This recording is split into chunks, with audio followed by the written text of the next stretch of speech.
Eumeswil, Ernst Jünger. First edition. The Teachers. My name is Manuel Venator. I am the night steward in the Casbah of Eumeswil. My appearance is unobtrusive. In athletic contests I can expect third prize, and I have no problems regarding women. Soon I will be 30. My character is regarded as pleasant, which is already inherent in my profession. Politically, I am considered reliable if not especially committed. So much for a brief personal description. My information is sincere, although still vague. I will gradually make it more precise. As such, it contains the outline of an overall account. Asterisk. To make the vague more precise, to define the indefinite more and more sharply, that is the task of every development, every temporal exertion. That is why physiognomies and characters become more distinct as the years go by. The same applies to handwriting. The sculptor at first confronts the raw block, the pure material, which encompasses any and all possibilities. It responds to the chisel. The latter can destroy, or it can release water of life, spiritual power from the material. All this is indefinite, even for the master. It does not hinge entirely on his will. Vagueness and precision, even in invention, are not the falsehoods. They may be incorrect, but they must not be insincere. A statement, imprecise but not untrue, can be interpreted sentence by sentence until the thing finally rebalances and swings back into the center. But if an utterance begins with a lie, so that it has to be propped up by more and more lies, then eventually the structure collapses. Hence my suspicion that creation itself began with a fraud. Had it been a simple mistake, then paradise could be restored through evolution. But the old man concealed the tree of life. This touches upon my sorrow, irrevocable imperfection, not only in creation, but also in my own person. It causes hostility toward the gods on the one side and self-criticism on the other. Perhaps I tend to overdo these things. In any case, they both weaken my actions. But not to worry, I am not trying to pen a treatise on moral theology. Right off, I must specify that while my last name is indeed Venator, my first name is actually Martin and not Manuel. Martin is, as the Christians phrase it, my Christian name. In our country, the latter is given by the father. He calls the newborn baby by his name while picking him up and letting him prove his existence by bawling his lungs out. Manuel, in contrast, has become my nickname during my employment here in the Casbah. It was bestowed on me by the Condor. The Condor, being the current ruler of Eumeswil, is my employer. For years now, he has been residing in the Casbah, the citadel, which, some 2 leagues beyond the city, crowns a bare hill that has been known as Pagos since time out of mind. This relationship between city and fortress can be found in many places. It is the most convenient tie not just for tyranny but for any one-man regime. The tribunes toppled by the Condor had resided inconspicuously in the town, ruling from the municipio. If there is only one arm, it has a more powerful effect on the long lever. If many people have a say, they need fermentation. They infiltrate whatever exists, like yeast in bread. Those words were spoken by Vigo, my teacher. I will come back to him later. Asterisk. Now just why did the Condor want Arid thus order me to be nicknamed Manuel? Did he prefer the Iberian flavor, or did he have something against Martin? That was my initial conjecture, and indeed there is a dislike of certain first names, or at least an irritability that we do not sufficiently take into account. Some parents encumber a child for life with a name that expresses their wishful thinking. A gnome walks in and introduces himself as Caesar. Other parents choose the name of whoever happens to be at the helm, just as there are now little condors here among rich and poor. This, too, can be harmful, especially in periods without a sure succession to the throne. People, and this is true for the majority, pay scant notice to the harmony between the given name and the last. Chach von Watheno, that is strenuous, it is almost a phonetic imposition. In contrast, Milli Galotti, Eugenie Grandit, this combination floats, light and well balanced, through acoustic space. Naturally, the German form, Eugenie, should have a Gallic and not a Germanic stress, Ginny with a weakened. Similarly, the people here have ground down the name means it dwells in Eumeswil. We are now getting to the crux of the matter, the Condor's extreme musical sensibility, which is offended by Martin. His reaction is understandable, for the middle consonants sound hard and jagged, they grate on the ear. Mars is the patron saint. Such delicacy is, to be sure, bizarre in a ruler who owes his power to weapons. This contradiction dawned on me only after some long observation, even though it cast its shadow on everyone. Each person, you see, has his day side and his night side, and some people become different at twilight. In the condor, this distinction is unusually salient. His appearance remains the same, a middle-aged bachelor, with the slightly stooped shoulders of a horseman, plus a smile that has charmed many people, friendly joviality. However, the sensorium changes. The Diurnal the grasper, who peers into the distance following remote movements, becomes nocturnal, his eyes recover in the shadows, his hearing grows finer. It is as if a veil had dropped away from the face, opening up new sources of perception. The condor sets great store by visual acuteness. Seldom does a candidate who wears glasses stand a chance with him. This is particularly true for command positions in the army and the coast guard. The applicant is invited for a chat, during which the condor sounds him out. His study, towering above the flat roof of the Casbah, is a round, swiveling glass dome. During the interview, the condor usually convinces himself of the aspirant's visual strength by pointing to a ship or a very distant sail and questioning him about its type and direction. Of course, all this is preceded by rigorous examinations. They are to be confirmed by the condor's personal assessment. Asterisk. With the transformation from diurnal to nocturnal raptor, the taste shifts from dogs to cats, both of which are raised in the Casbah. For reasons of security, the space between the fortress and the ring-shaped bailey is kept bat and unplanted. In other words, it is meant to be a field of fire. Brawny mastiffs slumber there in the shade of the bastions or frolic on the flat terrain. Since the animals can easily become a nuisance, a bridge leads from the square, where the cars halt, to the entrance of the Casbah. Should I have any business on the terrain, I never set foot there without one of the guards. I am astounded by their nonchalant way of taking hold of the animals. I am already repulsed if they nuzzle me or their tongue slap my hand. In many respects, the animals are smarter than we. They obviously whiff my malaise, and it could intensify into fear, at which point they would leap upon me. One never knows when they might get serious. This is a trait they share with the condor. The mastiffs, dark Tibetans with yellow noses and yellow eyebrows, are also used for hunting. They go wild with joy when they hear the horn at dawn.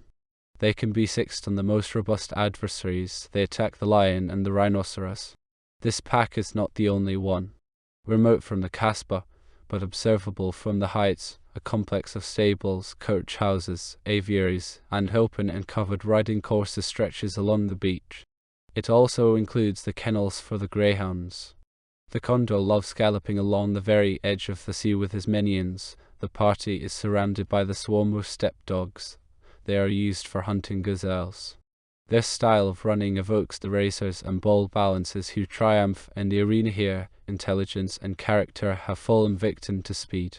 Their skulls are narrow, with truncated foreheads. Their muscles ripple nervously under the skin. In a long chase, they run their quarry down, indefatigable, as if a spring were uncoiling inside them. Often the gazelle could escape if it were not brought to bay by the hawk.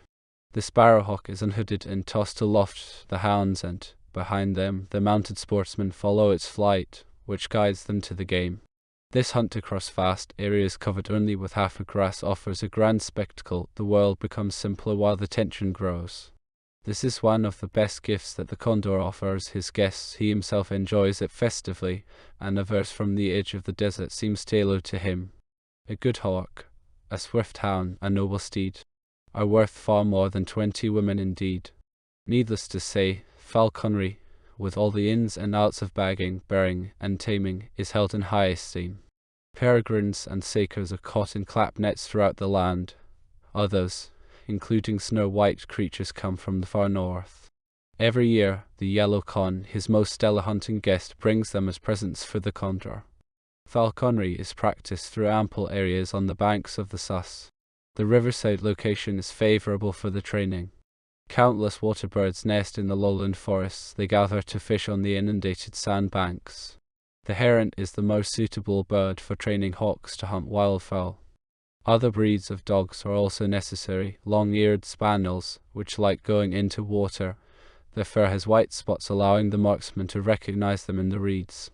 The chief falconer is Rosner, who obtained a degree in zoology and then, out of passion, turned to hunting. And he did the right thing, for while any number of professors can be found in Eumeswil, such an extraordinary falconer is a windfall. But he is also a professor. I frequently see him in the Kasbah and at his institute, and occasionally ran into him during solitary strolls in the hunting area. Once, during the migration of the peregrines, I accompanied him to one of his blinds. There, where the step borders on a towering clump of broom bushes, the fellow hid in their shade. A dove on a long string served as decoy. Whenever a hawk approached, Rosner jerked the string, making the dove fly up. Once it was grabbed and held by the predator. The two birds could be pulled effortlessly to a ring through which the thread ran and where the clap net dropped. The process was thrilling as a model of intelligent snaring. There were circumstances that exceeded the boundaries of human sight and seemed almost magical. Thus, the dove must soar up at the passing of a hawk that eludes even the sharpest human eye. For this purpose the falconer uses as his lookout a dappled, thrush-sized bird, which he ties up near the dove. Not quite recognizing the sparrowhawk at an incredible distance, the bird more likely senses it. Then it warns with a shattering shriek. This hunt has a magical impact, for it seems to feather the world. In the bewitchment, the hunters become one with their prey. They alight in their wiles. It was not just the dog trapper who had dedicated his life to this activity. The scholarly ornithologist likewise turned into Papageno and took part as a somnambular dancer. I myself was overcome with the deep and rapid breathing of passion. It should, however, be noted that I am no hunter indeed. Despite my last name, I find hunting repulsive. Perhaps all of us are born to be fishers and fowlers, and killing is our mission. Fine, then I have transformed this desire. During a heron hunt, I feel for the victim rather than for the hawk that kills it. Over and over, the heron keeps trying to gain altitude, and over, it keeps getting outsoared until at last its plumage flies. The gazelle is one of the tenderest of creatures. Pregnant women like to keep them at hand. Their eyes are celebrated by the poets. I saw the eyes of the gazelle break at the end of the chase while the hawk fluttered in the dust and the hounds panted. Hunters delight especially in killing beauty. Asterisk. However, we are talking about the condor and his day vision and not the eyes of the gazelle. Still, I will have to deal with hunting again, and in various dimensions at that, but qua observer and not qua hunter. Hunting is a regale, a prerogative of rulers. It captures the essence of rulership, not just symbolically, but also ritually, through the spoiled blood on which the sun shines. Asterisk. My job involves taking a greater part in the condor's night side. One then sees bespectacled palefaces, often as if they were gathering in an owl's nest professors, literati, masters of unprofitable arts, sheer hedonists who contribute to comfort and coziness. Acumen has now shifted to the ear. Allusions lie not in the words, but in the sounds alone, or even in the mimicry. At such moments, I have to prick up my ears. Other topics, chiefly artistic ones, are debated, and the hunt, it seems, only in a strangely enciphered manner. This must be observed. The room is quite noise-proof. It is my job to attune the sounds. At such times, the condor finds loud and harsh speech repulsive, even painful. That is why he has given nicknames to some of the regular convives and officials, making sure that these new cognomens form an overall euphony. Attila, say, his physician, who barely leaves his side, is called Aldi. Should the condor wish to have me perform some service for Attila, he says, Emanuelo Aldi, that sounds smooth. When I, like anyone having business in his proximity, was introduced to the condor, he picked out his name for me. Manuel, Manuelo, Emanuelo depending on the phonetic context. His way of distinguishing and modulating deepens the effect when he addresses people. In the agora, the how is even more important than the what, the delivery more powerful than the facts that it can alter, indeed create. Currying favourite, that too is an art. This idiom was presumably coined by someone resembling the fox with the grapes. However, once the courier has joined the cabinet, things change. The crowd, like a beloved, joyfully recognizes the Lord and Master after admitting him into the tiny chamber. Asterisk. I was presented in my service garb, a snug-fitting, blue-striped linen suit, which is changed daily since no underwear is worn, plus babaches of yellow saffron leather. Their soft soles are comfortable and noiseless when I move behind the bar, where there is no carpet. Finally, the ludicrous cap, a small skiff that perches at a slant. The whole outfit is something between an official uniform and a jaunty get-up. My appearance is supposed to combine assiduity with cheerfulness. At the presentation, the condor, in order to check my haircut, removed my skiff. While so doing, he punned on my name, but I have forgotten the exact wording. The gist of it was that he considered it possible and to be hoped for that someday Venator would become a senator. Asterisk. One has to mull over the words of the powerful. The condors were open to various readings. In terms of the substance, he may have wanted to indicate the importance of my job. Of course, considering the ranks and honors to which some of his minions have risen, and why not, they would not be so pernickety with the Knight Steward. After all, Sixtus Roman IV made his effebs cardinals. However, the condor may have meant it more personally. The positive attitude of the Venators, at least of my father and brother, toward the tribunes is well known in Eumeswil. While neither was politically active, both have always been republicans out of conviction and inclination. The old man still has his position. My brother was removed from his because of impertinent remarks.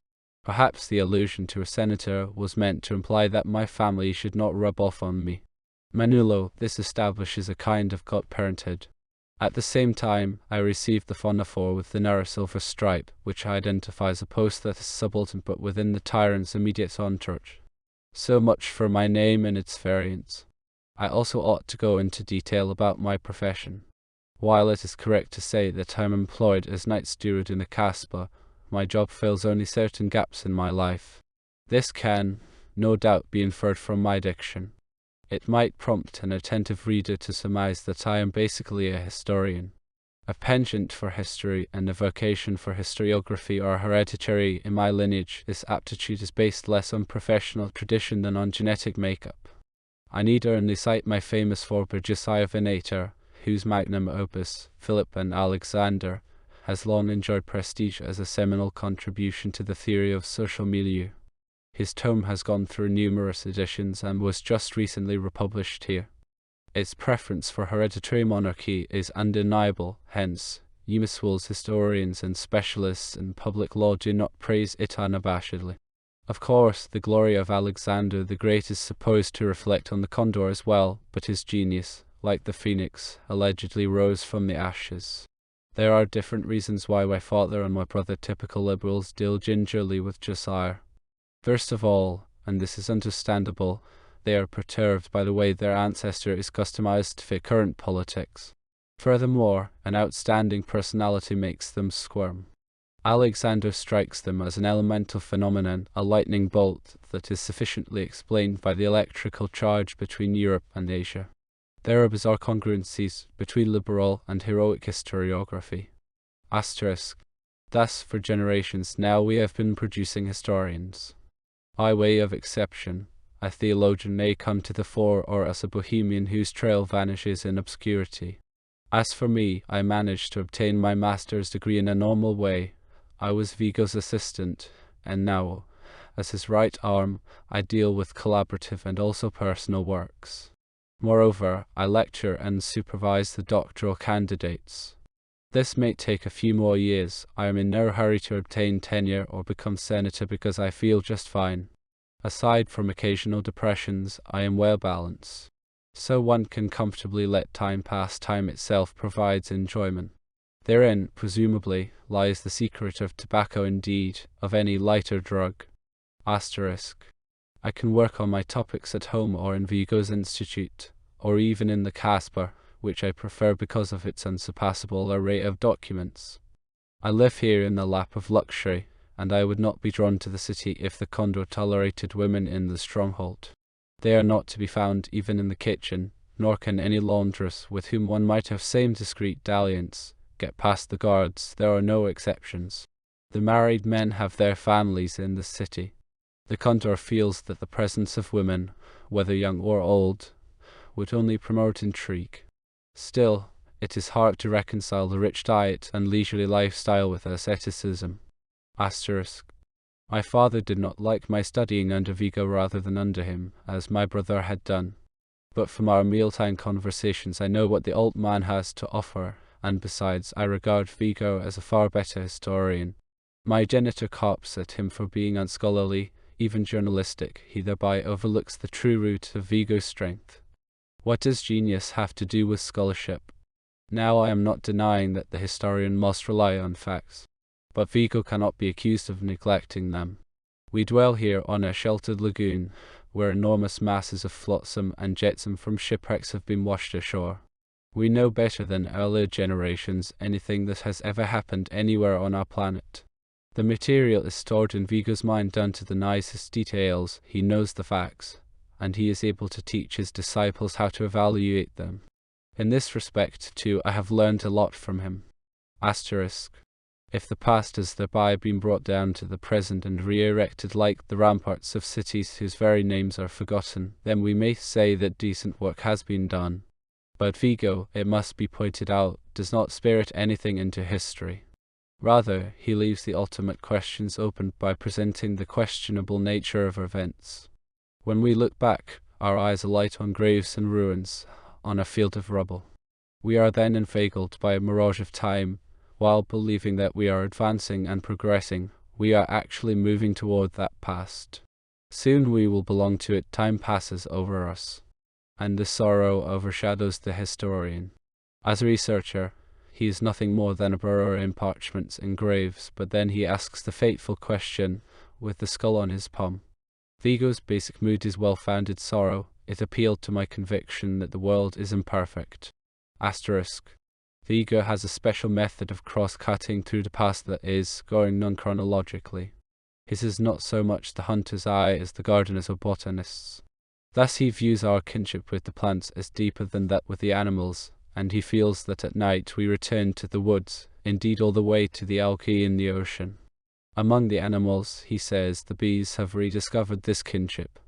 Their mating with flowers is neither a forward nor a backward step in evolution. It is a kind of supernova, a flashing of cosmogonic eras in a favorable conjunction. Even the boldest thinking has not yet hit on that. He says, the only things that are real are those that cannot be invented. Does he expect something similar in the human realm? Asterisk. As in every organically evolved work, his too contains more that is tacit than formulated. His reckoning has an unknown quantity. This places him in a predicament vis-a-vis people for whom everything works out evenly, including his students. I clearly remember the day that brought me close to him. It was after a lecture. The topic was plant cities. The course went on for 2 semesters. He compared the scattering of cultures over land and sea, over coasts, archipelagos, and oases, to the flight of seeds or the washing up of fruit along tide marks. When lecturing, Vigo usually holds up or simply clutches small objects not as proof, but as vessels of a substance related to his topic, sometimes just a shard or a tiny fragment of brick. That morning, it was a faience plate with an arabesque motif of blossoms and handwriting.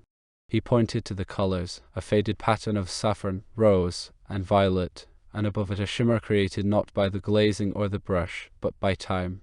Such are the dreams of glasses that were salvaged from Roman debris, or even tile roofs of hermitages that blazed and blazed during 1,000 summers.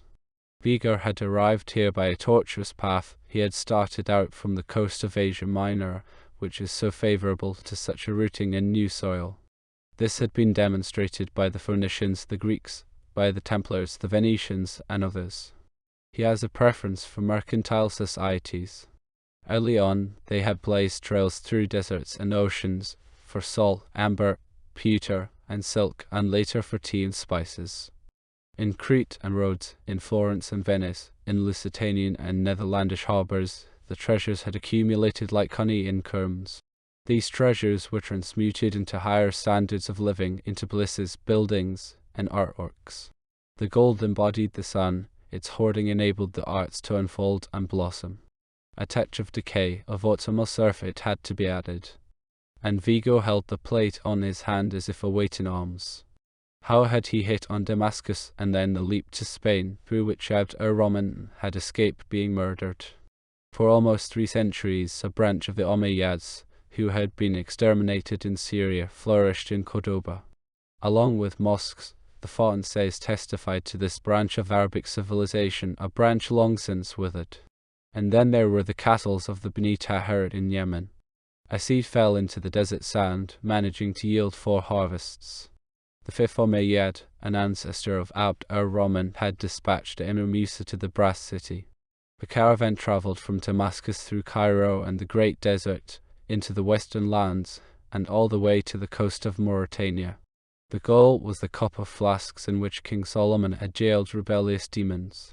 Now and again, the fishermen who cast their nets in the Kokar would haul up one of these flasks in their catches. They were closed with the seal of Solomon. When they were opened, the demons spurted forth a smoke that darkened the sky. Emirs named Musa also recur subsequently in Granada and other residences of Moorish Spain. This emir, the conqueror of northwest Africa, may be regarded as their prototype.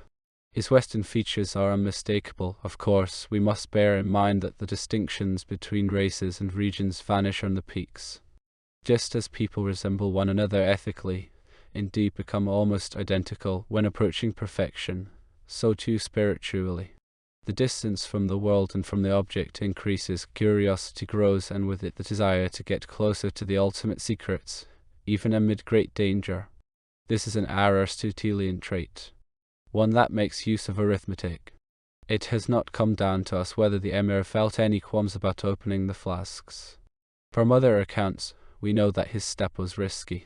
For instance, one of the imprisoned demons had sworn to himself that he would make the man who freed him the most powerful of mortals. He had spent hundreds of years thinking about how to make him happy.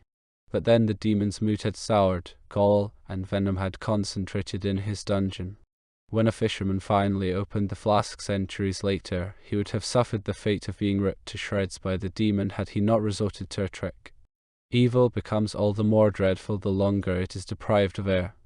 In any case, Musa, needless to say, could not have recoiled from the unsealing. This is already evidenced by the uncommon boldness of his expedition through the wastelands. The aged Abd Samad, who possessed the Book of Hidden Treasures and could read the stars, guided the caravan to the Brass City within 14 months. They rested in deserted castles and amid the graves in decaying cemeteries. At times, they found water in wells that Iskander had dug while trekking westward. The Brass City was likewise dead and was enclosed by a ring wall. It took another 2 moons for blacksmiths and carpenters to build a ladder all the way to the battlements. Anyone who climbed up was blinded by a spell, so that he clapped his hands and, crying, "Thou art beautiful," plunged down.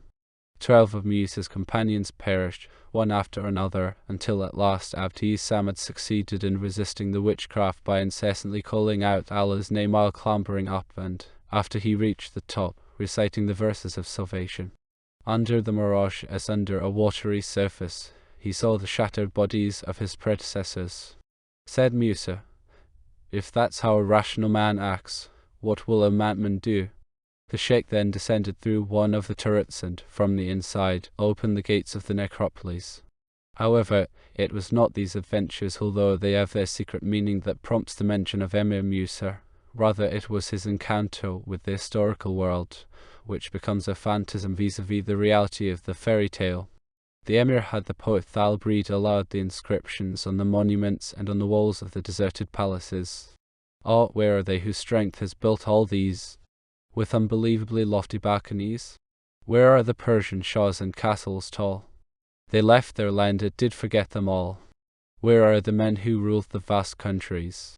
Sind and Hind, the proud hosts of dynasties, to whom Senj and Habash did bend their will, and Nubia when it was rebellious still? Await no tiding now from any tomb, no knowledge is forthcoming from its womb. The times changed, weaving death from every loom. The citadels they built brought naught but doom. These verses filled Musa with such profound sorrow that life became a burden for him. As they wandered through the rooms, they came to a table carved out of yellow marble or, according to other reports, cast in Chinese steel. There, The following words were notched in Arabic letters. At this table 1,000 kings have dined whose right eyes were blind, and 1,000 others whose left eyes were blind. They have all passed on, and now they populate the graves and catacombs. When Talib read these words aloud to him, everything went dark before Musa's eyes. He shrieked and rent his garment. Then he had the verses and inscriptions copied down. Asterisk. Seldom has the historian's pain been captured so vehemently. It is the human pain that was felt long before any scholarship, accompanying man ever since he dug the first graves.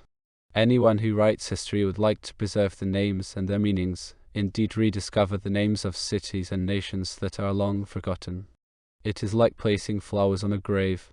Ye dead, and also ye nameless princes and warriors, slaves and evildoers, saints and whores, do not be mournful, ye are remembered lovingly. But this thinking, too, is limited by time to which it succumbs. Every monument withers away, and the wreath is cremated along with the corpse. Why is it that we nevertheless refuse to give up this ritual?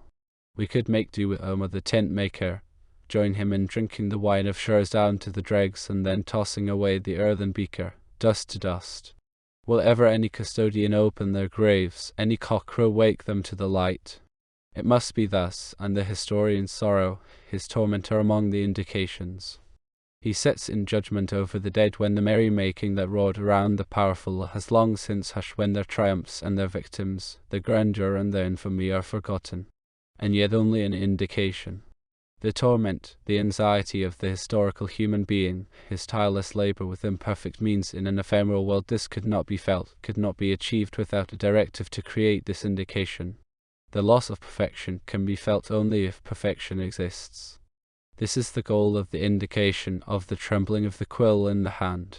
The compass needle quivers because a pole exists. In its atoms, the needle is kin to the pole. As the word is weighed by the poet, so, too, must the deed be weighed by the historian beyond good and evil, beyond any conceivable ethics. As the muses are evoked by the poem, so, too, must the Norns be evoked here. They appear in front of the table. Now the room grows still, the graves open up. Here, too, there are grave robbers who, for the sake of the market, falsify poems and deeds, so it is better to carouse with Omar Khayyam than to join them in violating the dead. At this point there was a scraping of feet in the auditorium. I could already half hear it from the corridor, for I had softly opened the door in order to leave. Afterwards, in the library, Vigo asked me about it. So, did you also find what you were hearing too antiquated?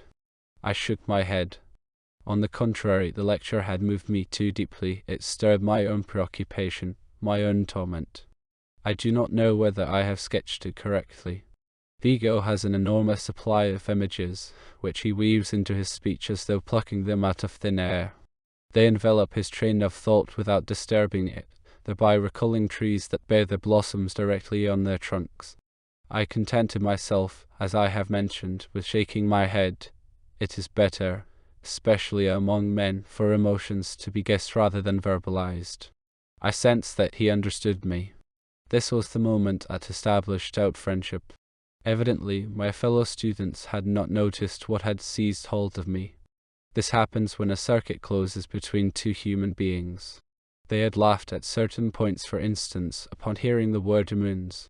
They are quick to laugh, it makes them feel superior. They regarded moons, like all of Vigo's lecture, as antiquated. For them, timeliness is of the essence. No doubt they had failed to realize that Vigo was quoting from an old text based on Gallen's translation of the 1001 Nights. Aside from that, moons is, of course, phonetically, grammatically, logically preferable to months. Moons is now tainted because trivial writers have flogged it to death. I would therefore avoid using it. Vigo is above such qualms. He could restore the prestige of language. In any other time but ours, when people no longer take one another seriously, his true rank would have been recognized despite some crotchets. While strict and unyielding about facts, he is personally quite sensitive. Naturally, he could say anything in any way, even the grossest drivel, if he were with it. But his substance prevents him, it forces him to be honest. He could not, even if willingly, twist the facts to his advantage. Whenever a highly cultured man has harmonized with the zeitgeist, It has always been a happy fluke, a rare exception. Nowadays one had best stick with the ancient sage, to keep from falling victim to a thief. Conceal thy gold, thine absence, thy belief. This is practised even by the rulers, they don the little smocks of all trades. The condor, though able to take all sorts of liberties, is likewise cautious, and knight steward can judge this. Asterisk. A teacher does best, as things stand, to limit himself to the natural sciences and the realm of their practical applications. In anything that goes further, say, literature, philosophy, history, he is on thin ice, particularly if he is suspected of having a metaphysical background. These are the suspicions with which two sorts of faculty members operate here. They are either crooks disguised as professors or professors posing as crooks in order to gain popularity. They try to outdo one another in the race for infamy, yet there is honor among thieves. Still, should a genius like Vigo wander into this circle, he is treated like a magpie. They dose ranks against the intruder. It is bizarre the way they band together as if threatened with annihilation. The students, though basically good-natured, get their watchwords from these teachers. I do not wish to go into quisquilly. In the analysis of history, two main perspectives crystallize, one of which is directed at men, the other at might. This also corresponds to a rhythm in politics. Monarchies, oligarchies, dictatorships, tyranny as opposed to democracies, republics, the occos, anarchy. The captain as opposed to the crew, the great leader as opposed to the collective. For insiders, needless to say, these antitheses are necessary yet also illusory. They are motives serving to wind up the dock of history.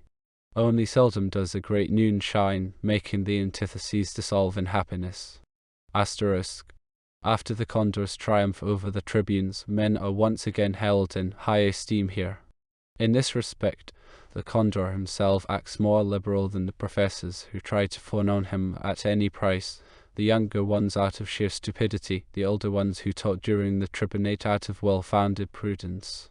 One can do studies here as in a waxworks. For example, a young lecturer is presented with a theory that is alien to him, perhaps even unpleasant. Fashion compels him to deal with it. He is one over we could not object, though his conversion per se is not quite decent. But then he starts behaving like an adolescent who fails to distinguish between when to enthuse and when to think. He takes on authoritarian and soon also dangerous characteristics. The university is filled with such half-wits who poke their noses everywhere and make mischief, giving off a repulsive stable stench whenever they get together. Once they hold the reins, these lecturers, ignorant of what power is about, lose all sense of moderation. Eventually, the army boot arrives. At present, they are held in check by the condor and his majordomo, and so they limit their hunting to victims whom they believe to be in disrepute. Vigo is one such target. Since men are making history again, his preferences, say, for merchants who hire soldiers are considered decadent. But those people fail to see that his ideal is cultural achievement. Thus the Carthaginians, although they, too, had mercenaries do their fighting, are not to his taste. Basically, it is beauty that he serves. Power and riches should be its thralls. Perhaps in this respect he is more closely related to the condor, at least his night side, than he realizes. Asterisk. Vigo, being, as I have said, sensitive, takes this professorial infighting tragically, although it is no threat to his safety. To be sure, extremely importunate persecutorial types thrive in our putrid lagoon. Each student is a viper nursed in the bosom. Vigo once said to me in a gloomy moment, when speaking about Barbasoro, who, granted, belongs more to the species of purebred rats. The purebred rat is highly intelligent, obliging, hardworking, flexible, and endowed with subtle empathy. This is the luster of its life, predestining it as a teacher's pet. Unfortunately, and this is inherent in its nature, it cannot resist the lure of the pack. It hears the whistle, and even if the prey is the venerated master himself, the rat joins the throng that pounces on him. The rat is especially dangerous because of its knowledge and the intimate wisdom it has gained by associating with the master. It becomes the lead rat. Asterisk. Vigo's critique of the zeitgeist is so intricately encoded as to be virtually indecipherable. By the way, critique is not quite accurate. Rather, it is his character that is considered almost opaque. If everyone is moving and in the same direction at that, whether right or left, whether up or down, the stationary person is in the way. He is taken as a reproach, and since people collide with him, they brand him as the offender. Motion seeks to transform facts into opinion, then into conviction, and anyone hewing to the facts themselves is shown against his will in an adverse light. This is quite possible in a faculty where after every overthrow world history is to be rewritten for the sake of the moment. Textbooks wear out, they no longer grow obsolete. To make someone with Vigo's mind vulnerable requires a certain intelligence. His sheer existence is felt as an immediate nuisance. The blockheads have an unerring instinct for such things. All they need do is prove that this nuisance is insignificant and yet also dangerous. Such evidence is presented by scholars of Eumeswil's ilk. These are the truffle pigs that grub up the delicacy. Then the rats pounce upon it. Asterisk. Eumeswil, a bald-headed homosexual, has studied Vigo thoroughly. Eumeswil's ideas are as non-existent as his hair. He is a bon vivant and a gourmet, and has a sense of humour. As a humanist, he is above suspicion. He could also earn his money as a master of ceremonies at the Calamuretto, and he plays the entertainer at academic soirees. His talent has gotten him through various, even antithetical, regimes as a king of the harems, which shines on the surface. He has an instinct for conformity and for irresistible platitudes, which he stylizes in a highbrow manner. He can also reinterpret them, depending on which way the wind is blowing. A hedonist, materially, he feels more at home with the Condor, materialistically with the tribunes. In his lectures, he seldom neglects to quote Vigo, whereby his face is voluptuously transfigured. A good comic appeals by his very appearance by the comical per se. Eumeswil can transform himself like a chameleon, slipping out of the pedagogue's costume into the pantaloons with no other transition than a brief silence. It is as if he were performing at a Mardi Gras. An expectant mood spreads through the auditorium before he so much as opens his mouth. A few of the students can barely choke back their mirth. I attended his course if only to study this sleight of hand. Oddly enough, he scarcely twists his face. The audience laughs. One is reminded of telepathy. Eumeswil is an orator who knows the secret of pauses. Then he begins to quote Vigo a sentence or even a paragraph from memory. Sometimes he acts as if he has just had a brainstorm. He pulls out a book to read aloud, which then sounds, to use the apothecary's term, casually compounded, but is actually well prepared. He moves his finger to and fro, apparently seeking the passage which he has carefully marked. Vigo's name is not mentioned, but everyone in the auditorium knows what's what. The excerpts, though wrenched out of context, are presented verbatim. Eumeswil is aware of his responsibility to scholarship.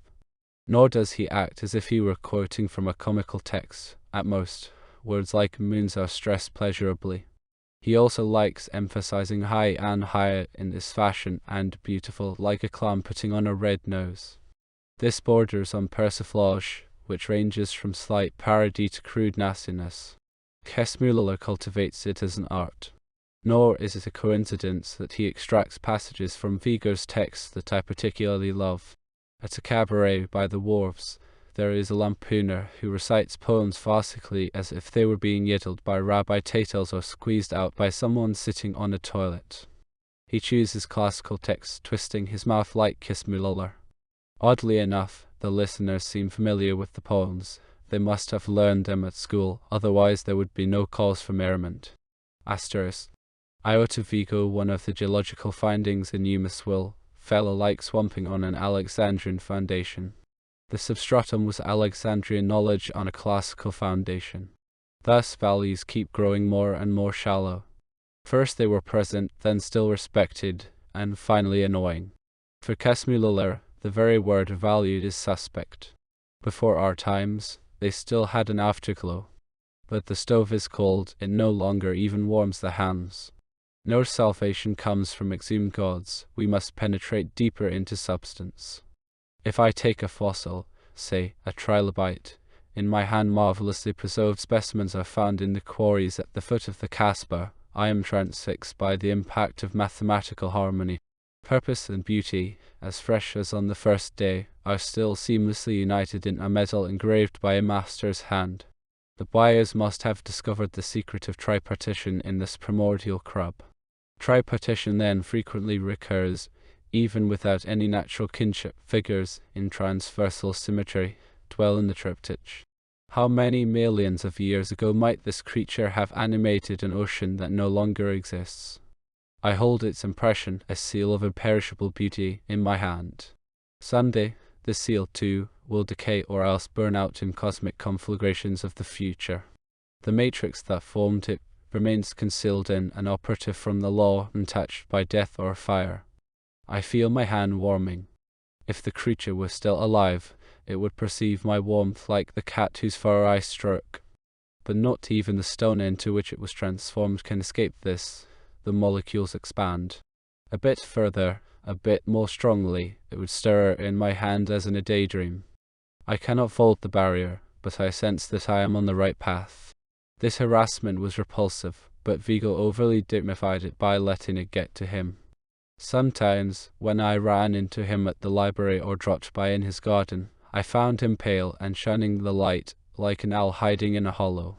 If it ventures out into the light, the crows will pounce upon it. I try to raise his spirits by highlighting his prowess and his mission. I did not lack for arguments. Vigo must have realized and also knew from his eminent command of history that this sort of cheap persecution underscored the opponent's weakness and Vigo's strength. His freedom is a rebuke, a thorn in the flesh of these half-cadavers, who therefore never tire of dealing with him even though he is devoid of any aggressivity. He did not endorse the tribunes, nor does he now support the condor. He is irked by both. He will not fall in with any regime. Forms of government, for him, are like thin skins that keep scaling incessantly. The state is such, independent of metamorphoses, nay, bringing them about, is a great entity, a criterion for him. He favors certain polities without committing himself to any, especially a current one. In contrast, he is fascinated by the way they replace each other out of the substance of history. Men and powers have followed one another as if the world's spirit has gotten fed up with each in turn after exhausting it, always unsatisfactorily. Here, doctrines, ideas, ideals; there, more or less clearly defined individuals. Highly advanced civilization, a lull as if the will of fading has always been possible, both here and there. Cosmetic beauty broke through the structure, above all before it hardened or after it developed cracks. Both the overture and the finale concentrate the motif. The second possibility appears to stimulate Vigo more strongly because the gods are no longer so powerful. Their variety and that of the states are more advantageous. Here, the palette; there, monotony. The Romans are exemplary for the state, the Greeks for civilization. Rome had the Colosseum, Greece, the Parthenon. Why do you want to impress Eumeswil? Much less debate with him. It will only provide him with material for his comedy. The Domo's materialism is realistic, that of his predecessors was rationalistic. Both are superficial, meant for political use. Hespetus could get more under the tribunes, that was why Eumeswil harmonized with them more easily. However, his deft contortions in adjusting to the condor are notable. My brother and my genitor were less successful. This touches upon the distinction between the threadbare liberal and the shallow doctrinarian who lives on promises. Everything becomes evolution, progress turns into the earthly paradise. It can be extended ad infinitum. He should also regard such figures as temple custodians, whose grimaces at least keep the worst blockheads away from you. Would you like this smug complacency to spread through your courses, too? Such minds have to be sought in the places of their belief, among their gods. That is where a rouged workaday routine and the day feet become obvious. Vigo, like my genitor, incidentally presumes that people still venerate objective knowledge. But how can that be, amid the universal loss of respect? He still lives in times when a theatre, a parade, a bestowal of honor, an act of parliament, even a lecture, could be a celebration. How would this be possible without a delight in celebrations? Then there is Vigo's pedagogical passion, which is utterly lacking in me, even though presumably I, too, will someday become a full professor. Not that I do not consider myself capable of that. I could afford to be tenured, like a man who becomes a general because that has been customary in his family since time immemorial. He possesses the required technique, he knows how to train troops, he has the hang of it. That is why he can occupy that rank in any regime, even completely antithetical ones, and why he suddenly shows up on the enemy side, as is virtually the rule among revolutionary generals. His passion remains untouched, as was the case with Jünger, who, in the thick of battle, cried out, "Damn it all, now I wish I were commanding on the other side, what a festival that would be." The same goes for the historian. The less committed he is, the less biased his judgment. Eumeswil is good soil for that. A man who knows his craft is appreciated anywhere and anytime. This is also one of the means of survival for the aristocrat, whose diplomatic instinct is almost irreplaceable. I must thrash this out with Ingrid for her postdoctoral dissertation after one of our Icelandic embraces. Asterisk. The vaguer the substratum on which he moves, the stronger the expert. No more bonds, no more biases, the power rises from the base to the exponents. The man with the least amount of ethical and ethnic baggage is the matador of quick spins and chameleon-like transformations. The great spy is the one who embodies this most purely. This is no coincidence. With every master spy, a counter-spy, too, is born. This lies deeper than race, class, or country. One senses it and also expresses it wherever things are still halfway intact. Schwarzkoppen viewed Esterhazy only through his monocle, and Prince Yursov refused to shake Azov's hand. Asterisk. Inner neutrality. A man is involved wherever and for as long as he likes. When the bus is no longer comfortable, he gets out. Jünger, if I am not mistaken, was Swiss. A condottiere is in the Renaissance a high-level mercenary. I intend to pinpoint the details at the Luminar or ask Ingrid to do so. A general is the specialist insofar as he has mastered his craft.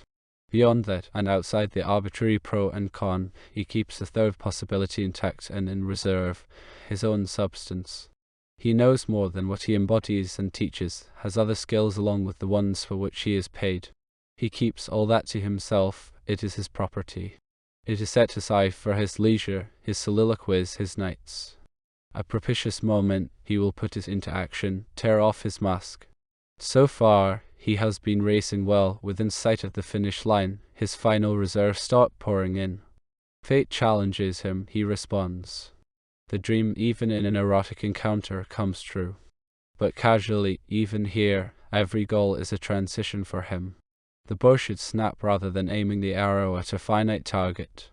The general stands here for the individual who goes into action, whether freely or forcedly. Since anarchy offers him an especially favorable charge, this type is permanent today. Thus, general has a universal rather than a special meaning. It can be replaced ad libitum. It refers not to a profession, but to a condition. The latter may also crop up in a coolie, in which case it is particularly effective. Asterisk. Vigo has great reserves at his disposal, but he does not deploy them correctly. He fritters them away by trying to get them across and then expects their true value to be requited.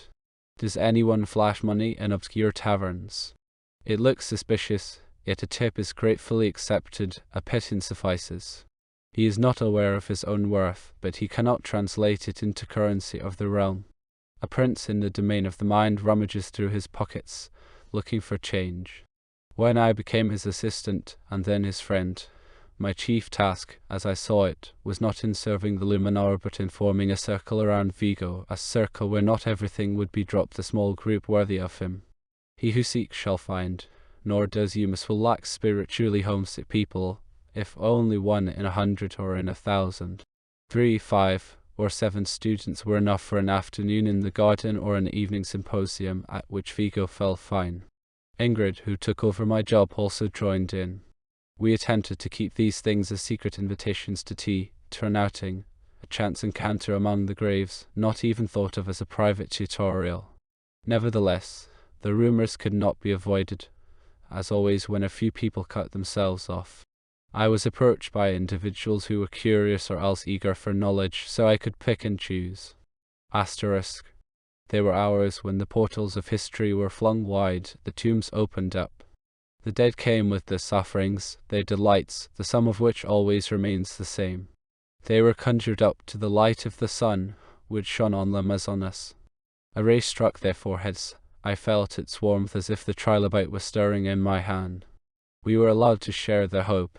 It was the eternally dashed hope that is handed down from generation to generation. They sat among us, often friend and foe were barely distinguishable. We could thrash out their quarrels. We became their advocates, and each one was in the right. We shook hands, they were empty, but we passed it on, the wealth of the world. Asterisk. We were sitting together in the garden. It was late. The full moon loomed behind the Kasbah, which sliced into its disk like a cigarette. The dome and the minaret were sharply inscribed. Now and then, one of us would leave the circle for a breath of air, as I did after the lecture on Eumeswil and the prosody. At last, it seemed to overcome even vigor, not exhaustion, for his face was aglow. He rose to his feet. Children, let me be alone. Until now I have spoken about my name and profession.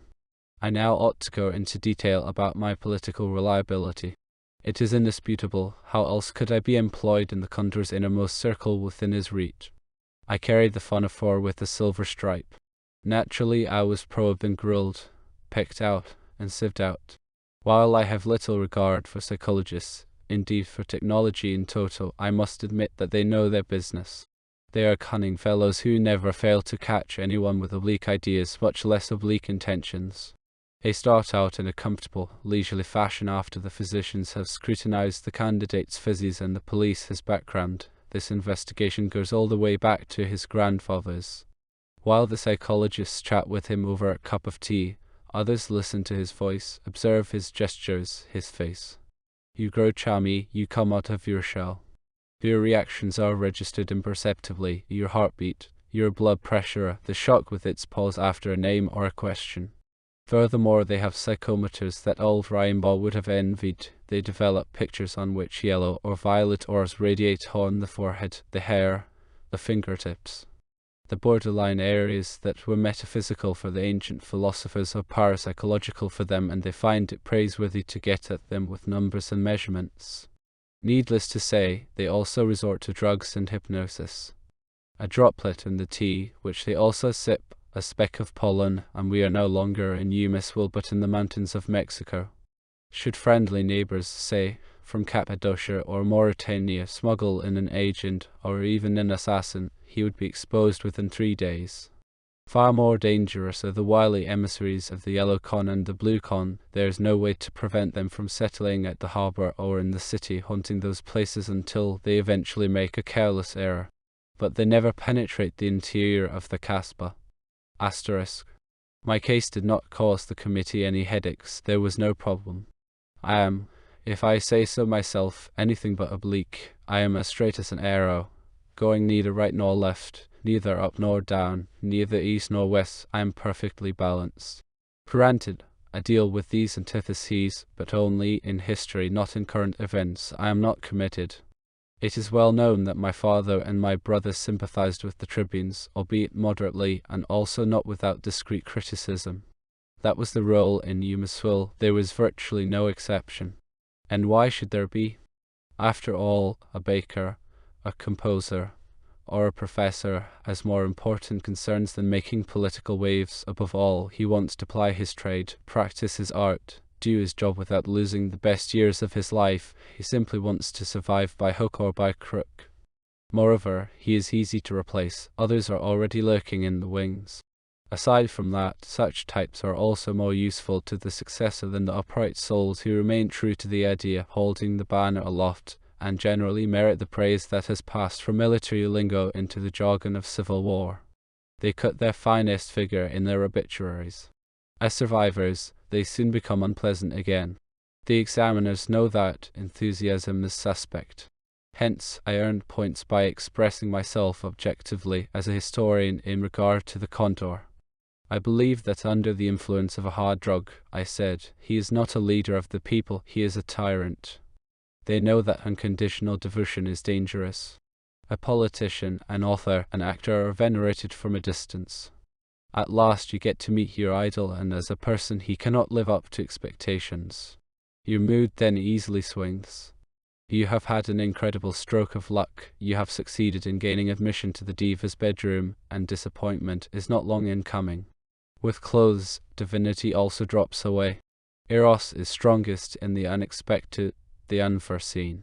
They found no mischief in me. I remained normal, however deeply they probed, and also straight as an arrow. To be sure, normality seldom coincides with straightness. Normalcy is the human constitution, straightness is logical reasoning. With its help, I could answer satisfactorily. In contrast, the human element is at once so general and so intricately encoded that they fail to perceive it, like the air they breathe. Thus they were unable to penetrate my fundamental structure, which is anarchic. That sounds complicated, but is simple, for everyone is anarchic. This is precisely what is normal about us. Of course, the anarchic is hemmed in from the very first day by father and mother, by state and society. Those are prunings, dappings of the primordial strength, and nobody escapes them. One has to resign oneself. But the anarchic remains, at the very bottom, as a mystery, usually unknown even to its bearer.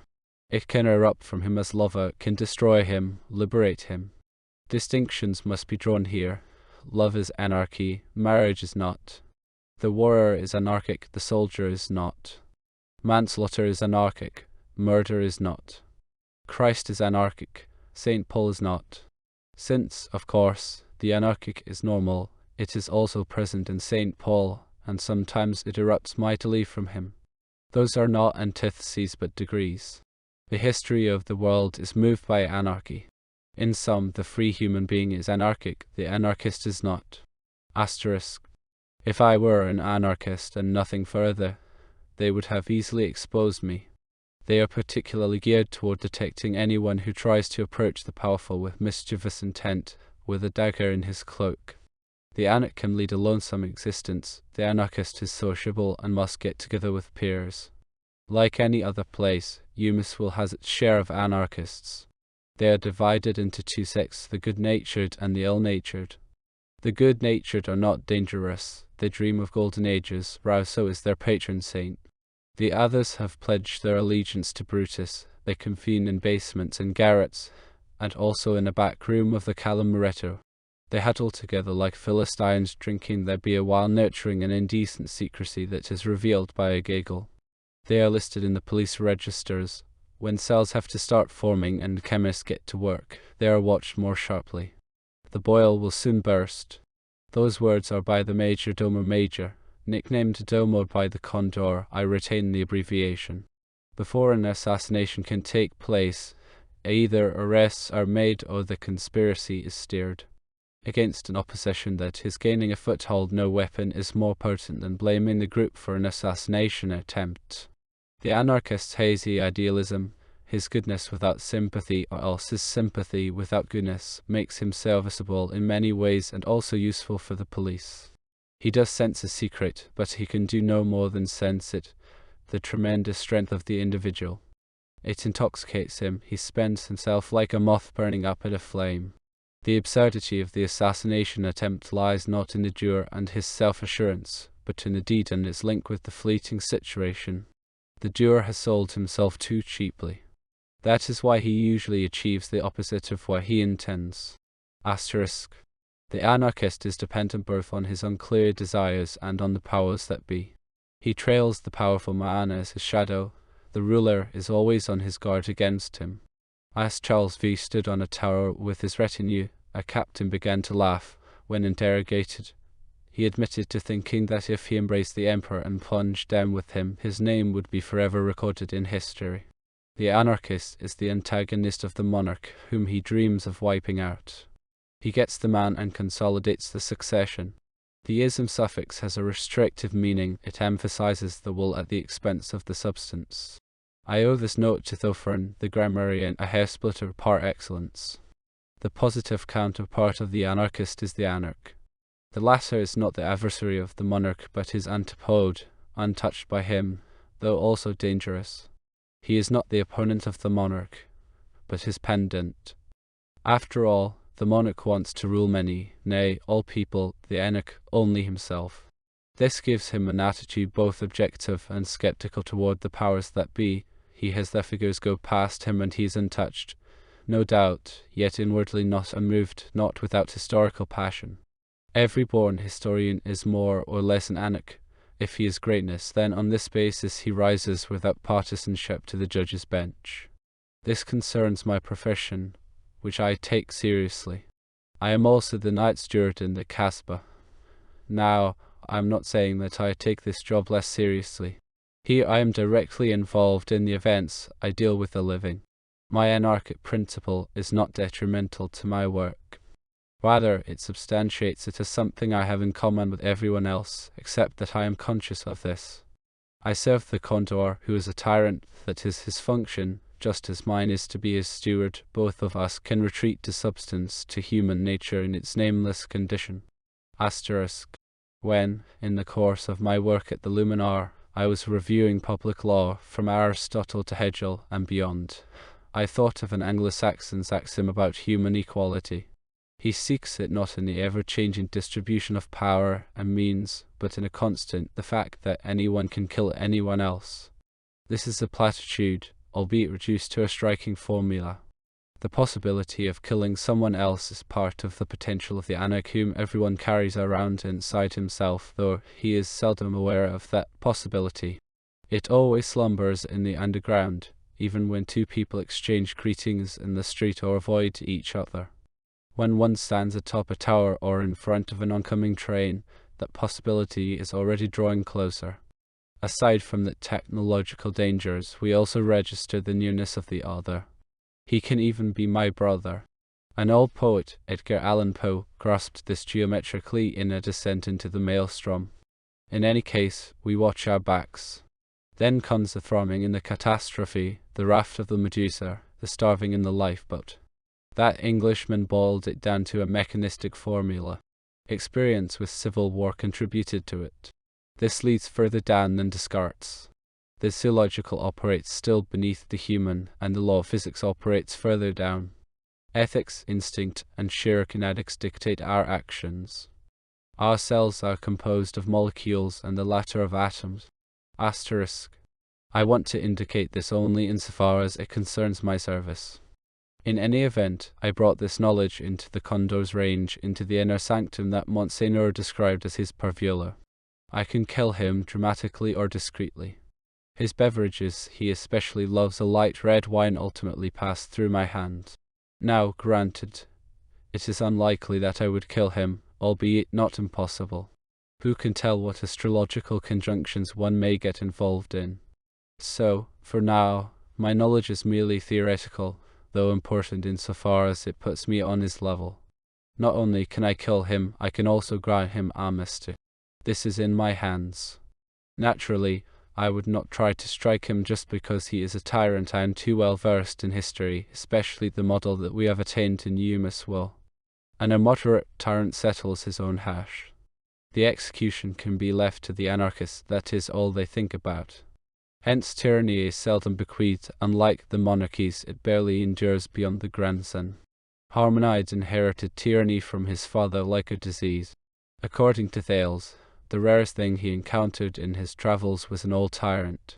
That is my basic attitude in performing my job, and perhaps I do so better than any number of others. I am his equal. The difference lies in the clothing and the ceremonies, which only blockheads despise. You doff your clothes only when things start getting serious.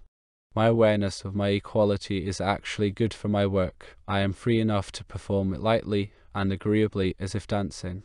Often it gets late, and if things have gone well, I pat myself on the back before dosing the bar, like a performer whose act has succeeded. The powerful appreciate this mood, especially at the parvula. The free and easy atmosphere in the space increases their enjoyment. Of course, Kai's atmosphere must be dosed out. Needless to say, I do not imbibe, even if I am offered a drink, which happens if the yellow con is our guest, at which time caution is in order. I also let the conversation pass over me, although I follow it attentively and am often enthralled. My smile is detached. It is part of my job, but I do not join the mouth triggered by a punch line. I weave a tapestry. I may presume that the condor is satisfied with me. His good night, Manuelo, when he leaves the bar, sounds benevolent. At times he inquires about my studies. He has historical sympathies, say, with the era of the Diadochi. This is natural in Eumeswil. He also seems fascinated by the history of maritime battles before coming to power. He briefly commanded the navy. The overthrow started with the bombardment of the city from the ocean side.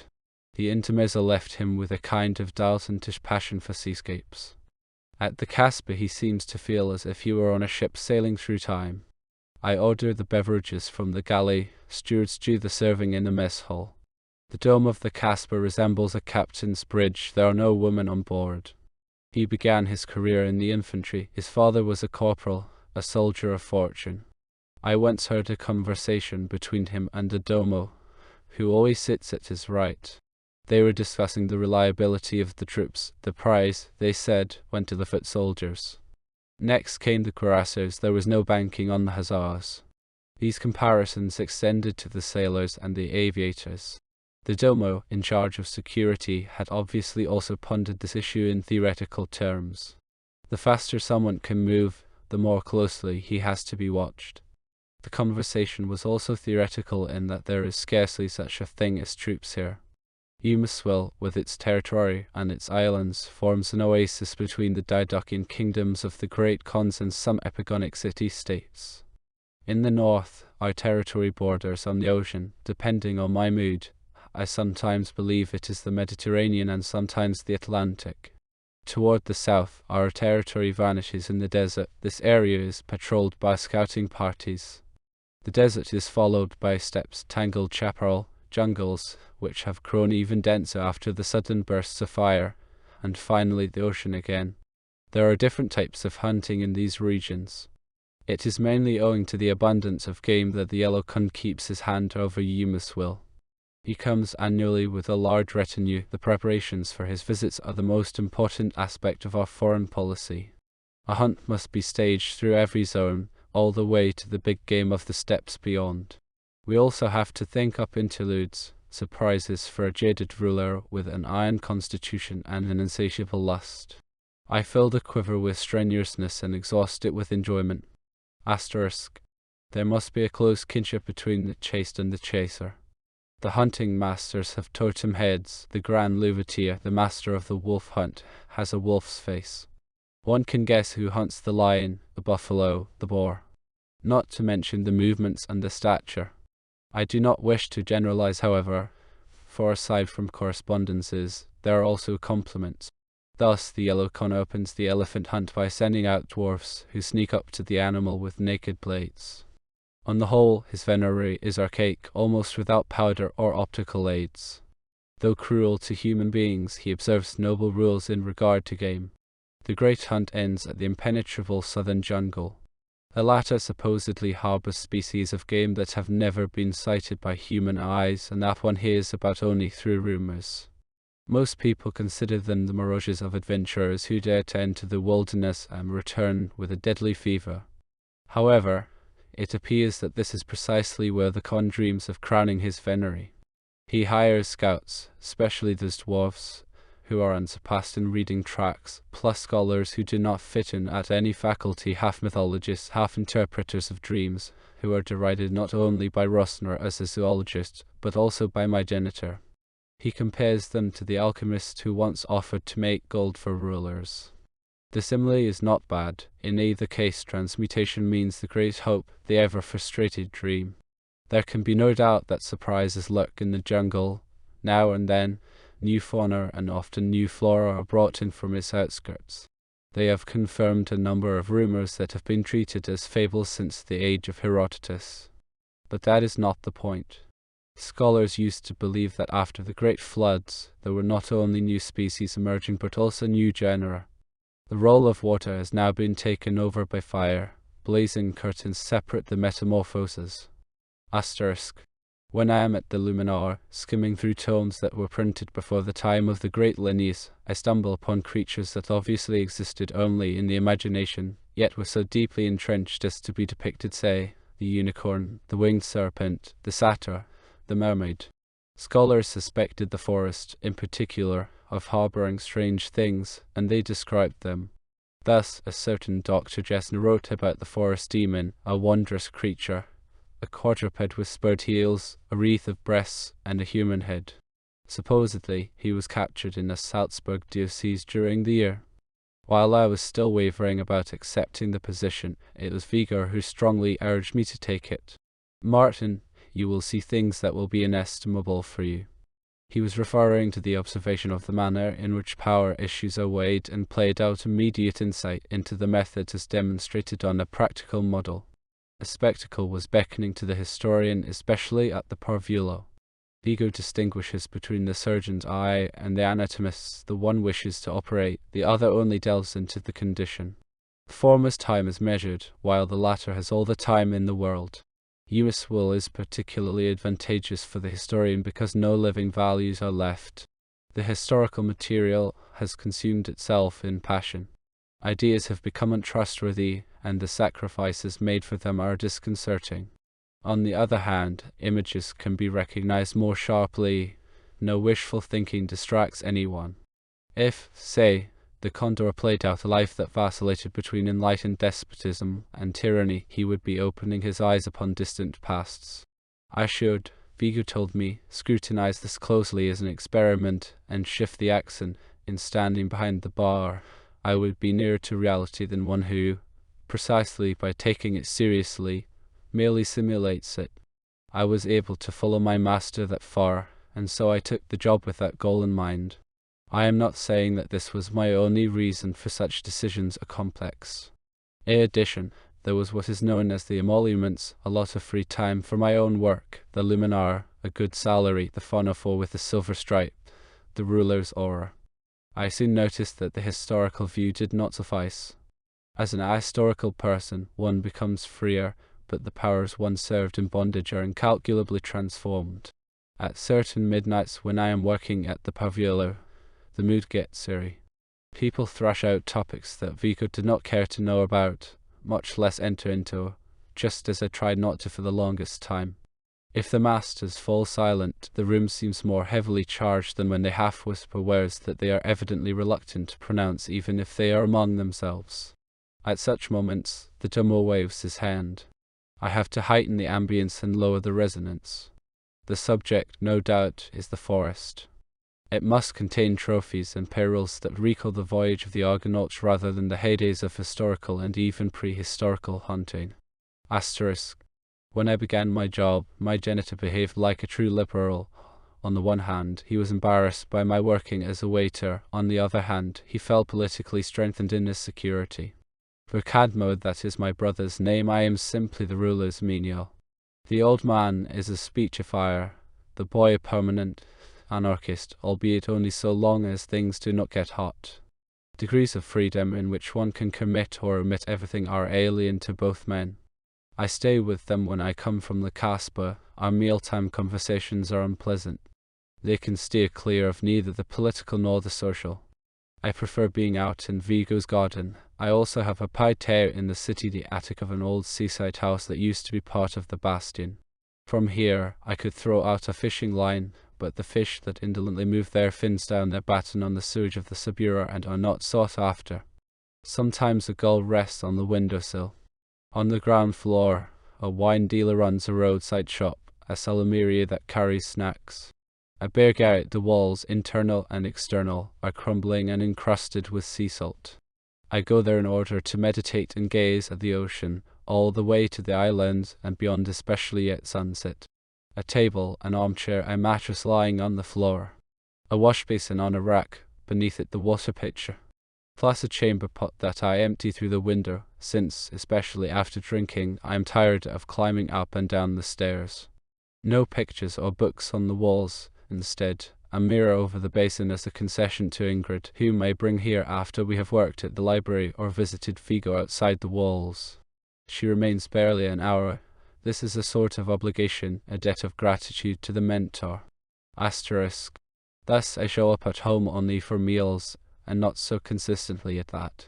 Even our professional discussions are unproductive, based as they are on irreconcilable standpoints. A meta-historian who has left the space of history, conversing with people who fancy they are still rooted in it. This leads to temporal lags between our reflections. The two of them will owe in a cadaver that, so far as I am concerned, has long since petrified into a fossil.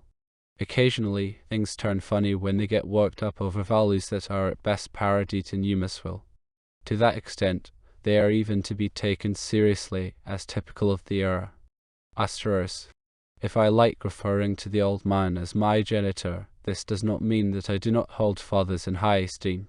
On the contrary, except that mine does not fill the role, or at most is a hand actor pasting on a Santa Claus beard.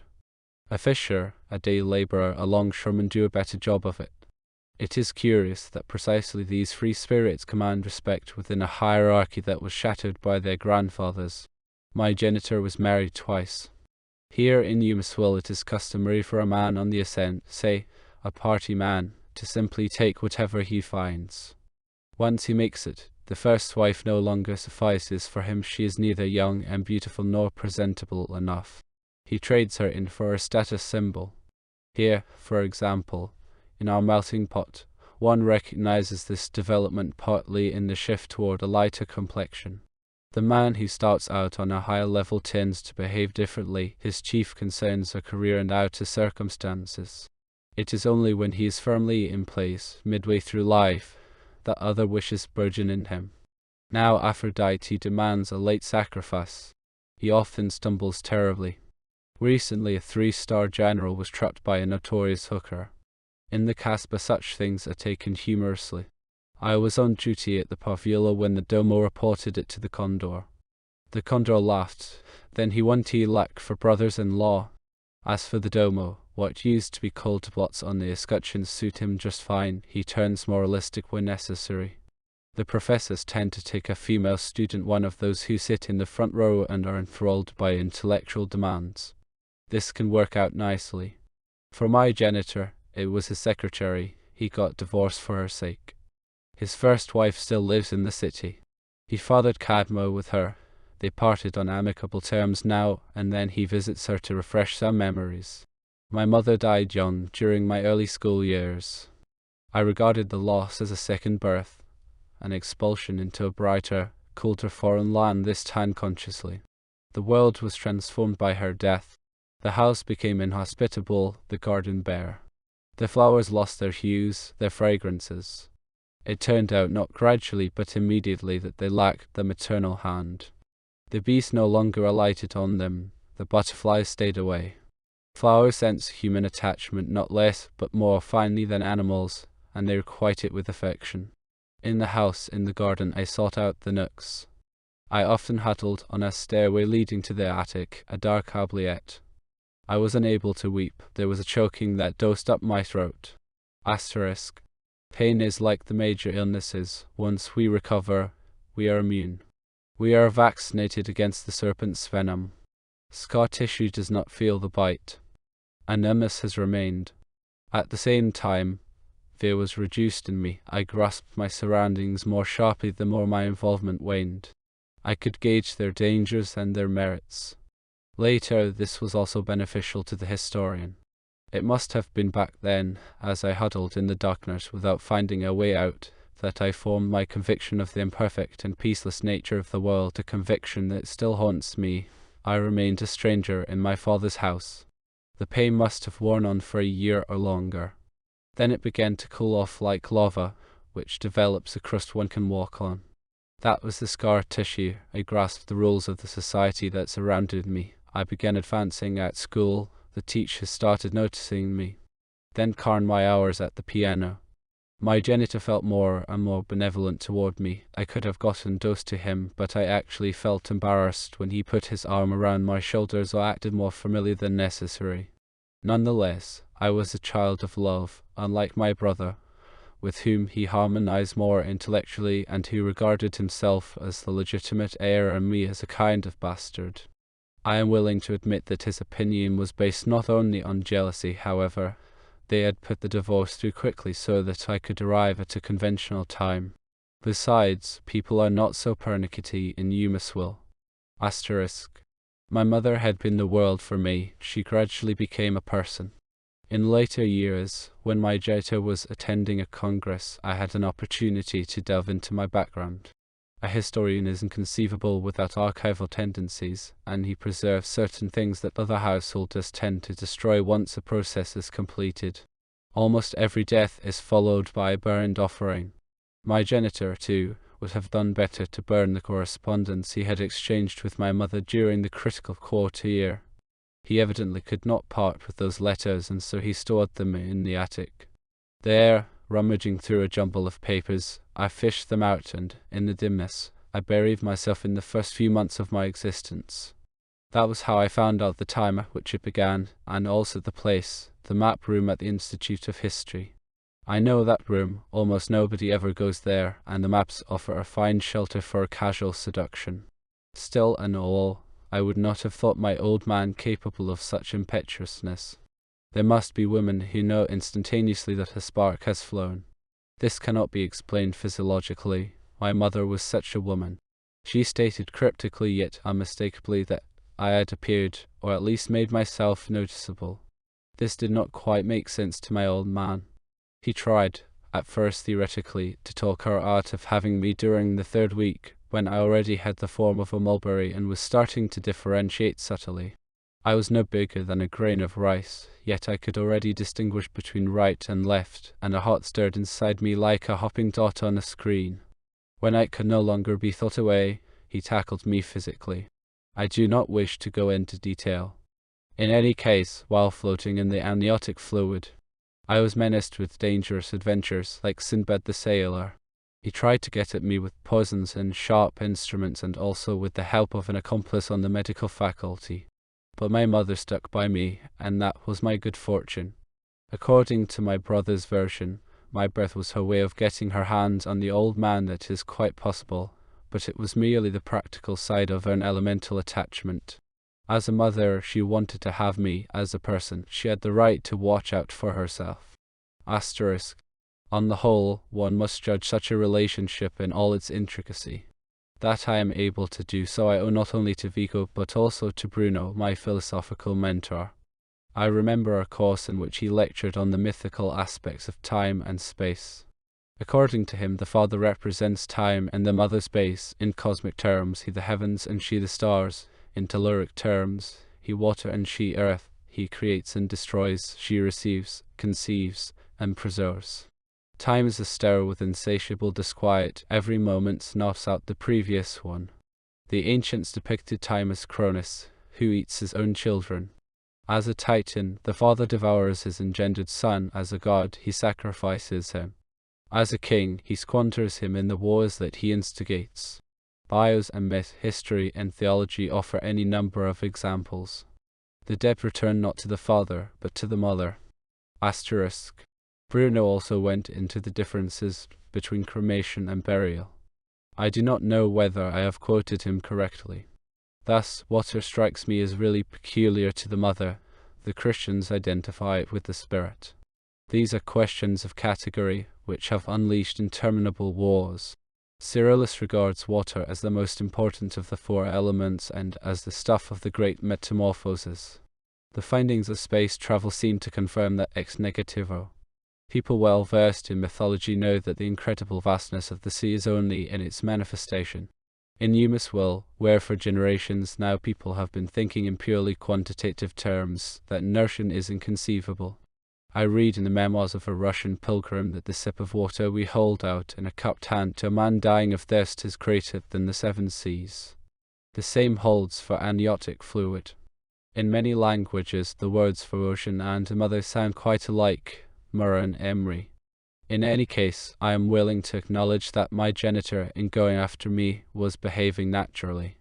And as an Anak, I have to admit that he was protecting his rights. To be sure, this is based on reciprocity.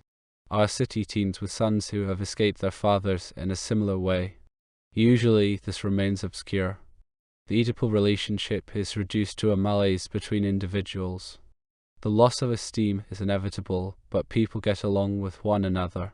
Moreover, I am troubled less by my background than by the respect that my old man demands on the basis of his paternity. He cites a credit that is not his due, the fact that fathers, rulers, professors once lived and deserved this name. Nowadays, that is nothing but a rumor. When he swaggers, I sometimes feel like reminding him of the map room and the tricks he harassed my mother with. She sheltered me from him in her cavern just as Re shielded her Zeus against the gluttonous Cronus. Naturally, I avoid making this chess move. I am aware, here too, of imperfection, which torments me. There are truths that we must hush if we are to live together, but you cannot knock over the chessboard.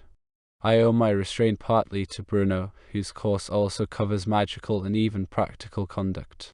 He said, if the words are about to flee your lips, then reach toward the left side of your chest for your wallet. You will then save your joke. It will accrue to your capital. You will feel your heart. That is how I act with my dad. At such times, I am even overcome with benevolence. This is also my advice to Vigo when he wants to parry hateful criticism by giving tit for tat. Asterisk.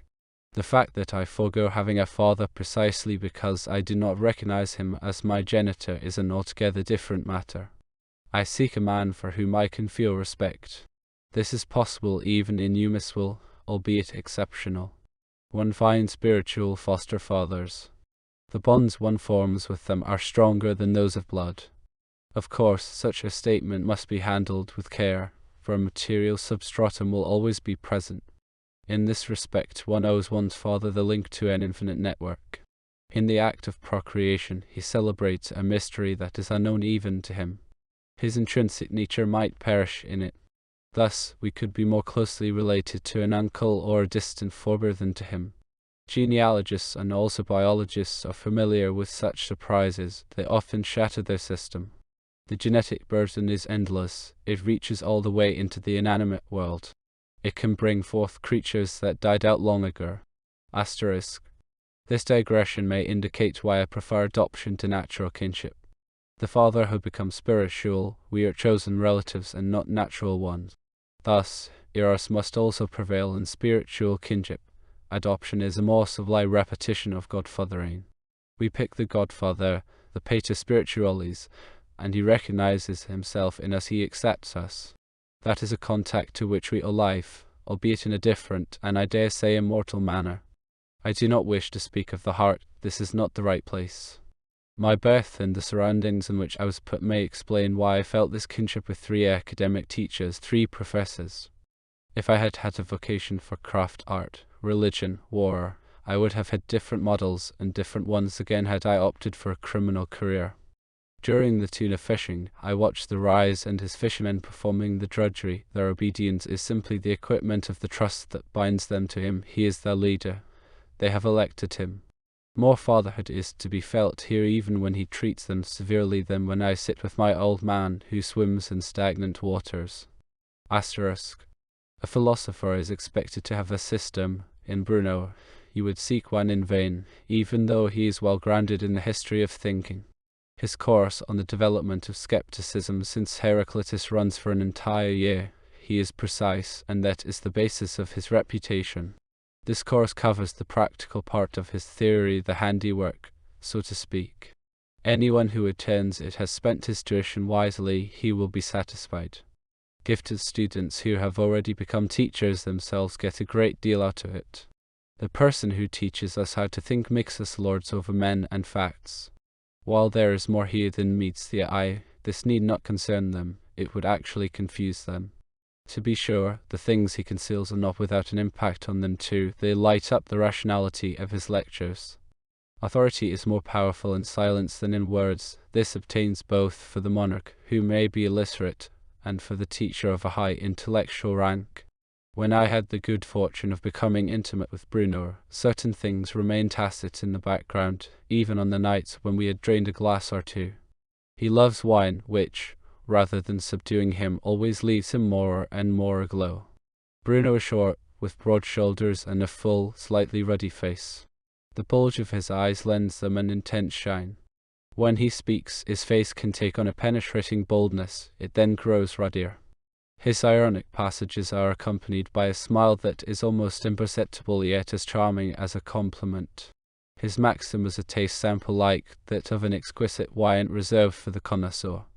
Thus, I often saw him facing me with a light free gesture as if he were lifting the curtain on a wordless realm when the angel of silence entered. Concurrence then supplanted comprehension. Asterisk. Bruno, too, considers the situation in Eumeswil favourable. the historical substance is used up. Nothing is taken seriously now except for the gross pleasures and also the demands of everyday life. The body social resembles a pilgrim who, exhausted by his wanderings, settles down to rest. Now images can come in. These ideas also had a practical meaning for my work. Vigo had advised me as a historian I would obtain glimpses of historical models that kept recurring without their having to move me, much less inspire my enthusiasm. That is how one studies the style of coins that have been withdrawn from circulation. Although worthless as legal tender, they fascinate the amateur. Bruno rounded this out by adding an insight: a wall with the slime wash already flaking off would reveal idols that, albeit long forgotten, were slumbering in private graffiti of nay, prehistoric power. That would be the limit of scholarship. Asterisk. Thus my attentiveness when I stand behind the bar goes in three temporal directions. First of all, I am devoted to the comfort of the condor and his guests, that is the present. Next, I follow their conversations, the development of their objectives, the interweaving of their political plots. All this may be topical for them. For me, in Vigo's terms, it constitutes a model that is more sharply defined in small states than in great empires. Florence was enough for a Machiavelli. I am certain that the Domo has studied him. A few of his maxims sound as if they were borrowed from El Principe. After midnight, when they have been drinking, I grow more alert. Words, sentences are spoken that obviously refer to the forest. I join these splinters into a mosaic. Larger pieces, fragments are offered by Attila's memories. Having lived in the forest for a long time, he is lavish with anecdotes. They are hard to pigeonhole in terms of time and authenticity. They demand the mythologist's flair rather than the historian's. A forest hermit lives as if in a feverish dream. I track these conversations like a hound, all the way into the mimicry, the gestures, and the depths of the silences. Then there is a stirring in the thicket. Is it the wind, or is an unknown quarry about to emerge into the clearing? The desire to capture the moment in a note is overpowering. This is an instinct that lives in every historian. I have ways of doing it. My duties include keeping the mess log. Any beverages and collations passing from the galley through the bar have to be entered. The point here is not so much bookkeeping as security. Thus, no one notices when I pick up the pencil and make my accounts. To be sure, the Domo asks to see the log. He is interested in such things as the tastes and habits of the individual participants. He cannot possibly spot a secret writing in a text. I introduced a dot system and I imperceptibly emphasize certain letters. My goal here is not so much to capture my impressions as to mark the focal points. Here I come back to the meaning of silence. I also have to control the ambience, and at those times when I sense there is something in the room, I indulge in certain liberties by charging those moments with significance. I finally succeeded in making do with the ductus alone. I scrutinize my handwriting like a mirror of time. I would have ignored a detail in this context if it did not point to Bruno's methods. The fact that penmanship communicates things from a simple household budget to intellectual realms is a commonplace, and every graphologist knows that it reveals an image of character to the knowledgeable observer. But Bruno went further. For him, handwriting is a mirror that traps and releases the moment when we engross ourselves in it. Why were the tablets of Mount Sinai taken along during the wanderings? Everyone knew the text by heart anyway. And yet the tablets express something more than indifferent from the commandments, the commanding power. That was why the high priest secretly perused them before the sacrifice and probably touched them as well. Bruno, I say this making all due allowances, advanced in that direction.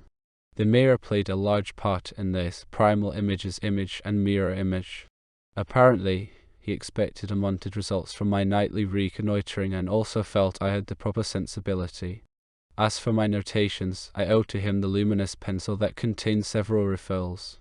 If a conversation turns ardent, bringing the forest closer, a finger squeeze makes certain refills, meant for this purpose, spring out of the reserve as if I were releasing the safety catch on a gun. I do not need to make any special entries. I simply continue the list of consumed beverages. It may be my imagination, yet what is imagination? But once I look at these written columns, the conversations seem closer than when I heard them. It is as if their background were opening. Words then have the power not only to communicate but also to evoke.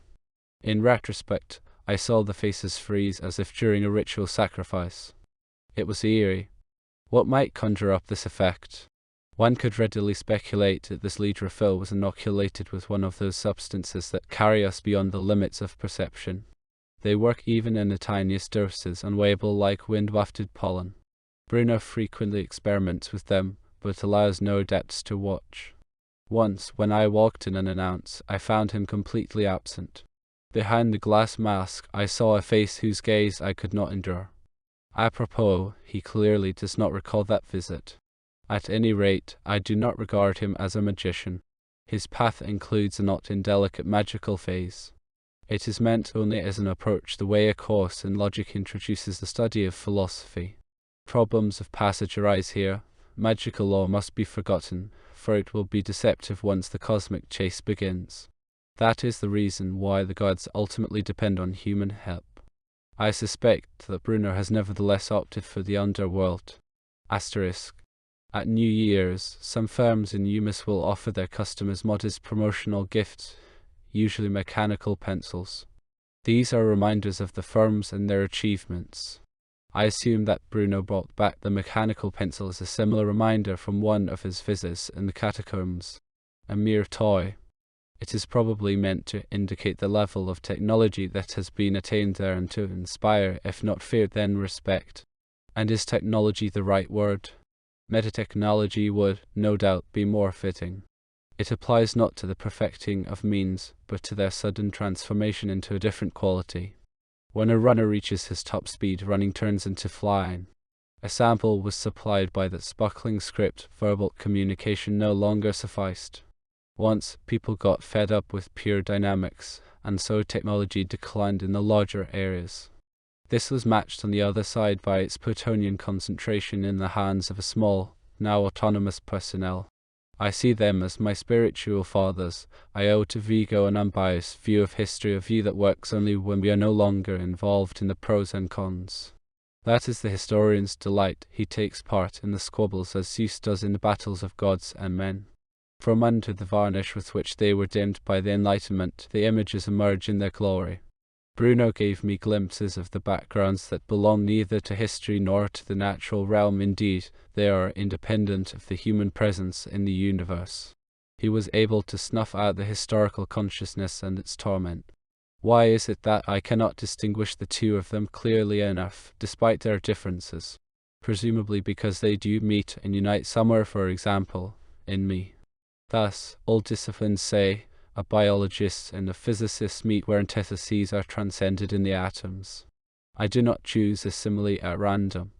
Vigo is turned toward the gods and Bruno toward the titans, one toward the forest, the other toward the underworld. Vigo peers into the world as into a picture book. The objects are charged under his eyes and they pounce on him. One evening, when we were sitting in his garden on the edge of town, he pointed to an araucaria. Martin, do you see anything special about it? It was a beautiful specimen of this tree, whose silhouette lends an austere touch to our coast, yet nothing about it struck me as unusual. Vigo provided the explanation.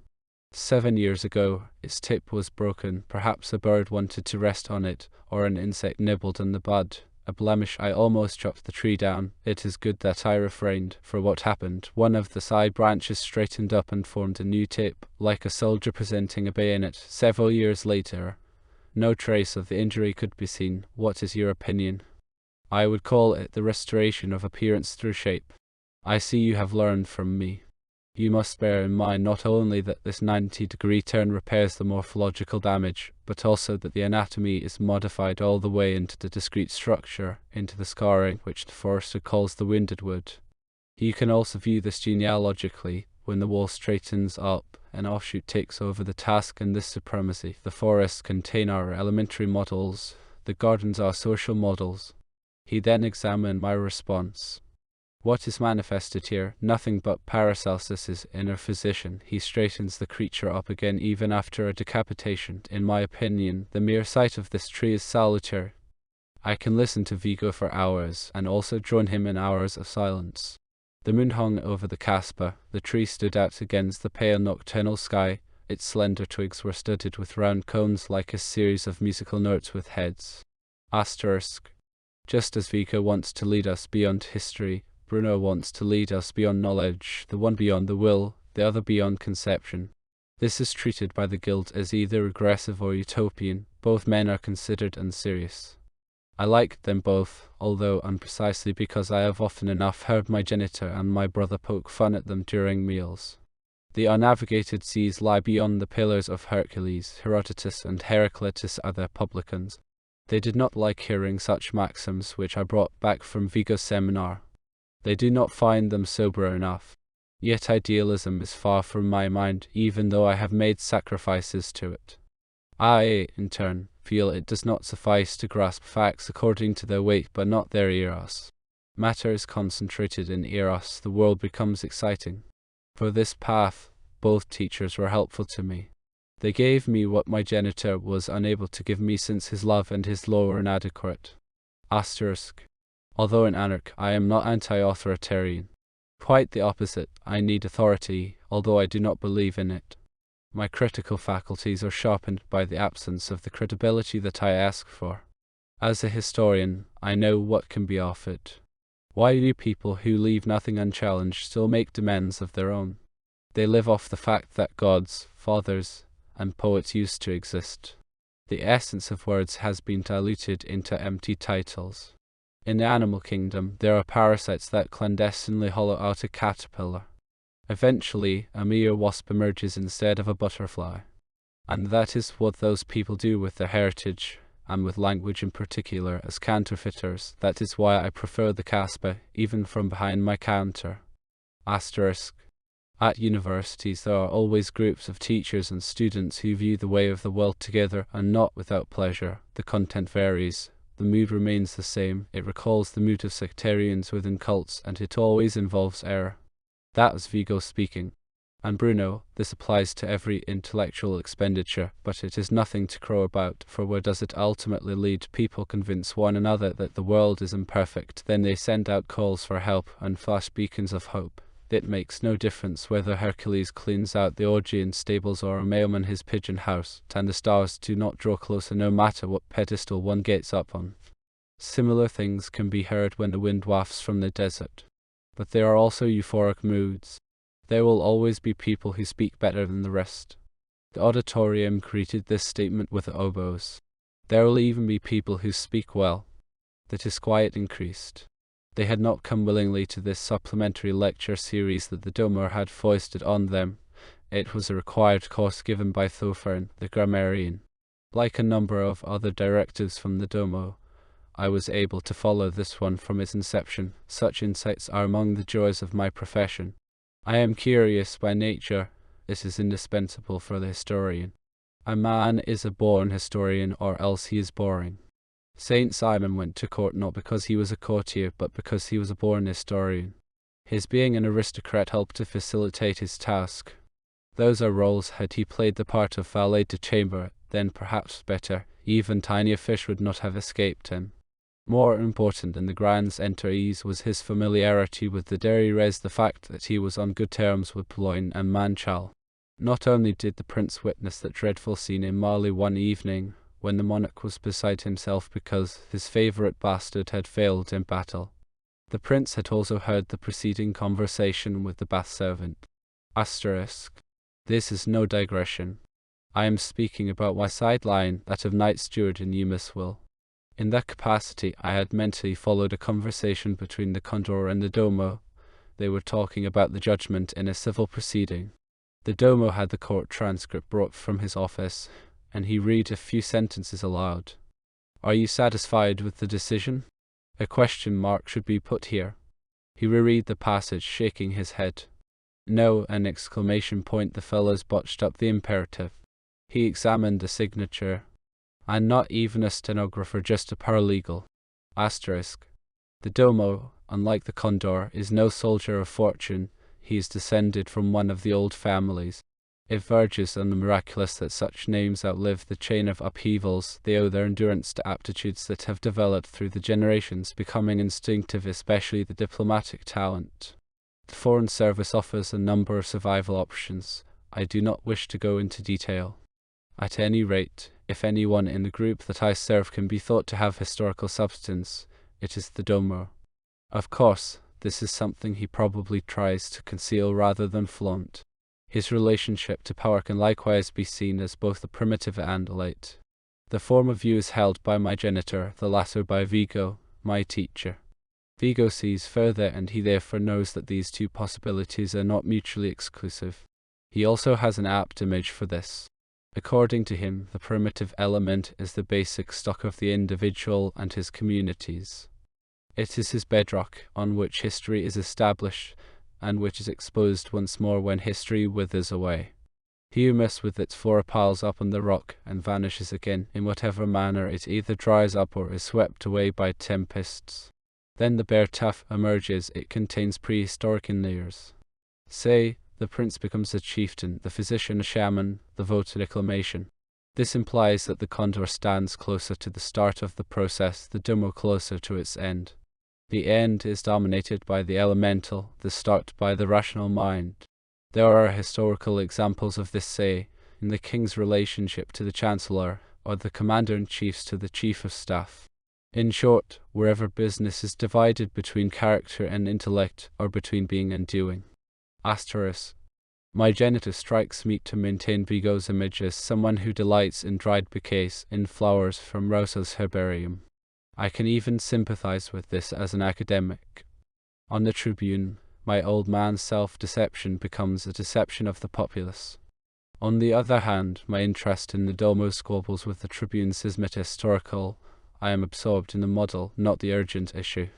At the Luminar, I studied the particulars of Rosa's visit with Hume, plus the misunderstandings that led to Hume's invitation. Jean-Jacques' life leads from disappointment to solitude. This is reflected in his successors, down to the present day. It hints that something human was touched at the core. The great ideas spring up in the heart, says an old Frenchman. One could add, and are thwarted by the world. Asterisk. I consider it poor historical form to make fun of ancestral mistakes without respecting the eros that was linked to them. We are no less in bondage to the zeitgeist. Folly is handed down, we merely don a new cap. I therefore would not resent my genitor for merely believing in a fallacy. No one can help that. What disturbs me is not error but triteness, the rehashing of bromides that once moved the world as grand utterances. Errors can shake the political world to its very core, yet they are like diseases. In a crisis, they can accomplish a great deal, and even effect a cure as hearts are tested in a fever. An acute illness, that is, the water are full with new energies. A chronic illness, sickliness, morass. Such is Eumeswil. We are wasting away, of course, only for lack of ideas, otherwise infamy has been worthwhile. The lack of ideas, or put more simply, of God's causes an inexplicable moroseness, almost like a fog that the sun fails to penetrate. The world turns colourless, words lose substance, especially when they are to transcend sheer communication. Asterisk. I have to occupy myself with the Domo's political standpoint insofar as it is significant for my studies. Anything beyond that, say, affection, I must avoid, like any kind of whirlpool. This does not interfere with my pleasure in hearing him speak, nor do I lack the opportunity. If the Elocon or other important guests are not being served, then the night bar is peaceful. Often only the condor is present with Attila and the Domo, plus the minions on duty. I perch on a high stool behind the bar. It makes me look as if I was standing by in full dress. My close observation of the guests is part of my service. I anticipate their every wish. To this end, I have an obliging smile at my disposal. I test it in the mirror before going on duty. I have already mentioned that I make notes on whatever is consumed. The minions wait on the tables, doing the actual serving. That is the raised blind from which I'll observe my game. If I say I like hearing the Domo, then my primary reason is a negative one, namely that he lacks the grand utterances, with which I got fed up once I learned how to think for myself. Still and all, I must admit that at first his diction had a sobering effect on me, accustomed as I was to a style that replaces arguments with claptrap. The initial sobering effect is due to the economy of his expression, few adjectives, few relative clauses, more periods than commas. The howlers are absent, evidently. Correctness carries more weight than beauty, and necessity more than morality. This is not the kind of language with which orators address an assembly in order to sound agreeable and obtain agreement. Rather, it is the kind of language aimed at preaching to the converted. Usually, the wording reassures the condor in whatever he is wishing anyway. Thus, it is the language of a man who knows what he wants and who transfers this wanting to others. Dico, I speak. Dicto, I speak firmly. Dictate. The T concentrates. I soon got accustomed to his diction as to an older school, say, in painting. A tree-lined riverbank was seen, as interpreted by the late 19th century of the Christian era, light, movement in the foliage, and interplay of general, changing impressions that developed through detailed transitions since Rubens. I could decompose it nicely at the Luminar. Now comes another room, the Florentine's, Circum. After incurring displeasure in the auditorium by giving his introductory lecture on qualitative linguistic distinctions, Thofen resorted to a diversion which garnered mirth and applause. Last night, when I was sitting in the Blue Egg with nothing wicked in mind, it must be noted here that Eumeswil has no shortage of low dives. There is something to tickle even the most devious fancy. That is the fruit of the Domo's liberality, which is supported by the condor. To each his own. This motto is interpreted broadly here. The Domo said, whatever a man does in bed or even in a stable is his own business, we do not interfere. By en manger, by en boire, by en fouter, by giving our blessing to all that, we relieve the police and the courts of an enormous workload. This way, aside from lunatics and gross criminals, we only have to deal with do-gooders who are more dangerous. Our people in Eumeswil do not want a better life in some vague future. They want a good life right now. They do not want to hear coin clink. They would like to have it in their pocket. They prefer a bird in the hand to a bird in the bush. We can even give them the chicken in the pot. The Domo banks on facts just as my genitor does on ideas. That is the difference between liberalism and liberality. As a historian, I must comment, everything is correct in its time. The Domo's methods presume the existence of our fellow-like condition. The great ideas for which millions got themselves killed are worn out. Distinctions have largely vanished, circumcised and uncircumcised, whites, yellows, and blacks, rich and poor no longer take themselves so seriously in their qualities. At most, they take to the streets if there is a cash crisis, or during Mardi Gras. All in all, a man can do or not do as he likes. Though a tyrant, the condor, discreetly accompanied, moves like a common man in the marketplace and on the waterfront. He likes talking to people. Karim, you old scoundrel, still up and about, I bet you're still at it, aren't you? Such were his words to the rise of the tuna fishermen, a white-bearded man who was going on 80. And the Ulster replied, Condor, you mean during the week or at night? Asterisk. The Blue Egg is a saloon frequented by criminals and flipped-out types. Vigilantes keep the Domo posted about anything occurring in the Bass Fonds. Theirs is a risky profession. Barely a month passes without the night watch stumbling on the corpse of a man who's been stabbed to death. So, needless to say, Thofern's mention of a place avoided by even the better sort of pimps was greeted with merriment. What he supposedly heard there did indeed involve a stabbing. The crooks were trying the case themselves. Having more to do by night than by day, they while away an occasional afternoon by sitting in on court trials. This is entertaining and also instructive for them. Here at the Blue Egg, they had been discussing a murder indictment that had fallen flat. The victim was an opium dealer. This traffic, though tolerated, is not without its risks. Indeed, tolerance is one of our watchwords. There are lots of things here that are prohibited yet seldom prosecuted, which leaves a semi-darkness on the outskirts of legality consistent with the dreamlike mood of this tavern. In this twilight domain the kickbacks are unlimited. People profit from this both in the Casbah and in the underground. There are scandals, due less to poppy than to hemp. The former dazes, the latter rouses.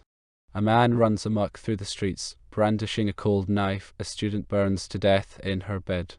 When the Domo thereupon summons one of the major dealers and appeals to his conscience, he need not add anything to stimulate the man's charity, nor do such donations leave any trace.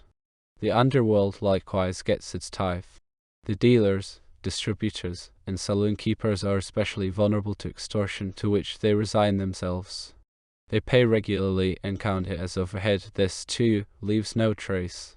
In the matter at hand, the dealer had risked a struggle for power that he could not handle. The affair had taken its nasty course. After sending him threatening letters, they had planted a grenade outside his door, then riddled a bodyguard with bullets, and finally sixed the rats on him. It was high time he left Eumeswil. He managed to reach a ship lying under sail in the harbour. He was, no doubt, planning to seek refuge with the Yellow Con, relying overly on his protection. The rats are no laughing matter. Once they are set on the trail and have picked up the scent, their job turns into a greedy passion. As the dealer was mounting the gangway, a crate came loose from the hoisting crane, missing him by a gnat's eyelash. The crate was so heavy that it smashed through the gangplank. Unscathed, he reached his cabin, a camera di lusso with bath and salon. But when the facchino arrived with the baggage, he found the passenger lifeless in front of the vanity mirror. The ship's doctor, who was already on board, could only ascertain his demise. Heart attack. The excitement had obviously been too much for him, as it was for the horseman who galloped across a frozen Lake Constance without realizing it until he reached the other side. No seaman likes having a corpse on ship. There was still time to get rid of it. After filling out the death certificate, the physician returned with the porters to supervise the transport. The dead man lay bare-chested on the bed. That had been his position when the doctor had examined him. The doctor could therefore state under oath that the stiletto had not yet been thrust into the left part of the torso. Now its handle was sticking out. The stab had been dealt with professional self-assurance, and indeed in the brief span between examination and transport. No blood had flowed. The blade had bored through a dead heart. This was confirmed by the autopsy, which was also attended by Attila. I had therefore learned about the case from the conversations in the night bar. Policemen came aboard. There was a terribly annoying delay. Passengers and crew were interrogated, as indeed was everyone who had been present on deck or below. Attention focused on the facchino, who seemed to know more than he cared to admit, although he obviously had nothing to do with the crime. When threatened with having to testify, people prefer to conduct themselves like the temple monkeys of Nico, which cover up their eyes, ears, or mouth, and with good reason. But for the police, this is right down their alley. No matter how ensnarled a thread, once they get hold of one end, they unravel it all the way. It therefore did not take them long to get something out of the porter. He had noticed an irregularity. He confessed this all the more easily since the intruder had been a facchino. These are the boys who sneak aboard vessels in the turmoil of departure, trying to wangle tips and watch out for opportunities. Working without a license, they are, needless to say, a thorn in the side of the facchini. This put the police hot on the trail. The phony porter, a hired killer, had done the stabbing. Like a shadow, he had slipped into the cabin where the dead dealer was lying in the penumbra just as the physician had left him. Then the intruder had carried out his task in a split second. Asterisk. That had been the topic of the conversation that Thofan had eavesdropped on at the Blue Egg, or claimed to have eavesdropped on, I was not sure which. I felt as if I had already read that embroiled plot in a novel or seen it in one of the gangster movies that form the bulk of entertainment here and are soon forgotten. The manhunt, with all its ins and outs, is one of those themes that never lose their charm and that go through infinite variations. At the Luminar, I occasionally view shortened versions from the Pretevil and by other authors. As for the murdering of a corpse, I found a similar recipe in Date Keane, a classic writer in this genre. It is one of the recurrent variants insofar as it touches on a nightmare that has been haunting us since the days of Cain. We believe we have murdered someone in a dream. Awakening restores our innocence. But why did the professor go into such detail? After all, he was teaching a course in philology, not law. However, Thofan showed he could live up to the Domo's expectations. Asterisk. Gentlemen, the court had to decide on criminal charges for a capital offence. The defence moved for acquittal and won. Let us follow up on the defence by probing the verb to stab. If we assume that the dealer was still alive when the stroke was dealt and that it killed him, then that would have been a dear case of homicide with obvious intent to kill. Had the stroke not been deadly, then the defense attorney would have pleaded bodily injury. But neither was the case. A cadaver can be neither killed nor injured in this sense. Otherwise the anatomist who dissects it would also have to be punished. Thus, the defense attorney had to prove that the dealer was not slain, but merely stabbed, that is, that the action that had taken place did not entail any criminal liability. The fact Anaxio would have been incapable of such rationalizing because it went beyond his linguistic ken, the defense attorney had to feed it to him. Gentlemen, the difference between these two verbs, slay and stab, seems nugatory, but here you have an example of its scope by varying just two consonants. Thorfinn smiled. You can do a lot with that. A sound or two can make all the difference in the world. Anyone with a smattering of trigonometry can calculate the distance to the moon. He has estimated it as his common property, which he shares with the rest of society, but he alone can esteem it. The professor then came to a different issue. We might also suppose that the dealer fell victim to a gang and did not live to experience the final stroke. In such a case, this is not the continuation of an action, but a continued action.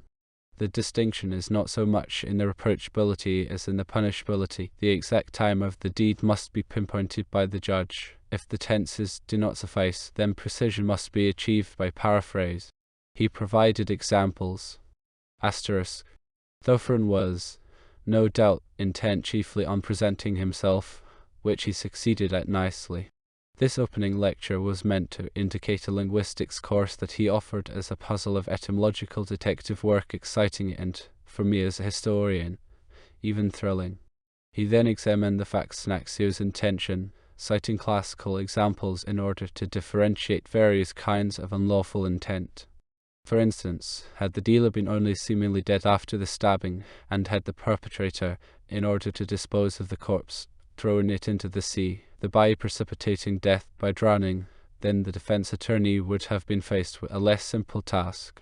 Success would have come from a series of causal yet not logically linked actions, which the ancient jurists would have classified under the heading of dolus generalis. Nowadays, we get off more cheaply for better or worse, because it has become more difficult to distinguish the real from the possible, and the latter, in turn, from the desirable. This involves a loss of verbal forms which cannot be made up for by psychological speculations. I will deal with the subject when we get to the conditional tense. Asterisk. This was an idea that vividly haunted me too, albeit in a different way, since in Eumeswil we live in a city where nothing seems real anymore, and anything seems possible. This levels distinctions and promotes a chiaroscuro in which day and dream blend into each other. Society is no longer taken so seriously. This adds a new touch to dictatorships. It is no accident that Vigo so frequently points to echoes of the 1001 Nights. A fisherman, a coolie, or a dyer does not only fancy marvelous things in his dreams, he ascends from them like a grand seigneur. No barrier remains between wish and fulfillment. This recalls the possession of the magic ring. The cobbler who found it rubs it, and a demon spurts from the wall. I am the servant of the ring and its bearer, master. Order me to put up a palace overnight, wipe out a nation, or burn down a city. At least, the fairy tale says so, and yet the nation is wiped out, and its far eastern city burns down to its very foundations. This was ordained by a textile merchant. The historians tried to comprehend it, but in vain. It was beyond their scope. Bruno is right when he classifies this as magic, which is developing into a science and over a subcategory of science. Technology has a subsoil. Now it is starting to feel queasy about itself. It is approaching the immediate realization of thoughts, as is achieved in dreams. Only a tiny step appears to be missing. This step could emerge from the dream itself as if from a mirror. Eumeswil lends itself to this possibility. A door should no longer be touched, it should spring open on its own. Every desired place should be reached in the twinkling of an eye. Any world is drawn from the ether, or, as at the Luminar, from the catacombs. That is the comfort side. Thorfinn derives comfort from conforto. I fortify, I strengthen. But comfort can become too strong. Asterisk. Starting with that introduction to the course for law students, I regularly attended Thorfinn's lectures and also his seminar. There I met few and nearly always the same people. Grammar is a dead science. That is why it is studied more seriously within the framework of the extinct languages than the current ones. However, The Doma wanted law students to master language as a logical instrument in order to be able to pass judgments. Nothing is further from his mind than aesthetic or even artistic sentiments, with the exception of music. Tyranny must value a sound administration of justice in private matters. This, in turn, increases its political authority. The latter rests on equality, to which tyranny sacrifices freedom. Tyranny is intent on overall leveling, which makes it akin to rule by the people. Both structures produce similar forms. They share a distaste for elites that nurture their own language and recognize themselves in it. Poets are even hated. As a grammarian, Thofern sets great store by the verb to nurture, and it is here that I, as a historian, concur with him. The historian's task is a tragic one. Ultimately, it has to do with death and eternity. Hence his burrowing in rubble, his circling around graves, his insatiable thirst for sources, his anxious listening to the heartbeat of time. What could lie hidden behind such disquiet?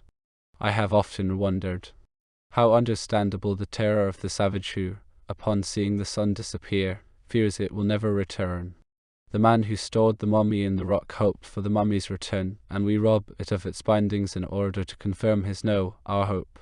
When granting life to the past, we succeed in conquering time, and a subduing of death becomes apparent. Should the latter work out, then it is conceivable that a God will breathe new life into us.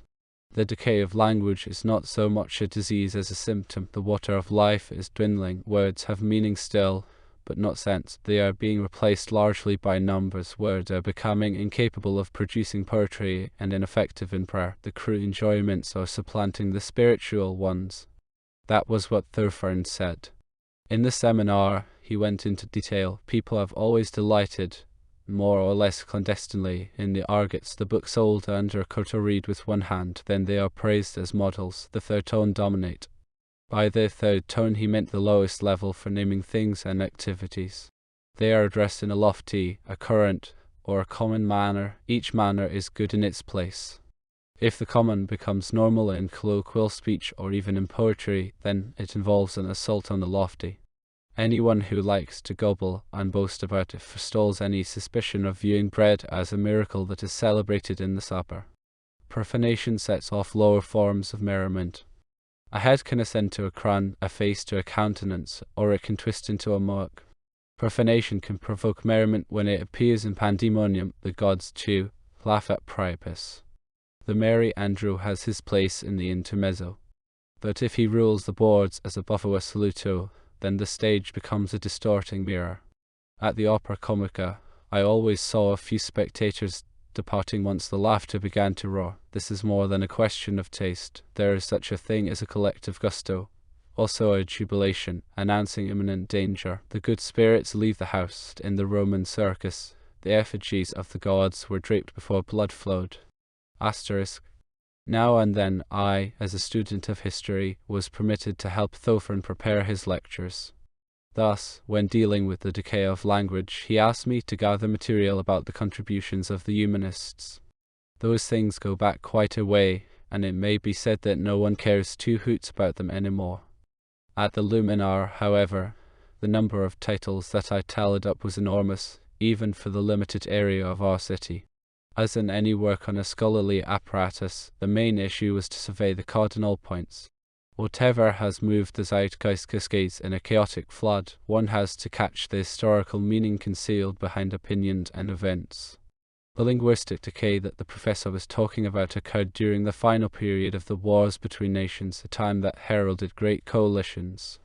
First, the regional gods had to be disempowered worldwide. The fact that the father was also affected indicated a planetary agitation. The disempowering of the father endangers the heavens and the great forests. When Aphrodite bids farewell, the ocean goes dim. Once Ares is no longer in charge of wars, the shacks of flares multiply. The sword becomes a slaughterer's knife. In a period of decline, when it was considered glorious to have helped destroy one's own nation, the roots of language were, not surprisingly, likewise pruned, above all in Eumeswil. Loss of history and decay of language are mutual determinants. The humanists champion both. They felt called upon to defoliate language on the one hand and to gain prestige for slang on the other hand.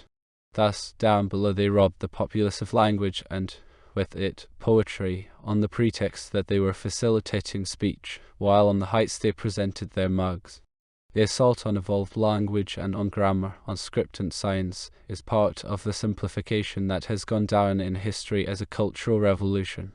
The first world state cast its shadow. Well, that lies behind us now. In this area, we have been released from wanting and wishing and can render unbiased judgment to the extent of our abilities. In Eumeswil this applies, I feel, to Vigo, Bruno, and Thofern. Different as they are, these three are able to have a conversation without promptly serving up the trendy claptrap. One often has the impression in Eumeswil that it is not the person, but the swarm that answers. Of course, there are raised platforms, as with my dear father, and also Flanders of the Deep, which unite in schools.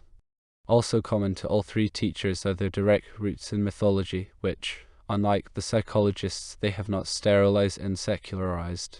In this way, they can still test the very substance of the gods.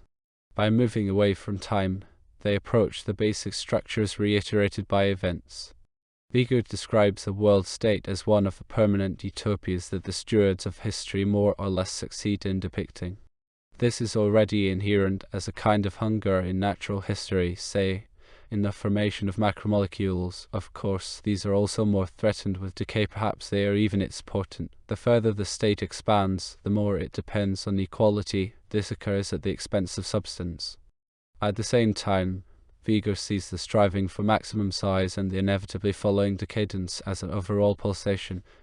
Even a jellyfish moves by unfolding and then closing its umbrella. Thus, in the course of history, the desire for largeness alternates with the desire for smallness. But if you already knew, and we, too, have learned that the world state both culminates and disintegrates overnight, the Leviathan's limits are not so much spatial as temporal. I have already mentioned Vigo's penchant for periods of decline. This has less to do with decadence than with the late maturity of highly advanced civilizations after the first frost. Hence, for him, Athens and Thebes are greater than Alexander's universal empire. All in all, he loves city-states. In the city-state the landscape crystallized, while in the empire it is leached out, degraded to a province. Asia Minor was a wonderland before Alexander, and still under the satraps. Herodotus and even Ovid provide us with some notion of that. Incidentally, for Vigo, Alexander rightfully carries the predicate of the great. Perhaps this greatness would have been embodied more purely had it been limited to the human. He had more than historical power. He had divine might. That was why he was one of the last men to enter mythology. What about Christ? That was no longer a myth. For Vigo, the struggles of the Diadochi likewise demonstrated the uniqueness, the singularity of Alexander.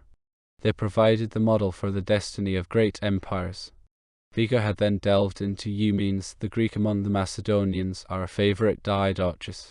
Eumeswil is his namesake. Any further citing of him is filler-like arrogance. When the empire falls apart, as after Alexander's death, the old tribes try to isolate themselves again, each citing its own distinctive character. Yet this is precisely what they have lost by passing through the empire, like grain ground by a mill. All they retain is their names, akin to the Greek cities of the Roman era. Yet Alexandria blossoms. There, civilization resides no longer in the blood, but in the head. The period of the polyistas, the lexicographers, the connoisseurs and collectors begins. The prices of antiquities and artwork skyrocket. Echoes still resonate in Eumeswil. They resemble the growing interest in the animal world during the very times that it begins to die out. That is how rooftops shine at sundown. That was more or less what Vigo said. I am quoting from memory, and roughly at that. As a historian, Vigo sees the course of the world as cyclical, hence, both his skepticism and his optimism are limited. In any period, he would find a small spot warmed by the sun, even in Eumeswil. Bruno, in contrast, views the world as a magus. Now and again, the earth shows its totem, that of the ancient serpent, by casting off or pulling in its limbs. This explains the world state, the atrophy of civilization, the dying out of animals, the monocultures, the wastelands, the increase in earthquakes and plutonian eruptions, the return of the titans, say, Atlas, who embodies the unity, Antaeus, the strength, and Prometheus, the cunning of the mother. The fall of the gods was tied to all that. They returned, they who had driven their father from his throne. That which had once been the diamond sickle that emasculated him was now reason and science. Bruno pointed out the underworldly character of technology, its feeding on ore and fire, the plutonian glare of its landscapes. The serpent regained its power, those were birth pangs. In Eumeswil, people, as if on an island or on a shipwreck, lived off the cargo for how much longer? The gods were already mocked by schoolchildren. And why not? They would soon have new dolls, the supply is endless. And why gods? Surprises were in the offing. Bruno has access to the catacombs and, in regard to knowledge of the real powers, resembles Vigo less than he resembles Attila, who has lived in the forests. Asterisk. Bruno withdrew from the field of history more resolutely than Vigo. That is why I prefer the former's retrospect, but the latter's prospect. As an anarch, I am determined to go along with nothing, ultimately take nothing seriously, at least not nihilistically, but rather as a border god in no man's land, who sharpens his eyes and ears between tides. I therefore cannot consider returning. This is the final refuge of the conservative who has lost all political and religious hope. To him 1,000 years are now small change, he bets on the cosmic cycles. Some day, Paraclete will appear. Emperor Frederick Barbarossa will rise from his enchanted sleep and step forth from the mountain. But meanwhile, development still exists here, and so does time. Temporality returns, forcing even gods to do its drudgery. That is why there may be no eternal return. That is the paradox, there is no eternal return. Better, the return of the eternal. It can take place only once, time is then captured. Thus, in Vigo's garden, I had come out of myself while the moon hung over the Casbah. Look, he said, we have discovered a sore point. He said that to me, whose skin is nothing but sores. The idea of the eternal return is that of a fish that wants to jump out of the frying pan. It falls on the stoveplate. Asterisk. Above all, Thofern feels loss. His suffering is that of the artistic person in an unartistic time. He knows the values and also the criteria. His disappointment is all the more acute when he applies them to the present. I suspect that he was moved by a poetic instinct, but expression fails him. In a godless space, he resembles the fish whose gills keep quivering after the surf has hurled it upon the reef. That which was pleasure in its element is turned into pain. The age of Pisces is past. For me as a historian, such torment is all too familiar. In our guild, it has given rise to famous works. The mood of the wasteland is part of it. In a vacuum, structures advance in a surreal way. A stimulant, a foretaste of death, that is the magic of the brass city. The man who opens the tombs with all finds more than putrefaction, indeed more than the joys and sorrows of bygone eras. This is precisely why the historian suffers less than the poet, whom no knowledge avails, and to whom the deserted palaces no longer offer shelter. Asterisk. I would have liked to get closer to Thofern, as I had done with my 2 other teachers, but I soon realized that it was not possible. His fear of contact is extraordinary.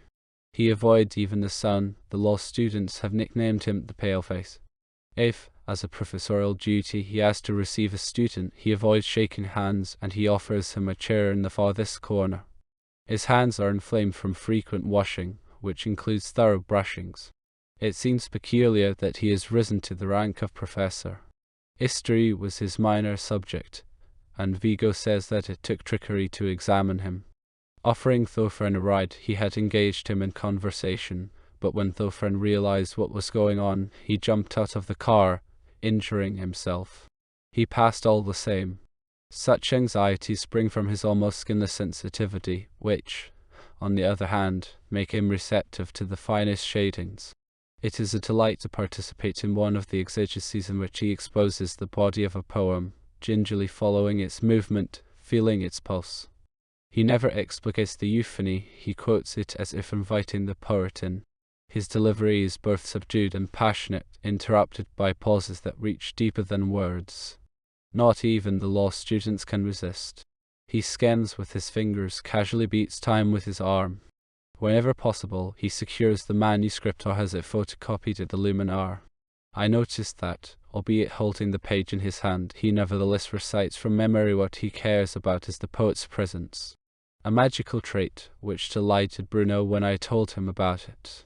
On the other hand, Thofrin's sensitivity to language brings him less joy than sorrow. Even in a casual conversation, breaches that no one else perceives disturb him as shirts leave to fronts. For all that, the self-assurance of his delivery is astonishing. He then speaks ex cathedra. In so doing, he resorts to irony, the classical weapon of the underdog. Asterisk. So much for my teachers, to whom I feel closer than to my genitor, for I prefer kinship of spirit to that of blood.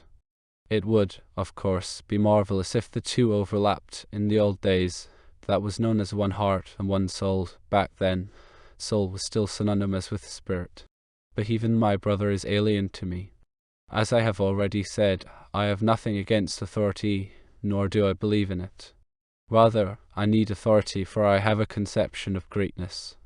That is why, although not without skepticism here too, I associate with the top rank. To be fair, I will not conceal that I also owe something to strata that might be called the humus of education. In teaching, there is an eros that is reserved for simple minds. Their knowledge is a patchwork, yet it is received and handed around like bread. Showing something to children, say, a clock, and explaining how the hands work will delight them, as if they were raising a curtain or drawing a circle on a blank page. There is enchantment here, isolation and security. The days in the Casbah are fairly uniform. I can barely distinguish between work and leisure. I like them equally. This is consistent with my principle that there can be no empty time, no minute without intellectual tension and alertness. If a man succeeds in playing life as a game, he will find honey in nettles and hemlock. He will even enjoy adversity in peril. What causes the feeling of constantly being on vacation? Probably the fact that the mental person liberates the physical one and observes his game. Far from any hierarchy, he enjoys the harmony of rest and motion, of invulnerability and extreme sensitivity, at times even authorship. He writes his text on a blank page and vanquishes destiny. The world changes through writing. This is the marriage of dance and melody. Asterisk. On the other hand, I am also constantly on duty. This applies not only to my mental participation in everything that occurs in the Casbah and in the night bar, but also to the everyday banalities, as prescribed by the rules.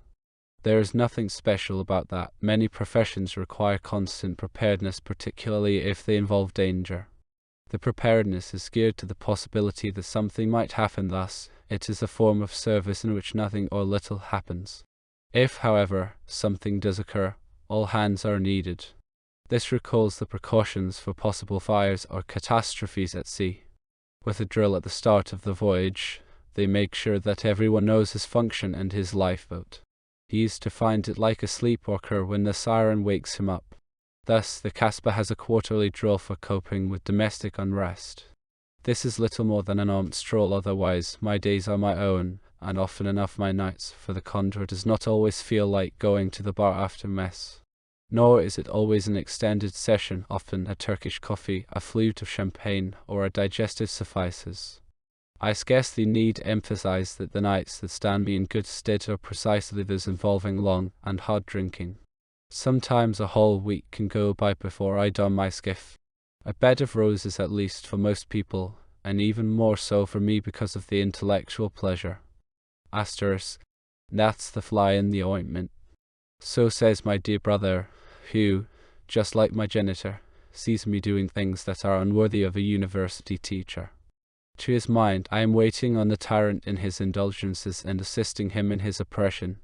A man who shoots at the populace and without even having to do so, old Josiah is turning in his grave.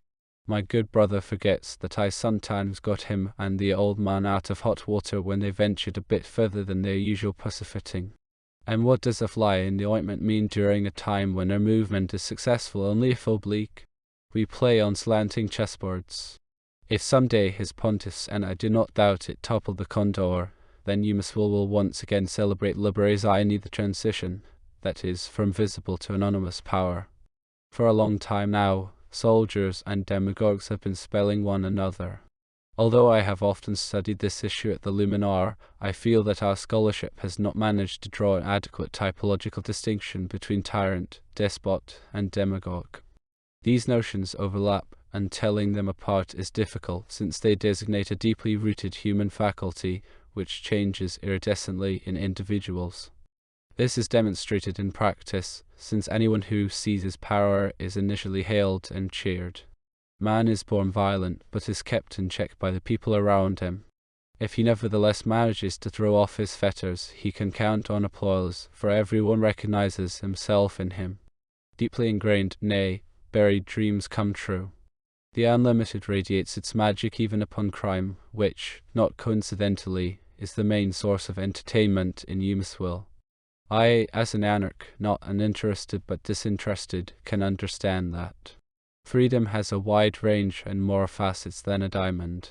I pursued this part of my studies ad hoc in order to visualize the condor's condition. Through the Luminar, I was presented with a wealth of types and also of eras in which these types were concentrated. Greek and especially Sicilian cities, satrapies in Asia Minor, late Roman and Byzantine Caesars, Renaissance city-states, including over and over on Vigo's behalf as well Florence and Venice, then the very brief and bloody uprisings of the Occos, knights of hatchets and long knives, and finally the prolonged dictatorships of the proletariat, with their backgrounds and shadings. The days and nights at the Luminar take me into a labyrinth where I am afraid of getting lost. Life is too short for that. But how tremendously time and times expand when one enters them through a straight gate. It is fascinating. I need no drugs for that, or barely the beaker that I hold in my hand. Say, Matarazzo's Chronicle of Perugia, the history of a city among cities and a land among lands, at crossfade pictures of Etruscan gates, Bassano's choir, paintings by Baglioni, Pietro Perugino, by the 12-year-old Raphael. Even this tiny section snowballs ad infinitum, as does every source, every point that I touch in whatever has been handed down. I sense a crackling, then a shining. That is the historical charge in its intact and undivided power. Friends and enemies, perpetrators and victims have contributed their best. I spend the fully exhausted time in front of the Luminar, whether in the Casbah or down in Vigo's Institute. The mood then infects my work up here or my strolls in the city. This does not mean that I lead a literary existence like an epicon. I actually see the present more sharply like someone looking up from the carpet on which he has said his prayer. The warp is supplied by the centuries, the woof by the day. This creates a distance for nearby things. People and facts gain a background. They become more bearable. How, then, shall I classify the condor? Among the tyrants, though not to be doubted, it says little. According to linguistic usage, tyrants find a more fertile soil in the west and despots in the east. Both are unbounded, but the tyrant follows certain rules, the despot his cravings.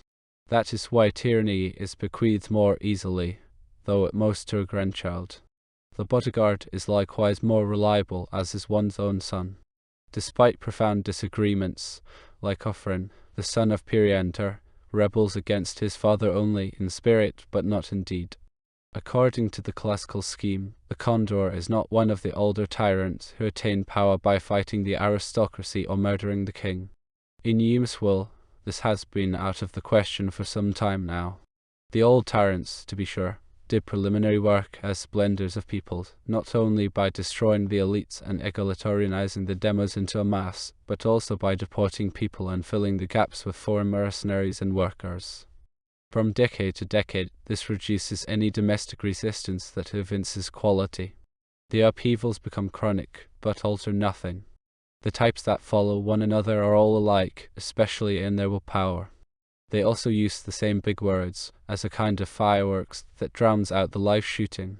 Regardless of his South American tinges, the condor recalls the older tyranny only in that he has taste. As a soldier, he read little. He tries to make up for the slack by having artists and philosophers in the Casbah, and also men of science and intelligent artisans. I benefited from this proclivity when he set up the lavish Luminar for me. On some evenings in the night bar, I enjoy reminiscences of Sicin, Corinth, Samos, and especially the Syracuse of the ancient potentates. I won't deny it. One consequence of the worldwide entanglement is that solitary men appear talents not rooted in one specific landscape or tradition. They loom up from the plain as lonesome peaks. Granted, no style can develop in this way. There is no place, no exchange among lofty peers, no gaudy colonnade, no master's workshop. At times, it seems as if the surface tension were being discharged through a fireball. Scarcely linked to place and time, the important individual turns generous. Major and minor potentates try to bind him, they adopt him. The Elocon prefers planners, architects for Asiatic residences, his pendant prefers artists and metaphysicians. They can be seen in Eumeswil, though not as permanent guests but as infrequent visitors in retinues or in transit. Still and all, I am satisfied with the discussions between the Condor, Attila, and the Domo. Incidentally, one also hears astonishing answers from the minions when they are addressed.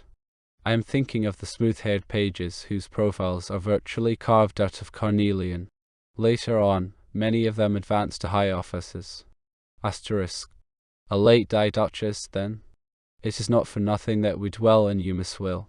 Of the character traits that were indispensable for a Duchess, this you mean, according to one historian, lacked odiousness. The same might apply to the Condor. He also lacks cruelty, he even finds it repulsive. But I wonder why I myself cannot reach a satisfactory comparison. It must be the fault of the dilution, like a beverage that has been constantly brewed and rebrewed from the same leaves. We live on depleted organic substance. The atrocities of early myths, Mycenae, Persepolis, the ancient and the younger tyrannies, the Diadochi and the Epigoni, the decadence of the Western and then the Eastern Roman Empire, the Renaissance princes and the conquistadors, plus the exotic palette from Dahomey to the Aztecs, it would seem as if the motifs were exhausted, sufficing for neither deeds nor misdeeds, at most for feigned reminiscences. As a historian, I know how to elude all that by moving through history as through an art gallery, surrounded by masterpieces. I am familiar with them through my studies. However, once released from any attachment, I know its rank. I grasp the human quality buried deep in its strata, in Cain and Abel, in the prince as in the coolie. Thus, I am always on duty, both in the Kasbah and in the city. When fully back to teaching, I am exempted from my obligation up here, but people think of me as a sympathizer, and I am known as such not only to the Condor and his staff but also to his opponents. This I must reckon with, although, as I have already explained, there are limits to my sympathy. I tend to distinguish between other people's opinions of me and my own self-assessment. Others determine my social status, which I take seriously, albeit once again within certain limits. Nor am I dissatisfied with it. In this respect, I differ from most Eumeswilers, who are dissatisfied with their positions or their standing. I could just as easily say that I neither am satisfied with my position nor take it seriously. That would obtain for the overall situation of the city the absence of any centre, which puts every office under obligation and gives meaning to every action. Here, neither oath nor sacrifice counts any longer. Nevertheless, when anything is possible, one can also take any liberty. I am an anarch not because I despise authority, but because I need it. Likewise, I am not a non-believer, but a man who demands something worth believing in. On this point, I am like a bride in her chamber, she listens for the softest step. My demand is based, if not entirely, then to a large extent, on my education. I am a historian, and as such I know what can be offered in terms of ideas, images, melodies, buildings, characters. Asterisk. My current situation is that of an engineer in a demolition firm. He works with a clear conscience insofar as the castles and cathedrals, indeed even the old patrician mansions, have long since been torn down. I am a lumberjack in forests with 30-year cutting cycles. If a regime holds out that long, it may consider itself lucky. The best one can expect is a modest legality. Legitimacy is out of the question. The coats of arms have been robbed of their insignia or replaced by flags. Incidentally, it is not that I am awaiting a return to the past like Chateaubriand, or a recurrence like Battefieux. I leave those matters politically to the conservatives and cosmically to the stargazers. No, I hope for something equal, nay, stronger, and not just in the human domain. Negaphora, the ship of the apocalypse, shifts into a calculable position. Asterisk. I cannot fail to regard myself with a certain sense of humor when I lecture to an auditorium that jumps only at the most bromidic and faddish bait. The serpent becomes an earthworm here. My sense of propriety gets more of its money's worth when, in my steward's uniform, I wait on the condor and his guests. Thus I take my duties seriously within an overall context that I reject for its mediocrity. The important thing is that my rejection actually refers to the totality and does not take up within it a stance that can be defined as conservative, reactionary, liberal, ironic, or in any way social. One should avoid changing one's work shift in the ever-increasing corvée of the Civil War. On this premise, I can, to be sure, take seriously what I do here. I know that the subsoil moves perhaps like a landslide or an avalanche, and that is precisely why relationships remain undisturbed in their details. I lie aslant on a slanting plane. The distances between people do not change. I actually see them more sharply against the deceptive background. Their standing so close to the abyss also arouses my sympathy. At times I see them as if I were walking through the streets of Pompeii before the eruption of Vesuvius. This is one of the historian's delights and even more his sorrow. If we see someone doing something for the last time, even just eating a piece of bread, this activity becomes wondrously profound. We participate in the transmutation of the ephemeral into the sacramental. We have inklings of eras during which such a sight was an everyday occurrence. Asterisk. Thus I am present as if Eumeswil were a dream, a game, or even an experiment. This does not rule out personal sympathy, which, after all, we do feel when we are moved by a play at the theatre. Given my brand of observation, I would rather associate with Vigo and Bruno than with my genitor and my dear brother. Were I to behave like them, I would be rooted in an agitation that does not appeal to me in any way, whether I view it from above, from below, from the right, or from the left. The condor would then be the tyrant for me, not just factually, but also morally. Tyrants must be hated, so I would hate him. Or else he embodies the will to power, as extolled by Bouteville, a great navigator. He steers us through the waves and storms of the struggle for life. I then model myself after him. I follow him without giving it a second thought. I idolize him. Be that as it may, these are feelings that I ward off. When I, as a historian, view us and family, it strikes me that I dwell one story higher than my father and my brother, in rooms where one lives more unabashedly. I could come down at any time. That would be the historian's descent into politics, a change that might have good and even noble reasons, yet would in any case entail a loss of freedom. Asterisk. Such is the role of the anarch, who remains free of all commitments yet can turn in any direction.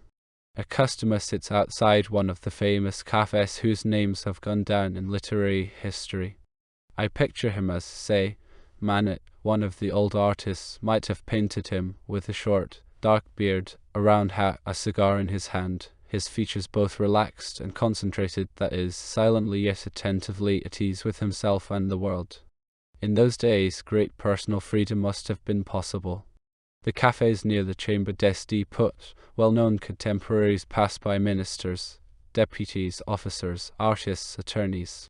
The waiters are starting to reset the indoor tables for the evening customers. The caler comes with the oyster baskets. The first streetwalkers show up.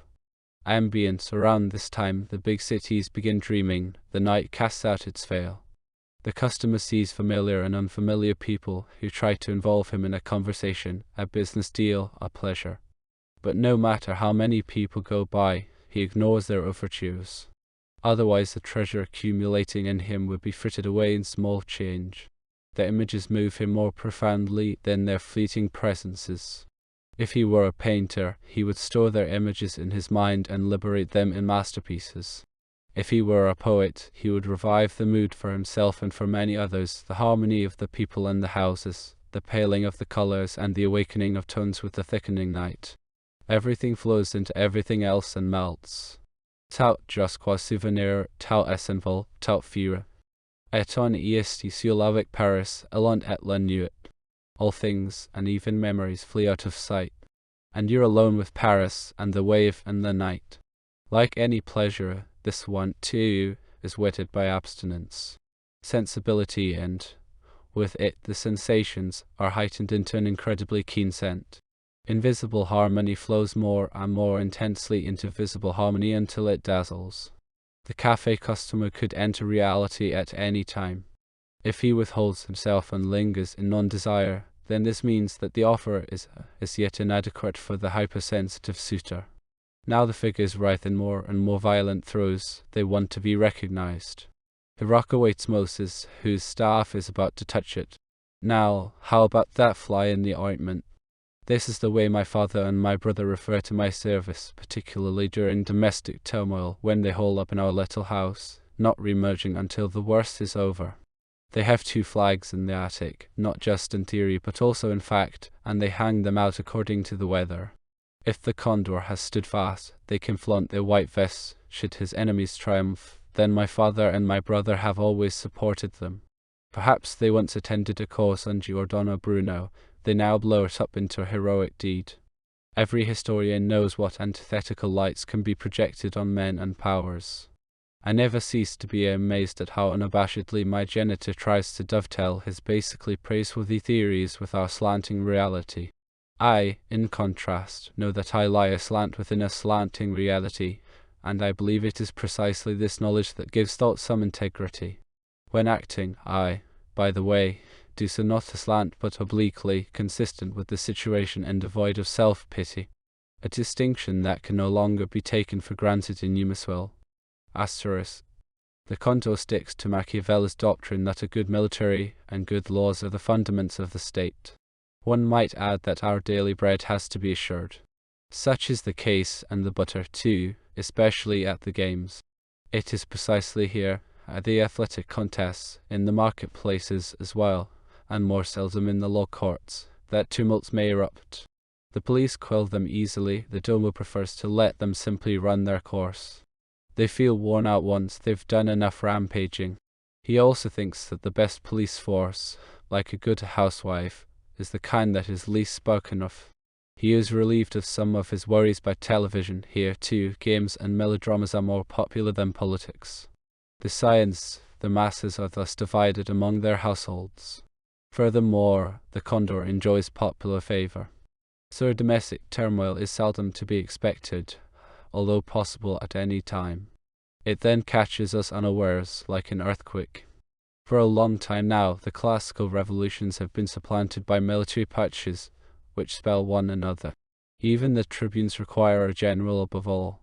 This is a truism. The predecessor's corruption is a leitmotif. In this, too, they are nearly always right. There are variants when the new rulers present themselves. A few cite the populace and its will. The others, like the condor, are satisfied with the power of facts. In some cases, there is a joviality that inspires confidence. Either way, both the police and the military have to be watched over. This includes generals and praetorian guards. Cliques of guard officers, like those from which the Orlovs ascended, are hard to imagine in the Kasbah. Still, the condor's father was a simple sergeant. The Domo has confidential agents all the way down to the battalions, and then again others who watch over those agents. This should not be regarded as espionage. The current method is more casual. My dear sergeant, you know the condor's high opinion of you. At parades, he is addressed by name and has the opportunity of distinguishing himself. No wonder he is also ordered to attend the report session. A capable soldier, an open adherent, there is no secrecy involved, no hint of snooping. And it goes without saying that the Domo stays in direct contact with the troops. I see one or another of the boys when the condor takes him along to the night bar after mess, a special distinction. Open faces, thoroughly uncritical, gullible. That is the third variant of conduct in Eumeswil, failure to recognize the slanting situation, which I accept as a task while my genitor misjudges it. Gullibility is the norm. It is the credit on which states live. Without it, even their most modest survival would be impossible. Thus, domestic turmoil is unlikely, but when riots erupt, they go for broke. They would also start right in with serious actions, naval mutinies, occupation of radio stations, proclamations by officers, and, above all, an attack on the Condor. That was how he himself seized power. Attempts of this ilk can seldom be fully hashed up. Something usually leaks out. Many uprisings have succeeded only because the rulers failed to take the early symptoms seriously, and the symptoms are prefaced by an incubation period. It is unlikely that the Domo could be caught by surprise. The intelligence system runs perfectly. The morning bulletin apprises him of anything special that has occurred during the night. Once a day the chief of police comes with his report, in which, inter alia, the postal surveillance and the chronique scandaleuse play a role. There is no essential difference between the police and the military. To the extent that we can speak of war between our fellow states, this is usually a fire encroaching on foreign territories. After all, they are dependent on the empires. Tyranny goes by the law of the hunting preserve. If any of the young hots thinks he can defy the royal stag, they engage in a test of strength. Then all hell breaks loose.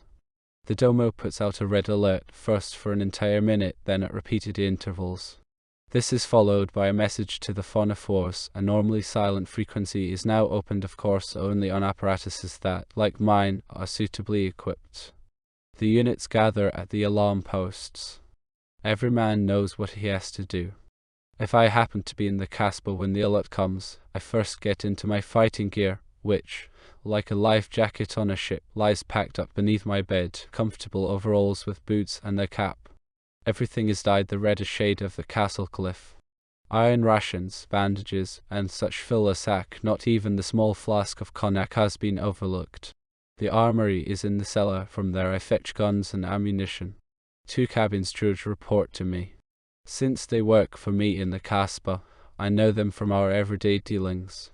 The 3 of us then descend one of the paths that meander down to the city, and we station ourselves at midcourse. There used to be a small watchtower here, but it collapsed during the great earthquake. A stump has survived, covered with reeds. It resembles one of the shacks that were built for duck hunting down below on the Sus. There we settle in. First I send the other 2 a bit further down, to a sign that says no trespassing. They tear off the metallic foil, and a death's head appears in phosphorescent paint. The Domo expects the police to refrain from using their firearms, even shooting in self-defense, as to be justified in subsequent reports. If, however, they are authorized to shoot, then he demands that they aim at the individual and with intent to kill. My 2 assistants set up the preliminary warning sign and then come back. I assign the guard's schedule and discuss the possibilities with them. The cabin stewards switch off with one another. Probably one of the Chinese cooks who also serve as waiters and a Lebanese named Nebek are part of our unit. The cook has a long name. His fellow workers call him Kong. A fat fellow wouldn't be of much use. His girlfriend, Ping Sin, lives in the city. I can picture them. The Lebanese listens in joyous expectation. Since he likes to shoot, he hopes that it will be our crew that gets attacked. His vocabulary is rich in aggressive expressions, especially up in the Casbah when he has not visited his lady love for weeks on end. Shoot, hit, mow him down. The Chinese sits back comfortably, folding his hands on his belly. In reality, nothing much can happen here.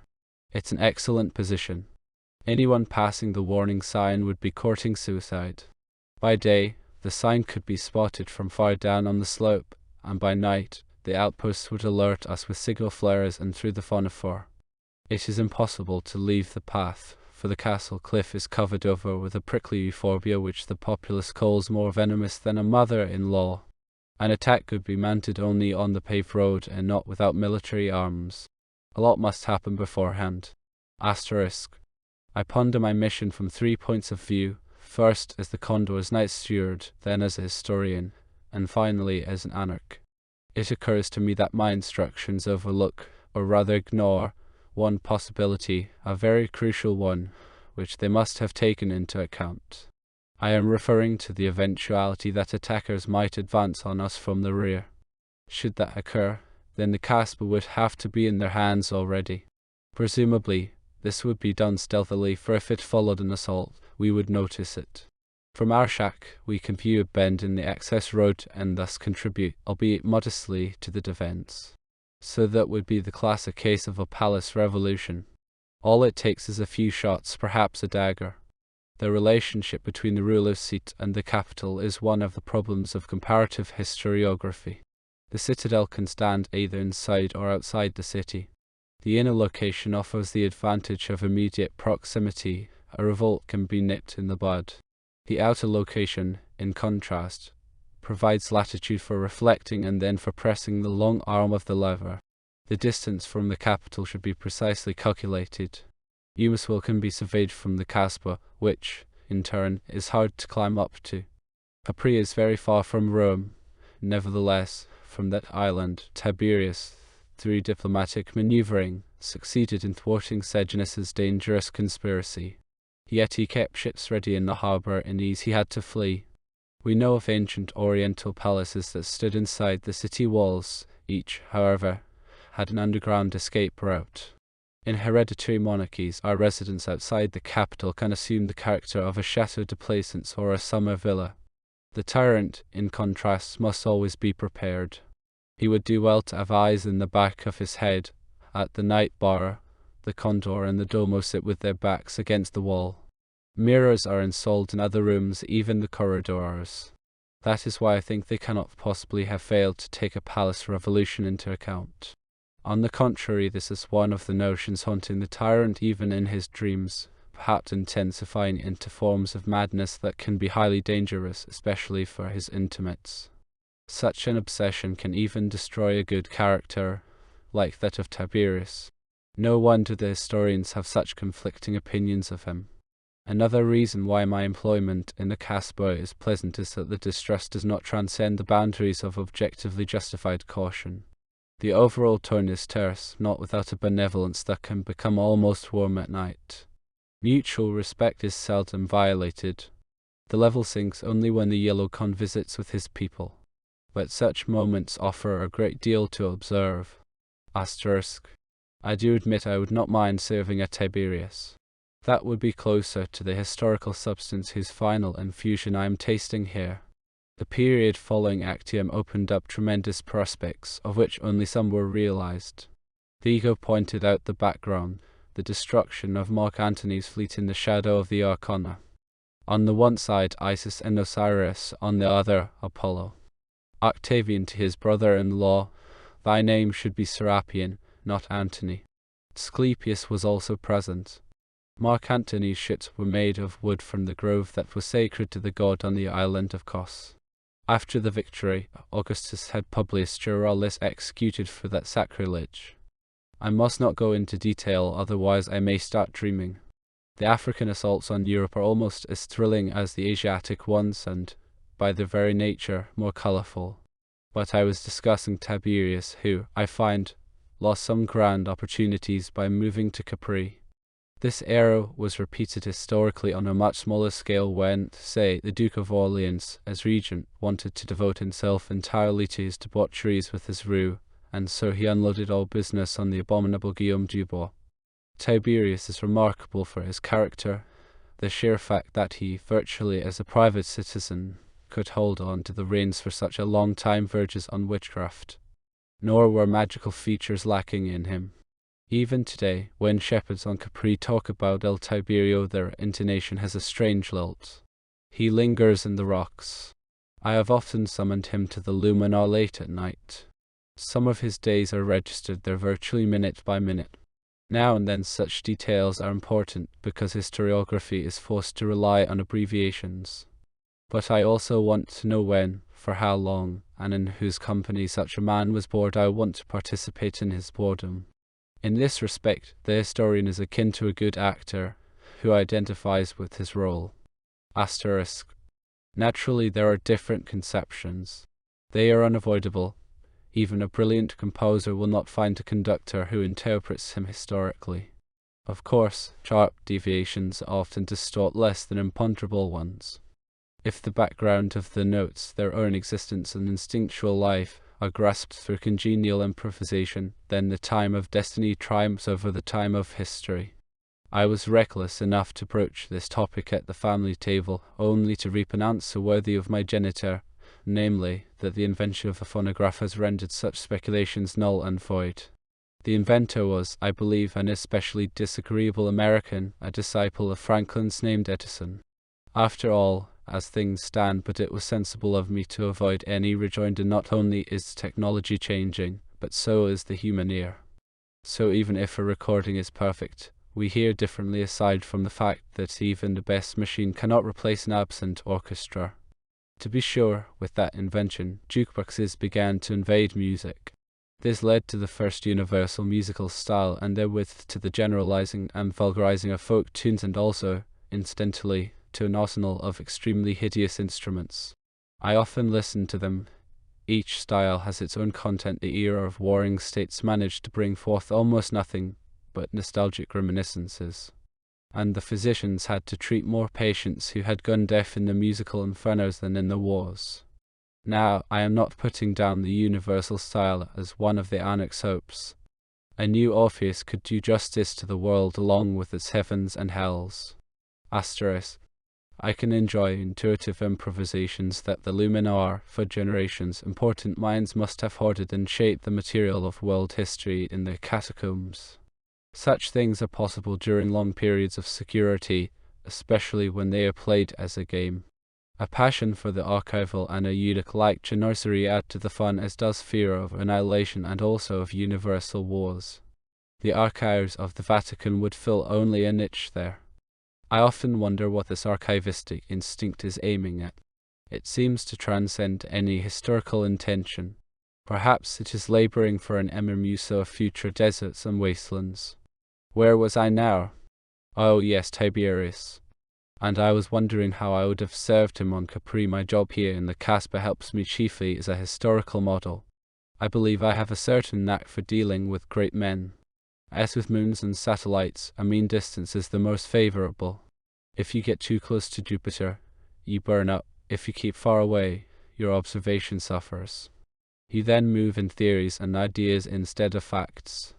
Res non-verba. Whatever you commit or omit, it is generally good to be informed about physical laws.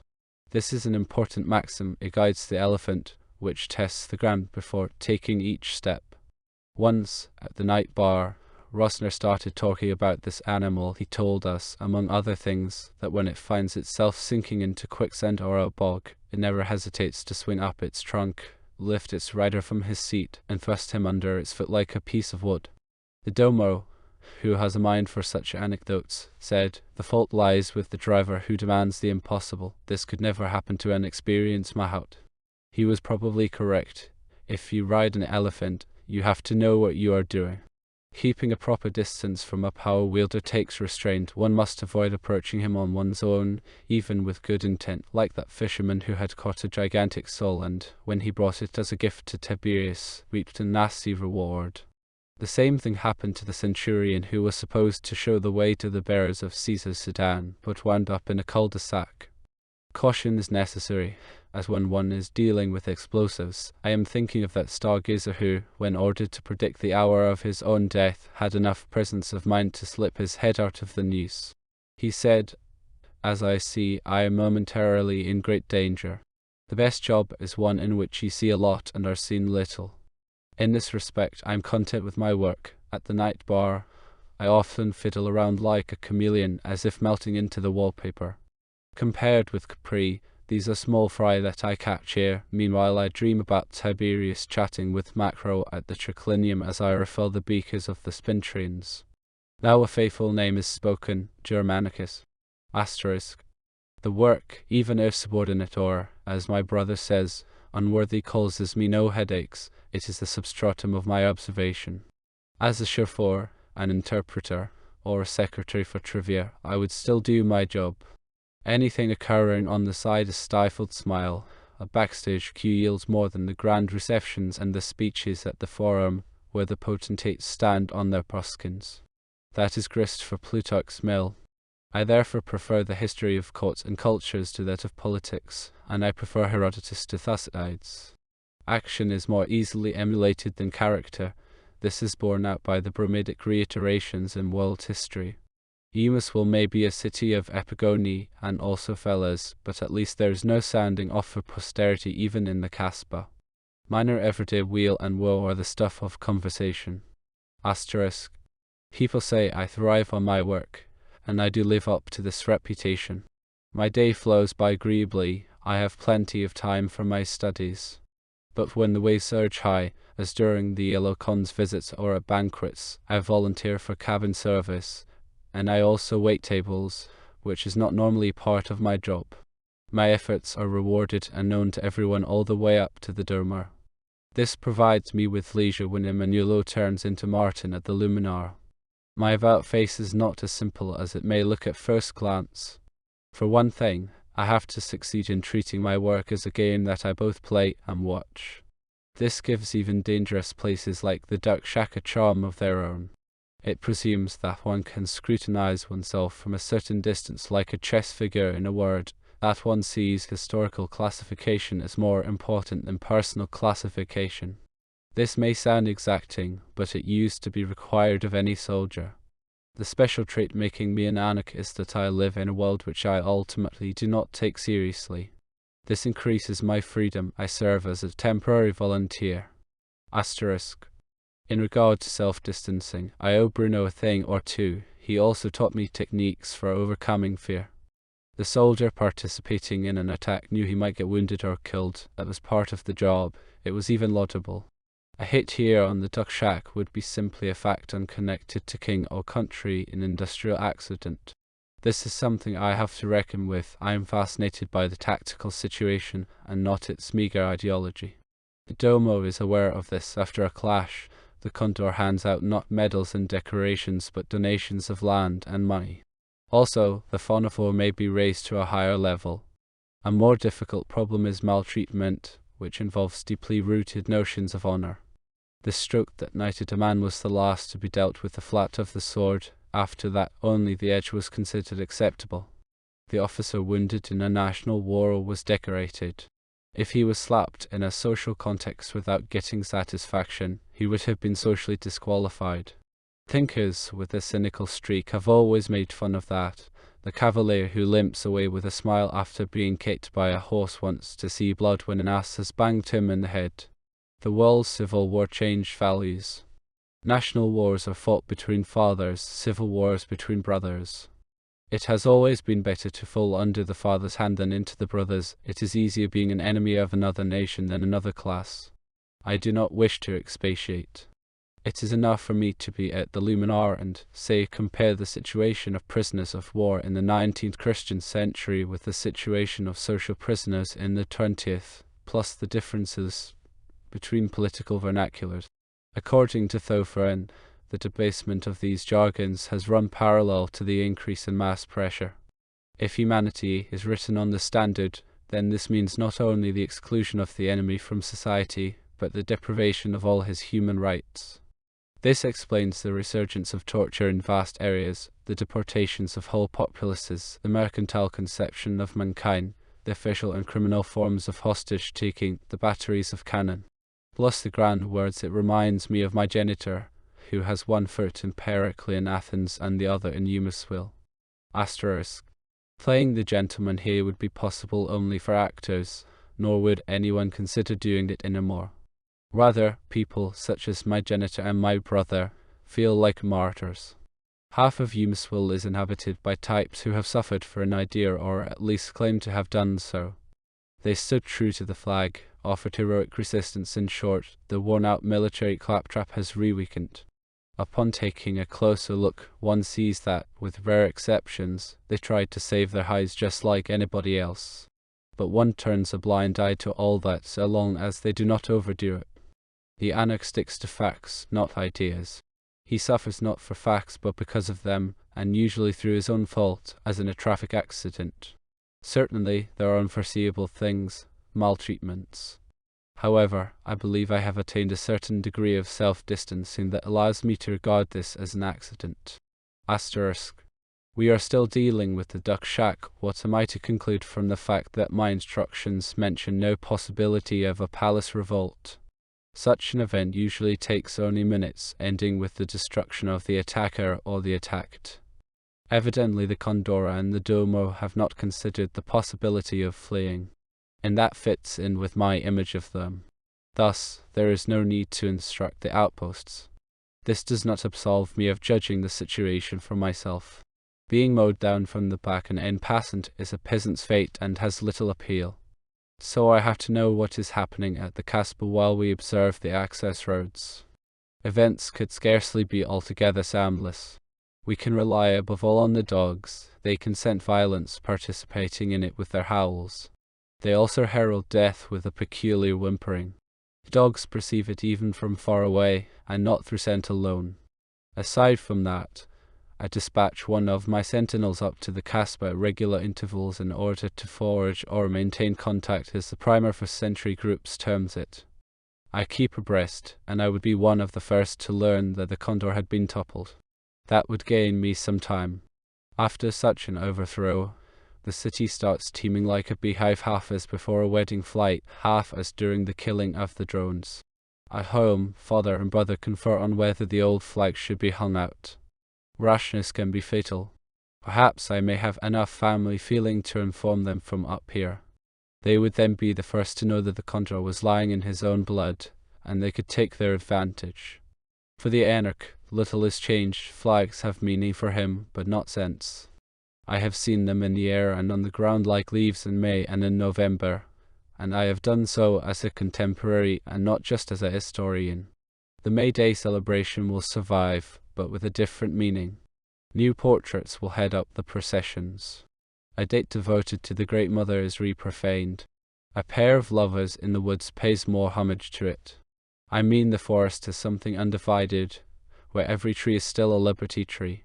For the Anak, little is changed when he strips off a uniform that he wore partly as full-s motley, partly as camouflage. It covers his spiritual freedom, which he will objectivate during such transitions. This distinguishes him from the anarchist who, objectively unfree, starts raging until he is thrust into a more rigorous straitjacket. Asterisk. The two sentries whom I previously commanded on behalf of the Condor are now immediately subordinate to me, that is, I subordinate them. I order them to unload their guns and get the ammunition to safety. Then I can confer with them, not because I need their advice, but because it makes a better impression. I have studied such debates. They involve a lot of talking, but there is always someone who knows what he wants and who has a cudgel in his sack. Things drift toward this cudgel. I will probably check once more on how far things have developed up in the Casbah and down in the city. Nothing is more dangerous than relying on mere rumor. One easily gets into the role of the donkey who ventured out on the ice too early. La Journée des Stupes, this too, is a recurring figure. The Chinese is quietistic. I will send him into the city. He will not stand out. Nebek has aggressive tendencies. He is more in place at the Casbah. He will have to tell me whether he has seen the corpse. And did you see not just the boots, but also the face, the Baval, who is now in charge up there? Perhaps he will already do a bit of looting up there. That is his due. I also have to reckon with his making a fuss. The Chinese, instead of coming back, may sell his gun in the city and stay with Pinkston. That is likewise his due, and I will be rid of him. I will probably dismiss both men. They can contribute little to my safety and are more trouble than they are worth. The fact that I regard almost everyone as a potential traitor is one of my failings, but it has stood the test. Most of them need not even be tortured to talk. Indeed, torture appears to stimulate them. They talk for nothing. Asterisk. Presumably I will have enough time to ferret out what game is being played and to what extent we can expect purges. Be that as it may, it will be imperative to go underground for a while. Every sensible person in Eumeswil reckons with this possibility. He changes homes, even if only for one night. He is in the country. He has a secret bank account. They vanish like frogs, resurfacing after several days, months, or years. They hibernate until a new springtime brings a new May Day. As for me, I do not foresee a long absence. After all, a night steward is not a big fish. However, he too had best remain invisible for now. Of greater concern is the fact that I am also suspect as a historian. Whole gaggles of impotent professors have shifted into political persecution. Even if I had nothing to fear from them, their sheer proximity would be unendurable. I would much rather wash dishes. It is also possible that I may strike my tent indefinitely. If things heated up in the Casbah, people might even think I was dead. Such a form of disappearance is especially favorable to resurrection. Disappearing is even better than submerging. I prefer the tactic of mice to that of frogs. I am thinking not of the black and the grey mice in houses and gardens, but of the tawny mouse in the bush forest, the one that resembles a tiny squirrel. It feeds on nuts that it gathers in early autumn to store in its winter nest. There, safe and sound, it hibernates for 6 months or longer while the leaves settle on the forest floor and the snow then covers them up. Following the mouse's example, I have planned ahead. The muscardine is a kinsman of the dormouse. In my childhood I already pictured the lives of such dreamers as highly comfortable. It is no coincidence that after my mother's death I lost myself in this protective world. Lonely as I was in the attic, I became the muscardine. For years it remained my totem animal. On the outskirts of the forest I sought out a nook for my lair. The entrance hole was not to be located on level ground. It would be better in a hollow trunk or deft in a rock. From there, I began digging the tunnel a bit deeper each day, scraping out the soil. I scattered it so that no trace remained. Once I got deep enough, I dug a second tunnel, which led upward as an escape route. With every entrance, you have to provide an exit. With every road, you have to think of the road back that was already clearer to me even then. The work had to be done quietly and prudently. From above, the sparrowhawk was a threat by day and the owl by night. On the ground, there were hostile creatures, especially the viper. A muscardine is always menaced. That is the tribute it pays to freedom. Once the tunnels were dug, I started the dwelling, a cozy chamber, not too small, not too big. It never occurred to me that there might also be a female. Nor did I have to provide for my mother. She was omnipresent. She was the cavern itself. Once the chamber was set up and its oval smoothed out, I dug the tap tunnel to the storm. The latter was bigger and arched like a cake. With such a pantry, there would be no want. Not to be forgotten was the toilet. The muscardine is praised for its cleanliness. It does not smell like other rodents, though in springtime it gives off a musky fragrance. During the winter, the toilet would fill up with black kernels. Here, too, I thought of not only the mouth but also the exit. After the construction, I went on to the furnishing. In a camp for mooning away the winter, the finest downs were just barely fine enough. I knew places where the selection had already been made, the nests of kitty wrens and marigold finches. I tracked them down whenever I heard the zai of the finches, that is their cry when their brood has taken wing. I had already spotted their nests while they were still building them. The muscardine climbed cautiously through the branches. Up there I discovered the downs that the birds had plucked out, the tiny fibres that they had gathered in, and I took my tithe. On the edge of the woods, the clover dodder twines up in the nettles and scabious herbs. It deserves its German name Kleeseit, clover silk, for it forms cushions of silky soft threads that desiccate in early autumn. I knew how to harvest these, too. I wove them into my lair and I added briar, rose apples and hawthorn. I enjoy working. I held the fibres with my feet. I wove them with my hands and mouth. It was easy, though it took place in the dark. When fabrics are supple and feel pleasant, the work can become a game. The material pleasure turns into a spiritual one. That was my mood in the construction, and I became even more joyful when the first nuts were falling with thuds that I could distinguish from all other sounds. It was a knocking, a heralding. That is my favourite kind of prophecy.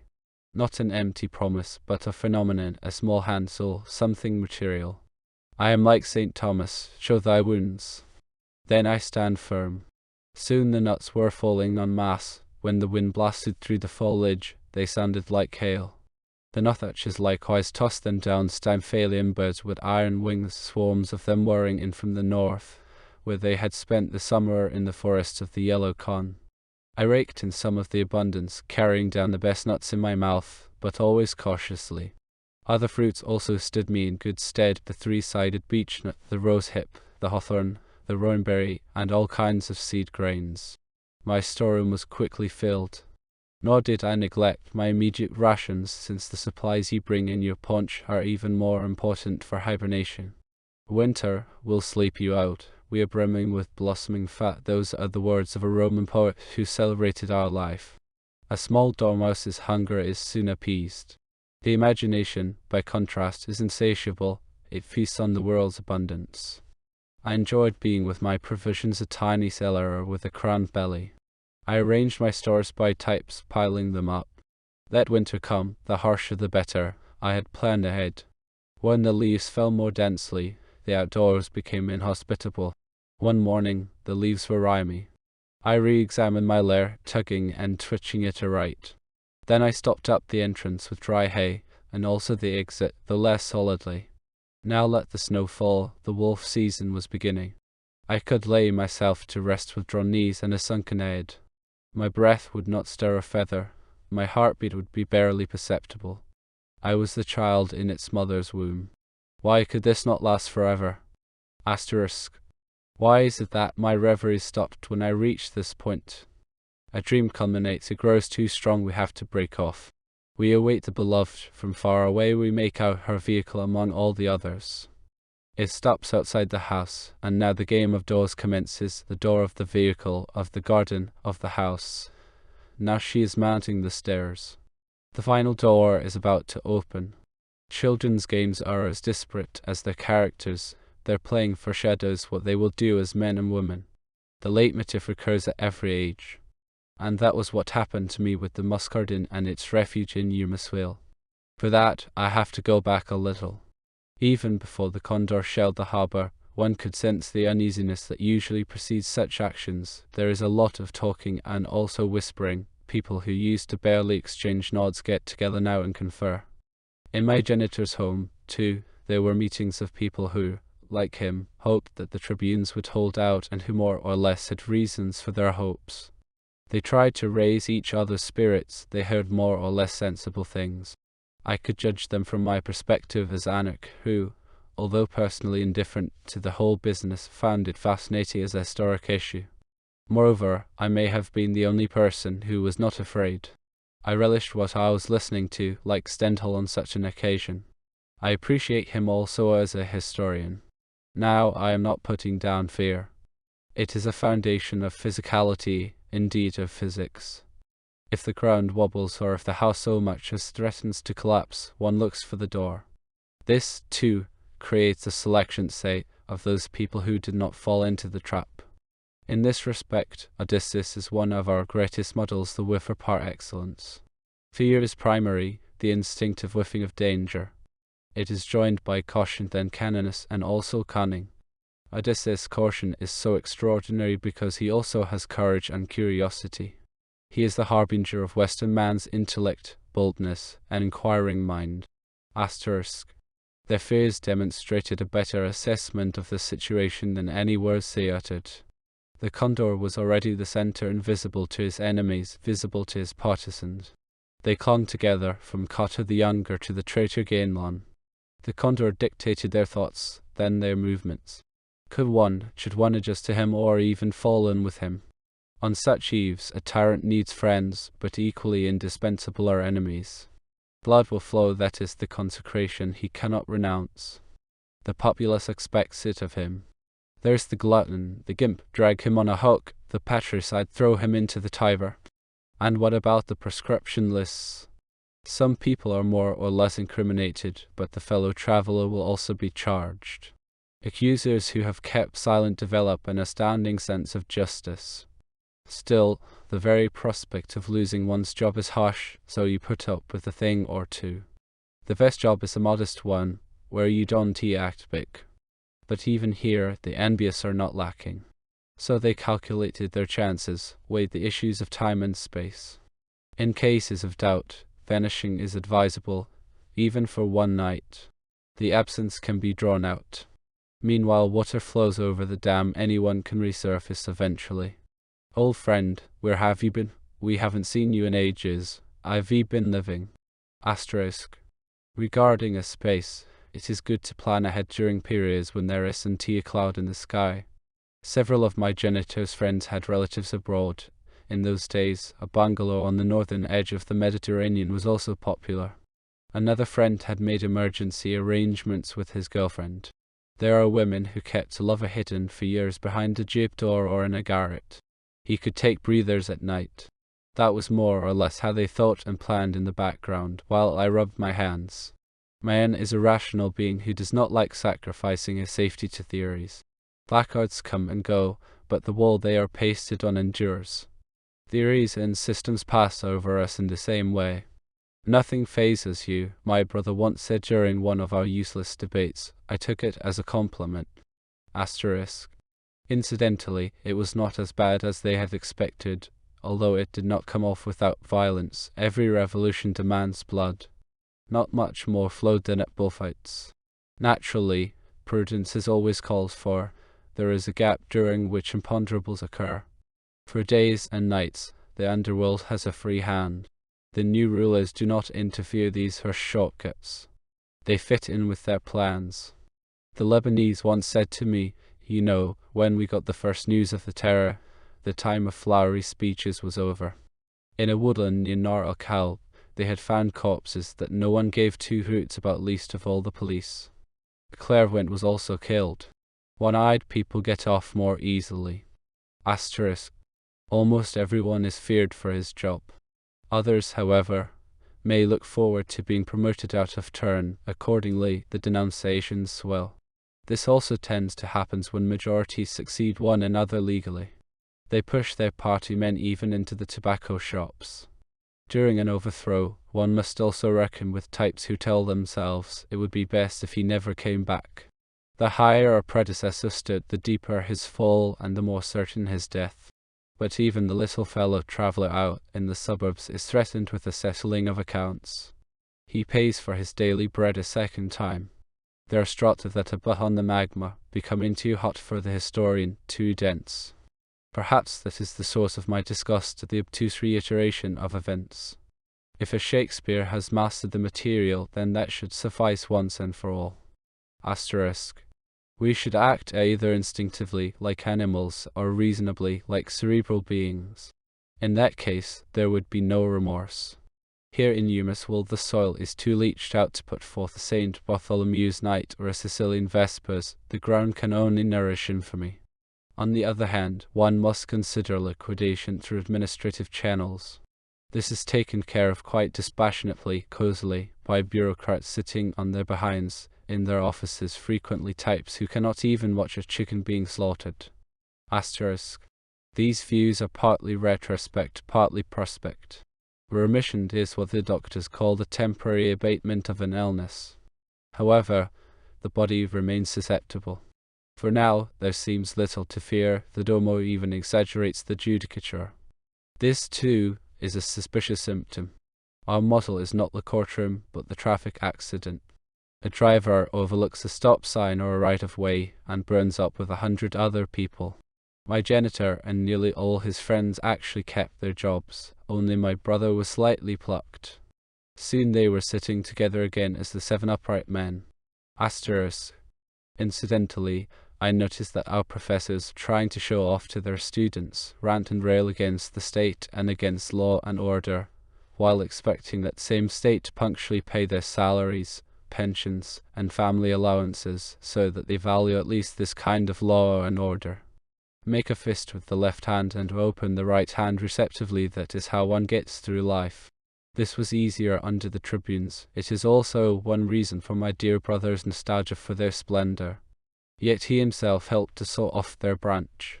Asterisk. The condor feels like, and presents himself as, a tyrant. This entails fewer lies. For me, nothing basic has changed. My character, that of an emerk, remains intact.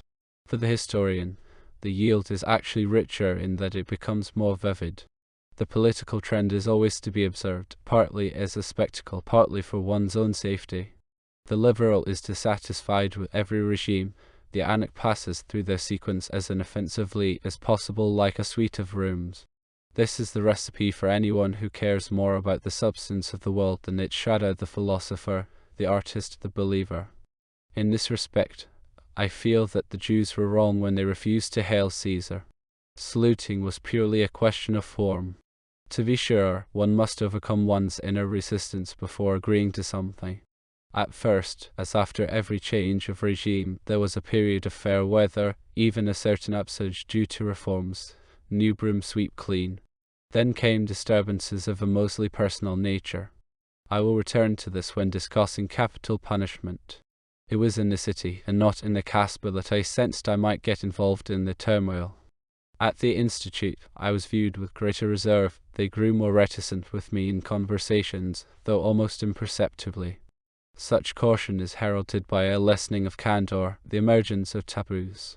Thus, in my presence, they avoided any allusion, even humorous ones, to the ruler, or, if they did venture to allude to him, it sounded forced. In the street, this was clear. Unknown people who saw my phonophore turned away as if they had spotted something unpleasant. Others glared at me with unconcealed repulsion. The phonophore is generally carried in such a way that its edge sticks out of the left breast pocket. The classes are marked on it. If we can even speak of classes here, they are of a potential and dynamic nature. Equality and distinctions of the historical masses are reduced to motion. The social function is mechanically encoded and integrated in the hierarchy. The condor controls the monopoly on addressing the people, and he doles out the opportunities as he sees fit. The phonophore guarantees what the Jacobins strove for as an ideal, the perpetual forum, deliberation and permanence. Rarely is the gold phonophore seen, its carriers seldom walk in the city. My silver phonophore, of course, is merely that of a minor trabant, but notable insofar as it is attached to the red network. This has its pluses and minuses. I can be mustered as an auxiliary policeman at any time. Asterisk. Changes in profound strata announce themselves on the surface as delicate ripples. One becomes sensitive to variations in the weather. Perhaps the temperature has dipped a tenth of a degree. It is not pleasant when a group of acquaintances obviously change the subject the instant one enters. Back then, I noticed that in certain places or on certain occasions I would cover my phonophore with the flap of my breast pocket. At first, this was purely a reflex action, yet it was already the beginning of a camouflage. A short time later I pondered my safety. It might become advisable for me to withdraw from society for an indefinite period. This does not mean that I was thinking of simply deserting. Such a demarche would flout my rules. A game, whether one starts out with white or with black, is played to its end. This end was, no doubt, considered by the condor, and that was why his instructions ignored the possibility of a rear assault on the duck shack. The tyrant wishes to remain true to himself, and to the extent he can count on me. This loyalty is not to be understood as vassalage. It is a question of personal integrity. There was something appealing about the prospect of taking a complete holiday from society and being my own master for a while. I even had to avoid wishing for the catastrophe, much less promoting it. With my limited powers this would not have been altogether far-fetched. Carnival, this madness breaks out even when a year draws to its dose, not to mention a millennium. Now it was time to locate a place for my molting, which brings me back to the Muscardin. The mouth of the Sus is shallow and sprawling. Sandbanks emerge at low tide. Troops of flamingos gather on them, and also herons, bitterns, ducks, ibises, and cormorants. In short, the delta is transmuted into an avian paradise. The hunters, fowlers, fishermen, and naturally also ornithologists like Rossner feel fine there. Rossner sits on the shore in front of his flock of birds, observing them while keeping his journal and banding the feet of those he catches. Occasionally I accompany him, either for pleasure, since this is a life as in the Garden of Eden, or in a semi-official capacity when the yellow con is about to visit and the great hunts have to be prepared. The falconers then train their birds to seize, the hunters train their hounds to fetch. That was where I began my reconnoitering. No one notices if you move about with a bird gun and provisions. Reed jungles spread out just above the estuary. They would be impenetrable if animals had not beaten their trails, shadowy corridors in the elephant grass. Pouring through them is dangerous. I may have to dodge into the rushes at any moment, especially at dawn or dusk. Also, prior to every step, I have to test where to set foot. Then again, I scarcely have to worry about being followed. Further upstream, the reeds become sparse, the swamp becomes treacherous. Most treacherous of all are the alluvial sandbanks deposited by the high tides. Even if you sink only knee-deep, you are doomed. The tide has left sloughs and basins enjoyed by the reptiles. It took me a long time to mark out a safe path. In the midst of this labyrinth, a flat cap swells up, scarcely larger than a medium-sized golf course. Not even a bushman would dream of venturing to the top, for it is densely overrun with a copse of hand-long thorns, acacia borada. A slope for shrikes. In order to reach the peak, I had to slash a path for myself. At the top, a surprise was waiting. Asterisk. As a historian, I have to deal with the geomantic power that imbues many places, especially hills. It is primarily of a material, physical nature. That is the source of its strength. Every nook harbours a cave. Novelise, the bosom is the chest risen to the rank of mystery. That is good. From the rank of mystery would be even clearer. My model was Lugdunum, a Gallic city that I care about. A stronghold and sanctuary for tribes and nations that followed one another from the days of those whom the archaeologists puzzle about until the tourist swarms of the third Christian millennium. It would all fill more than one book. Roland, too, resided there. A hill, visible far and away, also commanding far and away. The cathedral was built from its stone, the rock rose from the rank of mystery. Under its foundations, crypts and catacombs, there, mystery dwells more densely than above in the forest of columns. I had to think of it when, scratched by thorns and punctured by mosquitoes, I reached the crest of the hill. Asterisk. Historically, this coast has always lain in shadow under foreign masters who carved it up into provinces and colonies or retreated here during civil warfare. Mauritanian earth. Soldiers have fought on it with horses, camels, and elephants, with chariots and tanks. This hill offered itself to anybody who wanted to survey the lowland all the way to the sea and beyond the river. The last time must have been after the Second World War, that is, after the final triumph of the technician over the warrior. Just as flames keep blazing on the edges after vast conflagrations, isolated feuds keep going after peace treaties. Such feuds rarely leave names or dates behind for the historian. These are dry spells, which, at best, constitute oddities, and even these are mostly repulsive. One advantage of the Luminar is that, quick as lightning, you can pick out details from huge old tomes such as History of the Medieval City of Rome. Up here, a sultan must have planned a fortified lookout, a bunker whose crenellations were all that loomed from the ground. The place had been completed, but obviously never used, for concrete mixers and other equipment had not been cleared away. They were rusting in the bushes.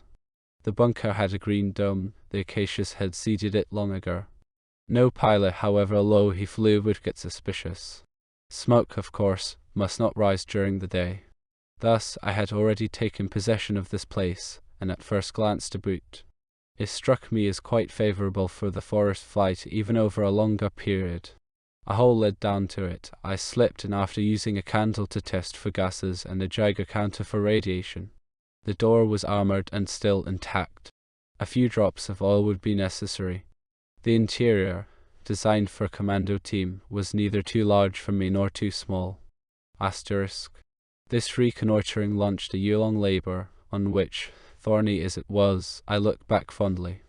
The planning occupied my leisure hours in the Casbah, the execution filled out my free time and a long vacation. The task was simple, the performance complicated. The chief reason was that I treated it as a game. As everyone knows, we devote far more zeal to such games than to any breadwinning. This applies, say, to fishing, riding, playing ball, putting up a bungalow, and to all diversions and collections. For thousands of years, warfare, hunting, horses, theatre, and splendid buildings were regarded as princely pastimes. Technology put an end to that. We observe that, at the very latest, since the invention of gunpowder, the warrior accepted the more effective weapon only reluctantly because it spoiled his fun. Asterisk. The problem I had to solve boils down to a simple formula. How does one make oneself invisible for a while? This was not only my personal concern. In Eumeswil, everyone thinks about this more or less earnestly. These are thoughts that occur automatically during a civil war. They hover in the air, are dictated by atmospheric conditions. A palace revolution, a military revolt are possible at any time. One morning occupiers can knock on your door. If you stand out even slightly, your name will be on a list. The police have developed a great cunning along these lines, and some private individuals even maintain files. One cannot be cautious enough. The participation in certain processions and assemblies, the refusal to perform certain tasks, to accept certain honors, indeed to employ certain forms of greeting, are discerned in a seemingly inattentive way or even with liberal benevolence, but, as Thotham once put it, these things are not only noticed, but also noted down. There is a hole in the card, and the system of these punching sketches what is known as a conviction. I endeavor to have no conviction, and so my dear brother regards me as lacking conviction. Being free of conviction would, of course, be the better term. I set great store not by conviction, but by a free disposition of myself. Thus, I am at someone's disposal to the extent that I am challenged, whether to love or to war. I value not the conviction, but the man. G regard et G guard. Asterisk. From a remark made by the Domo at the night bar, I gathered that he maintains a register of the subscribers to the Wren. This Wren is, albeit to a rather modest degree, the opposition gazette of Eumeswil. It is tolerated, though not according to the motto of a weak Prussian king, I love an opposition with conviction. Presumably, however, the little gazette owes its existence precisely to that official register. A touch of honey and the flies gather for the feast. The editors venture out only on tiptoe. But under the circumstances, even the subtlest hint has an effect. The ears become sharp enough to catch even the drop of a pin. Such gazettes live on an anonymous popularity.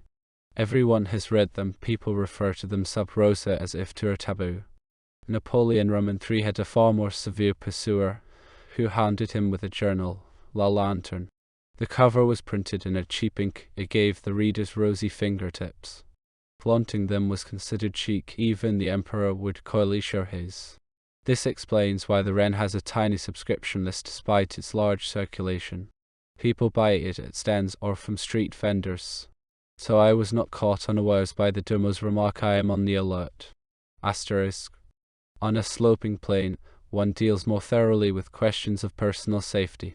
Nor am I different from anyone else. I began taking practical precautions when I noticed that passers-by were glaring at me. Ferreting out the bunker was the preparation, then came the setting up.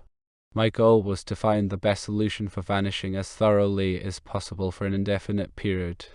So I approached this problem in my own way, taking my time. When society involves the anarch in a conflict in which he does not participate inwardly, it challenges him to launch an opposition. He will try to turn the lever with which society moves him.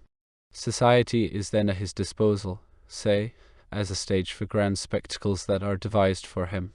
If he is a historian, history becomes a presence for him. Everything changes, the fetter becomes fascinating, danger and adventure, a suspenseful task. In my case, flight was transformed into the luxury of solitude. Living as a monk in a cell, as a poet in a garret, as Robinson Crusoe on his island, everyone has had those dreams. For me it was the muscardine, the totem animal of my childhood, that revived in my memory. When we have to make a dream come true, we spare no effort, and that was what happened here. In order to describe these efforts, I would have to ramble on and on, let me therefore content myself with the preliminary arrangements. Others could benefit from this, for it is a general problem. A year's provisions plus extensive equipment had to be hauled inconspicuously through swamp and thicket, a task that seemed almost insurmountable for a lone man, yet it had to be performed without assistance. If even one person knew about it, then the security would be questionable from the very start. The site itself offered a number of resources. Since I could expect to find the concrete depressing, I covered the walls and the ceiling with the bamboo-like reeds that proliferated in between the acacias.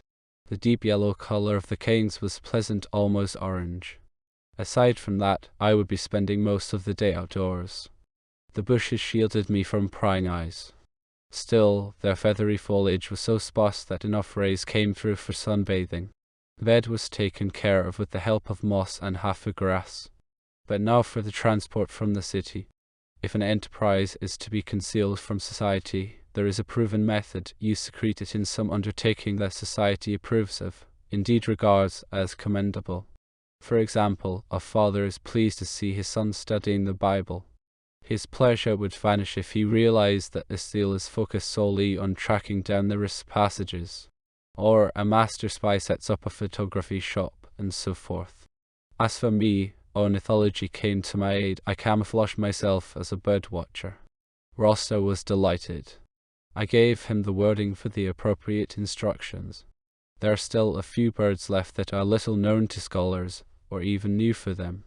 Thus, just recently, some of the yellow-corns hunters discovered a forest peacock beyond the desert. Rosner had a similar windfall on the upper Sus when he tracked down a breed of chicken whose nearest kin live in the Australian bush, a creature with bizarre habits. He said this creature invented the incubator long before the Egyptians hit upon it.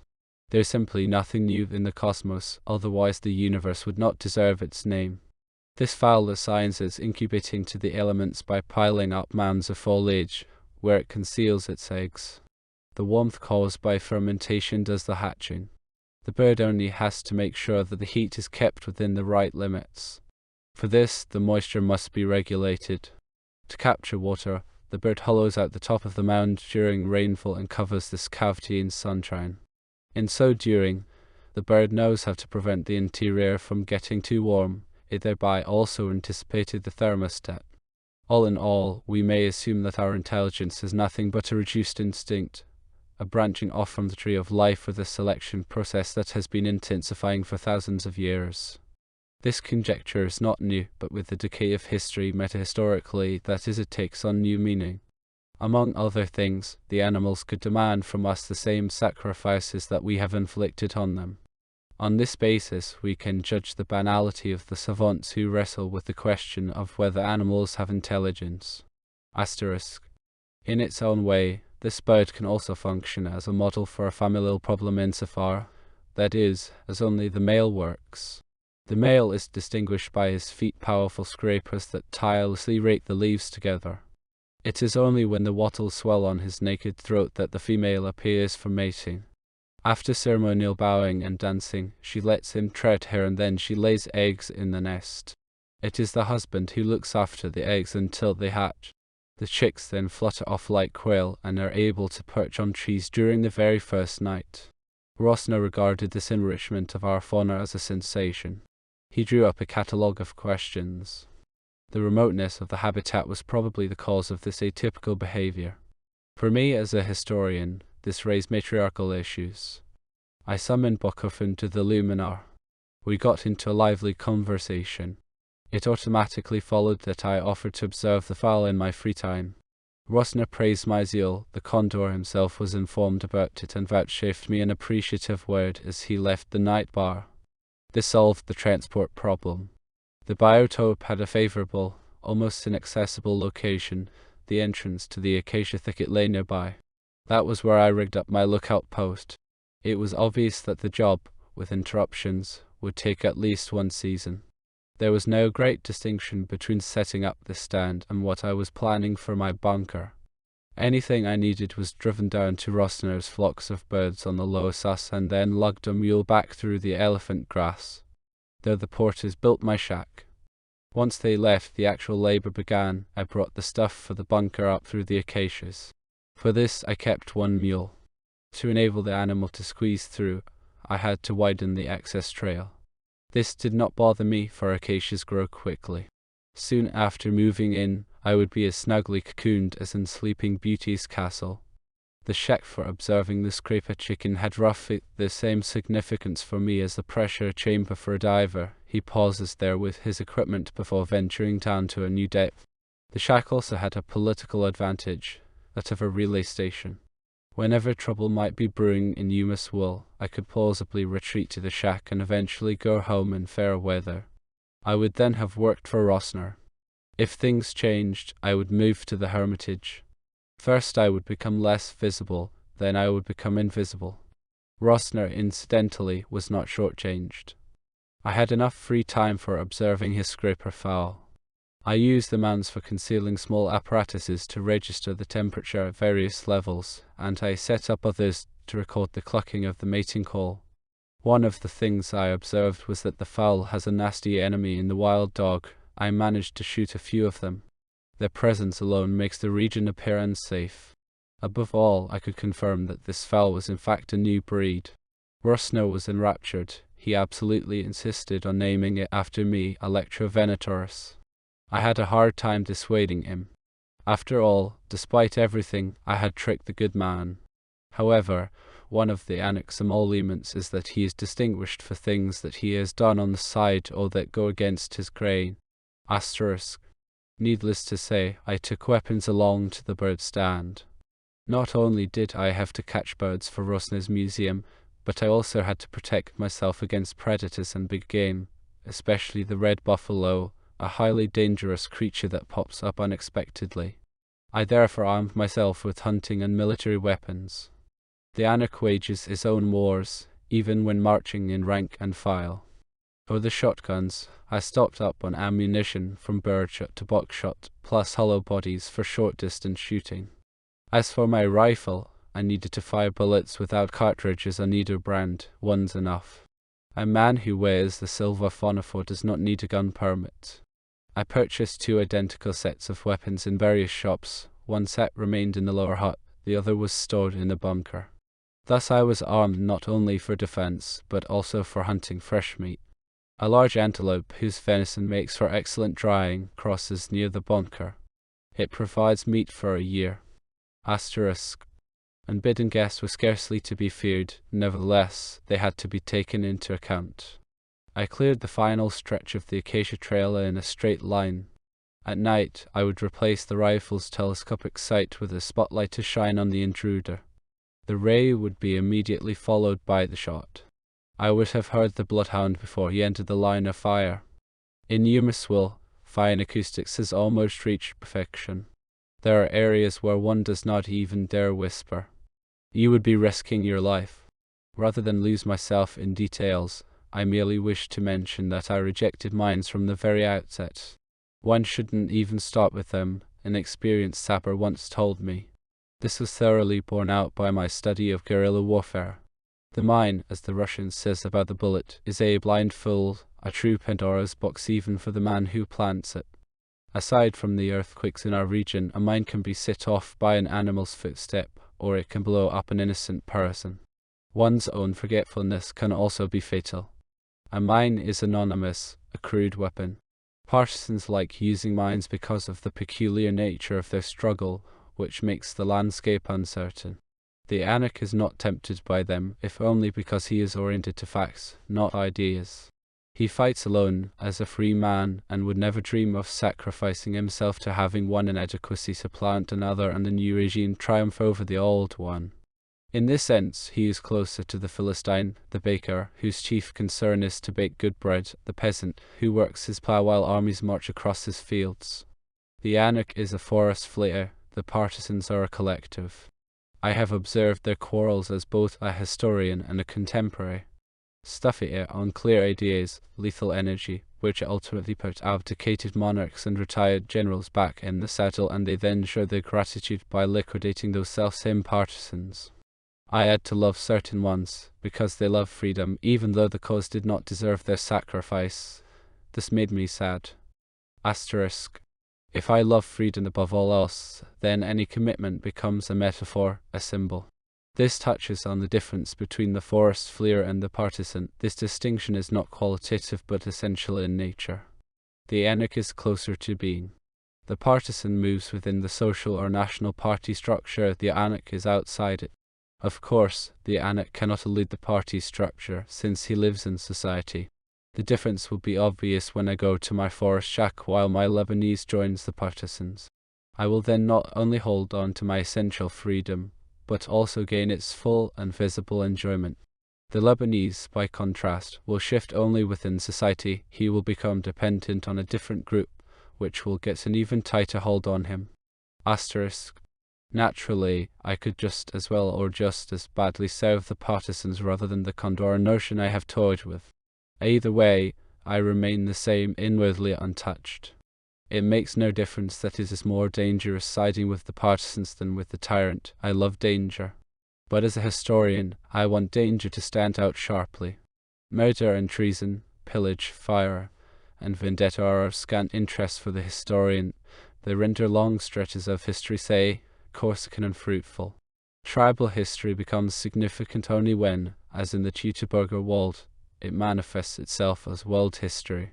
Then names and dates shine. The partisan operates on the margins, he serves the great powers, which arm him with weapons and slogans. Soon after the victory, he becomes a nuisance. Should he decide to maintain the role of idealist, he is made to see reason. Asterisk. In Eumeswil, where ideas vegetate, the process is even more wretched. As soon as a group has coalesced, one of the 12 is bound to consider betrayal. He is then killed, often merely on suspicion. At the night bar, I heard the Doma mention such a case to the Condor. He could have gotten off more cheaply with us, he commented. Muddleheads, I'll take the gangsters anytime they know their business. I entered this in my notebook. In conclusion, I would like to repeat that I do not fancy myself as anything special for being an Anak. My emotions are no different from those of the average man. Perhaps I have pondered this relationship a bit more carefully and am conscious of a freedom to which basically everybody is entitled, a freedom that more or less dictates his actions. Asterisk. The most important consideration was water. This was hardly a problem. Any bunker in our area was built with a sloping roof, which fed a cistern during the rainy season. I cannot rely on that, however, since the surface of the roof has long since been overgrown. Luckily, a bend in the Sus is located nearby. The marshes do dry out in the summer, but scattered pools always remain full. Moreover, fish and turtles survive in them. These pools are unapproachable from the river. The quicksand in between does not bear the slightest weight. And so, pushing first through the acacias once more and then through the reeds, I will break a path which can also serve as an escape route. That is to be my initial task. It will provide access to water. Nor will there be any lack of wine. I have put in a large supply, at least 1 bottle per day. I must remark, however, that our local wine is very strong. The vines creep over the hot earth, producing true Caleb grapes. I am familiar with the vintages. As steward, I join in the tastings prior to every purchase for the Kasbah. As I have mentioned, I plan to live chiefly by hunting. For this reason, I had to obtain salt and pepper as well as other spices. Our cooks have a spice for almost every roast. Nor will I lack vegetables. I have brought up a stock of seeds. Lettuce, radishes, a type of climbing bean, grow amazingly fast here. I have also planted several clusters of cassava. They propagate without your even glancing at them. Tea, coffee, chocolate are packed in airtight containers. They could be deposited in mummy tombs, and future archaeologists would be delighted. Cane sugar and maple syrup, crystallized honey for tea. Vessels first, my silver goblet. I will not bring it until my final trip. Flatware, not to mention the corkscrew, then everything required for cooking and roasting. 1 pot suffices, the kind that the Arab women use here and that we have pleased rumour the gastrous offer. They assemble it out of perforated components, which they fill up with various kinds of meat as well as millet, greens, legumes, and tubers. The ingredients enrich one another almost alchemically. Though there is plenty of dry wood lying about up there, I plan to avoid building fires because of the smoke. Heating has not been a problem since the invention of the thermal rings. The device, which produces any degree of warmth up to white heat, was a relatively recent development. The rings are expensive. Possession of the silver phonophore is a prerequisite for buying them. Supposedly, further surprises can be expected from the catacombs. So much for provisions. I could elaborate. Any reader would find this itemization long-winded, and rightly so. I got lost in a fantasy game, as I had done in my Muscardine role in the attic. Only this time I was closer to reality. I could, if I wanted to, make the dream come true. The same holds for my jottings. They suffice for attesting to my freedom in soliloquy. Asterisk. Diversions are the least of my problems, since my nature is such that I never get bored. As a child, in order to enjoy myself, I had to retreat to the most out-of-the-way nooks. Today, this is no longer required. Brunner helped me in this respect too. Let me briefly add the following. The view that external things like rank, money, and honors bring happiness has frequently been criticized, but it is not necessarily incorrect.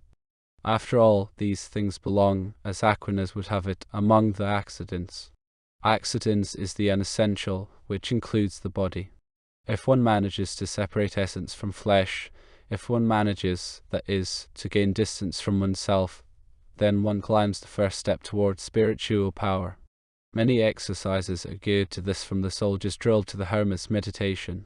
However, once the self has been successfully distanced, the essential can be brought back to the accidental.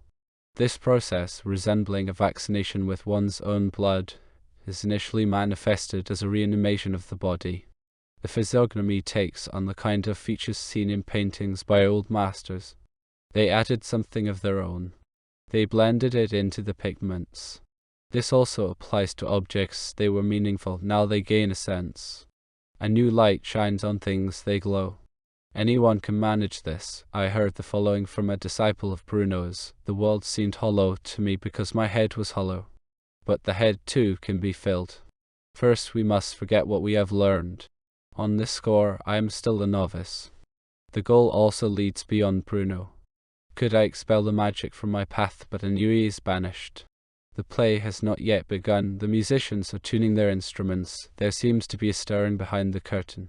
In front of the mirror I practice the removal of myself. Its return, however, that is the problem. Asterisk. Up in the bunker, I will also have time for fishing and hunting. There will even be notes for Rossner. During my first exploratory outing, I had noticed an acacia. It grew in the type of clearing that emerges when a tree collapses.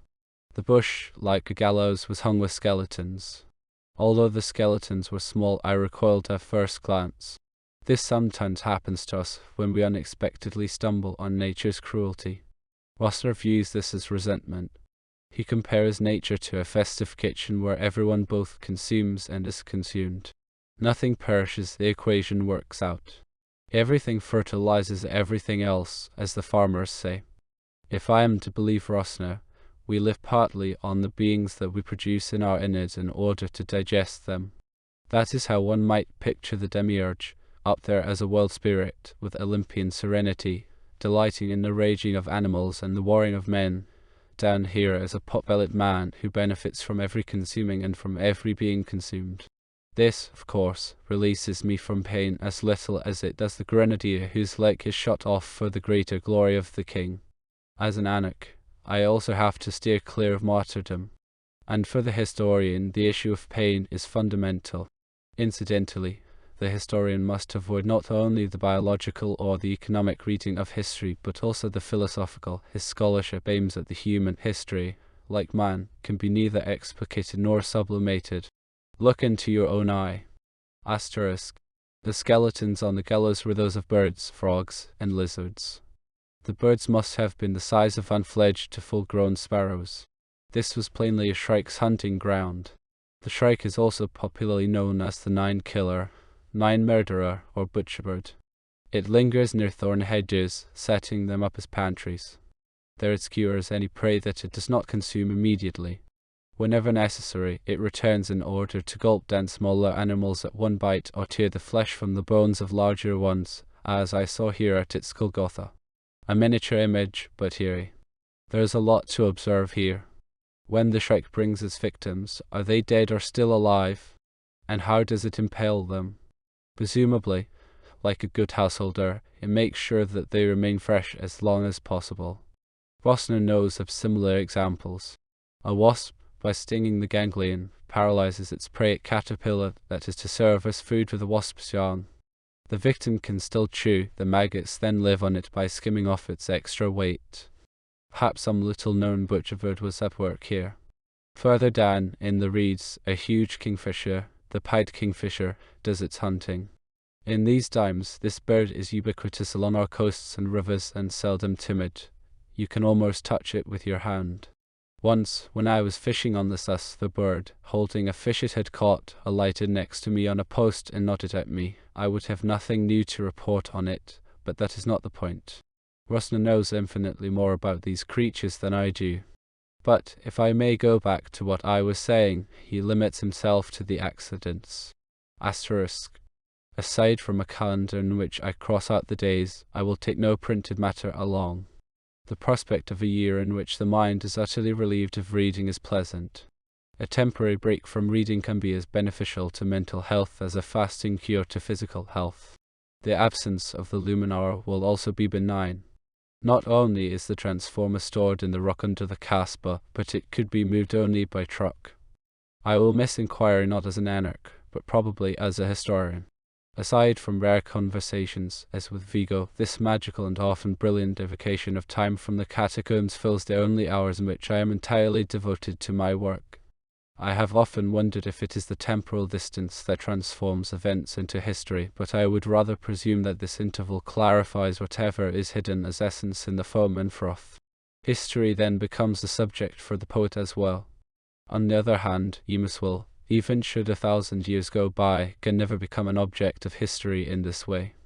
Eumeswil is without history, and expectations are therefore different. Asterisk. There is a paraplegia that slices through the nerve of history. It terminates tradition. The deeds of the fathers can survive only in spectacles or tragedies, but not in action. We must resign ourselves. This has been going on in Eumeswil for generations. To be sure, custodians have also survived here, dreamtowners who convene as phantoms. Their answers bear a certain resemblance to those of the anarchists. They put flags on their regular tables and buy drinks for young men who make fun of them. Naturally, revolutions, too, can offer material for tradition. I recall one of those groups and its vapid idealism, the storm companions of Socrates. My dear brother introduced me there. For the historian, such phenomena are more ghostly than epigonic. Long periods are meagre, anemic, barren. Tradition is preserved wherever it bottoms out, gets to the bottom, that is with its final stewards, and not where, as with the Western Caesars, it drowses away in a twilight state. At the Eastern Caesars, the last one fell in the breach of the city wall. The great cities become transcendent in the flames. I am thinking of Hasdrubal's wife, a woman I venerated and loved. She preferred fire to submission. Asterisk. I have brought a small televisor up to the bunker. I will occasionally switch it on for news. The news is telecast towards sundown and generally received in such a way that an individual viewer cannot be spotted around this time. The supervision of the network is precise. Not only are partisan nests tracked down, but their planning is often followed in detail. It is incredible how frivolously young people with good backgrounds plunge into such adventures. Their imagination outsoars their intelligence. Though certainly bold enough to challenge society, they lack the know-how. That is why they always start out with the same mistakes. All the police need do is wait for them to fall into the trap. There is no hurry. Let it come to a head. This is one of the Domo's maxims that I hear in the night bar. I then prick up my ears. That is how deliberations in the cabinet end, yet a hint or two may be dropped in passing. The upper Sus is not considered a partisan area, of that I can be certain. It would be highly unpleasant if Daltontes settled there, bringing the police down on me. As I have said, I have nothing to do with the partisans. I wish to defy society not in order to improve it, but to keep it at bay no matter what.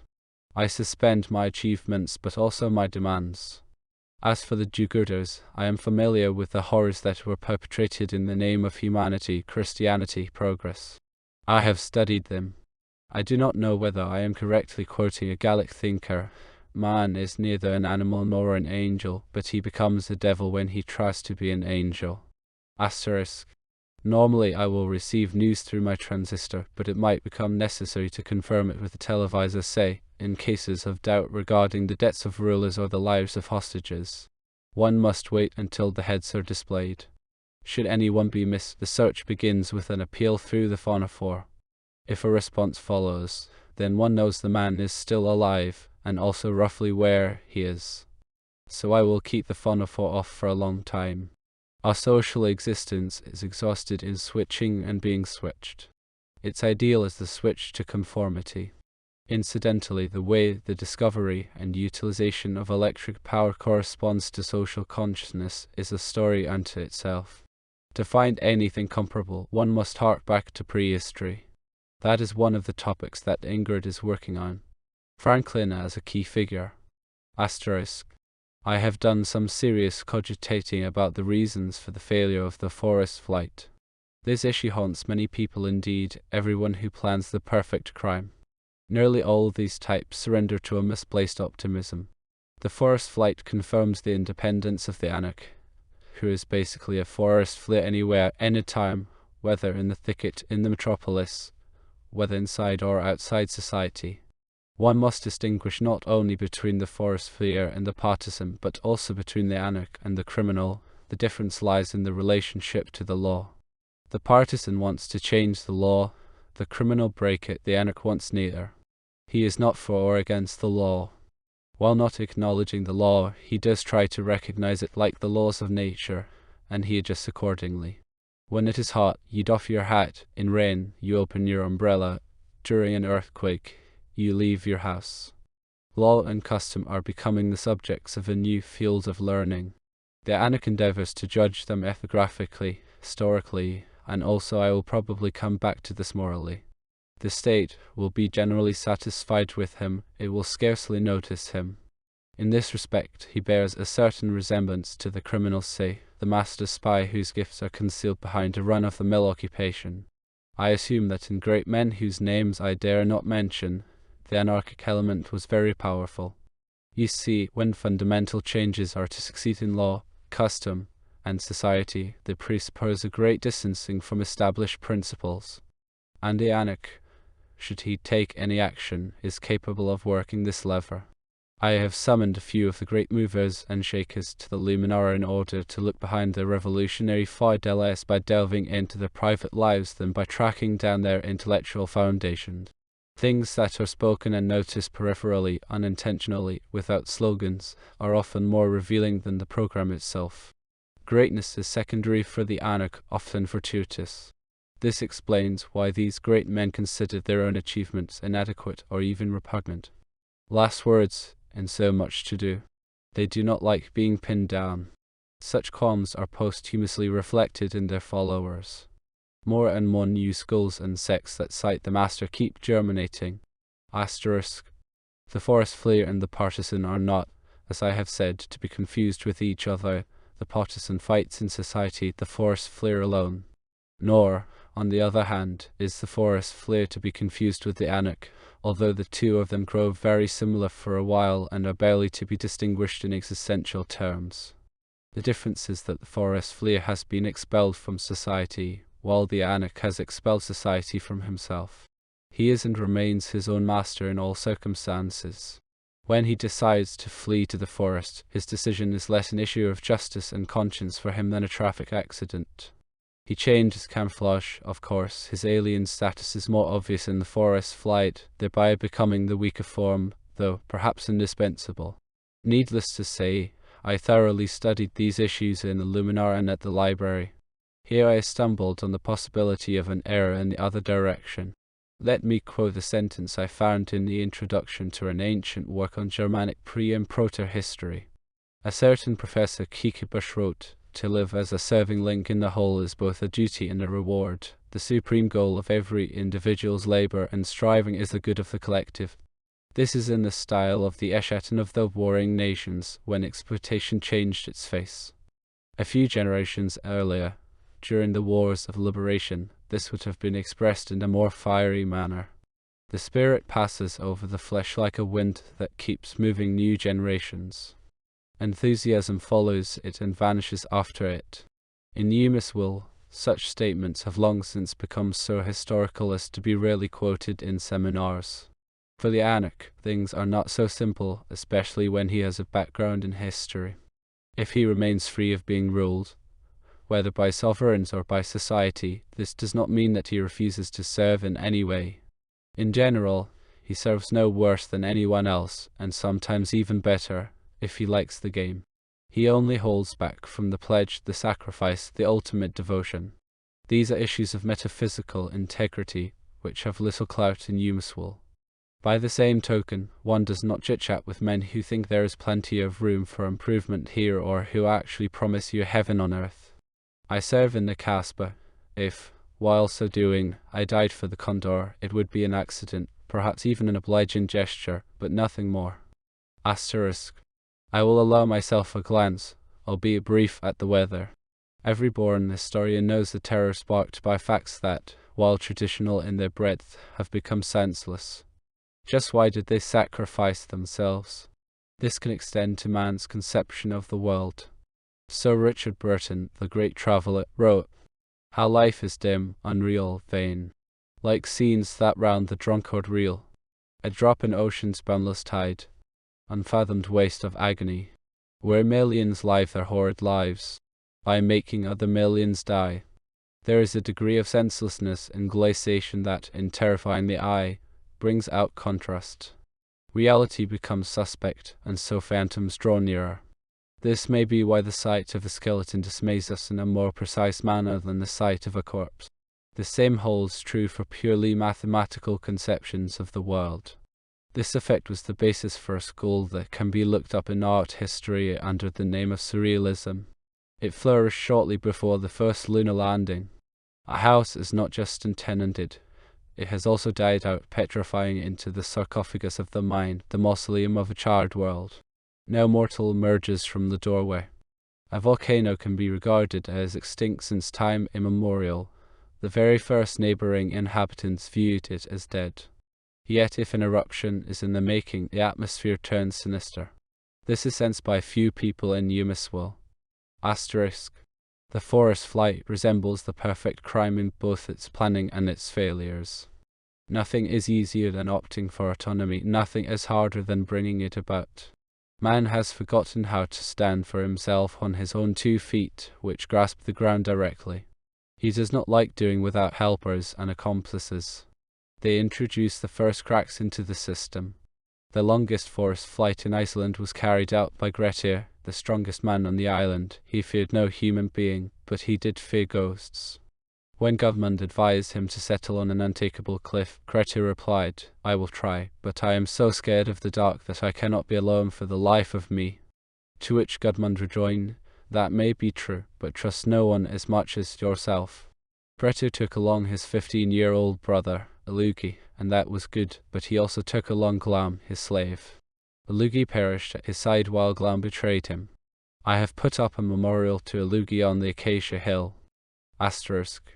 Here in the south, the unhoused have also made a name for themselves. Ireland is like those of the north and, similarly, shepherds and killers. The shepherd is bolder and freer than the cowherd. He is less tied to the soil, he grazes the wastelands. The plough, the yoke, the fence, the house were invented by the cowherd and are thus degrees of servitude and profit. These are phenomena. Behind them are the great signs of the ram and the bull. Such observations are useless in a city where people can no longer distinguish between ground and cause. The cause has a ground, but the ground no cause. The cause explains, while the ground is grounded on the unfathomable, but all this merely in passing.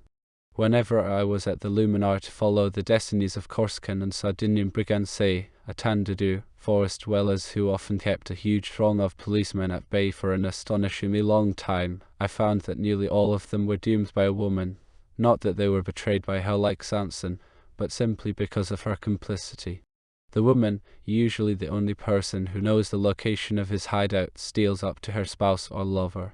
Eventually, the gendarmes with their hands succeed in following her trail, and the game is up. Thus, I had my reasons for not letting Ingrid in on my plans. After all, we were often seen together in the city and at the Institute, and she is no doubt mentioned as a contact in my file at the Casbah. Granted, I can count on her silence, but what does that mean in the end? The police only need to know that someone knows something, and then they are fully informed. Asterisk. Whenever tyranny is discussed, the word torture automatically springs up. There is no question of torture in Eumeswil. The police are much too good for that, which, to be sure, does not mean good-natured.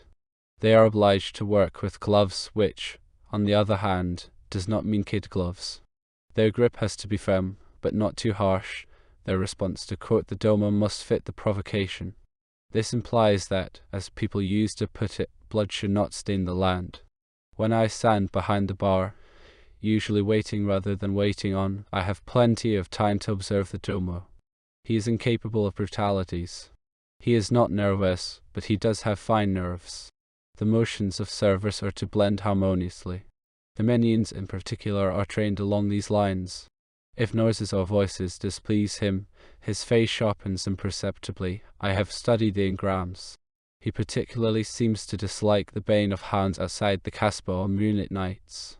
So when he puts his red eye on the margin of a file in case an interrogation has to be repeated, this does not indicate secret horrors. On the contrary, the more important a matter, the more pleasant the style of the proceedings. Occasionally, a fat military judge pops up in the night bar and sits cozily with the defendant, making sure, if I understand correctly, to keep the mood within certain limits. It is common knowledge, though not shouted from the rooftops, that severe torture is still or again being practiced in the territories of the Yellow Con. Both the Condor and the Tribunes are discreet on this score, albeit with very different motives. Asterisk. In Eumeswil, the regime is tyrannical but not despotic. The despot enjoys degrading people. It is innate in him. He therefore acts on this instinct even beyond race and diktat and his own advantage, judging by deeds that are constantly tried in courts here. I conclude that this instinct occurs in an especially pure form in certain regions, but is not regionally limited. Young men accost a passerby at night, overpower him, and take him to a lonely place. There they start torturing him and eventually kill him, although the victim has done them no harm and they do not even know him. Yet that intensifies their rage. Such attacks do not occur at the waterfront, where bloody fistfights break out every night. They take place in the neighborhoods of the prominent citizens and for the pleasure of their offspring. There is also such a thing as a deluxe criminality, and not for art's sake. Grounds, says Vigo, are merely the skin on the groundless. Asterisk. So if I keep my secret to myself, I do so partly for safety's sake and partly because I do not want to burden anyone else. Ingrid knows only that should I disappear, she might receive a call from me. She is familiar with the bird shack to which I would summon her, but not the acacia grove. That is where my own domain actually begins. I do not intend to stir for another 6 months. My phonophore is switched on for reception only during the quarter hour of news. This measure, too, is prompted solely by caution, for I am not curious, since the politics in Eumeswil cannot possibly improve. Living without a woman for 6 months should not be difficult. In the Casbah we are trained along these lines. I have noticed that dreams are not only refined, but also more vivid if a man puts restraints on himself. The coins of the realm are exchanged for gold. This is not meant to sound ungallant. Asterisk. Basically, I'm a small fish here, though perhaps a ground fish trabant in the tyrant's retinue, like almost everyone in this city.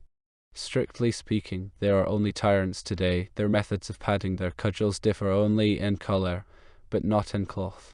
Their similarities, down to their choice of words, show that of the three great principles equality has triumphed. Freedom was consumed for the sake of equality. The tyrant is the equalizer. Everyone recognizes himself in him.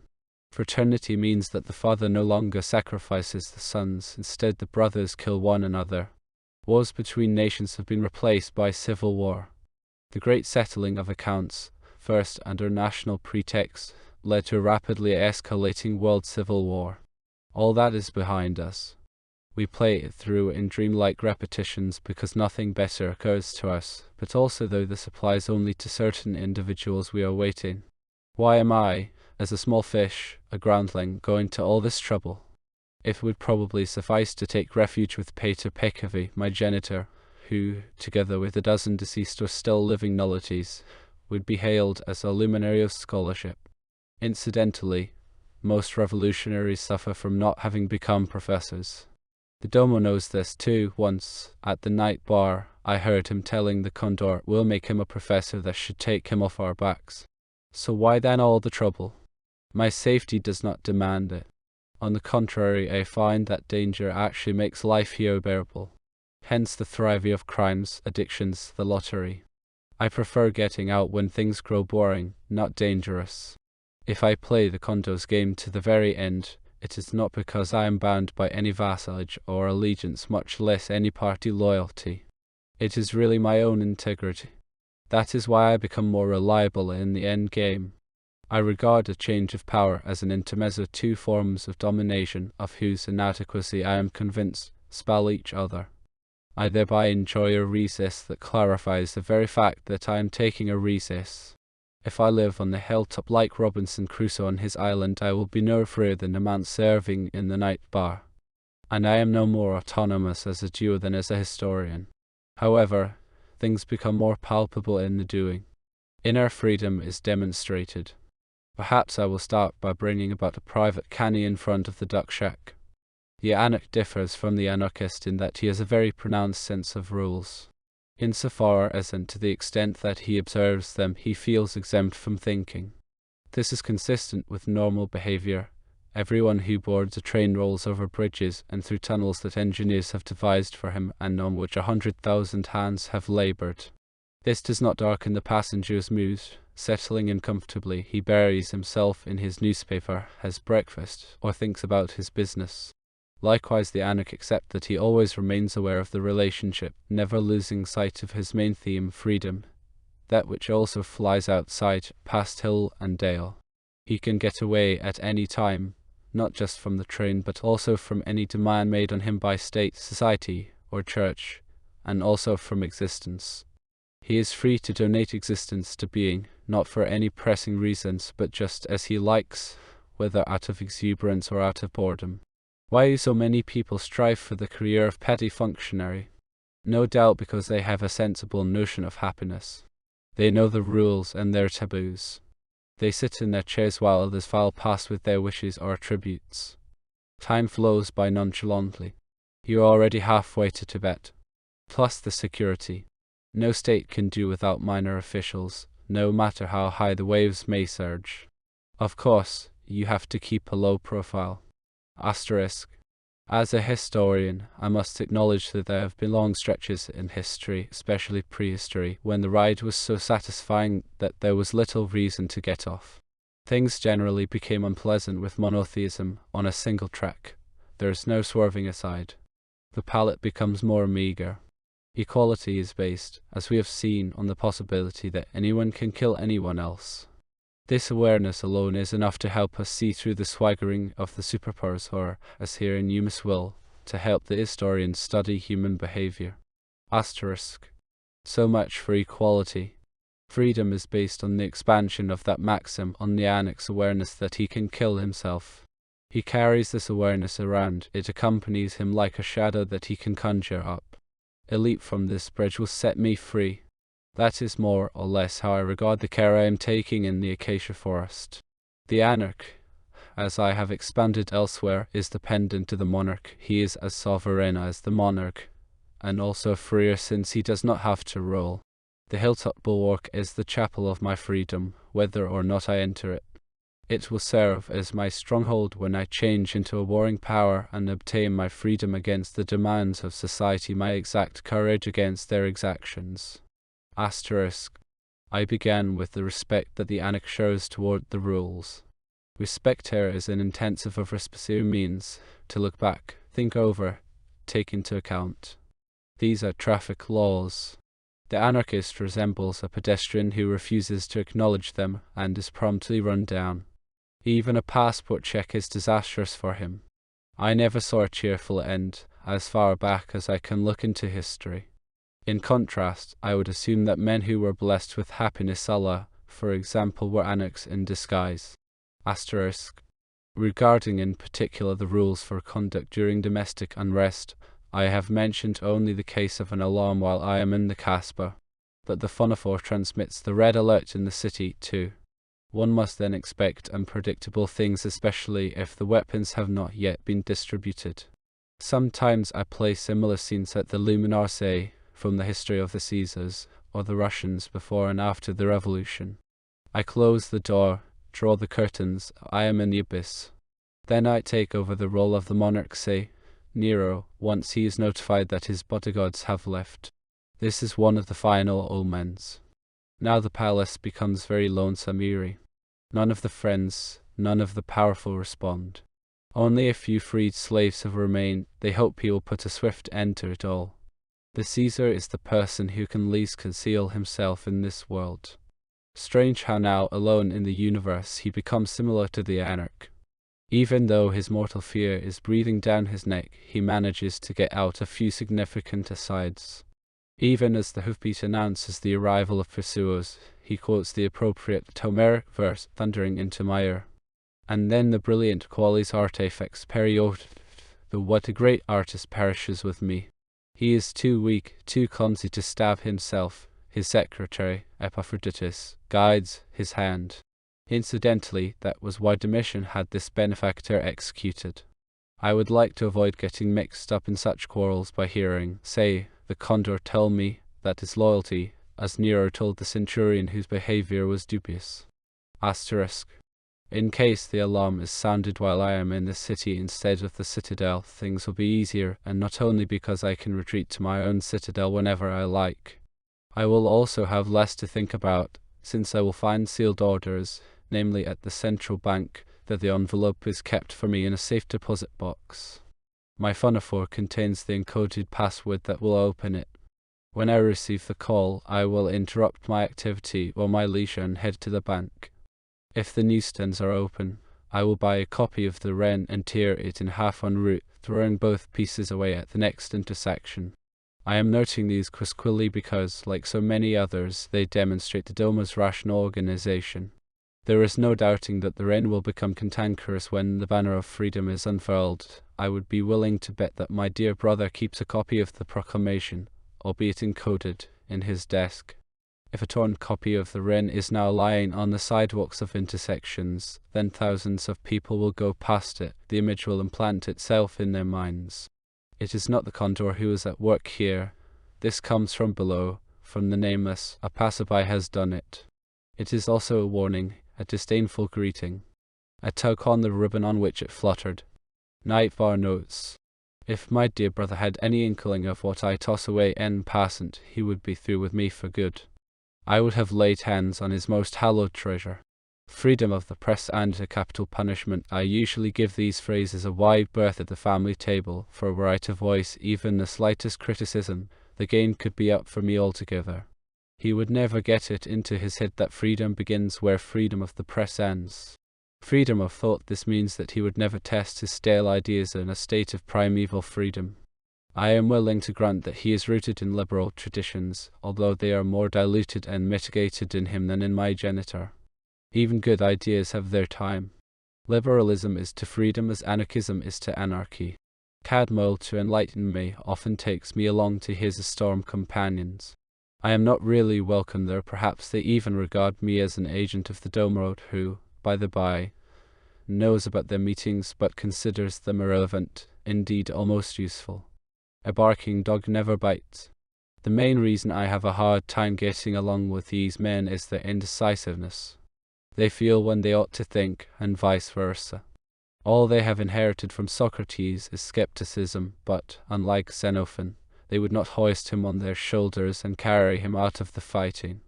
Convinced as they are of the temporal and finite nature of things, they shy away from pain, sacrifice, devotion. Asterisk. My dear brother, even after much soul-searching, has not become an anarchist like, say, Zerwick, who edits the Wren. Zerwick's ideas flow glibly from his lips and his pen. He converts them into the ferment of decay. I am using this image, a favourite of the conservatives, because I enjoy it for the anarch. However, decay is a process like any other, and for the historian, this Zerwick is more informative than my genitor and my dear brother. One could regard him as an antechamber councillor, or even a doorman who steps away after performing his task, for that is what it is. There is also something of the lackey about him. He belongs to the ruler's entourage and he vanishes with him. He hides in the condor's plumage, living for the moment when he can soar beyond him. If ever I should write an essay on this type, I will start with Beaumarchais, who, after engaging the nobles whose sole effort is being born, eventually was himself defamed for being a courtier. Defamation to the point of character assassination is the usual livelihood here. Asterisk. Such ponderings repeatedly make me aware of the limits to the writing of history, or rather, to its contemplation. The suffering begins the instant we take pen in hand. I agree with my teacher Vigo that we succeed only in achieving more or less sharp-edged perspectives laid through the grown forest. Above all, we have to disregard the will, disregard partisanship. The true historian is more of an artist, especially a tragedian, than a man of science. When I, as I am doing here, examine the powerful man's relationship to his opponent, I stumble upon the antithesis between the person who lays claim to freedom of action and the person who lays claim to freedom of thought. These are figures that recur not only in history but in myth as well, all the way into the animal kingdom. Fable lives on them. The lion is powerful, Reynard the fox is cunning. Find the antithesis lies deeper, within matter itself. The ruler embodies stasis, he is painted, like Zeus, sitting or standing. His adversary is nimble. There is hardly a more agitated sculpture than the bronze statue that the Athenians put up for the tyrannicides Harmodius and Aristogiton, both paid with their lives for the assassination. That is the classical ending when blood flows. I played a series of examples at the Luminar, from the assassination of Julius Caesar to the one in Sarajevo. These two murders were similar insofar as each provided the oriflamme for a world war. If we delve all the way into the atoms, differences vanish like the ones between Caesar and that insignificant Austrian prince. Both men, like their assassins, were subject to the same constraint. In this, too, I go along with Vigo's idea that the historian has to supply images, not explanations. Nonetheless, the atomic reality has to shine through in color and drawing, in deeds and characters. Naturally, our Zewick cannot be placed on the same level as Harmodius, nor is that an issue for me. Aside from the fact that as an Anak I strive to remain free of value judgments, Eumeswil suffices for my studies precisely because I am impartial. The night bar is my aquarium. The fish have fins and teeth like those in the ocean. Bruno peers into a crystal ball, where he sees the kings campaigning with their armies. Zewick, as I have said, bodies forth the disquiet with which a moving object circles a static one, trying to drive it from the center. That is a law of nature. If the condor were to fall, the tribunes would soon have an equivalent satellite in Zewick. This is based simply on the fact that every regime, even the best, finds its opposition, and with it a public that, if not hailing the assault, at least enjoys it as a balancing stunt. Indeed, Zewick has something of the tightrope walker in him. Then again, he also resembles a balladeer, the kind who performs in a cabaret as a master of double entendres who, when one tries to grab him, slips away. At times, he is also as daring as the picador who riles the bull, making its blood boil, and who could easily be tossed on its horns at any moment. Recently, when I was at the Luminar participating in a parade on Berlin's Tempelhof field, a certain incident reminded me of Zewick's trapeze acts. The King of Prussia was taking his good time. A cobbler's lad, who was sitting in a tree, called out, "Ain't the creep comin' yet?" A policeman yanked him down. "You goddamn brat, who did you mean?" "My brother, of course, who else?" At last, the king came and reviewed the troops. Afterward, the cobbler's lad went over to the officer of the peace. "Officer, who did you mean?" This roughly corresponds to the Winks and Zewick's essays. Many people are surprised that the condor puts up with him. His tolerance, too, runs a gamut, for, depending on the weather, the scribbler can develop from a court jester to a thoroughgoing nuisance, and finally to a dangerous man. At present he is in the middle range, so he could still be gotten rid of without any scandal. After a change, at which point I would retreat to the acacia grove, he might be the great man in Eumeswil for a few weeks. Even his opponents have to admit that he is eminently gifted as a journalist. The Domo himself reads every issue of the Wren hot off the press and, presumably, not only as police chief, but with gusto. He does, moreover, have a sense of clean prose and logical precision. During dinner, I stand by in the bar. I check the air, the temperature, the vaporizer, the glasses in front of me on the counter, the bottles behind me on the shelves. I ask the pantry downstairs whether it is well provided. Most of the dishes come up ready to be served. I order them by means of keywords. The dinner, as a rule, is simple. It lasts for 3/4 of an hour. A trio plays at the start, after the appetizer, and during dessert. The dining room is known as the mess hall or refectory. Once the condor rises from the table, several of the convives, always including Attila and the domo, accompany him to the yellow salon, where mocha and liqueurs are served. Smoking a cigar is permitted, though the condor finds it disagreeable. Depending on his whim and mood, by no means always, the condor may feel like going next door to the night bar. Anyone who wishes to Allah sire morally may join him. The domo notifies me the minions take their seats. Asterisk. Before dinner, the domo has delivered his report to the condor. After that, there is to be no shop talk, although dribs and drabs inevitably filter in.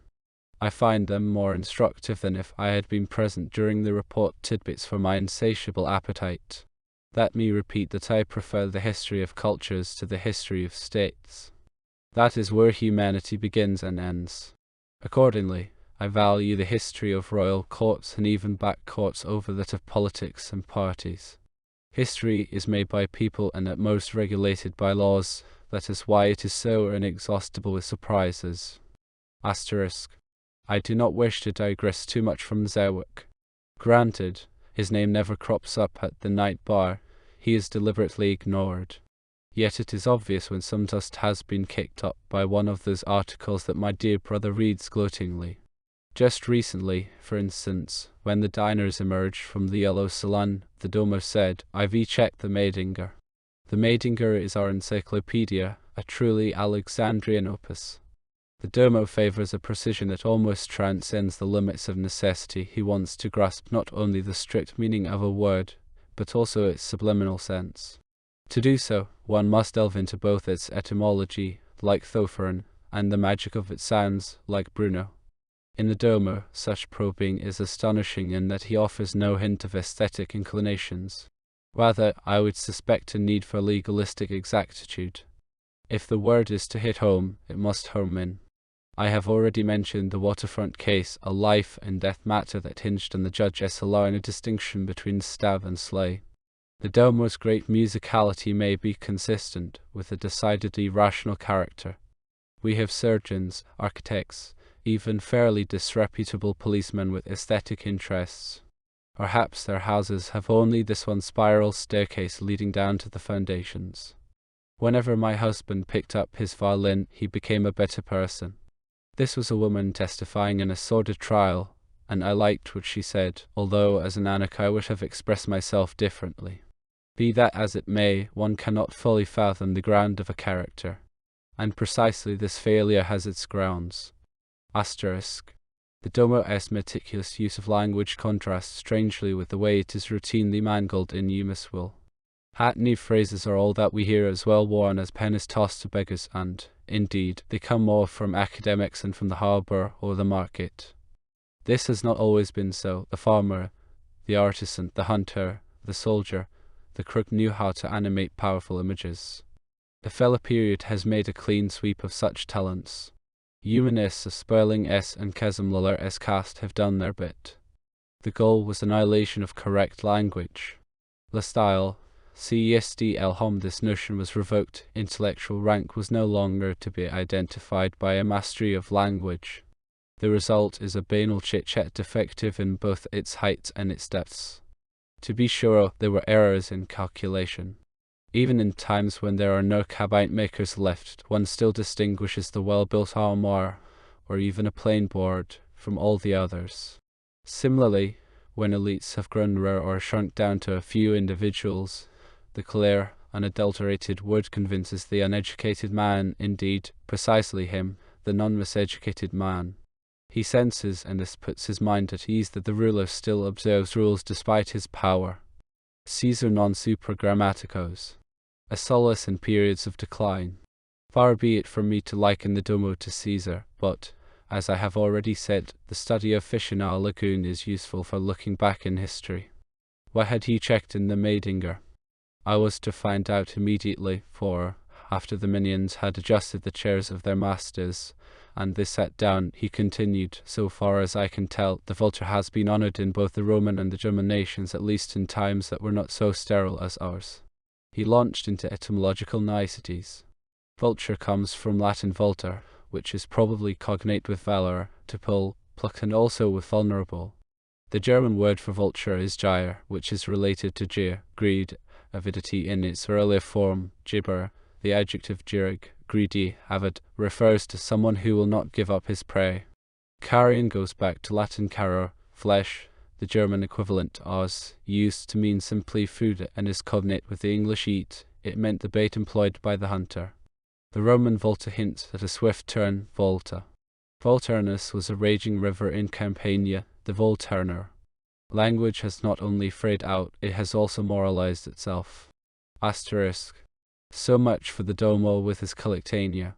When I heard the word vulture, I knew what was biting him. It was my first day on duty after my vacation. In the morning, I had come from the city, purchasing a wren on the way. I do so now and then with half-disgusted curiosity in order to keep abreast of the overall mood, but I get my copy at the newsstand. I believe I have already noted that the number of actual subscribers to the magazine is tiny, although nearly everyone reads it. The subscription list is, of course, available at the Casbah. Being on it would not be incriminating, but, together with 2 or 3 other names, it could draw the circle tighter around you. In my ease, for instance, my family would be linked to me. That was precisely why Zewick began mailing me free copies several years ago, which was almost worse. I therefore politely asked him not to send me any further issues. It is my old complaint, getting caught between parties whose quarrels I find cumbersome and often repugnant.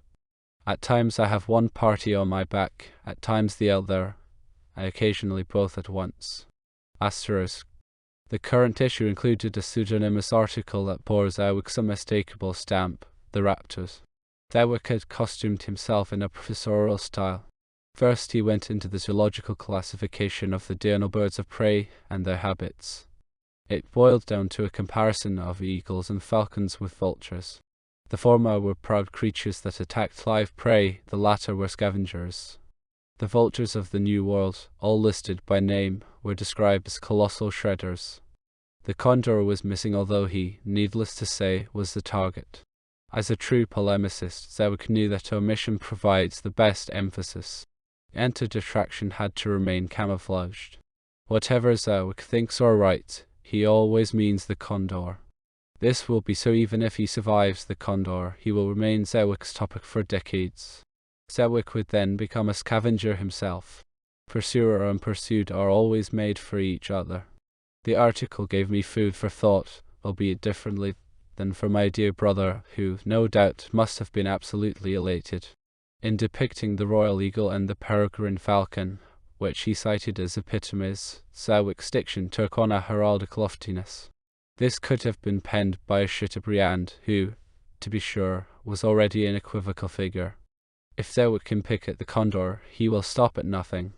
As a nihilistic conjurer, he pulls whatever he likes from his top hat, liberty caps, or crowns and scepters. I mention this because it fits in with the New Year's mood that is spreading through the tyranny. Each man nurtures his own ideal, which barely makes it past the surging of jubilation. I once thought of a 100-year calendar with the journey des dupes as one of the recurrent red-letter days. The Anik nurtures no expectations. He stakes on no one but himself. Basically, people remain Pied Pipers, whatever melodies they play to introduce themselves. And as for the rats, that is a chapter unto itself. Asterisk. The snare was cunningly set, even with regard to its timing. In dictatorships there are 2 phases that demand particular caution. One phase comes right after the seizing of power, new brooms sweep clean. The second announces the end. The ruler tries once again to forge ahead, but he lacks a consensus. This makes him even more dangerous. A man must now be on his guard if he is not to get caught in a last-minute thrall. In between, there are lulls, during which one can indulge in all sorts of things, like this foray into zoology. In eras filled with rich images, fables served that purpose, just as scholarship does here. Yet Zewick did not lack the epigrammatic pointedness that Lessing calls for. Still, his portrayal of the vulture's meal went beyond the boundaries. His quill had been guided by pure hatred. Anyone conversant with the internal affairs of Eumeswil found material galore to interpret.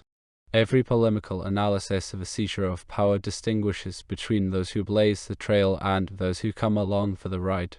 The trailblazers that Selwyn cited were a species of raven or carrion crow, small, nimble, hungry blackcoats. They scent the weakness of a large animal before it even drops. Perched on the branches of bare trees, they watch its agony. Since their tiny beaks are incapable of tearing it up, they must wait for the vulture to perform this task. Meanwhile, they busy themselves with the eyes and the anus. It is the agitation they spread through the atmosphere that first alerts the king vulture. He then swoops down and does the carving. Next come the fellow travelers, big and small, each according to rank. Order is restored. With an obvious sense for the nasty, Selwyn lovingly dwelt on the details of this gruesome repast. Especially graphic was his description of a turkey vulture, which, spotting a hooked beak and a wrinkly, blue-red throat, pokes its head into the body openings and dabbles in the tripe, a striking portrait of the Minister of Finance, whom I often observe up close at the night bar. Selwyn knows his craft, of that there can be no doubt. When reading such excursuses, I, as a historian, keep my distance not only from their tabloid polemics, but also from their timeless verities. Selwyn has grasped the mechanics of coups d'état for the succession of dictatorships, which have long been the only kind of regime to maintain relative order here. Even the tribunes need a general. Selwyn sees this as a journalist, not a historian. It therefore escapes him that he is describing the methods of not only the condor but also his predecessors and successors. Furthermore, Selwyn is painting a self-portrait, for he is one of the carrion crows. If, rather than an anarchist, he were an anarch without moralisms or prejudices, he could make a name for himself as a historian. But, like all men of his ilk, he prefers to take the cash and let the credit go. The historian's sorrow and his transformation into an anarch derive from his insight that the cadaver cannot be cleared away, and that more and more swarms of flies and vultures regale themselves on its flesh. Thus, all in all, they are based on the world's imperfection and on the suspicion that something is inherently wrong. Seen politically, systems follow one another, each consuming the previous one. They live on ever-bequeathed and ever-disappointed hope, which never entirely fades. Its spark is all that survives, as it eats its way along the blasting fuse. For this spark, history is merely an occasion, never a goal. One more item about the cadaver. Selwyn's interviews are feared. He knows how to ask trick questions. Say, how do you feel about the fact that your opponents call you the gravedigger of the tribunate? To which the interviewee, a high-ranking magistrate, replied, before the gravedigger comes, you have to have a corpse. Selwyn also serves as a showpiece for the Duomo, demonstrating his liberalism. Still in all, the excursus and the vultures was a bit much, the guys trying to make fools of us. The mood was blatantly sour. When they had taken their seats, Attila, to the condor's left as usual, said, "We do have an expert, Rossner, he could help us out." The condor, "Right, let's send for him. I'm curious to know what kind of bird I am." The Domo passed the order on to me. "Manuelo, telephone him. After all, you watch birds for him." True enough, I also knew that the professor could still be reached in his institute at this time of night. Incidentally, the Domo's remark once again showed me how well investigated I am. Half an hour later, Rossner was in the Casbah. The guard announced him. Upon entering, the bespectacled professor looked like a startled night bird himself, but he regained his composure upon hearing what it was all about. The condor motioned toward a seat and assigned him a minion who snuggled against him. I wondered how Rossner would manage to wriggle out of it, the expert as a dubious figure. The Domo turned to him. "Professor, we have summoned you because of that concussion about eagles and vultures in the Rhine. I assume you are familiar with it." "Sorry, Your Excellency, but I never read pulp. Besides, my work leaves me no time for such things. Still, I would gladly help with factual information." Not a bad start. He was sure to do well. After being filled in, he got down to the gist. First of all, what is a scavenger? We must avoid judging such matters anthropocentrically in terms, that is, of human taste. After all, we, too, never consume animal protein in such vivendi, with the exception of oysters. If that were to constitute a criterion, then bloodsuckers like mosquitoes and vampire bats must die more nobly, as must the woodpecker, which hacks maggots out of the heartwood. Fresh meat strikes us as less palatable, so we let it age off until it becomes quite gamey, nor should we forget dairy products like cheese, whose advanced putrescence is revealed by its very smell, and yet it titillates our taste bulbs. Incidentally, the biologist places no value judgment on the process of decay. The bios passes through a series of stations in the vast digestive tract of nature. Asterisk. Rossner's statements, I felt, were not bad. They dovetailed with my views on the changes of polities. The endless succession of dynasties and dictatorships is not explained by their imperfection alone. A peristaltic movement must play a role. It does not lead upwards, rather, the sum total of suffering remains constant. Indeed, a knowledge hidden in matter seems to be corroborated. This is already indicated by the novi fervor with which all revolutionaries utter the word movement. It is their fateful word, with which they rise and fall. Rossner is a materialist of the purest water and as such too intelligent to be a Darwinist. One could describe him as a successor to certain neo-vitalists. A touch of anonymous piety, such as distinguishes the classical naturalists, is nicely fermented and sublimated in him. Aside from needing him for my private war, I have often enjoyed conversing with him both about issues pertaining to his field and about other things as well. Ornithology has a special magic, a depth of perception, that links homeland with immensity. Moreover, it focuses on the wealth and splendor of life. The eye rests on the richness of the palate. It is satisfied not in hope, but in the here and now. No progress, universality. Asterisk. Incidentally, the Anakin usually conversed nicely with the unrelenting materialist. Many years ago, Appel's wine garden in Berlin was a fertile soil for such conversations, a crucible in which, to be sure, only amalgam succeeded. It was a gathering place for the free men who styled themselves an isolated volunteer corps of radicalism. I have summoned them to the Lumen Hour, and I will go into detail later on. Initially, I saw them as a typical Germanic coven huddling at the trunk of the cosmic ash tree and agreeing their weird. Whenever we track down the great turning points, we wind up in one of their universities, Tübingen, Königsberg, G. Tittingen, but who is familiar with those names today? Asterisk. What Rossner had said about viewing putrescence non-judgmentally seemed to have stimulated Attila. To the unicorn was stroking its beard. A spark remains, although in disreputable circumstances. I can confirm this as a physician. We ought to return the spark to the gods. He looked at the condor and took his hand. I noted this and stored it in my memory like anything else said in the bar. It was not until the great hunt was approaching that this remark struck me as more meaningful than a casual maxim. Rossner said, "That is not within my area of expertise." The conversation now took a different turn, insofar as non-judgmental observation of putrescence had also given the condor food for thought. I will note that for the next exhibition, I prefer a dung heap by Hauser to a Madonna by Cario. Would it not at least be possible to have a jury free of value judgment? To which the Domo, at whom the question was directed, replied, "That is impossible, if only because it contradicts logic. The jurors are supposed to judge. It is best to let them do as they like, provided they do not interfere with politics, yet it is impossible to uproot this propensity." Asterisk. The Domo's aesthetic taste is confined to music. His opinions on style and language are grounded in the classics.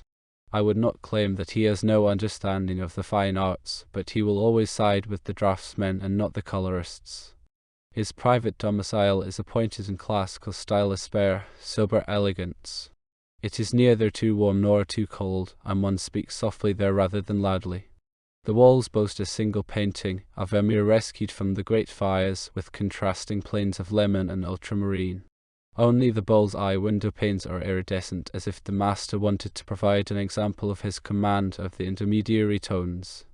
The Domo has a standing desk there, from which he dictates, should he summon a scribe after dinner. He may do so late at night, even though reading is more of a diversion for him. I once had to classify his bedside library, plays and histories, no novels or poems, instead a collection of maxims from Heraclitus to Montaigne and Lichtenberg. His own maxim, incidentally, is first the chessboard, then the game. In his office he sits at his desk and receives people with a terse ceremony geared to the specific visitor. The huge window faces the city. A televisor can bring in all parts of the city, even the hidden ones. A second apparatus receives news uninterruptedly. A small bell jingles only when the moderator believes that the news deserves special attention. Just as he does not appreciate paintings in which the color dissolves or even annihilates the forms, so too does he hate an emotional emphasis of political fact. Feelings are a private matter. He finds enthusiasm suspect, even if it is for the condor. Human beings are ungrateful, especially when they are spoiled, so we reckon with this from the very start. When the condor had shelled the city, the Domo occupied the town hall, where he was told by several of the deputies who had not fled, "We will yield only to force." That is sensible, and here it is, and he pointed to the sailors standing behind him in the door. Asterisk. That should suffice to indicate that the Domo could not be comfortable with the drift of the conversation. Rosner now wanted to go into the relativity of smells. For many animals, if not most, scents become attractive only when the putrescence is fairly advanced. On the other hand, dogs can fall ill from smelling perfume. Often this is a question of dosage. Thus, the delicious fragrance of a tar of roses conceals a hint of scatol, the substance that gives excrement its fecal odor. Asterisk. I followed every word of Rosser's lecture while mixing him his orange juice with a shot of gin, noting the consumption, and taking care of other obligations required by my job. This affords me, as I have said, a certain pleasure, and I would be a good barkeeper even if I had to do it full-time for want of something better. In this activity as in others, driving, selling, teaching, informing, operating, it is crucial to take it very seriously for a while and do it thoroughly until it is mastered. It is then performed either automatically or playfully. One has thus gotten past the period of thinking. For example, I know a croupier on Place Hassan who slides the chips so elegantly across the table that the bettors scarcely notice whether they have won or lost. In fact, most types who deal a lot with money have a fluid vein. This is shown by the way they flip through banknotes or strew coins across the counter. Here in Eumeswil, where payments are made with gold, this is a poem. Such people are recognized simply by the way they don a hat or walk through a door. Magic is involved, or at least a touch of legerdemain. This makes for self-assurance, as expressed in the litheness of my motions behind the bar. The guests like it. They would be less edified if they knew what else I was thinking about.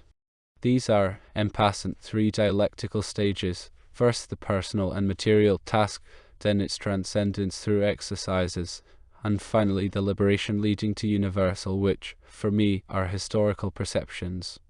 Asterisk. In this respect, Rosner's explanations are an example of how to be at ease in society. Since he could not possibly exclude the vulture from the scavengers, he tried at least to ennoble its food or present it as fairly common. Furthermore, Rosner could also point to categorical distinctions, say, the fact that there are puny eagles and mighty vultures. The Domo seemed to expect as much. He said, "Professor, do not draw out the preamble. We would like to hear all about the condor." Rosner was able to report marvelous things. He sketched an impressive picture of this bird, which has a greater wingspan than any other feathered creature. The condor soars without beating his wings over the loftiest peaks of the Cordilleras, over the icy tops of smoking volcanoes. Though invisible to the sharpest eyes, the condor notices anything happening in the narrow gulches, the quebradas, or the atmosphere. If the lower vultures start circling, which means they have spotted prey, then he swoops into the depth, and no creature dares contest the meal, much less approach him before he is sated. The tyrant, having listened more and more benevolently, now wanted to know whether this bird was completely dependent on carrion. By no means. If one cared to believe the professor, the powerful take what they like. Shepherds on the Sorata claim and scientists have followed suit that the condor, by burying his wings, terrifies the animals in the high mountains, the alpacas and guanacos, until they hurtle from the precipices. Then he plunges to the bottom of the abyss and feasts on them. One recognizes the Grand Seino chiefly by his banquets. The beach is his table, on which the ocean leaves huge morsels, seals, sea lions, and dolphins, even a whale, which, if stranded, is crushed to death by its own weight. The professor went further into the condor's habitat, calling it his abode. Most ornithologists are well-traveled. Rosner had obviously done some studies in Cordilleras, for he described such a mountain range with its rows of volcanoes and gigantic walls, like someone who had hiked through it from the seashore to the high plateaus. He knew it from the jungles on its flanks to the edge where glaciers push into the ocean. Rosner also reached beyond his science. A colossus that keeps its majesty a secret by covering it with mast. Its impact is immediate, derived from its sheer weight. However, we must remember that our initial sight of it is upward from sea level, so that we view only half of it. Passion, devotion to the subject, arouses the sympathy of even detached outsiders, as if these matters had found a mediator, a mirror that reflected their light as heat. Of course, not everyone feels it. The courtiers in Berlin dreaded the evenings when Humboldt entertained one of the Prussian Wilhelms with the marvels of the New World. Attila harked back to the image of the stranded whale. The condor cannot possibly take care of it alone. No, but he tears it open. Then huge swarms of gulls, ravens, lower vultures, and even land animals come thronging up. So one could say he lives off Leviathan. Rosner did not care to indulge in such speculations. A poet could phrase it like that. I believe that this is more properly the domain of my colleague Vigo. But Attila dug in his heels. In any case, one cannot deny that the condor has myth-making strength. You must have heard about it from the highlands all the way down to Mexico City. Asterisk. In the course of my evenings, and especially my nights behind the bar, I had concentrated on Attila. Only little by little did it dawn on me that the standards I am used to applying as a historian do not suffice. I have to reach back to archaic things, not only their temporal extension but also their spatial depth, which is always present. This is virgin soil for me, and I am primed for surprises. As a historian, I am trained to decipher. Here I must guess. That is the difference between a rational and a numinous approach. The hieroglyphs were deciphered roughly around the time when Alexander von Humboldt climbed the peak of Tenerife and the Chimborazo with his instruments, while heraldic figures were being replaced by colors and national borders were solidifying. In the 21st century, when they were wiped out first by economic, then by intellectual principles, the legacy of the Nahuatl tribes was revealed to idle elites. Deciphering was not enough. Such encounters are mutual, they involve an ascent. Likewise, the preceding archaeological disquiet would be inconceivable without Plutonian energy. At the propitious moment, the treasure, as in fairy tales, rises to the surface. That is precisely what strikes me about Attila, a sudden glow from the depths. The old man must have seen a lot, must know a lot that he keeps to himself. My task is to guess what it is. Attila is the counterpart of the Domo, the policy director of the Condor, to whose left he sits as the physician of his body and, even more, of his mind. Asterisk. Attila conceals his knowledge because it wishes to be guessed. Just what did he mean with his question about the myth-making strength? The contemporary man provides only fact-making strength. He is quantified as a vote, as a payer and payee, as a species that survives in the registers of government offices and ministries. Any memory of him sinks into the grave with his grandchildren. Anecdote-making strength is greater, it is historic.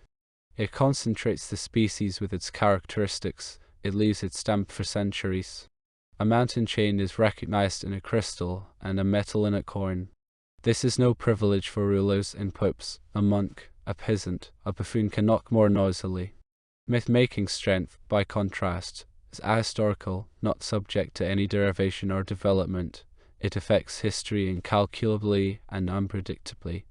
It does not belong to time, it creates time. That is why in periods of decline, when the substance of history is exhausted, unable to guarantee even the zoological place of the species, a dull tacit expectation has adhered to myth-making strength. Theology peters out, it yields to theognosis. People no longer want to know about gods, they want to see them. Needless to say, a historian who despairs of his function becomes sensitive to myth and all the more alert, because he rejects whatever can be offered by the people around him. He conducts himself, that is, as an Anak. Asterisk. Attila must have spent a long time in the great forest beyond the desert. It would seem as if he wanted to take the condor in a different direction, while the domo wishes to keep an iron grip on the status quo with some latitude, but nevertheless within his limits. Both men regard tyranny as the sole framework for keeping the atomized masses in shape and delaying the free-for-all battle. The domo is a pragmatist, devoid of any transcendental stirrings. The day must teach the day. Better to navigate with a red sail until the ship is wrecked than to drift inactively in the Red Sea. Yet power seeks cosmic fulfillment, otherwise it will die of its own voracity. Power was not enough even for the Caesars. The sea approached one of them in his dreams and whispered its secret to him. Another saw gods appear to him as his equals before the battle. Asterisk. If day is dawning and I am exhausted, I see them hieroglyphically, the condor in the middle as the king vulture and, to his left, Attila as a unicorn with a silver beard. Only the domo still has human features, though modified. That is how Odysseus is depicted on ancient vases. He, too, is bearded. A fringe of coppery hair curls from his temples down to his chin. It actually sharpens his profile. But I notice that Attila's and the condor's heads suddenly appear as if propped upon their necks, while the domo's head ripples, then rigidifies as if cast. At such times, it can happen that I spill wine when pouring it. I then stop taking notes. Asterisk. Attila's question about the myth-making power of animals went far beyond Rosner's scope. The dimensions it aimed at were not those of big game, but those of the cosmic hunt. For what great figures can stars and constellations be named? Since Chaldean times, astrognosy has responded to this question with an unerring instinct. They should be named for gods and animals. Outer space is not for human beings, with few exceptions, such as Palinurus. Nevertheless, the professor was not at a loss.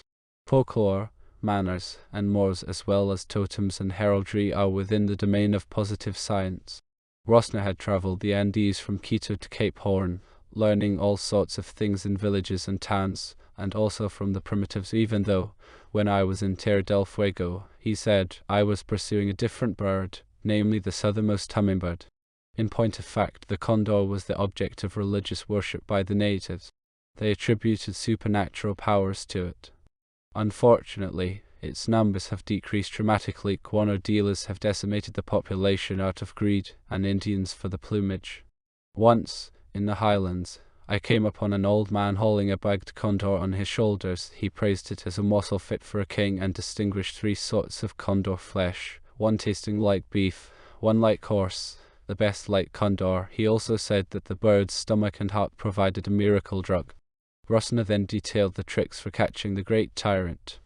A hunter lies under the skin of a freshly slaughtered bull with the bloody side up. Once the condor perches on it, the Indian, using the hide like a sack, wraps up the bird's claws and ties them with a string. Then the other men come dashing over. In many districts, they stuff llama cadavers with narcotic herbs. The vultures, intoxicated by their meal, hop around in a circle. They are subdued with bolas, or else a poncho is thrown over them. On the plateau of Huascaran, the Indians place dead mules on the rim of a very deep crater. When the condors yank them back and forth, they push the carcass over the edge and plunge after it. From there, they can no longer rise up, and so they fall prey to the hunters. Other things are reported by old travelers: Alexander von Humboldt, P. P. Ping, T. Schutte, Jerry and Libby M. C. Graham, and also a poet, Pablo Neruda, who has sung the condor's praises. Rosner continued, once, in Peru, I participated in a ritual fiesta that involves the sacrifice of a condor. It always takes place in February. These people are truculent, though worshipping the bird as a god. They slowly torture it to death. More than anything else, however, the condor is kept for bullfight. First, they let it starve for a week. Then they tie it, like a rider, to the back of the bull, which has been stabbed bloody with lances. The populace is thrown into a paroxysm while the condor, without spread wings, rips the mighty animal to pieces. Asterisk. The professor now made his point, which he had obviously prepared with great skill, I must admit. During his lecture, I may assume that this spectacle conceals a totemic encounter. The sacred bird of the Aborigines vanquishes the bull, the symbol of the Spanish conquistadors.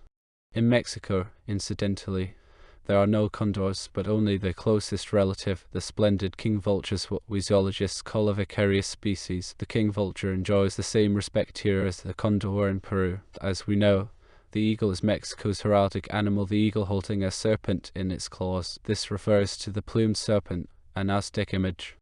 During my travels in the interior, and also when I saw Mexicans sitting around a bowl in their harbors, I often had a peculiar thought. Although one forgivable for an ornithologist, they could just as easily have the vulture in their coat of arms. That would be appropriate. All that is missing is the king, who, having regaled himself a lot and carves, perhaps he shows up every so often and comes down to them, recognized as the first among equals, like that Jünger, who had the emperor shot. That, too, was a totemic encounter between the king vulture and the Habsburg eagle. He avenged Montezuma. Asterisk. The professor had almost talked himself into a frenzy. I had, of course, been mixing drinks as demanded. The vaporizer was running at medium speed. The room felt cozy. The specialist had spoken, the Rin could not compete. At the same time, the specialist had flown beyond his limits. The ornithologist, perhaps with a not-so-clear conscience, but his institute was richly rewarded. It had grown late up in my room after the bar had closed. I lay in bed thinking about the conversations. By and large, the participants do not fully realize what they are saying. That is, the words are weightier than the opinions. Sense is hidden in even the most banal intercourse. When someone enters the room and says, "Good morning," this is a polite clear, perhaps also a cordial wish. At the same time, it heralds a cosmic event. They had captured the political structure of Eumeswil more sharply than they realized, perhaps only Attila knew how sharply. He was the farthest from the center. Granted, the condor lived off Leviathan, but this Leviathan was a corpse. No longer a gigantic toy for the world spirit to have fun with, it was already a cadaver, washed up by the tides. Granted, the king vulture was stronger than the eagle, but this eagle was hardly more than a stuffed, moth-eaten fowl. Rosner had scored a good hit by mentioning Maximilian, one of the last epigoni of Charles V. Asterisk. Jünger had killed one of the rulers of decadence. The condor had swept out the final tribunes. There was still the eagle, a dismal bird, displaying empty claws, stripped of crown and scepter. In his shadow, they had their sessions, half Cottos and half Brutuses, both unanimous and quarrelling. They succeeded one another in their powerlessness. It all collapsed like a house of cards, and dear old Dad is still mourning the loss. Once authority is worn down to the final thread, then the tyrants or despots come. Octorices yields to potestas, as Don Capisco explained. Often, the intermezzos are more rewarding, especially at the great fracture points. Ingrid was doing her postdoctoral dissertation on one of those topics. We summoned Pompey the Great to the Luminar. His royal features are unmistakable, as were his efforts to restore the monarchy. This trauma haunted the Romans through the centuries. Accordingly, Pompey and not Caesar was the ideal figure for Brutus to protest against. Asterisk. Caesar, stabbed by Brutus, fell at the foot of the statue of Pompey. Such images normally succeed only in dreams. I will resist the temptation to lose myself in them. Let me therefore only briefly mention one of the models of the intermediary period that we reviewed in Vigo's garden. Bruno was also present. Our theme was a comparison between a Russian revolutionary named Trotsky and Peter the Great. Both were confronted with the problem of coordinating a spatially limited revolution with the current state of the world, especially Europe. The Tsar solution worked, Trotsky's failed. Perhaps he had staked too much on the cliff. I'm still en route to the central bank, but the foregoing was no digression. I have even had to keep it short. These are thoughts that cross the mind during such demarches, or even any other activity. They echo the overall theme. That is why I find perfunctory work so easy. I fade it out, while upstairs I've got a home theatre playing for free, and often even simultaneously on different stages. Moving my legs, tending the bar, ripping up a copy of the Wren at the street corner, these actions are marginal. Sometimes I return to the moment in order to enjoy it thoroughly. Arriving at the central bank, I obtain my orders. A few will be sealed, others will follow, depending on the situation. Perhaps they will be transmitted to me on the way. I assume that the donor had his reasons for picking me of all people for this task. An academic, a university teacher, is ordered to go unescorted to a place where huge amounts of gold are stockpiled. Naturally, the bank guards will have reinforcements. I am apparently expected to perform a service that calls for intelligence and, presumably, tact. The Kasbah, I must here point out, considers the free flow of cash more important than, say, freedom of the press and other postulates which, as the Domo always says, are all well and good, but won't buy you anything. He also says, the first thing people here ask is whether the books are balanced. Hence it goes without saying that the central bank is one of the sore spots. In critical situations, the tellers should go about their business as usual. This provides a sense of security. Advance notice is required only for major withdrawals. The treasury can be replenished at any time from the vaults of the Kasbah. They are greater than any possible demand. Asterisk. I must now devote a few words to the finances. Their stability is the main reason why the tyranny has endured for a relatively long time. A precondition is the Domo's lack of imagination. There are obviously two things he has thought about very carefully: police and money. As an anarch, I may find this subject thoroughly uninteresting, but as a historian I had to help him with his studies. Sometimes he would call me late at night. "Manuel, I need a pamphlet by a fellow named Koski, Inflation, Commodity Prices, and Gold Production. It must have been published in ancient times, before the First World War. Please get me the text tomorrow." His name may possibly be written with a Y. Tracking down and getting hold of such things, either up here in the Kasbah or down in the Institute through the Luminar, is child's play. The next evening, upon arriving at the bar, the Domo found the photocopy on the table. Out of dutiful curiosity, I had already taken a peek. In point of fact, the available stock of gold was an important issue. The Domo had started out with a problem of need. He had ordered an investigation into what the average man requires to be content. A certain excess is indispensable when demands are refined, or this is not the same thing spiritualized. The dissatisfaction of the spiritual man is even more dangerous than that of the starveling.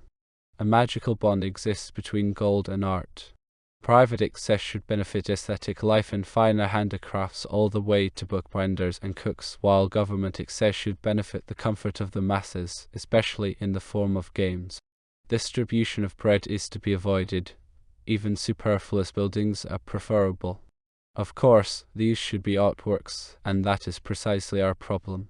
A city without wealth is as shabby as a city without poverty. It is delightful to see what life has to offer. Harbours where rouge girls beckon to strangers, and peddlers hawk superfluous wares. It is nice to land here. Life must be good. I bought a parrot and let it fly away. The Africans laughed and invited me for a drink. Asterisk. Gold is available beyond demand. That is the chief reason why it must be hoarded. Its invisible might lies in its hoarding. Besides, the prices rise if there is superfluous gold.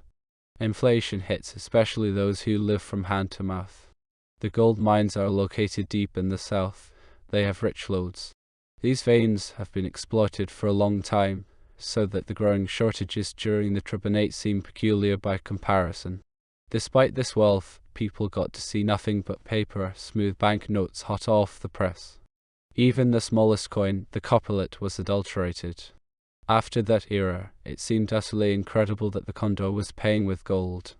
This miracle was due to his judging people objectively, indeed skeptically, unlike the tribunes, who had stylized the word human into sublime concept.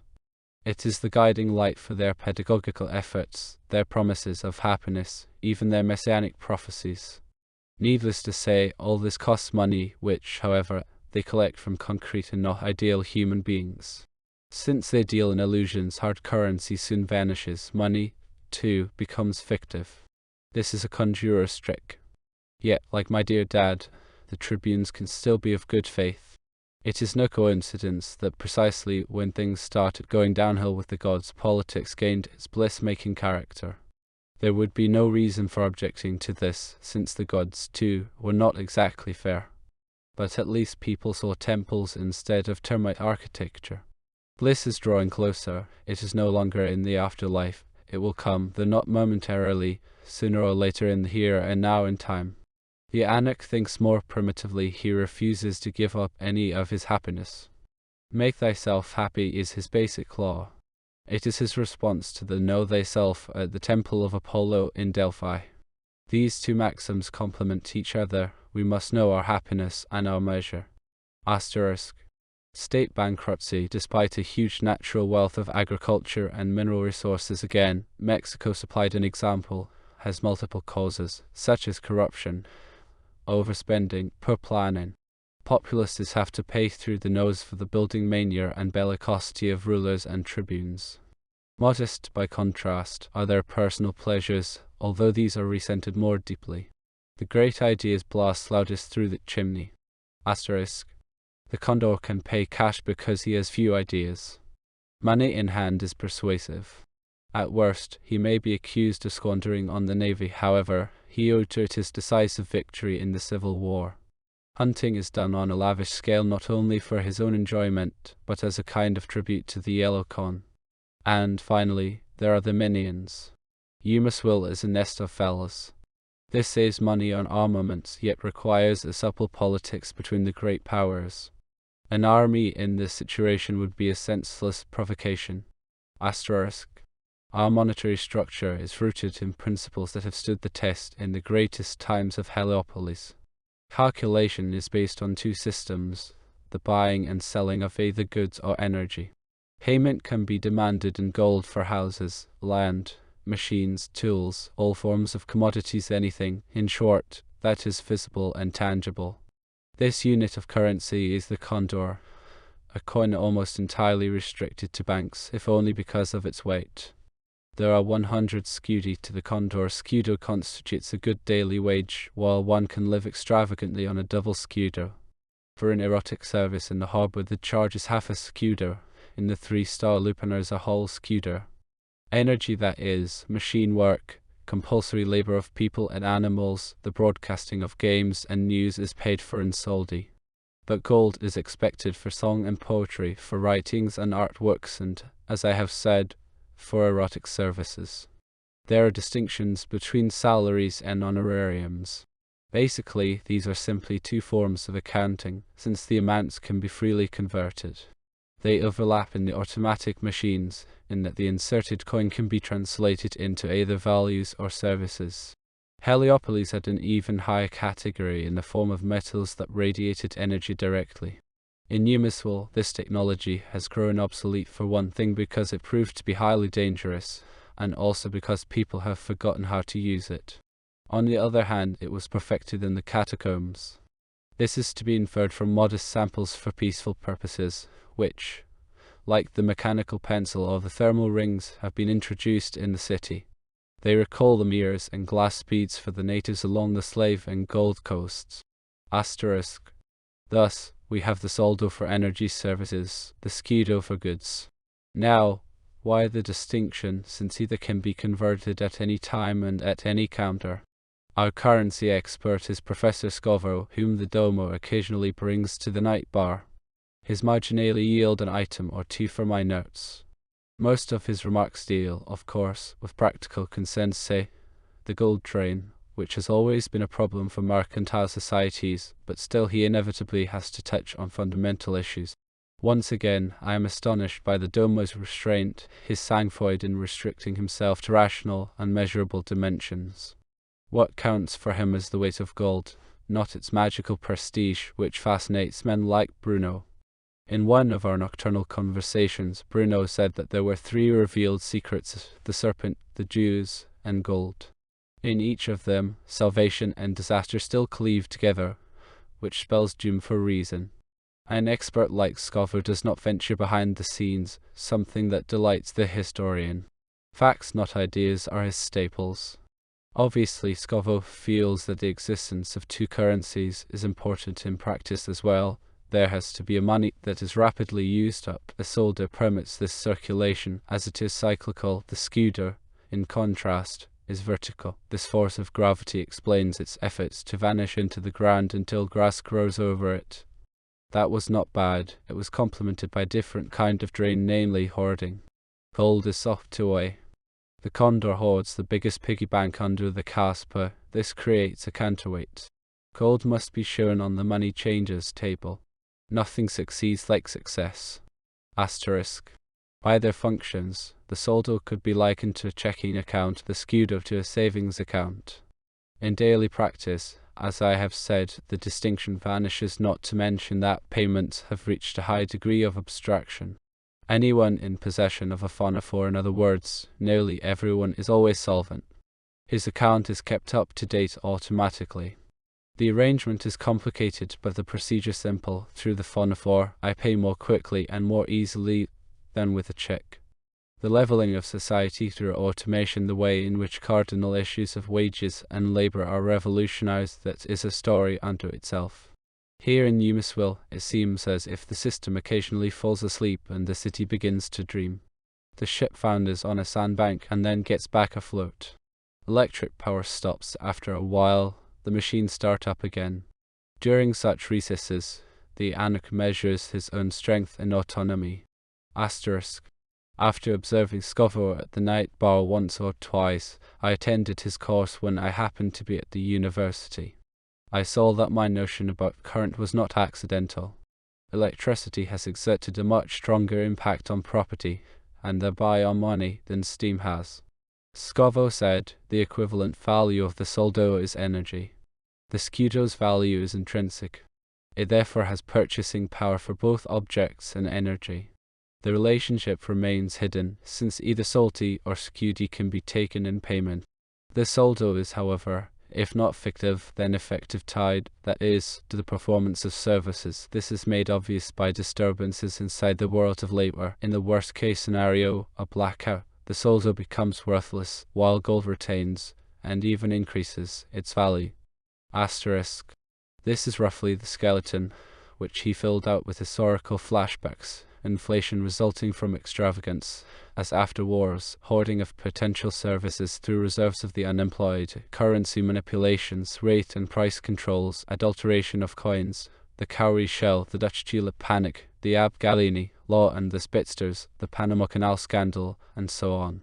A good historical fundament, a lavish yet controlled association. I found inspiration for my field and also for developing his theories at the Luminar. Say the idea of the historian as a neutral, non-judgmental observer. The anarch, however, is I'm simplifying on the side of gold.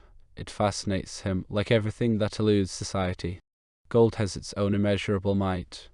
It need only show itself, and society with its law and order is in jeopardy. The anarch is on the side of gold. This is not to be construed as lust for gold. He recognizes gold as the central and immobile power. He loves it, not like Cortez, but like Montezuma, not like Pizarro, but like Atahualpa. These are the differences between Plutonian fire and the solar brilliance worshipped in the temples of the sun. The supreme quality of gold is that of light it bestows through its sheer existence. Asterisk. The movement generated by gold, everything strives toward gold, even when it rests deep in vaults, is merely a reflection of what Agrippa calls its dignity. This is its value. Its price is merely the latter's expression. The value is stable, the price variable and dynamic, and also contingent on fashion. The preeminence of stability comes out in Scovo's theories and even in our daily practice, albeit imperfectly. The conversation that the Domo and Scovo had about these matters is fixed in my memory. They were talking about the actual meaning of work, which the Domo called its genius. He said that whenever genius flows into work, whether a cabine maker's, a painter's, or a silversmith's, then such work is worth its weight in gold and should be remunerated accordingly. A great deal had already been drunk. Scovo livened up and came out of himself. I helped a bit with the vaporizer. The professor clearly noticed what was bothering the Domo. First he pointed to the destruction of values by the economic era. It had, he said, been a paraplegia hindering any superior movement, a paralysis from which no one had recovered. I can only sketch his ideas, and roughly at that. In essence, he went on, only time and piecework were remunerated, quality was replaced by standardization. What you call genius, excellency, is outside of time, it therefore cannot be rewarded appropriately. much less according to set criteria. Whenever it goes far beyond talent, it is recognized either inadequately or not at all. An artwork fetches high prices long after the death of its creator, who may have died in poverty, yet the very highest price can signify only that genius is priceless. Hence, even when patrons or rulers spoil a genius, he labors for free. In this respect, he resembles the gods, who bestow freely. The world as creation is not beyond but outside of things. That is where its immutable being is to be found. Asterisk. An advantage of the night bar is that experts reach beyond their grasp here. It has an ambience. That is why I would rather tend bar than serve dinner, although excellent music is offered there. The professor brought his hand to his mouth. He seemed embarrassed by his own brio. But the condor enjoys seeing his guest let go. Thanking the professor, he added a final remark. He tends to express himself simply. Unfortunately, I did not record his exact words. I was too absorbed in the conversation. It touched on distinctions that I ponder both as a historian and as an anarch. The condor has a sense of history and its entanglements. This is attested to merely by his putting the luminar at my disposal. His leaning is one that is especially prevalent in periods of epigony and fillers. I mean the wish for historical equivalences. Tradition, with its works and documents, is then taken as a reproach. The restoral of creation, that is a primal problem. Now the wish may be father to the thought, but not to the artwork, even the humblest poem. In this connection, the condor had been struck by Scavo's maxim that genius exists outside of time and can do nothing but affect it. This implies that genius is also outside of society and independent of it, with which the anarch can only concur. At times, I suspect the condor of hoping to turn Eumeswil into a small-scale Florence. He would then have his Machiavelli in the Duomo. When the good spirits have left the house, no invocation can lure them back. Their absence troubled him. Attila had recognized the mistake in this reasoning. If genius were inside time, it would never manifest itself in Eumeswil, but this way, we never lose hope. He touched the condor's hand. Nor is a miracle inside time. Asterisk. What could he mean by that? This was not their first debate about genius, they merely had different names for it. From the outlines I jotted down during the nocturnal conversations, I could piece together a mosaic, which, of course, like any artistic work, has its cracks and flaws. If Attila were Christian, then I would have interpreted his statement about miracles accordingly, say, as an echo of old hymns. Such things, like any transcendence, would never occur to him. For Attila, a miracle is possible at any time. It can be experienced, it dwells among us. Transcendence is the sidetrack of reason. The world is more miraculous than is depicted by sciences and religions. Only art has any inkling of it. He seems to regard genius as a finely distributed energy that can appear at any time, in any place. An animal develops other organs, it begins to fly, it changes its species and genus, or else an individual crops up and gives world history a new direction. Faith did not create the miracle, rather, the miracle preceded faith. New surprises keep occurring, especially in periods of decline. Attila spent a long time in the great forest beyond the desert. He must have had strange encounters there. Asterisk. When it gets late, an underwater atmosphere pervades the night bar. I grow more alert when observing my aquarium. As in every discussion, the same word may cover different contents. The Duomo is the most intelligible. For him, genius is an extraordinary achievement, not just in art or science, but also in craft. His reasons for equating it with gold, for honoring it with prizes and awards, are obvious. He knows that a hierarchical society is more easily governed than a leveled one. This is already true in the physical world. The serpent is more dangerous than the millipede. In Eumeswil, where demagogues and fortunate soldiers spell one another, every social distinction has been wiped away. Almost no store is set by medals, yet nobody would refuse 100 pure gold condors. So anyone who wants to hierarchize must relate gold to performance. Furthermore, the Duomo has tried to enrich his palate by making education less compulsory, indeed, even abolishing it altogether for certain professions. For this, the shepherds and fishermen are grateful to him, as are their children. The other day, when I was sitting in one of Rosner's bird-watching stations on the Sus, 2 shepherd boys were driving their sheep past me. They seem to be talking about a friend. I heard one of them say he has to go to school. He did not exactly sound envious.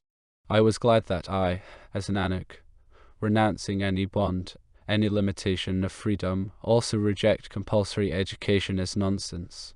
It was one of the greatest wellsprings of misfortune in the world. Asterisk. The condor, too, would like to remunerate works of genius with gold, yet he seeks them in vain. He emulates the broke princeling in his capacity as a good paterfamilias. Everyone should be as content as possible in his own way. Politically, the condor cares less than the domo about order and security. Rather, his personal well-being depends on them. This is the point at which egoism becomes amiable. To each his own, no discord should disturb the condor's circle. This is indicated by the mere fact that he agrees with the domo listens to music during his repasts.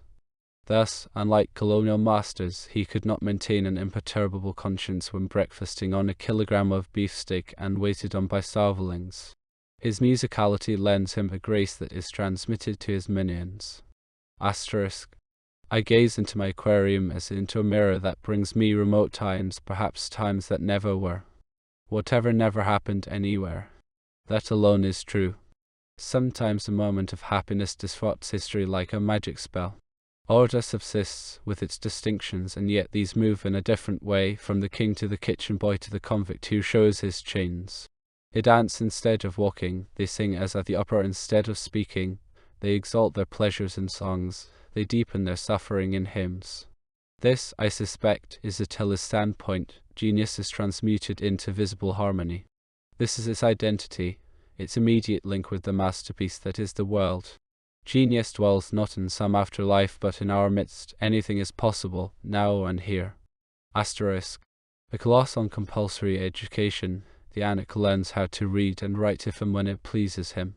Many children are drawn to a book by innate curiosity. Charlemagne was still illiterate after many years of ruling his tremendous empire. Even when associating with scholars like Alcuin and Peter of Pisa, he had not gotten very far with writing. After all, he had more and better things to do. It is unlikely that Homer knew how to write. The letter inhibits free singing. At any rate, caution is indicated when a boat leaves the sea and glides into the canals. The most dangerous thing of all is numbers. As a historian, I depend on the written word. As an Anak, I can do without it. Incidentally, people in the catacombs have supposedly devised methods for making script superfluous. The luminous pencil is a sample of this development, but that is a different story. Compulsory schooling is essentially a means of curtailing natural strength and exploiting people. The same is true of military conscription, which developed within the same context. The Anak rejects both of them, just like obligatory vaccination and insurance of all kinds. He has reservations when swearing in earth. He is not a deserter, but a conscientious objector. I owe the expression to an old poet whom I summoned to the Luminar, Gusarsak. The Anak can kill anyone, and this is the basis of his self-confidence, yet he kills only where and when he likes, in any case, far more seldom than the criminal, the chauffeur, or the state. The archaic figure of the mercenary is more consistent with the Anak than is the conscript, who reports for his physical examination and is told to cough when the doctor grabs his scrotum. Give me gold and I'll defend your cause, but I can give notice at any time. This may happen out of necessity, out of boredom, or because one likes a man and his cause. In any event, the Anak will reserve his decision when a demand is placed on him even by his own family. If a weapon is forced on him, he becomes not more reliable, but even more dangerous. The collective can shoot in only one direction, the Anak all around. Asterisk. Gold and soldiers who have sold themselves are made for one another. Humanists like Kesimler, neurominds and nitpickers do not know the magic of language. In fact, it makes them uncomfortable. Serpent a hissing of the passing second. In gold, the unslaked craving. In sold, the slaked craving emphasizes the shiny yellow vowel. When I pay later for whom I will get back to for lying on the mattress, the fees in gold. She would find paper as repulsive as the mercenary does. When life strips bare in nakedness, in pillage, and in the ancient sacrifices, people pay with blood and with gold. The man knows that gold is his due, the woman knows even more so that it is her due, and this knowledge will outlive states, no matter how many of them fall or rise. To wrest gold from the individual, to rob him of his claims, these are the strivings of the states, while he seeks to hide his gold from them. They only want what's best for him, that is why they take it away from him. They hoard his gold in deep vaults and pay with paper that loses more value every day. The more domesticated human beings are, the more easily they fall for any swindle. But gold is credible. It contains its own value, hence it never inveigles.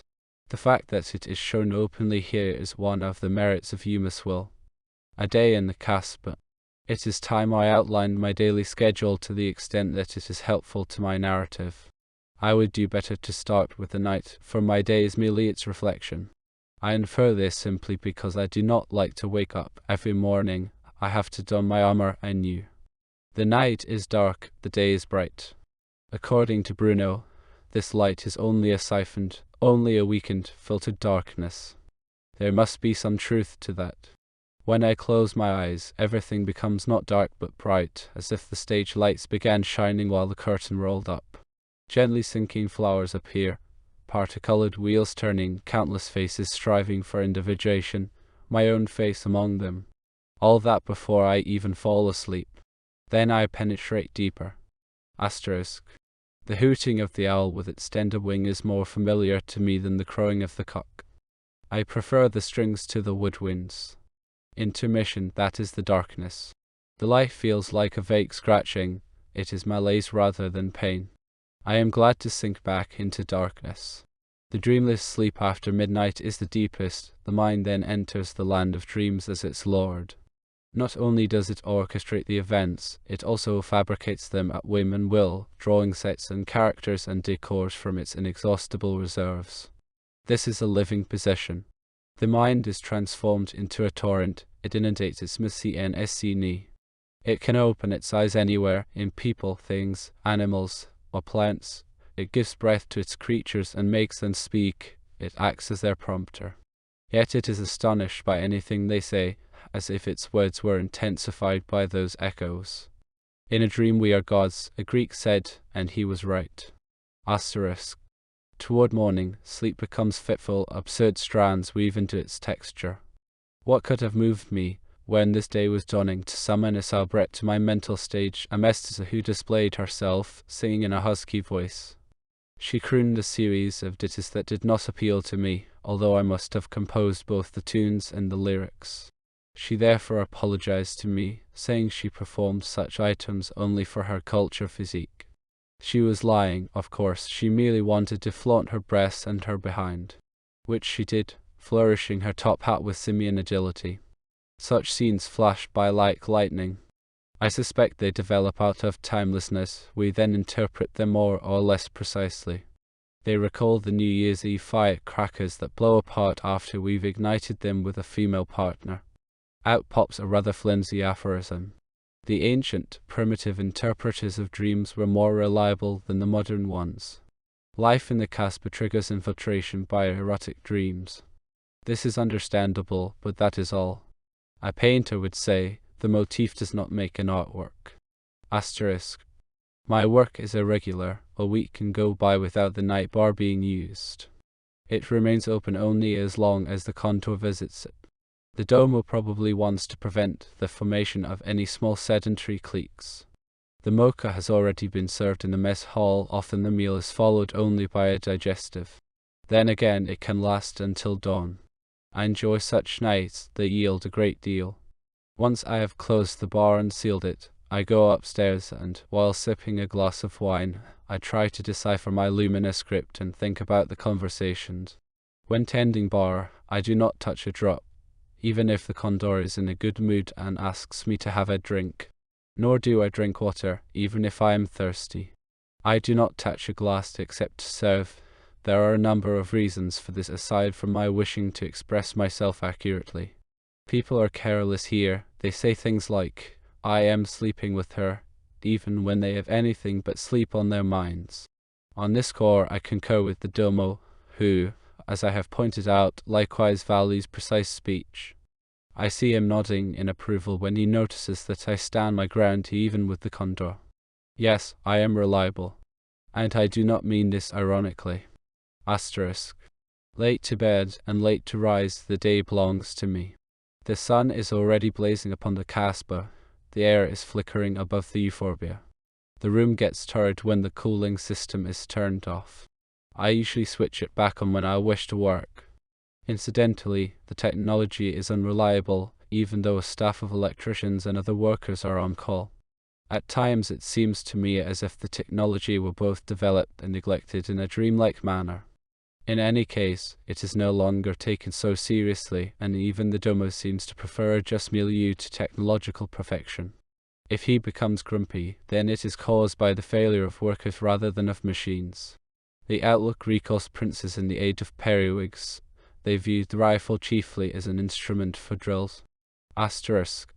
After I have stood behind the bar all night, it may already be light out, often close to noon, by the time I waken, but I am still lying in the dark, for I sleep behind a thick curtain in the alcove. I then spend another quarter hour in bed before getting up. If I say, in order to pray, it may sound strange. Of course, this word is quite worn, and it has been corrupted by the padres. Religio, as we know, harks back to a word religo meaning bond, and that is precisely what the Anak rejects. He does not go in for Moses with the 10 Commandments or, indeed, for any prophets. Nor does he wish to hear anything concerning gods or rumors about them except as a historian or unless they appear to him. That is when the conflicts begin. So if I state, in order to pray, I am following an innate instinct that is no weaker than the sexual drive, in fact, even stronger. The two are alike insofar as foul things can happen when they are suppressed. Regarding this need, the Anak is again no different from anyone else. But he does not like to attach himself. He does not squander his best energies. He accepts no substitute for his gold. He knows his freedom, and also what it is worth its weight in. The equation balances when he is offered something credible. The result is one. There can be no doubt that gods have appeared. Not only in ancient times, but even late in history, they feasted with us and fought at our sides. But what good is the splendor of bygone banquets to a starving man? What good is the clinking of gold that a poor man hears through the wall of time? The gods must be called. Asterisk. The Anak lets all this be, he can bide his time. He has his ethos, but not morals. He recognizes lawfulness, but not law. He despises rules. Wherever ethos goes into schultz and schalt-knots, it is already corrupted. Still, it can harmonize with them, depending on location and circumstances, briefly or at length, just as I harmonize here with the tyrant for as long as I like. One error of the anarchists is their belief that human nature is intrinsically good. They thereby castrate society, just as the theologians God is goodness castrate the good Lord. This is a Saturnian trait. Natural law has been twisted every which way from legitimation to brutal violence to a paradisal ideal. This is grounded in the possibility of reading anything at all into nature. It is everything at once. Well, fine, then let every human being get his own bit from being. The random and the arbitrary begin in the realm of molecules. There must be a crack in the universe from the very start. The very word nature contains ene. Genesis offers marvelous hints, but only rumors, as if a shepherd had been listening at an unclosed door. Lawfulness must be sought in the atoms, and even deeper, including our own atoms. From these depths, the ethical and aesthetic judgment reacts to the finest variations. That is why injustice usually appears as ugly. The dangers increase in the ascent, as on a tightrope without a safety net, or as on the surat, that sliver of a bridge across the chasm of hell. Never is the temptation to summon the gods more powerful, and never is there greater merit in resisting it. As a historian, and only as such, I am a positivist. Lawfulness is valid so long as it is observed and can be observed. A good conscience, though not, of course, in the form of moral arrogance, is one of the prerequisites. It is not only the fit who survive, but also the honest. The fact that these two survivals do not coincide in time goes back once more to Genesis, to the separation of the tree of life from the tree of knowledge. Asterisk. Needless to say, when praying, the Anak neither requests nor thanks, nor does he seek a magical force in prayer. How many ardent prayers have not been heard? As a historian, I linger in the cells of the condemned. As an Anak, I would like to offer them posthumous solace, and I know that the guilty need this even more than the innocent. I was in the dungeon with Boethius and in the temple with Marie Antoinette when her hair turned white. I was there when the mob was howling outside and the father put on his prayer thongs. The child groped for his hand, but neither the father nor the child was heard. Asterisk. Nevertheless, prayer comes from an innate drive. It is more important than food and drink, since it testifies to more than transient life. It takes us behind the bleak stage set with which knowledge disguises the universe. Water is seen differently in Ritos than in the aqueducts leading to big cities, and differently again in the ocean and as the water of life in prayer. The Padres set great store by addressing prayers to personal gods. Genuine prayer exists only in religions in which there is a god as a person and a shape and endowed with a will. That was stated by a famous Protestant. The Anak does not want to have anything to do with that conception. As for the one God, while he may be able to shape persons, he is not a person himself, and that he is already a patriarchal prejudice. A neuter one is beyond our grasp, while man converses with the many gods on equal terms, whether as their inventor or as their discoverer. In any case, it is man who named the gods. This is not to be confused with a high-level soliloquy. Divinity must, without a doubt, be inside us and be recognized as being inside us, otherwise we would have no concept of gods. For a god reigns within us H.L. Dallin. One is the start of everything Philalos. A god is the greatest among gods, and among men, not comparable to mortals in shape or thought, the Xenophane. A whirlwind of multiple shapes detaches itself from the totality Democritus, and, over again, Heraclitus. We should not make a fuss about the numinous. It lights on everyone. Every man has his Sinai and also his Golgotha. The floor outside the alcove is inlaid with hexagonal tiles. They fit together as in a beehive. They are still cool, agreeable to the feet. Their pattern is evident to the rested eyes in a special way. Its impact would be even stronger had I never heard of mathematics. There is an adjoining bathroom. It has no windows and is illuminated by indirect lighting from the ceiling. I step in front of the mirror and gauge the degree of my presence by my reflected bust. Like everyone else in the cast, I am well tanned. The blue of the walls makes my body stand out in relief. Thus, usually I see myself sharply outlined. There is no doubt this is a mirror image. The day beckons with its tasks. Whatever turns up, I will easily handle it. I will find the proper detachment from things and people. I promptly notice this in the exercises. If I were to play pool, I would rack up many wins. This is the overall mood in the citadel, especially the Condor's when he dismounts after his early morning ride. Then again there are days when my reflection blurs as if the mirror were misted over, and yet the image keeps gaining in reality the longer I stare at it. My body loses reality to the same extent. Caution is then indicated for the day. One becomes accident-prone. On the other hand, motion in mental space becomes more fluid. Studies prosper both in the libraries and at the Luminar.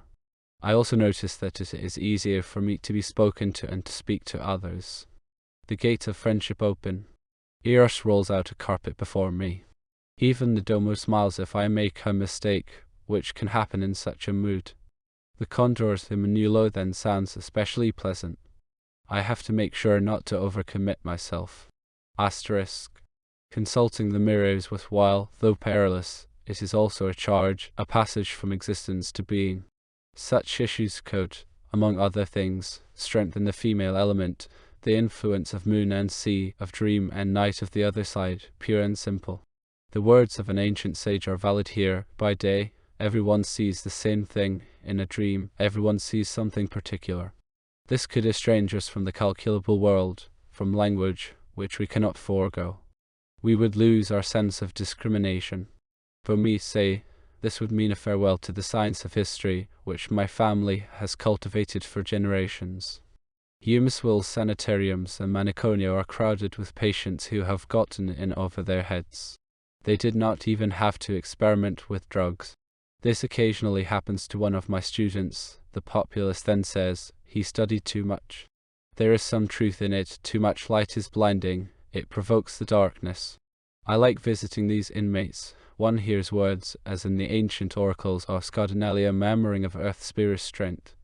In the teeth of all dangers, it is valuable, I would even say valuable, not only to believe in, but also to experience the possibility of being both here and elsewhere at once. I resisted this all the more stoutly the further I shifted toward materialism. It was, above all, Bruno who helped me overcome this phase, particularly with his course on optical and electromagnetic phenomena. The details would take me too far afield. I will content myself with his maxim: primal image is image and mirror image. His actual stratagem was to reduce the Platonic idea to phenomenon, thereby reanimating matter, which had been emasculated by abstract thinking. A miracle, he said, could not be expected from above or from the future, say, from a world spirit ascending from level to level, despite its variable elements. He said, a miracle always remains the same, in every blade of grass, in every pebble. Asterisk. The mother hears the shouting of her son, who is drowning in the Pacific, at the antipodes. This is no mere invocation. How many people have heard similar things? For all the vexations caused by religions, one must credit them with not only cultivating this knowledge, but also acting upon it. Passages can be practiced. True, there is no monopoly here, since anyone can manage to do this, and innately at that, however, there are differences in know-how. This can be observed in dying people. Asterisk. The bath. The pipes bring cold water and hot, fresh and salty. The fresh water comes partly from the sluice and partly from the rain that gathers in the large cistern hewn into the rock. The cistern lies above the vault, which it could flood within seconds. There is also an emergency device for desalinating the ocean water. It would enable us to hold the Casbah for as long as Eumeswil held his cliff castle Nora, which, according to one historian, starvation alone could force him to surrender. While I was shaving, the tub filled up. I prefer seawater. Pumped from a great depth, it is significantly cooler than at the beach. The Domo has its chemical and biological quality tested. It is intact. Since all rivers flow into the sea, its water must have more curative power than any wellspring. In addition, there are the tiny organisms on which others feed, all the way up to the whales. They shine in the breakers with phosphorescent power. No physician knows what they also mean to us in any case. I break my fast with a hearty swig of seawater and I gargle. Nothing, in fact, is better for the teeth. I once heard that from the fishermen and simple people who dwell by the shore. Their lifestyle is the old thrifty one that is pleasing to the Anak. They also harvest their salt from the ocean by scraping it from the cracks and hollows in the rocks where it crystallizes. This was prohibited under the tribunes. They regulated everything down to the last detail. Salt, at the 100-fold price, had to be bought in their government stores. They also mixed in additives that their chemists praised as useful, even though they were injurious. The fact that men with such minds consider themselves thinkers is forgivable, but they also claim to be benefactors. The beach was patrolled by customs officials, who ambushed the poor. This measure was particularly odious, for gold and salt ought to be every man as in tax due as the pure equivalent of his labor, just as he pans gold from the riverbed or scrapes salt from the cliff. The Condor made both legal, and this was one of the first measures that established his popularity. A little generosity is worth more than a lot of administration. The tribunes were redistributors. They raised the prices of bread for the poor in order to make them happy with their ideas, say, by building extravagant universities whose jobless graduates became a burden to the state, hence once again to the poor, and never touched another hammer. The pauper, so long as he does not think parasitically, wishes to see as little government as possible, no matter what pretext the state may use. He does not want to be schooled, vaccinated, or conscripted. All these things have senselessly increased the numbers of the poor, and with them poverty. Asterisk. Next come the hot and then the ice-cold shower, both with fresh water. Finally, my exercises. If I am scheduled to tend bar, I normally shave once more in the evening, indeed take care of my overall exterior. Before going down, I stand before the mirror and view my new clothing, physical appearance, smile, and movements must be casual and pleasant. It is important we can learn this from women to look the way others picture us and their wishes. Exercises. The condor goes horseback riding before breakfast. He is accompanied by a few of his courtiers and their minions. This keeps them in shape. Aside from my preferring to spend mornings alone, my subaltern position excludes my joining them. Besides, I find it better to gaze at a painting or listen to music. As for the interior personnel, many people exercise, and for various reasons, a few to lose weight, some to strengthen their muscles. Then again, others, like Khan, the Chinese, despise both goals. Why sports? I'd like to grow old. Besides, I am best in bed if I move very little and eat a lot. He has his personal recipes for that and not much else in mind. I have to keep myself intact so that I can take my forest flight at any time. In this regard, I focus more on my joints than on my musculature. I do circles with my body from neck to toe, skip rope, and juggle balls. I practice conscious inhaling and exhaling.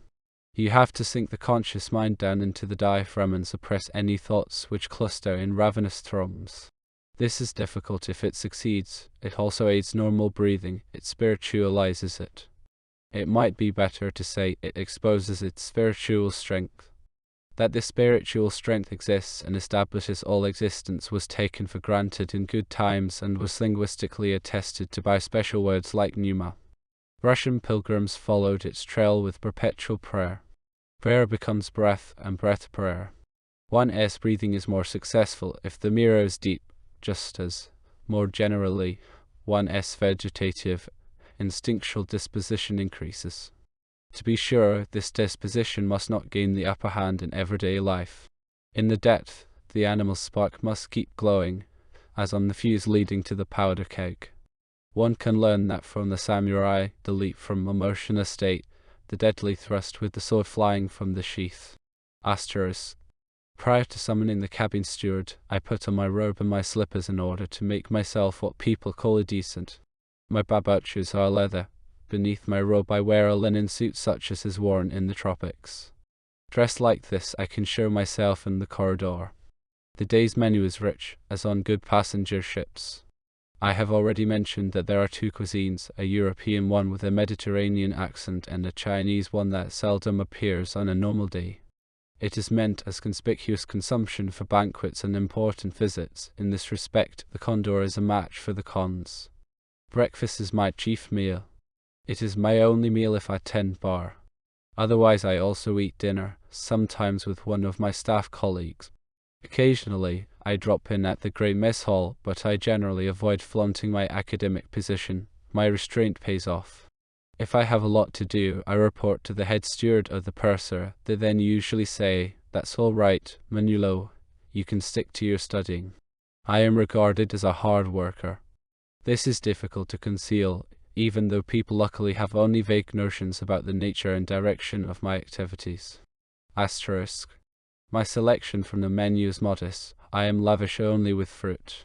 The condor's table is supplied with fruit from 3 continents. I prefer the varieties that are grown here now, that is, the local ones in season.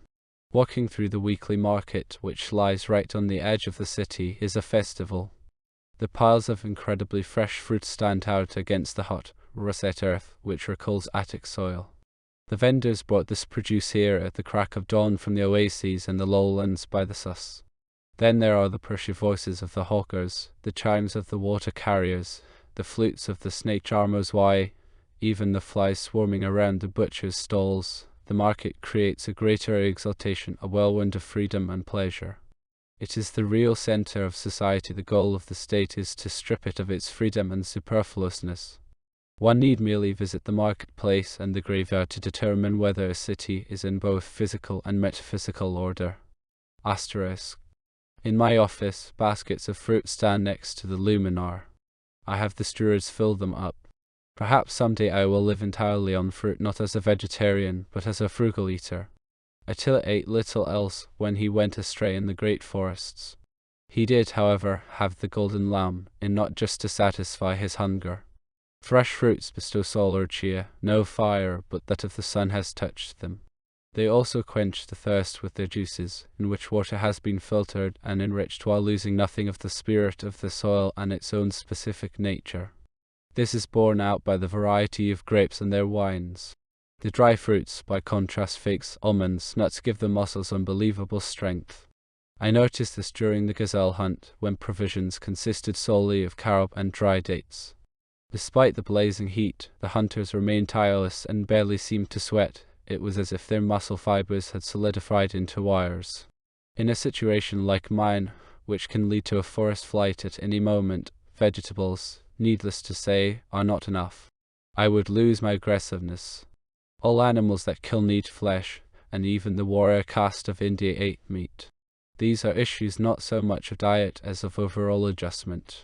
Carnivores have canines and incisors. They use a knife for cutting that, incidentally, is one reason why bread should be broken and not sliced.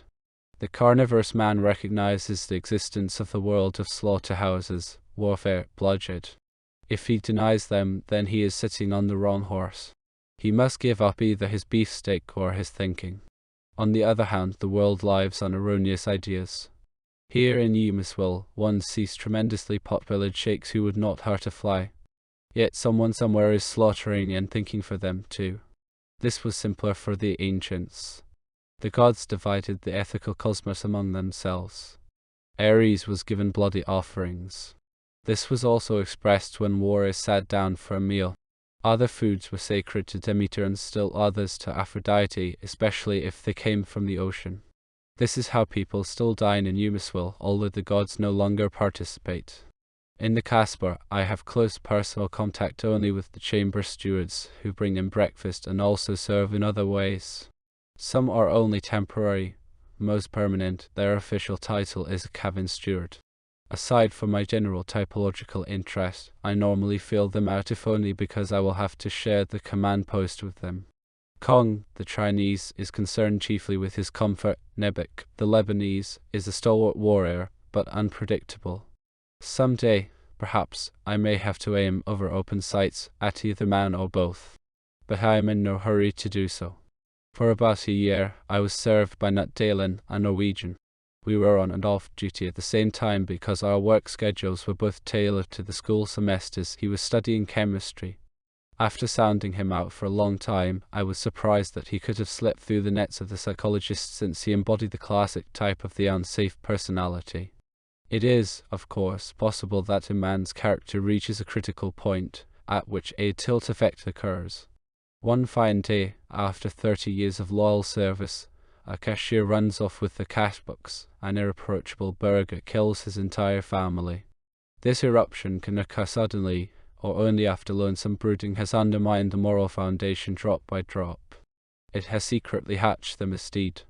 Well, fine or not fine, but one could assume that the psychologists, if one cares to take them at all seriously, could detect and warn against such a predisposition. In Dalen's case, his physical state had clouded their judgment. The Casbah greatly esteems a good appearance. On the other hand, as I know from my own experience, the testers are able to create situations in which the face is removed like a mask. Dalen looked wonderful. His picture could have graced the covers of magazines like Lady's Life or The Bachelor as a model of what thrives under the midnight sun. He also had a bohemian streak. Dalen would have cut a finer figure among the illustrious guests at the night bar than as a member of the staff. But he preferred the latter. In this regard, he personified a favourite motif of novelists, the corrupt aristocrat. If such a man cannot assert his role as lord among his peers, then he feels he can do a better job of it several degrees lower. He enjoys getting mixed up in dubious matters or visiting the tropics. The master among colours. His face appears in his misters of suns. Healing Dale and Strott our way down to the call was not easy. They contradicted one another. To judge by his eyes, he seemed capable of anything. This was not the blue of the Adriatic, nor that of the Aegean, which can turn violet. It was the pale steel blue of the fjords, such as one sees on calm days. His left eye seemed smaller than the right because of its slightly drooping lid. This minor irregularity could scarcely be called a defect. It grew more blatant whenever Dalen pulled off stunts that he considered daring.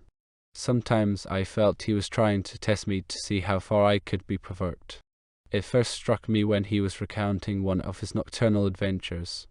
After sleeping with a woman in a hotel, he had gone downstairs in the morning and settled the bill with the desk clerk. "If you want to go up, she's still lying there, that'll save me the tip." And he winked at me. His caper struck me as even harsher in that the woman was no one-night stand. I soon realized that such behavior was intrinsic in him. He strove to do harm at any price, as if a demon were whispering to him. My failing to bat an eyelash, which would have been a mistake, increased his confidence. He gradually opened up. Bruno had already told me that Dalen played with drugs and explosives, but he had turned his back on him with their very first conversation. One of these days he's going to blow himself up. A good forecast. It came true in an unusual and unpredictable way. Such are the genuine prophecies. Whenever he carried in my breakfast, I would get into a shorter or longer conversation with him, as with the other cabin stewards. He had sound attitudes. I am referring not to his morals, but to his transient way of formulating his views. Like many young men with time on their hands, he occupied his mind with the perfect crime about which he also had a theory. Every crime, with almost no exception, has a weak spot, a flaw in the weave, I mean the interest, the focus of the cui bono as the basic question of criminology. When the rich aunt dies, her nephew is closely scrutinized. The circumstances do not even have to be suspicious. If a hiker is robbed and killed in the woods, they look for the mugger. Presumably he's already in the police register. Fine, but what's your point? At the Casbah, we used the familiar form with each other, which was normal between staff members, but not if I bumped into him at the university. My point is that interest and perfection are mutually exclusive. The more suspicious I look a priori, the more meticulously I have to work out the plan, especially the alibi. This creates a huge amount of evidence before I even get started. If you go through a bunch of suspects with a fine-tooth comb, you have to focus on the one who knows exactly where he was at the time in question, and you have to delve into it all the more painstakingly, the more time has worn by. Dalen must have pored over the matter thoroughly, all too thoroughly, I felt. Another time, he began talking about arson. If you've lit a fire, it's especially important not to have been at the scene of the crime. Arsonists therefore have to make ingenious preparations. Burning glasses, timing mechanisms, and similar devices are then found among the ashes. If a man is in a bad mood and he sets fire to a barn that he happens to be passing, he is seldom found out, just like someone who walks into the forest and kills the very first person he runs into, but without robbing him. I said he'd have to be crazy. Dalen did not care to go into this. A lunatic would already be on file or about to be. Crazies don't count. There must be nothing special about the crime, nothing specific. Asterisk. So, art for art's sake, the joy of not only composing a criminal act, but also perpetrating it. Everyone asks, but only Rumpelstiltskin knows who it was. And then there's the thrill of danger. By an odd coincidence, I had been studying pre-revolutionary writers for some time, encyclopedists, playwrights, novelists. In this context, I had obtained details from the 18th, 19th, and 20th Christian centuries encounters between literature and politics, which now interest only historians. If a society is encrusted and a new consciousness is trying to break out, it recognizes itself in artworks. This explains their violent impact, which frightens not only the rulers, but often the artists themselves. A new man, basically, of course, always the same old one, is presented in his active and passive form. A vast gamut, the individual recognizes himself, from the sorrows of young Werther to Schiller's The Brigands, from the marriage of Figaro to the... I am reminded of an anecdote that, while only remotely connected, gave me pause to think when I heard it, or rather overheard it, from Attila. After all, for my own edification, I unobtrusively tapped the stream of conversation, drawing things off into my own conduit. It was already early morning, a time when the night bar is most revealing. The men I no longer know why we're discussing abortion. In Eumeswil, abortion is one of the actions that are punishable but not prosecuted. They include, among other things, gambling, smoking opium, and strangely enough from the Casbah's viewpoint, pederasty. Nearly everyone gets involved in an abortion. Everyone knows about it. People even boast about it. but the authorities looked the other way. I, too, would have fallen victim to my dearest old dad and been flushed down the toilet if my mother had not insisted on having me. Asterisk. Everyone knows this is especially true of the Domo and the police. Bizarre hieroglyphs are pierced into their files. They lead to a chronique scandalous that is carefully preserved in voluminous dossiers. The Domo observes the principle that not every crime has to be prosecuted, but if it is, then not only must it satisfy the terms of a statute, it should also throw off something for the journalist. Only then does it also gain political clout. That is why he sets great store by piquant details. This attitude will be perceived in any absolute regime. One of the first reports of the day is delivered by the chief of police, who always has immediate access. That was the Sun King's practice with D. Argentson. Thus an action that is actionable in itself is graciously overlooked. This changes, however, if someone has incurred displeasure. He is prosecuted to the full extent of the law. Greasing palms is customary. It even facilitates trade and traffic, as their names indicate. Yet bribery is illegal. If it is shouted from the rooftops, one can also reckon with envy. But if, say, the Domo wishes to trip up the wren, he will not indict Zewick for seeking to denigrate the condor as a scavenger. Instead, Zewick will be tried for bribery or extortion. All these editors use informers to penetrate the inner sanctums of the rich and powerful. This pays off in the form of sensations or private transactions. The victim either coughs up or exposes himself to moral indignation. Asterisk. The same is true of abortion. It is tolerated here, if only to keep the economy stable. The cake is always sliced up into the same number of pieces, even if some are smaller and some bigger. Poverty does not come out of nowhere, it is bred. There were periods when abortion was even rewarded. This was an aside from the Domo during the debate that I jotted down. Proletariat were the citizens who served the state not with money but with children. Ever since progressive ideas and nationalist ethos lost their vigor, at least in Eumeswil, 2 children are enough for rich or poor. Dear old dad would have contented himself with 1. Asterisk. As I see, I have inserted a digression into my digression. At times, the quill simply runs away with itself. This can do no harm, inasmuch as I have taken on the secondary task of describing the order or, if you like, disorder of Eumeswil. Nevertheless, such meandering should not degenerate into a game of Chinese boxes. Thus, my outline of my daily schedule has gotten as far as breakfast and the cabin stewards who serve it. First of all, Dalen, who might someday get so dangerous that, to put it in the Casper's straightforward lingo, which is popular even with him, he would have to be knocked off. I have also noted that to use another of these quaint phrases, one had best take care of it personally. This was meant to illustrate an anecdote I had heard from Attila in the night bar when they were discussing abortion. I am trying to piece together the biography of this physician from the various sections of his life, and to do so I must rely on whatever I pick up in conversation. It appears that his life has often verged on the fantastic, or even gone over the brink. Asterisk. The historian is therefore confronted with a peculiar problem. I will call it the inclusum and sketch it briefly. History is not simply what has happened, it is the arrangement of those events. This arranging is done first by the chronicler, then by the historian. Needless to say, not only does a selection take place, but the style of the period also plays its part. Some facts are overexposed, others not even glimpsed. They vanish forever, or are fished out one day by a resourceful mind. For instance, the lead content in Roman plumbing and its influence on the mortality rate. Recently, I stumbled on a history of Norway from the final days of the second Christian millennium. A major demagogue had invaded this country and oppressed it. This period filled 3/4 of the text. The previous 2,000 years, including the Viking era, were compressed into the first quarter of the book. Fine, those are foreshortenings, which are corrected within a few generations. But inclusum means something else which is altogether different. There are phases within the course of events that the historian can barely cope with, if at all. He contents himself with shrugging them off as dark, like, say, the witch hunts of the 16th Christian century, but what lies hidden in the darkness? Asterisk. People certainly have explanations. but they barely go beyond causes and mechanisms.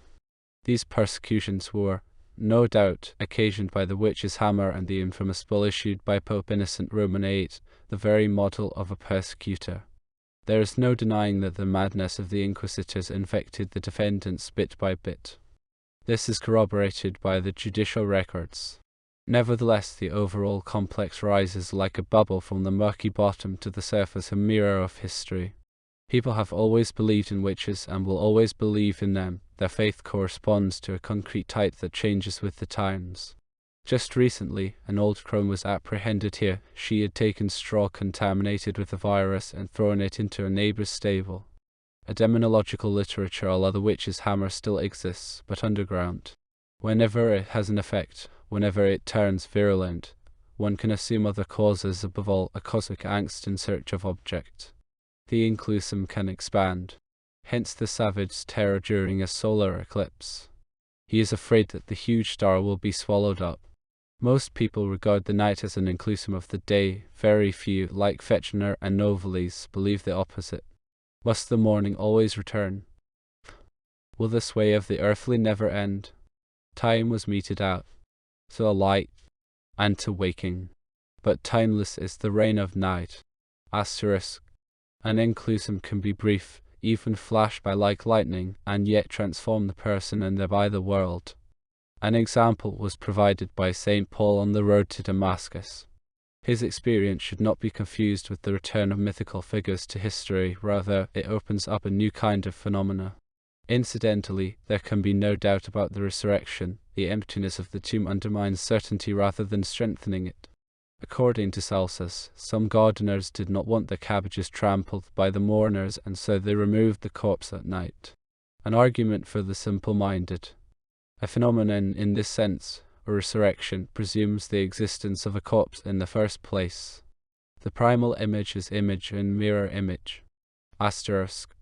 According to St. John Chrysostom, the resurrection is denied only by the vicious. According to St. Gregory of Nyssa, it takes us back to divine nature. He pictures it more or less like a savage slipping out of the fur from which his body is liberated in its full perfection. Since the body retains its form, the organs must have a different purpose than physical necessity. The painter sees this more clearly than the anatomist. If St. John Chrysostom was right, then vice must have become quite popular in Eumeswil. Nevertheless, every individual is haunted, indeed tormented, by this topic. In my exercises, I too am confronted with problems that I can scarcely resolve, but that have an effect precisely by surfacing. It is, I feel, well attested that image and reflection, body and astral body, can be simultaneous. A reflection and a corpse can also appear simultaneously, but, no doubt, only for a short time. The dying or even dead man sees himself at his bed while is near and dear, already lamenting his demise, and the physicians are still bustling around him. It may be possible to summon him back to his body. That would be roughly the opposite of resurrection, and all the people to whom it has happened claim they regretted it. In the moment of death, many people reach beyond their earthly being and bear tidings about this. There are 1,000 testimonies. In the glowing of sunset, a now invisible star reaches into the visible as if with arms. Asterisk. Insertions, it seems, were laid bare at the start of the third Christian millennium. People must have grown ever wearier with the ciphering of the world. On the other hand, a desire for spiritualization was palpable, but it could make no headway against bulldozing ideas. These failures suffice for the formations of sects, for works by artists who starve to death or take their own lives, for technological and political mistakes in the style of Brobdingnag. The historian has a hard time defining the contours of this Tower of Babel with its cracks, breaches, and oubliettes. Even contemporaries had not known what was happening. But these insertions proliferated, and we wonder, are they rumors, dreams, or facts buried by catastrophes? This is the spirit of Atlantis. Here in Eumeswil, the optics have been simplified, inasmuch as the dreamlike elements have increased and are weakening reality. As a historian, I cannot take them seriously, though I can as an interpreter of dreams. Through them, I gaze down at history with its cathedrals and palaces as if at a sunken dewlin swallowed up by the ocean. I hear the tolling of bells from the deep, a painful pleasure. I am shaken not by the roar of battles now, but by the brief, dreadful hush when armies stand face to face. The sun glitters on their armor. Asterisk.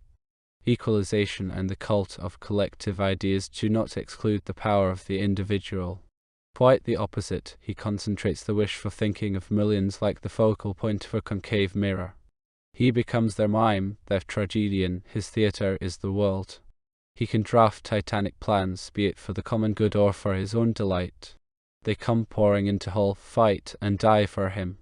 Nero, in order to construct his golden house, tears down a portion of Rome and pierces through the Isthmus of Corinth, 2 works he never completed. Asterisk. In the phase I have mentioned, such plans, including misdeeds, were raised to a higher power by automation. They were joined by Plutonian might. The accounts multiply here, and in checking them, I waver between what happened and what was dreamed or concocted. It also appears that immense hypnotic forces were released. This is useful for insertions. Back then, as in the days of witch trials, terror must have been widespread along with the concomitant persecutions. The tableau includes a subterranean system, drillings, excavations, catacombs, all sorts of Plutonian activities.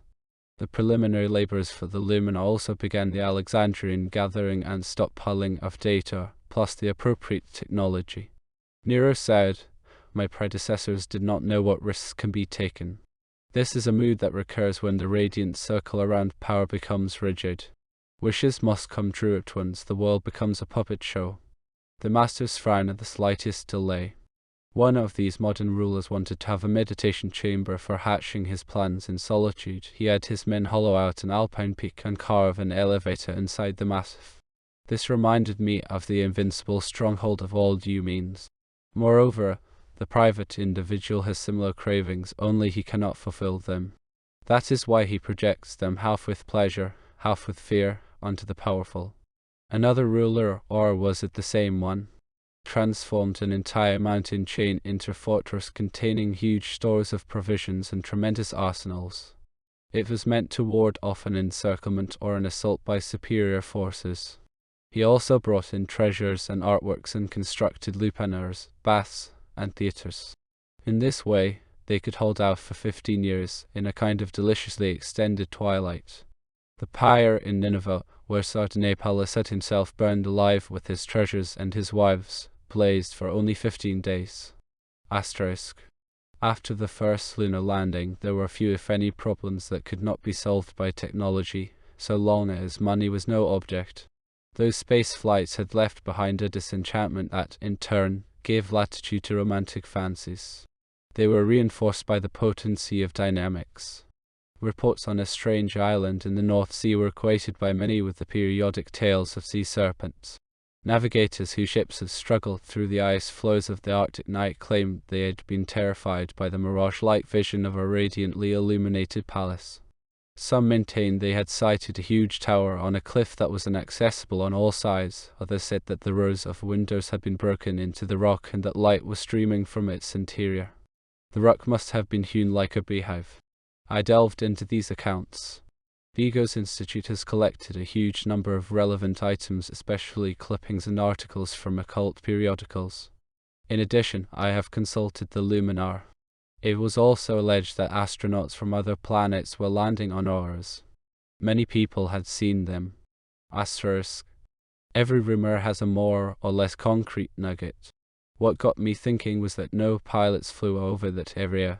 They avoided it because airplanes kept vanishing there and were never heard from again. I am willing to admit that as an Anak I was lured by the image of this castle shining in the polar night like the residence of the Flying Dutchman. If a Croesus, or better yet a Crassus, of that era, a man bursting with political power, had created his buon retiro here, then he certainly had a flair for ultimate contrasts. The landscape was filled with howling storms that until recently would have been lethal to anyone venturing to explore the storm center. The ocean was covered with floes that the surf shattered on the basalt. No wasteland could be more inhospitable. Inside, the opposite, the light, the warmth of baths and winter gardens, the orchestral music in festive halls. And overall, the tremendous, almost godlike arrogance, anything goes here. We also hear about moonlit nights with curtains of aurora borealis. Outdoors, blue icebergs silently drift by. The storms fall still, and equilibrium, as if immense forces were hovering there, creates expectation, but without dread.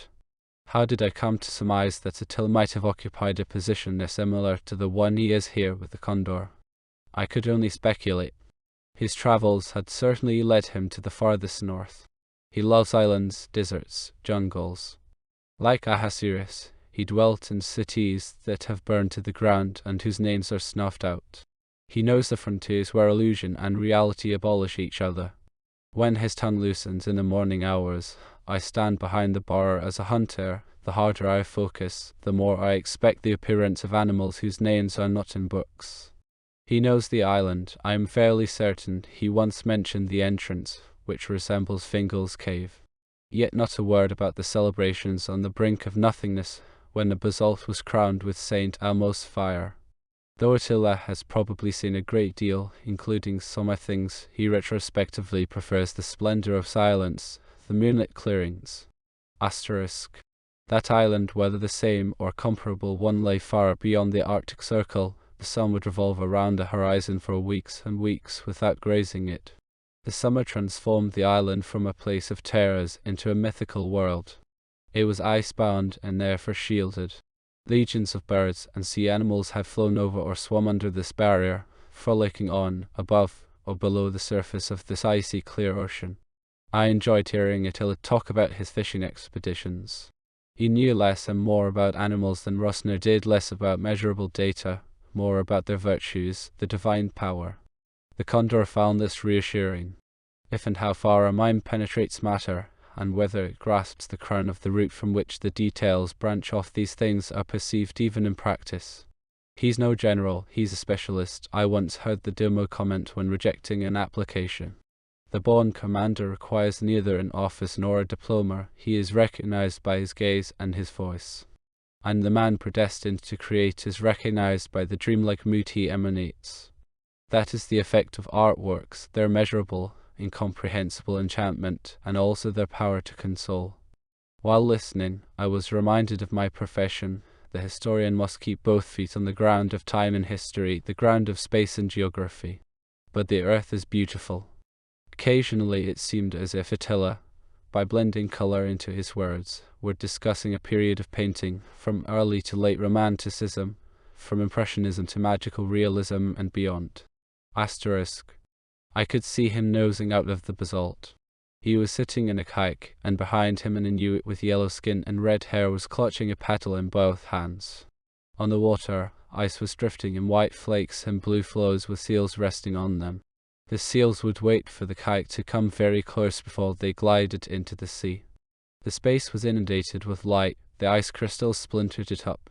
Amidst the slivers, multicolored plains shone in soft hues, teeming life of suspended animalcule soup for Leviathan.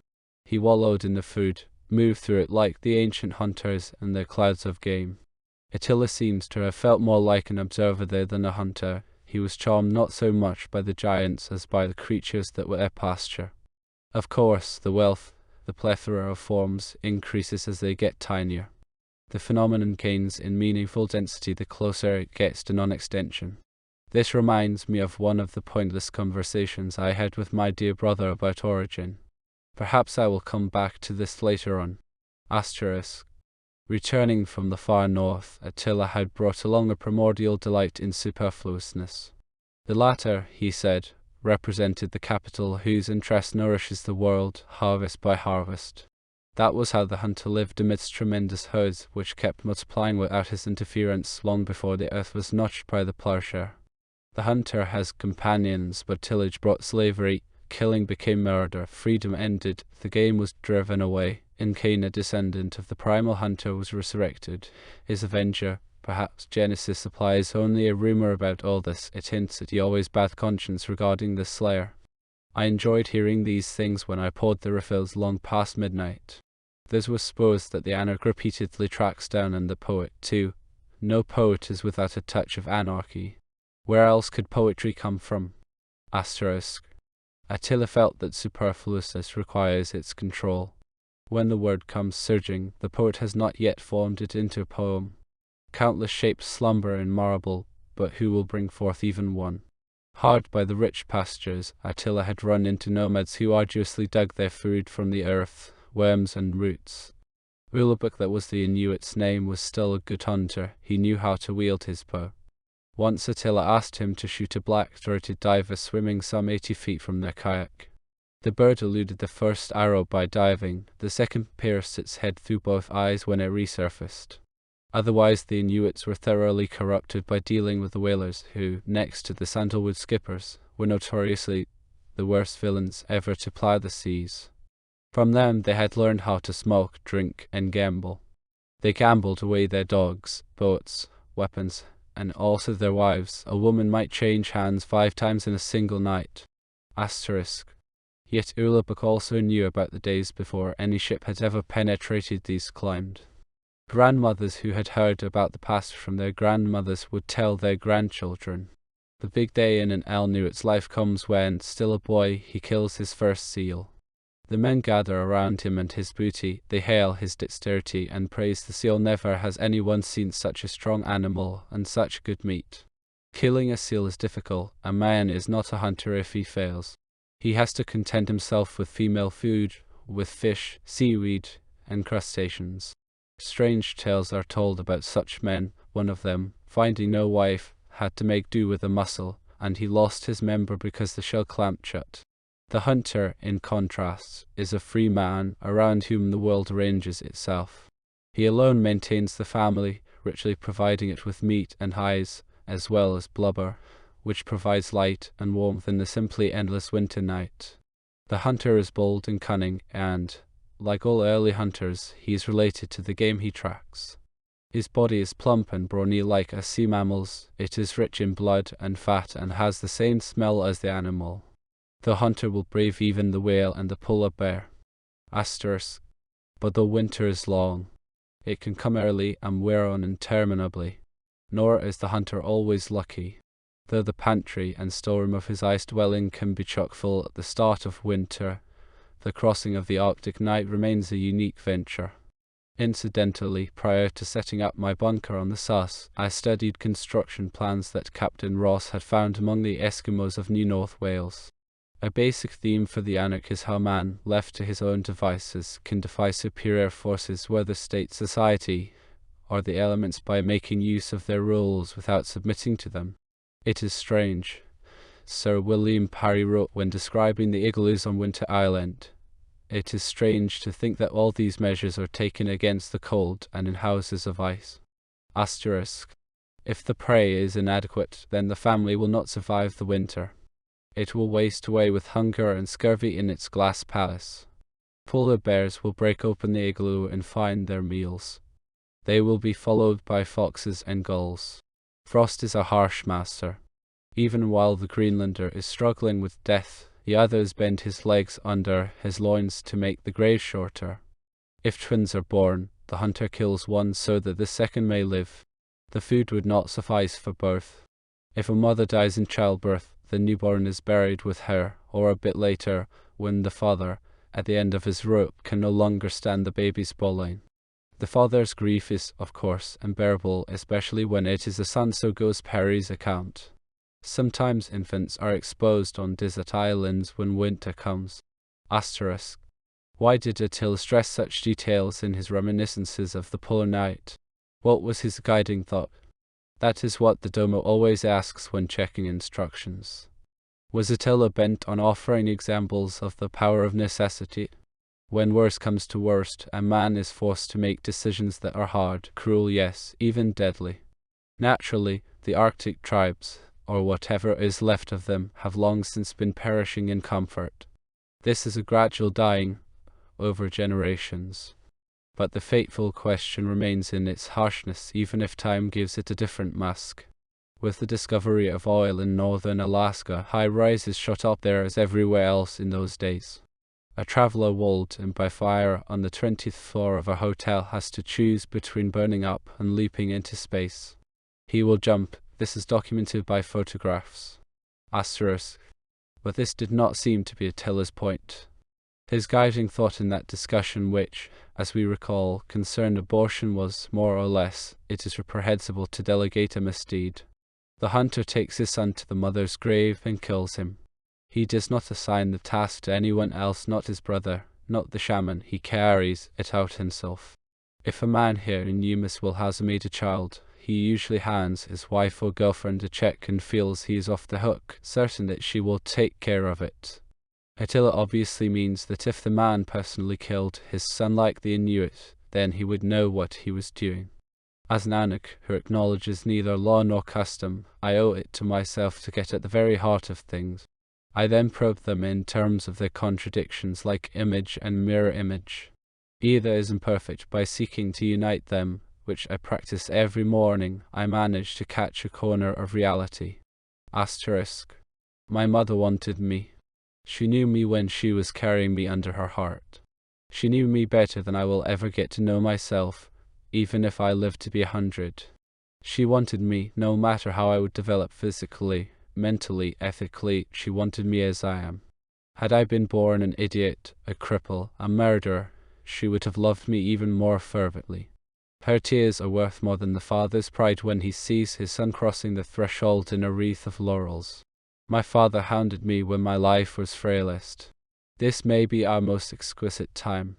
My mother concealed me from him in her womb, like hiding Zeus in the grotto of Ida to shield him from the clutches of a voracious Cronus. Those are monstrous images. They make me shudder. Conversations between matter and time. They lie as erratic boulders, uninterpreted, beneath the surveyed land. Uninterpreted, no doubt, but the field is active.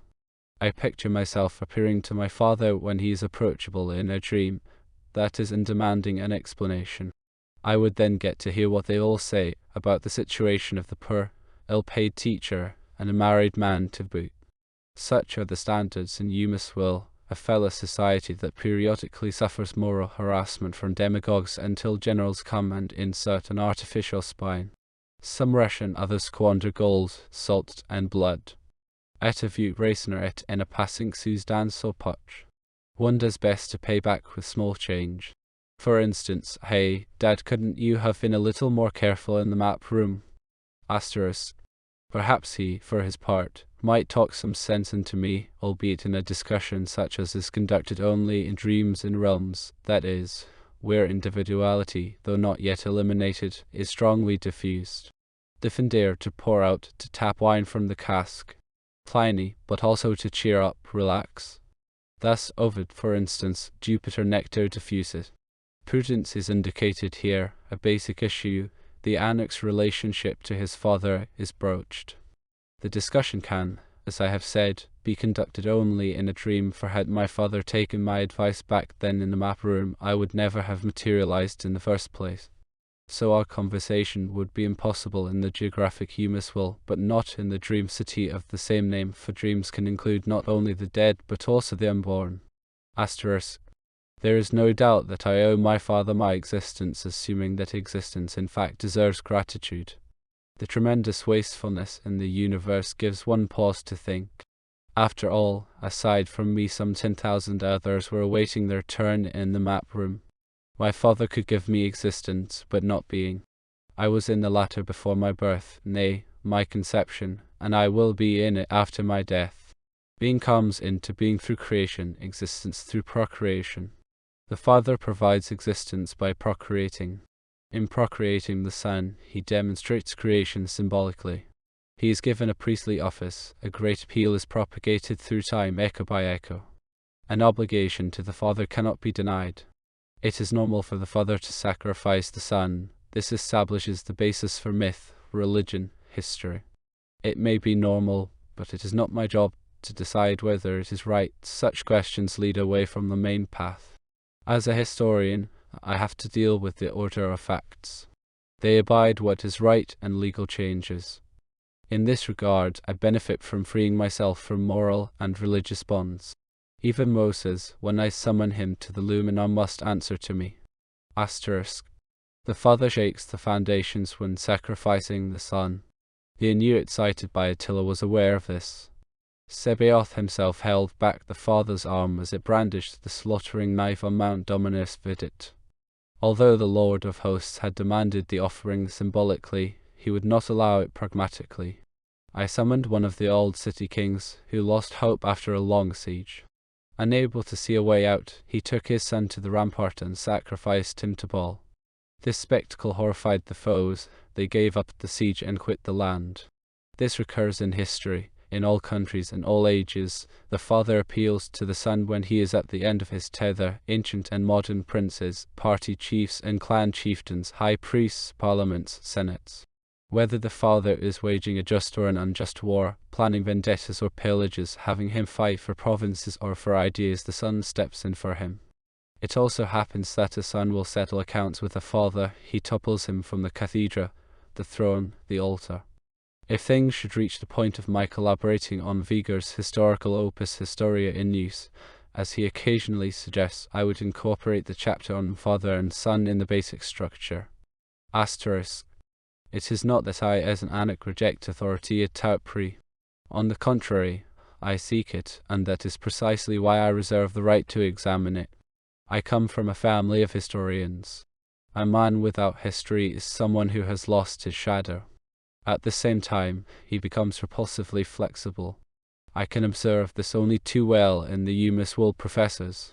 One half are crooks, the other eunuchs, barring very few. These exceptions are outdated men like Brunner and Vigo, or, like Rosner, solid artisans. I can count my dear dad among the eunuchs, the speechifyers. It is impossible for us to have a conversation about facts without his puffing it up with social and economic platitudes and spicing it up with moralisms he derives from them. Saying what everyone else says is a delight for him. He comes out with things like, I am simply expressing the public opinion. And he actually prides himself on such things. A journalist, even though he disagrees with the current editorials. He is controversial for him, as for all eunuchs. That is a put down. The exact opposite of an anarch. God bless him, but why is he a historian? Asterisk. Great conversations have taken place between father and son, even here, and as far back as the period of the Diadochi conversations between the powerful and also between losers. The anarch is fascinated by both. The imminence of death sharpens the outlines. We had, if I am not mistaken, an Antigonus. He led the elephants in the center. His son, in the right flank, led the cavalry. Both men died in battle. A father was not found until several days later when the vultures were already at work. However, his dog was still guarding his corpse.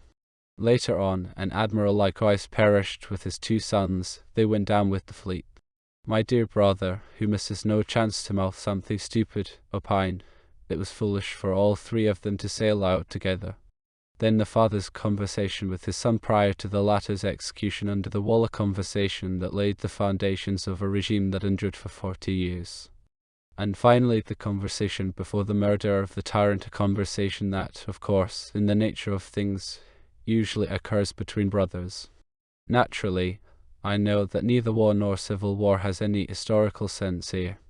War is waged by fathers, civil war by sons. Here in Eumeswil, the mercenaries have to be kept on a tight leash and in high spirits, and the officers under strict surveillance. For these reasons alone, the government is reluctant to get involved in foreign quarrels, and revolutions lose their charm if they become permanent fixtures. Tyrannicide, the killing of the tyrannus sub titulo, presumes the existence of underdogs of quality.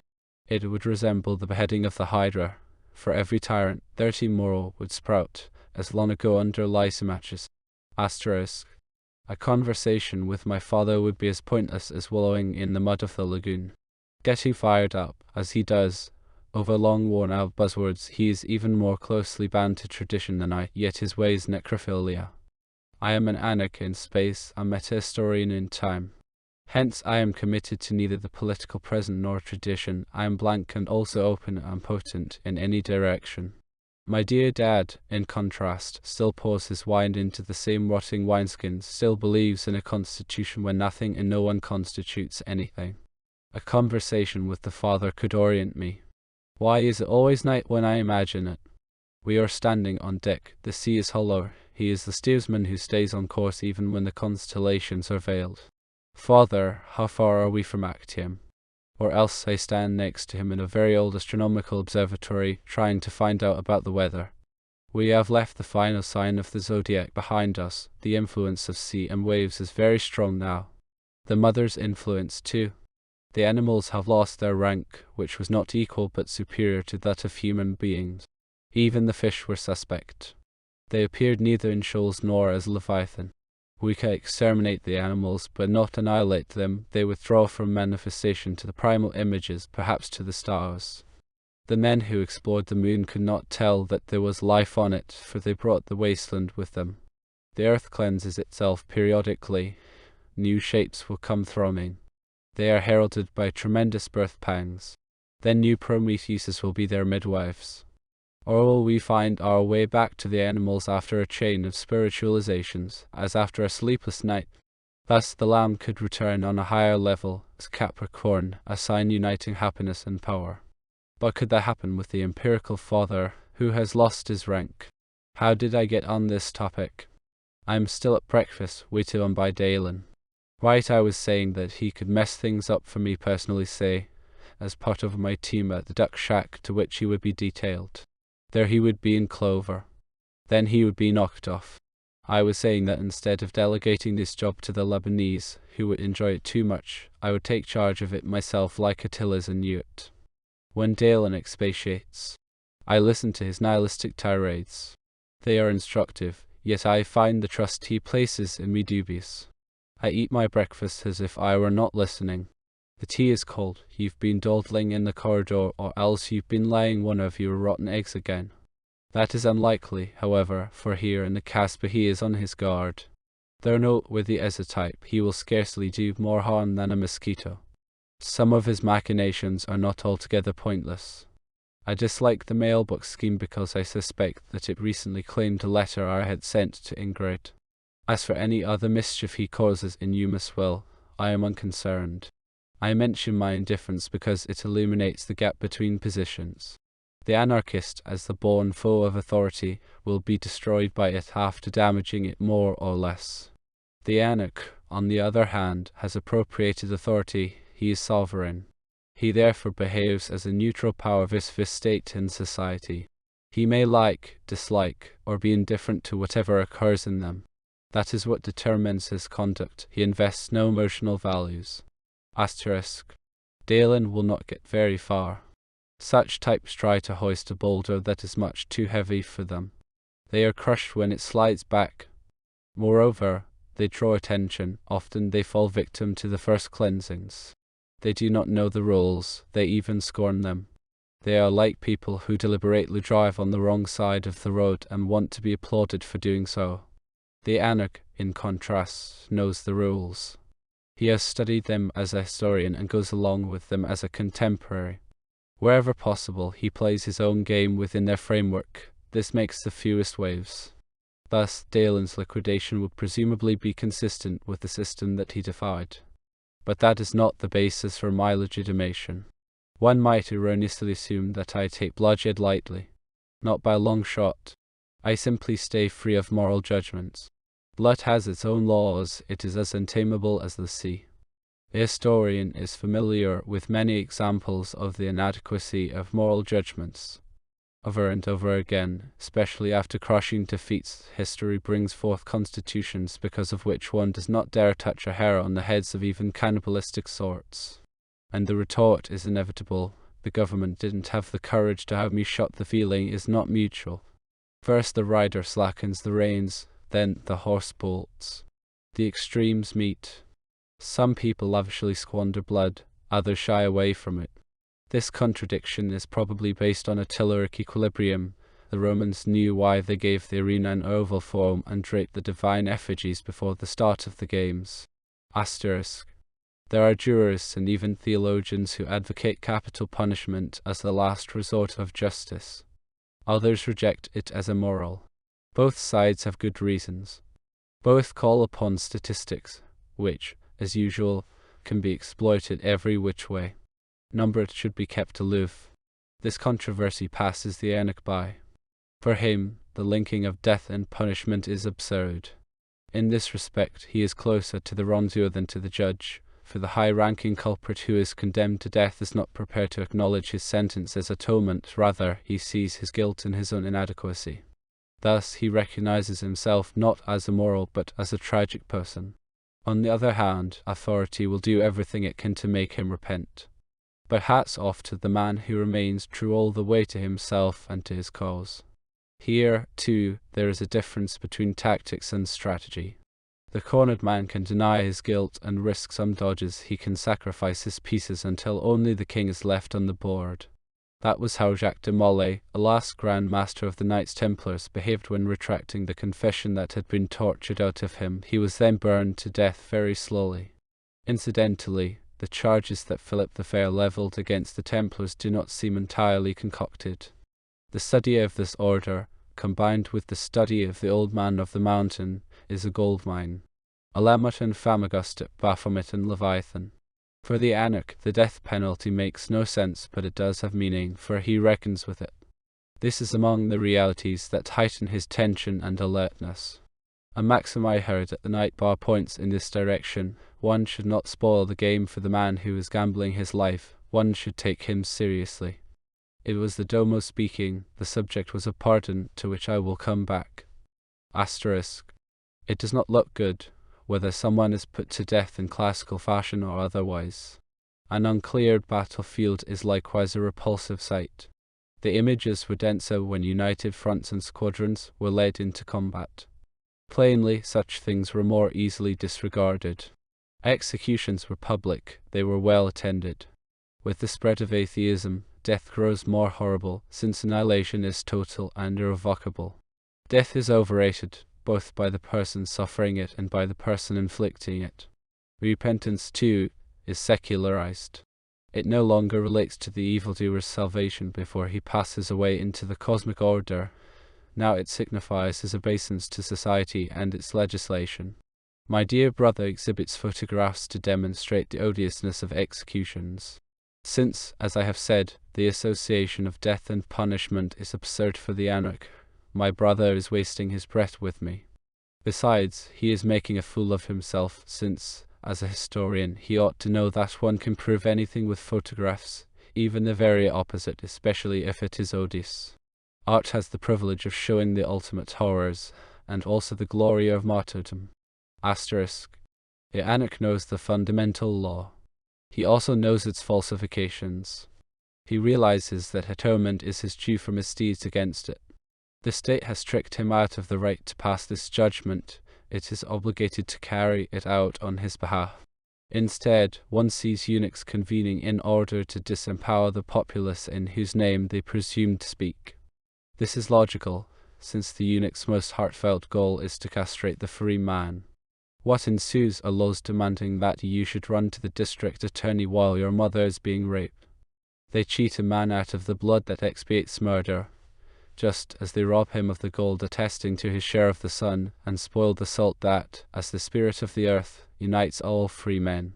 Against this background, the nihilism of a Dalin is understandable, even when he employs abstruse methods. He feels an urge to blow up something. These are the beacons of the impotent. Asterisk. The populace consists of individuals and free men, while the state is made up of numbers. When the state dominates, killing becomes abstract. Servitude began with the shepherds. In the river valleys it attained perfection with canals and dikes. Its model was the slavery in mines and mills. Since then, the ruses for concealing chains have been refined. The anarchists would like to change this. Their ideas are inherently wrong. Man should be not the sun's friend, but the sun itself.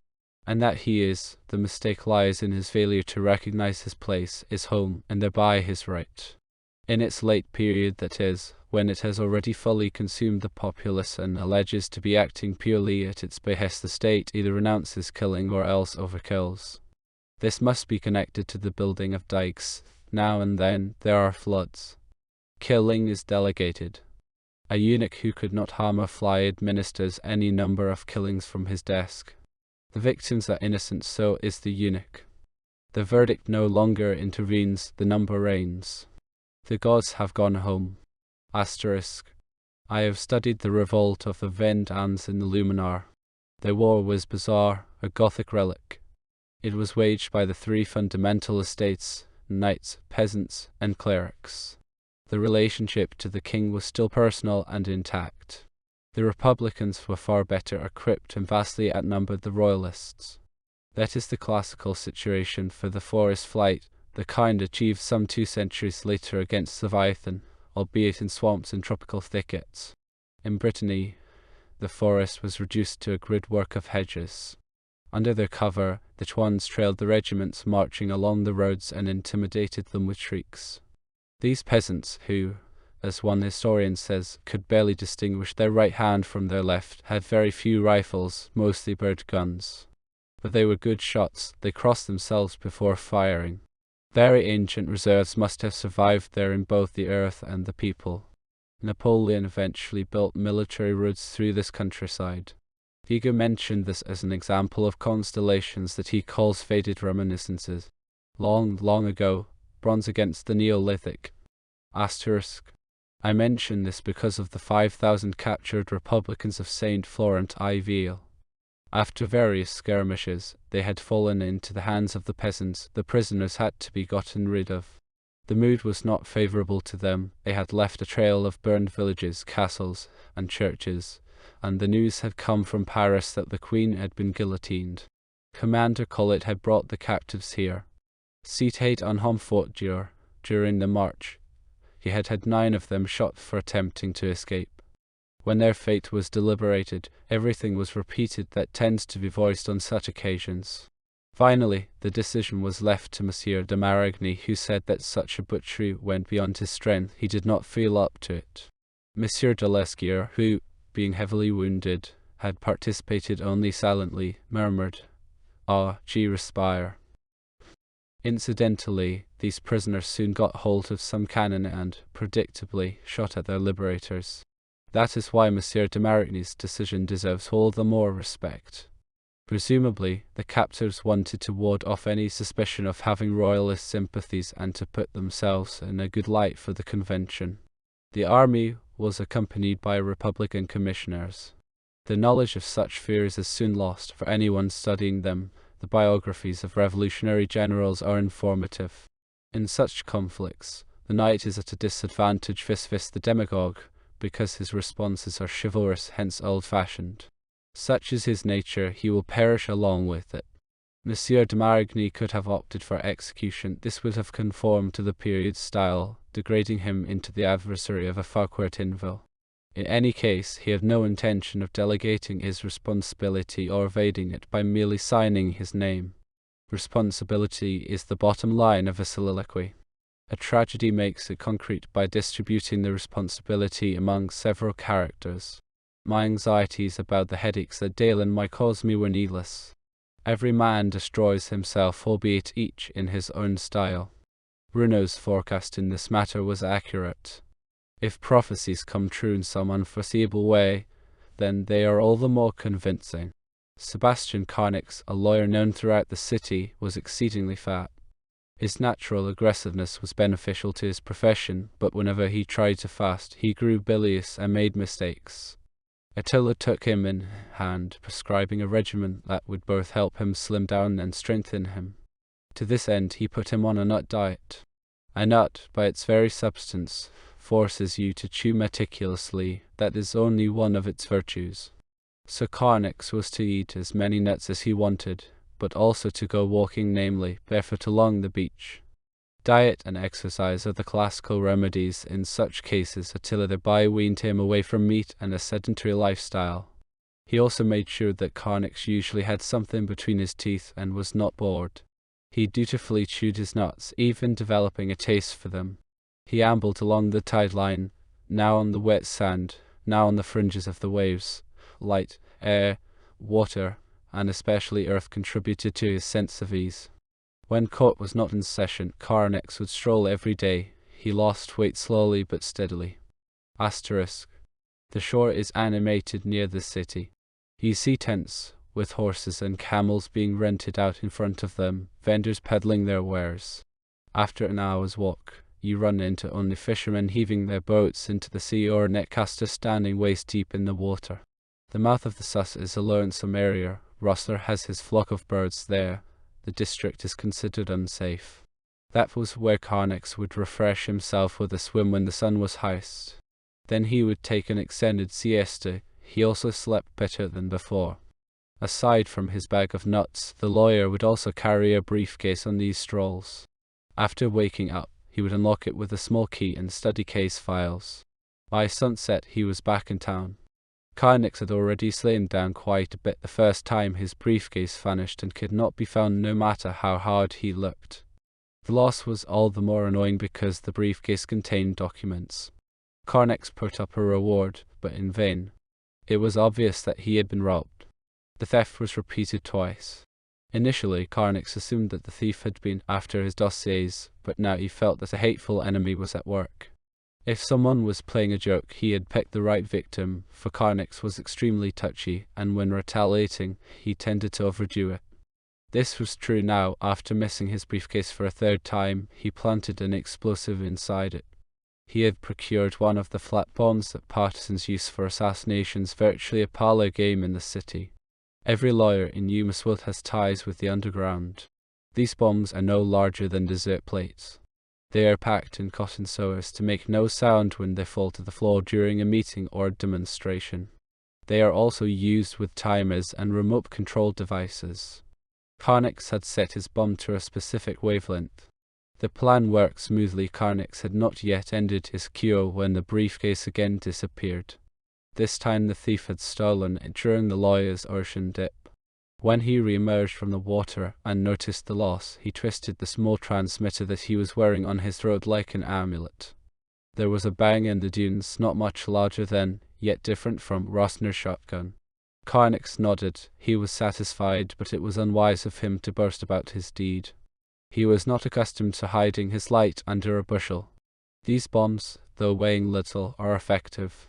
The coroner and his staff had their hands full piecing Dalen together from the jigsaw puzzle that had arrived at their laboratory. It was what used to be called a job for the King of Prussia, for, like most of their labours, it vanished into the strait between the penal island. I had warned Dalen almost every day at breakfast, what you're doing is going to turn out badly in the long run. Nonetheless, he would never do the same thing twice in the same place. This time, his luck must have run out. Presumably, he had not even heard about Carnix's annoyance. He had most likely noticed the briefcase as he happened to wander by. He must have been en route to the bunker where he was doing his experiments. He would have thrown his booty into the river or gotten rid of it in some other way, for his goal was only to damage. Any profit would have been a break in his style. But the lawyer came back early from his dip. If Carnix had not boasted about his deed, no one would have thought of him. The police would have assumed that they had picked up the trail of one of those anarchists who dabble in explosives. But now Carnix was indicted for a capital offence. There was no question that this was murder. The charge was borne out by the cunning preparation and the absolutely deadly methods. Even the illegal use of explosives would have sufficed. The Casper is very touchy about such things, and rightly so. The death penalty was appropriate. It seemed odd that an astute jurist like Carnix would have stuck his neck out so irrationally. Still, it was well known that his judgment abandoned him whenever there was a chance of profit. This was something he shared with nearly all the citizens of Eumeswil. The handling of the case was extremely thorough, not only when the court officials reported to the Domo and the Domer to the Condor, but also in their subsequent nightly conversations. These gave me sound insights into their views on capital punishment as they have evolved in practice and in theory at the Casper. I was able to complete my notes. Let me repeat that the discussion about the death penalty does not concern the Anak. Since he dictates his own law, the word punishment is one of the prejudices on which society lives. Here, everyone is set to punish everyone else. Killing, by contrast, is one of the fundamental facts. It reaches deep into the organic, nay, inorganic world. Every moment is deadly for every other. It becomes its Cronus survives by devouring his children. Like gold and salt, the state has also usurped killing.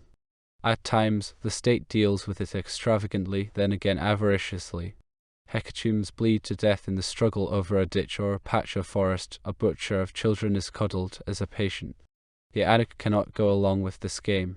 He knows he can kill. On the other hand, it matters little whether he actually ever does. Perhaps he will never go through with it, and it must be stressed that he grants this possibility to everyone else. Each person is the center of the world, and his unconditional freedom creates the gap in which respect and self-respect balance out. Asterisk. I was attentive yet neutral when they were discussing Carnix.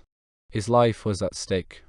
The year was drawing to an end, and no death penalty had as yet been implemented. Usually the Condor commutes the sentence to deportation to the islands. The Domo feels there has to be at least one execution a year. He clearly views it more as a power demonstration and less in juridical terms. Once, when he was talking to Attila, I heard him developing a quasi-hygienic system. It is enough to show, now and then, that we do not hesitate to deal with the person himself. Blood is a powerful arcanum. Its homeopathic use is enough. If the patient gets feverish, some bloodletting is advisable. If pus forms, a quick cut is unavoidable. I found these comments bizarre inasmuch as I heard similar things from my old dad.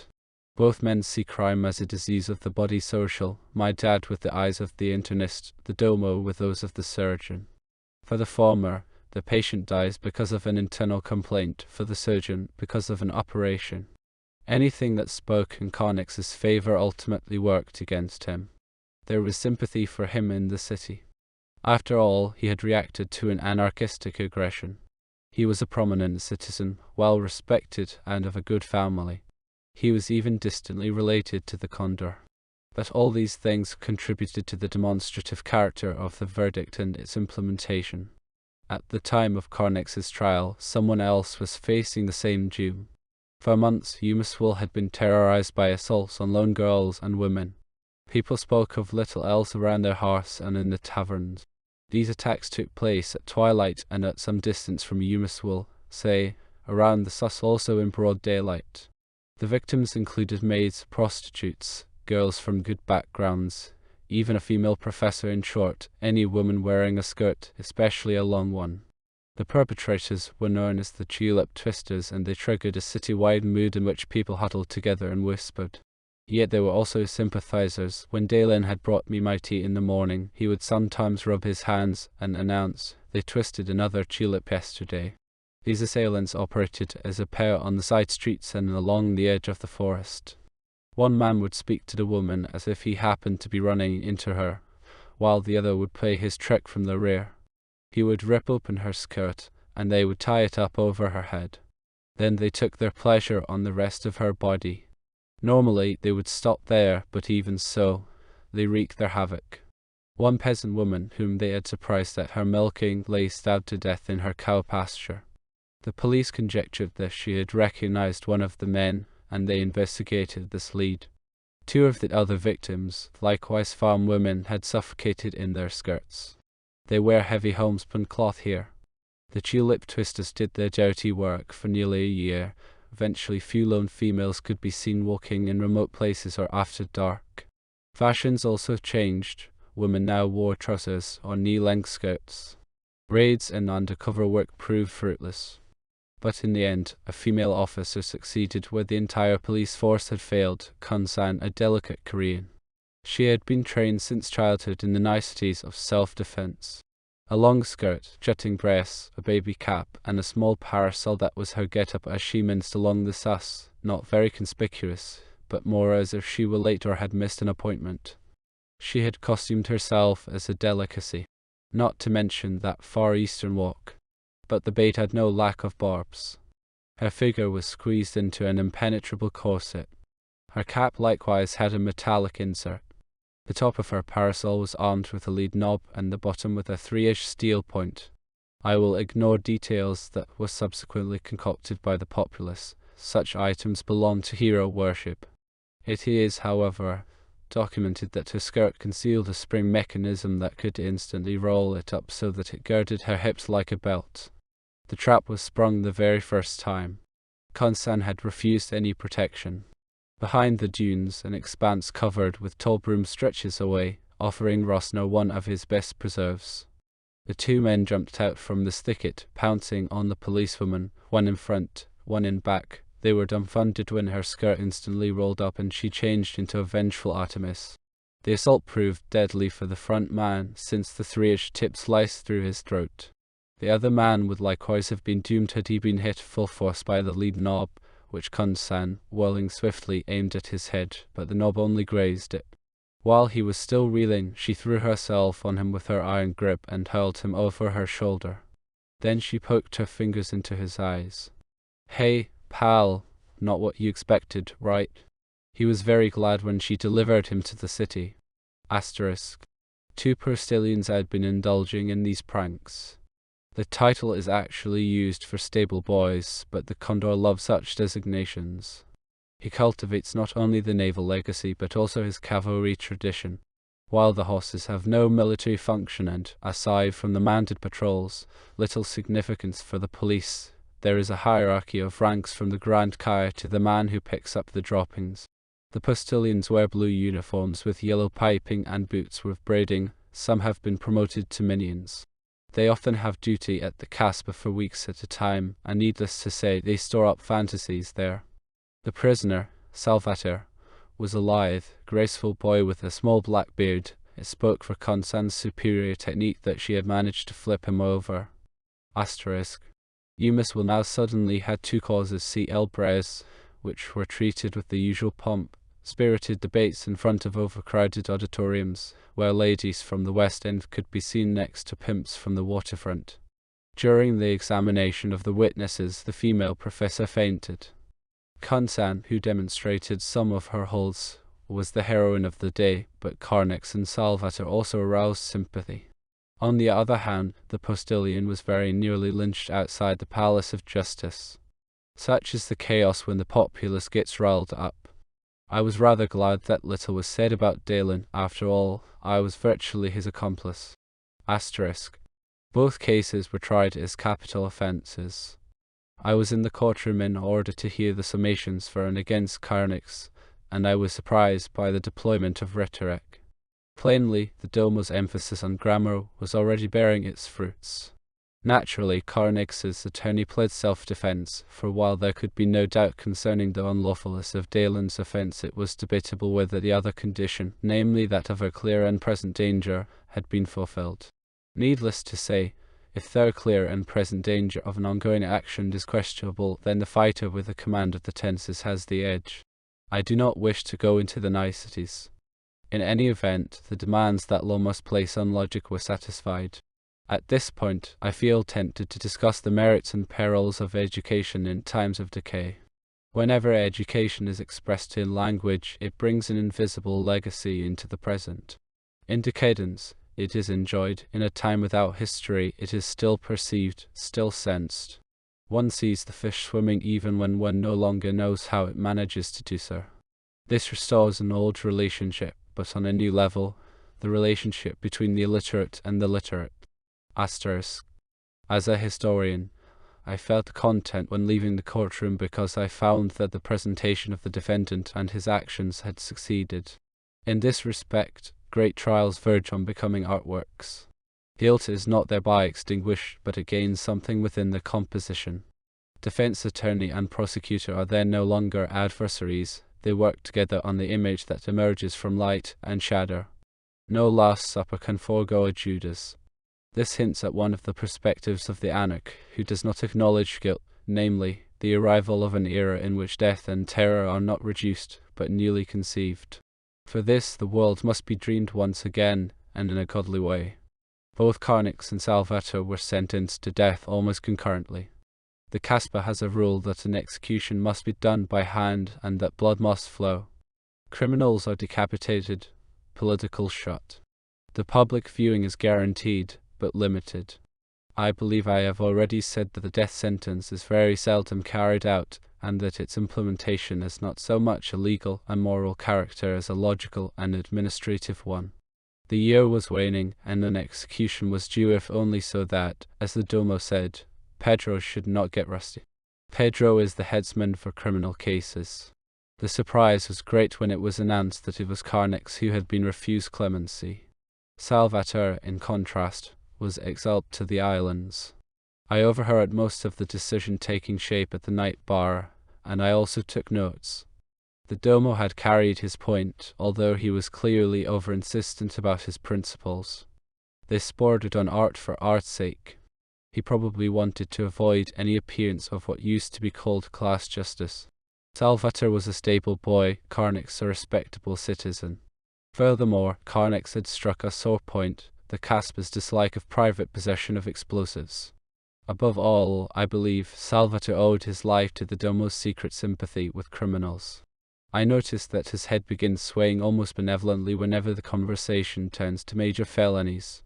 This happens less with fraud and property offences than with armed robbery and violence, which have stirred the imagination since time immemorial. In spreading terror, the forces they unleash confirm the ruler and his justice. Such observations could support theories that power per se is evil. Asterisk.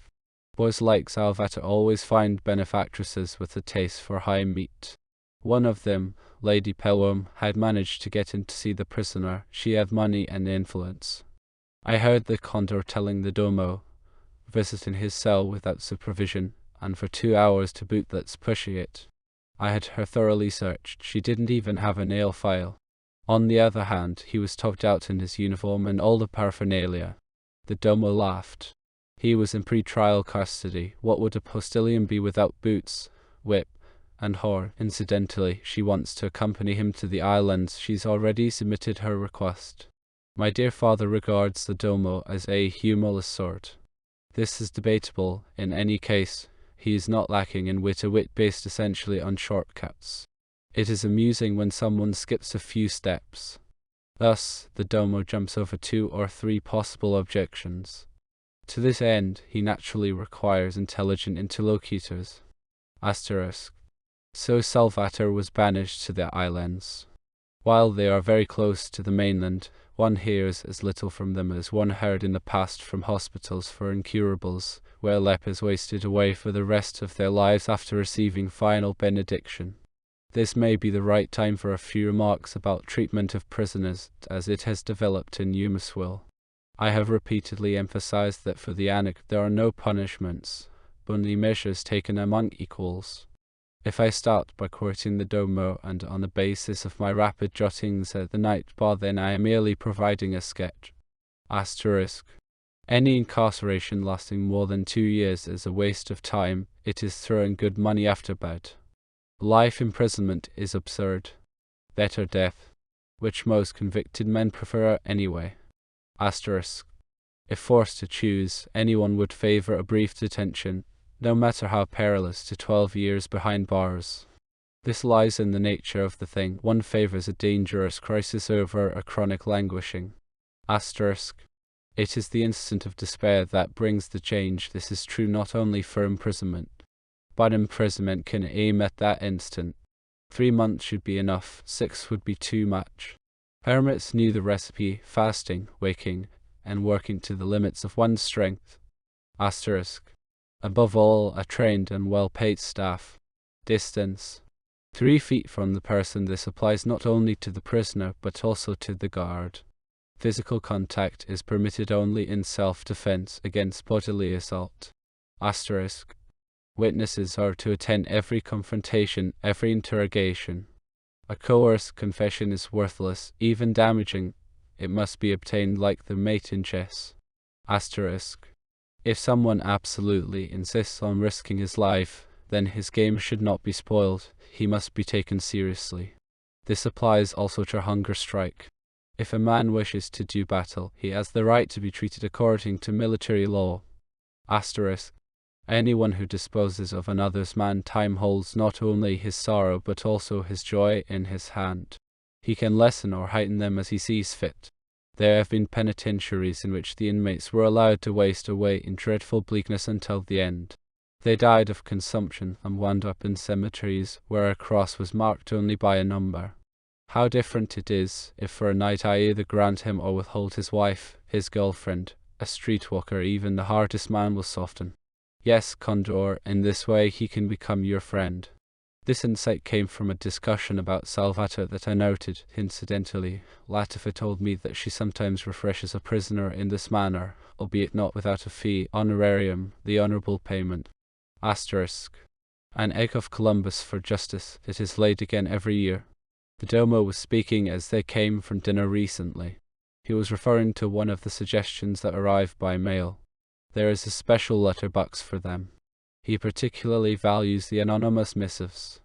Most offences can be taken care of quickly and painfully with a hogging. He would not prefer that to a longer incarceration. Everyone is unanimous on this issue: the culprit, the judge, the opinio publica. Certain offences simply cry for a flogging. It clears the air. While the deterrent effect may be arguable for capital punishment, it is beyond all question for corporal punishment. Besides, the latter makes reparation possible. Compensation makes more sense for pain than for false imprisonment. All well and good, said the Domo, but why is it obvious a priori that it will not work? Why is life so more bearable in a state that executes than in a state that flogs? And even with a total consensus, this, incidentally, is an example of the fact that unanimity and lawfulness are apples and oranges. And even more so unanimity and morality. If everybody is of the same opinion, then it is best to sign oneself into madhouse. The dislike of painful penalties has not existed always and everywhere. Perhaps it is a sign of decadence. In China, even high-level officials supposedly received the bamboo, and the Yellow Con still maintains this practice today. In the great periods of the British Navy, the cat-o'-nine-tails menaced even high-born cadets. Its cords were as sharp as for the common sailors, but the handle was swathed in velvet. That was Attila speaking from his experiences. I also noted, morality has its own evolution, though not in a rising line, but eventually, some things become impossible. We similarly lose our taste for a specific dish, perhaps because it once tasted too good. Asterisk. Further notes, stemming partly from the Domo, partly from Attila. The conversation was lively. It sped by so quickly that I could not attribute the comments properly. Opinions on the cruelty of capital punishment are relative. The Duke of Ch. said, as he was being led to the guillotine, "This is a pleasant way to die." His remark was no cynicism if we recall that, only a bit earlier, people had been broken on the wheel, drawn and quartered, and burned at the stake. In fact, guillotine's invention had humanitarian aims. Then, too, perhaps the Duke was suffering from an incurable disease. He was over 70 when he was beheaded for a bagatelle.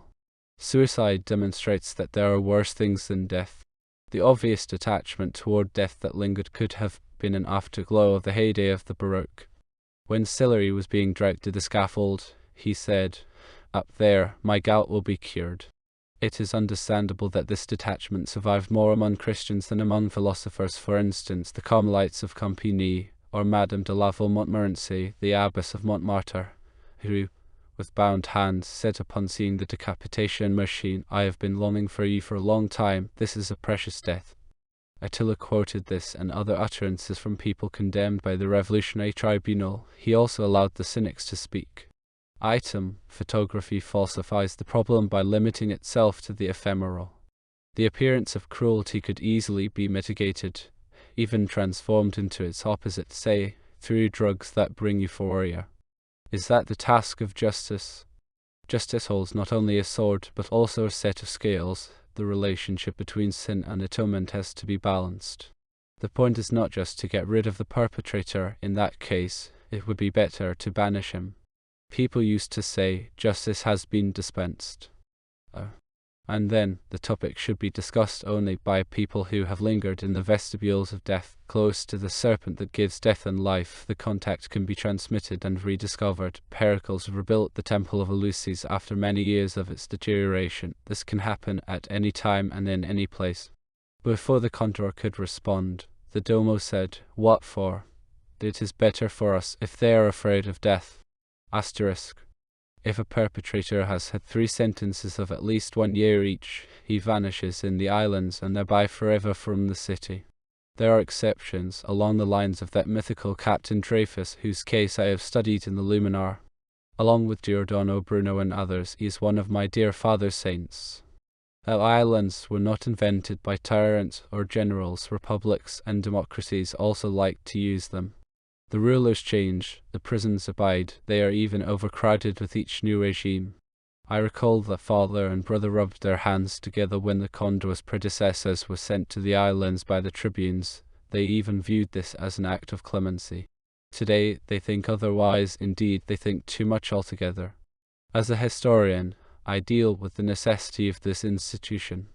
Banishment is one of the ancient methods by which communities try to cleanse themselves. It can take the form of expulsion, say, of the leper after a meticulous examination by the priest, as prescribed by Moses. The unclean shall dwell alone, without the camp shall his habitation be. Banishment as an attribute of society is a symptom of its imperfection. The anarch accommodates himself to it while the anarchist tries to eliminate it. These are theological residues. Only in a perfect condition shall there be no more anathema revelation. Stops up a chink in the far north. Asterisk. On the other hand, I had 2 or 3 students who did not succumb entirely to being up to date, and who touched not only the nomos but also the ethos of history. I took them to Vigo's garden, and their active interest made up for everything. We also had that silent rapport when the moon hung over the Kasbah. Every teacher knows that select few. Vigo's capacity is acknowledged by the elite so far as an elite exists in Eumeswil. Their acknowledgement speaks for it. I mean, the elite people of the day after tomorrow and the day before yesterday, hence, people of no importance. For them, Vigo's name is a mot de passe. To be sure, his intellectual capacity is also noticed by the collective awareness, somewhat like a splinter in the flesh. That is his relationship to the faculty. It is no doubt pleasant for a contemporary to be carried along by a great wave. Confirmation echoes from all sides. It leads to collective self-satisfaction. But when something that was already boring in the editorials read at breakfast is passed off as elite wisdom, then you get annoyed. Asterisk. The earth is always involved. The ancestral Brutus was the imbecile. That was his nickname because he pretended to be a moron whenever he felt threatened.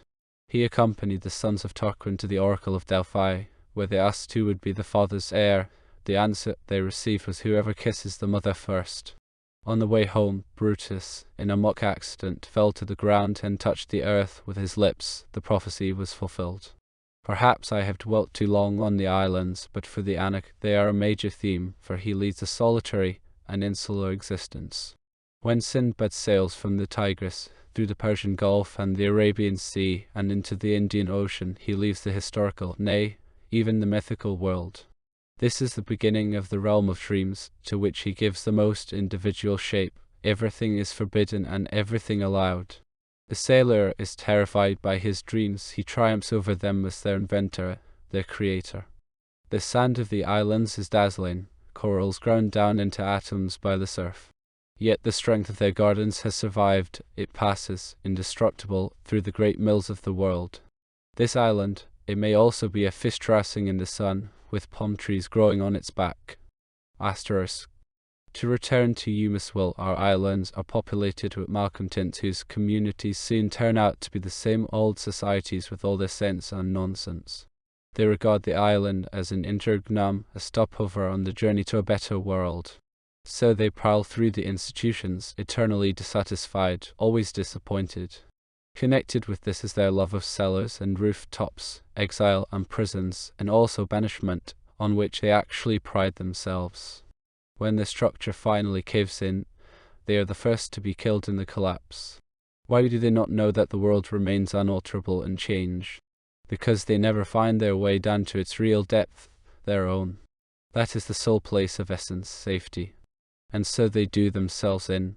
The Anak may likewise not be spared prison as one fluke of existence among others. He will then find the fault in himself. Did he sail too close to Scylla, too near Charybdis? Did he trust the song of the sirens? Odysseus did not stop up his ears. He let the crew stop up their own, but he had himself tied to the mast so he could enjoy the enchantment. He locked himself up. In this way, the prison becomes an island, a refuge of free will, a property. Asterisk. At this point, we ought to touch on origin, that is, heredity and milieu, both of which are overrated.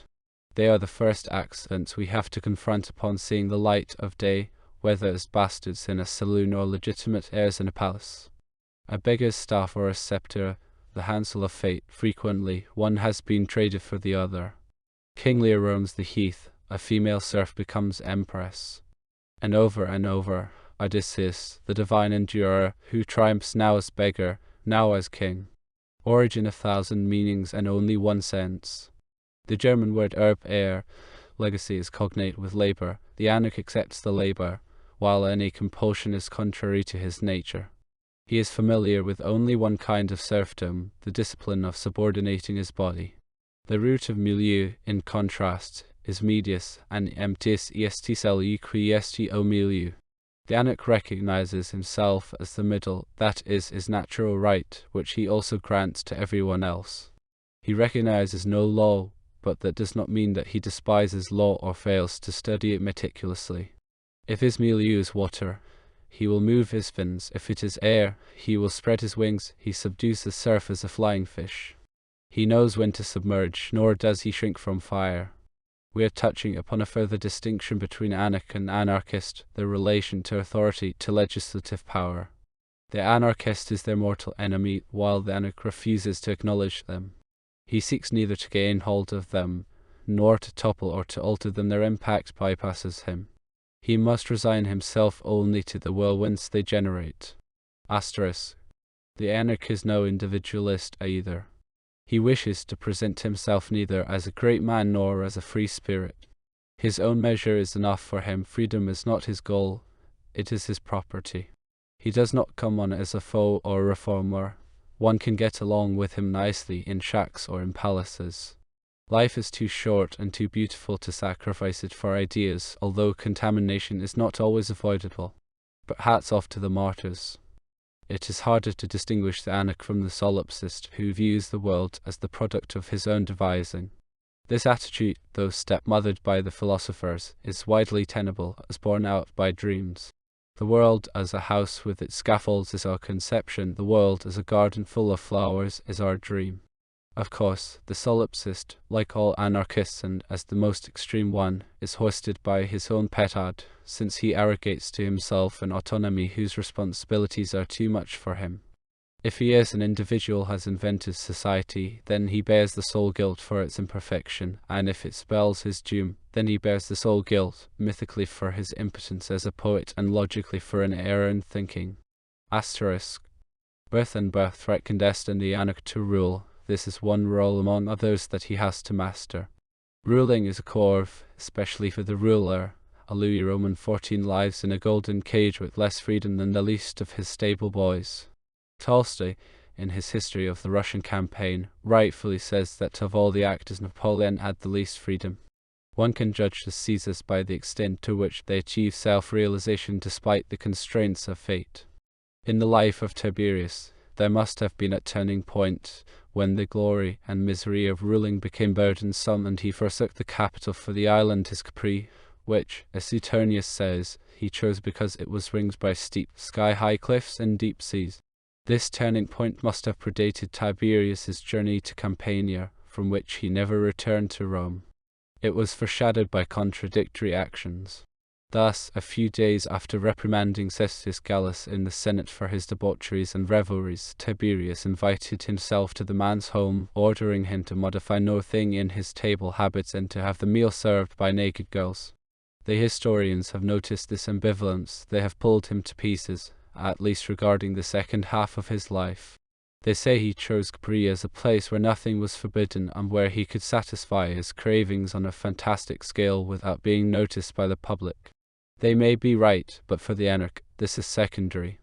The island is a model for the realization of any sort of character. Someone else could have picked it in order to live a holy life there when he was repelled by the baseness of the world. There are examples of that too. I am still having breakfast. Dylan no longer worries me. A suitable death, he atomized himself. In the channels, the little fish are even more aggressive than the big ones. They come in bloodthirsty swarms that even the barracudas avoid. Dylan's conversations had been instructive, although not undangerous. That was why I had reined him in as much as possible, even contradicting him in case my room was wired. His successor's prattling could be heard by anyone. It consisted of intimate disclosures. A tyranny likes it when the individual cultivates his most private secrets. This distinguishes it from despotism, and also from the censorial instincts that prevail in a perfect democracy. Eumeswil has developed a climate that is not unfavorable to the epicure, the artist, the criminal, and even the philosopher. One should be careful only in politics, elsewhere one gets away with a lot. I have demonstrated this in regard to the fate of Salvator on the one hand and Connex on the other. Once, behind my counter, I jotted down a dialogue between the Condor and the Domo about two candidates, one of whom was morally suspect, the other politically. The Domo said he would like to saw away leisurely on our branch, and he expects a salary and a pension to boot. I don't think he's quite right in the head. I knew the man, he was a friend of my dear brother's. Eventually he became an editor at the Wren. Still and all, the journalists who come to power have a head start over the professors. They are used to working in the dairy race. Asterisk. Dalen's successor was one of the cooks, Kong, who had been detailed as a cabin steward. As I have mentioned, the Condor's meals are simple. Chinese cuisine is his gastronomic reserve for official visitors, especially the yellow con. At such times, it unfolds all its arts, which make it superior to any other cookery. In Eumeswil, the Provençal style comes closest, at least in regard to the spices. Kong is a cook heart and soul. He misses his kitchen and repeatedly sneaks over for a spoonful of something or other. He is in poor shape. In the morning, by the time he waddles into my room, wearing his knee-length robe, he is already wiping his forehead on his sleeve. Around this time, when the senses are well rested, I am especially sensitive to smells. I am not saying that he smells bad, but his odor is foreign. Dalen had always brought in something of the bleary-eyed vagabond who fiddles around with acids. Kong smells fishy, though not obtrusively so. His favorite spice is Daeon, which he blends according to his own recipe. If I run into him during the afternoon, I find it pleasant. Otherwise he is a good waiter. After setting down his tray and pouring my tea, he stays on for a conversation, with his hands in his sleeves. His subject matter gravitates toward two poles. One, of course, is the art of cooking. The second his girlfriend Pingsen, who keeps house down below in the city and waits for him with mounting ardor. He is manifestly intent on convincing me of that. Asterisk. His patter becomes all the more intense the closer we get to the end of his shift. This is true of the Casbah altogether. Just as Salvator's emblem is the horse and Nebek's, I will get back to him later, the whip, Kong's is the casserole. His two areas of expertise complement each other, hearth and bed. All he lacks to be part of ancient Mandarin culture is literary refinement. He does not miss it, nor is he dependent on concubines. Pingsen is quite enough for him. I have often seen her in the city when she came prancing out of one of the garish, party-coloured shops. She had on scarlet makeup and was wearing the black satin cap of Kainan, an area renowned for its beautiful prostitutes. Trained in music and fancy work, and also in the amorous arts, they are sold practically as children by their parents. Cookery, as Kong understands it, should foster embonpoint and libido alike. It must be both delicious and arousing. Hence his predilection for gelatinous soups and spicy ragouts, as well as any fish, mussels, holothurians, and crustaceans that come from the ocean. ELPT is his piece to assistance. He also praises such methods of smoking food, rubbing in ass's milk and camel hump fat. Supposedly, these procedures are wondrously salubrious. I usually check my tray to make sure he does not smuggle in his specialities. One morning, before the arrival of his relief, he brought me a blend of honey and pulverized almonds with indefinable ingredients. Manolo, you have to drink this on an empty stomach, then you won't be able to stop. That's all I need, I don't even want to start. Manolo, you don't live sensibly, you take cold baths, and you're studying your eyes out. Believe me, it's not good for you. Besides, you're not like the other Mediterraneans, that is his term for dissociating himself from us. They take pills so they can do it as often as possible. Then it's puff puff puff like a choo-choo train. But he, Kong, was a man who worked in a deliberate fashion, cooking over slow heat until it was done everything at once. Number played no part. I won't change my opinion. They are rams and you are salamander. Now get going, I want to work. Asterisk. Kong could not be offended, or else he did not let on. Willing or not, I also had to listen to what was awaiting him in the evening. Anticipation is part of his pleasure. Ping Sin was inconceivable without her servants. She had to keep her hands soft. She groomed her fingernails and also her toenails. She did the cooking ahead of time. Kong would bring ingredients that he managed to get hold of at the Casbah and also from the innkeepers with the red carp in their signs. They know and honor him as a master chef. Besides, there is always a certain traffic between cooks and innkeepers. The domo has said they get away with anything they can carry inside their coats, but if it's a fish, I don't want to see the tail. Asterisk. Ping Sin has burned incense and put on the lamps. Their light is so dim that the only echo comes from the intarsia of the chests and armoires. It is strange that, while partial to silk and bamboo, they prefer dark, heavy furniture. You know, Manilo, I want to see the skin clearly, but not sharply. His distinction is not bad, that I must admit. Kon gives his instructions, then the very hot bath comes, and the kimono. They sit down at the table, the domestic waits on them.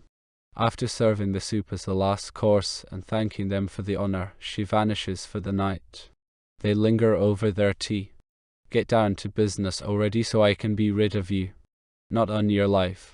First comes the ceremony of disrobing. He caressingly strips her leaf by leaf. At last, she sits across from him in the armchair. He feasts his eyes on her. How much time wears by before he reaches toward her without touching, then quickly pulls his hand back, like a fish frightened by bait. Fondling her arms, her shoulders, her knees, he puts everything off until long past midnight. I hear nothing about the breasts, which I owe less to his discretion than to a dizzy spell that overcomes him. It is like a curtain dropping when the image becomes so intense as to strike him dumb. His permanent smile twists into a grimace, such as one sees on the faces of temple guardians. Asterisk. After Dalen's death, Kong was assigned to me for the duck shack, and he could cause me headaches. They're a different kind, but in his fashion. No one can be trusted here when the red color is shown, fire and blood. In this respect, the breakfast conversations are not without value. I have little faith in national characters for one thing, because all they yield is a rough average, but also because they grew blurry in the era of the fighting nations and the world state. Chinese are found everywhere, and with any skin color. Thus, little can be done with what was said about them by Sir John Barrow, an old traveller and sharp observer, who could make thorough comparisons. This nation's general character is a singular mixture of arrogance and baseness, of artificial gravity and true contemptibility, of refined courtesy and crude borishness. One of his contemporaries, a forgotten yet excellent anthropologist named Clem, said, "That description fits every civilized nation on earth. In a country of millions of individuals, good and bad can be found in all shades." At the time when Barrow and then later Huck were traveling through China, countless monasteries, all the way into deepest Mongolia, were living by the catechism of Buddha's disciples. It starts with an explanation of the word shoma, which means a commiseration. The first of its 10 commandments is, "Thou shalt kill no living creature, not even the slightest insect." This sounds different from the words of Sebaoth. Asterisk. What struck me as Far Eastern in Kong was the relationship between time and sensuality. Mandarins groom their hands. They let their nails grow incredibly long. They like pleasant feeling surfaces, silk, porcelain, and jade, ivory, and lacquer. They twirl fine brushes in their auditory canals. Their physicians have charted a system of sensitive points, a dermatological map. Supposedly, they also invented the fuse and tell time by means of smouldering cords. Their art of torture has always been notorious. On the other hand, meditation is their forte spiritual calm against the torrent of surging worlds of images. Their temples are filled with enthroned gods, the sight of whom sets you dreaming. Kong limits himself to matter. Even opium is too spiritual for him. It also blocks the libido. He is a fabulous cunctator of his desires, a retarder par excellence. He will also know the precise moment for turning his back on the duck shack. He has mulled this over no less thoroughly than I. Old friend, you could get into a lot of trouble if you should vanish before I allow you to. Dear Manilo, I'm surprised at you. I would rather suffer the death of 1,000 cuts than run out on you. Nebek is easier to judge in regard to the duck shack. He will cause the least headaches when the killing starts. If I abandon the post, he will continue fighting in the city, especially once the looting begins. Nebek is Lebanese, he studied in Beirut. He serves in the Casbah during school vacations, and I know him fairly well since he works as an Orientalist at Vigo's Institute. Still without a title and ill-paid, he ekes out his salary by working as a steward. A small check comes from Beirut every month. He is, or rather was, married. Vigo sees him only at the Institute, not in his garden. He clearly finds this type unpleasant. On the other hand, Vigo respects his knowledge. In the archipelago of history, Nebek has settled on an island where discoveries can still be made even today. Top-drawer Orientalists are rare. The great ones can be counted on the fingers of one hand. This field is enormous, and, as in Gnosis, there is something diffuse about it. An innate proclivity is indispensable, if only to overcome the philological barrier. This opens up an immense treasure trove of manuscripts and incunabula, in which the pearls must be separated from the theological Donnebrück. Nebek has the requisite qualities. I, too, found him unpleasant if only because he kept trying to wrangle his way to my luminar, which, along with my immediate observations at the night bar, forms the bait that holds me in the Casbah. When conjuring, I need utter silence though the object. Here the eye, in lonesome wedlock, the presence of another would add an obscene touch. Besides, his subject matter would be distracting. He is researching the great Khans Genghis, Kaidu, Kublai, Biber, Timur, and others. They fascinate me only peripherally where their hordes invaded cultures. There is something elemental, something pulsating in the way they spread out from outer Mongolia, devastated lands and nations, and then vanish like a bad dream. Perhaps, like ebb and flow, it is one of the tides regulating the earth, but where is the moon? In any case, for the historian, the pickings are slim. Asterisk.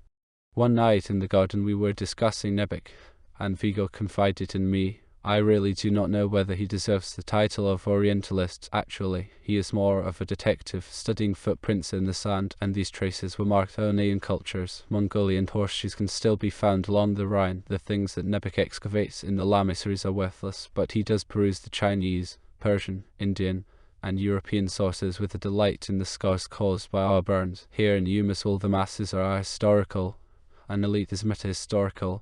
Most people vegetate, a few think, but he is anti-historical, and he will not feel good until the city starts burning. Asterisk.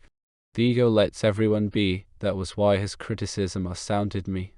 He then spoke more generally. Whenever the hordes burst in, historical time is snuffed out. Like the crashing of meteors, this lies beyond reckoning. The firmament is left with black holes where one may suspect the presence of, at most, interstellar matter. Our stacks contain a dusty Muscovite chronicle from the reign of Ivan Roman III, shortly after he freed himself from such a horde. This backward glance is meagre, nor could it be otherwise. I was particularly struck by the conclusion, which Novelli expresses the destruction of time, and this intolerable condition endured for 4 centuries. Yes, nations without homes or calendars, yet sensitive to changes in the weather.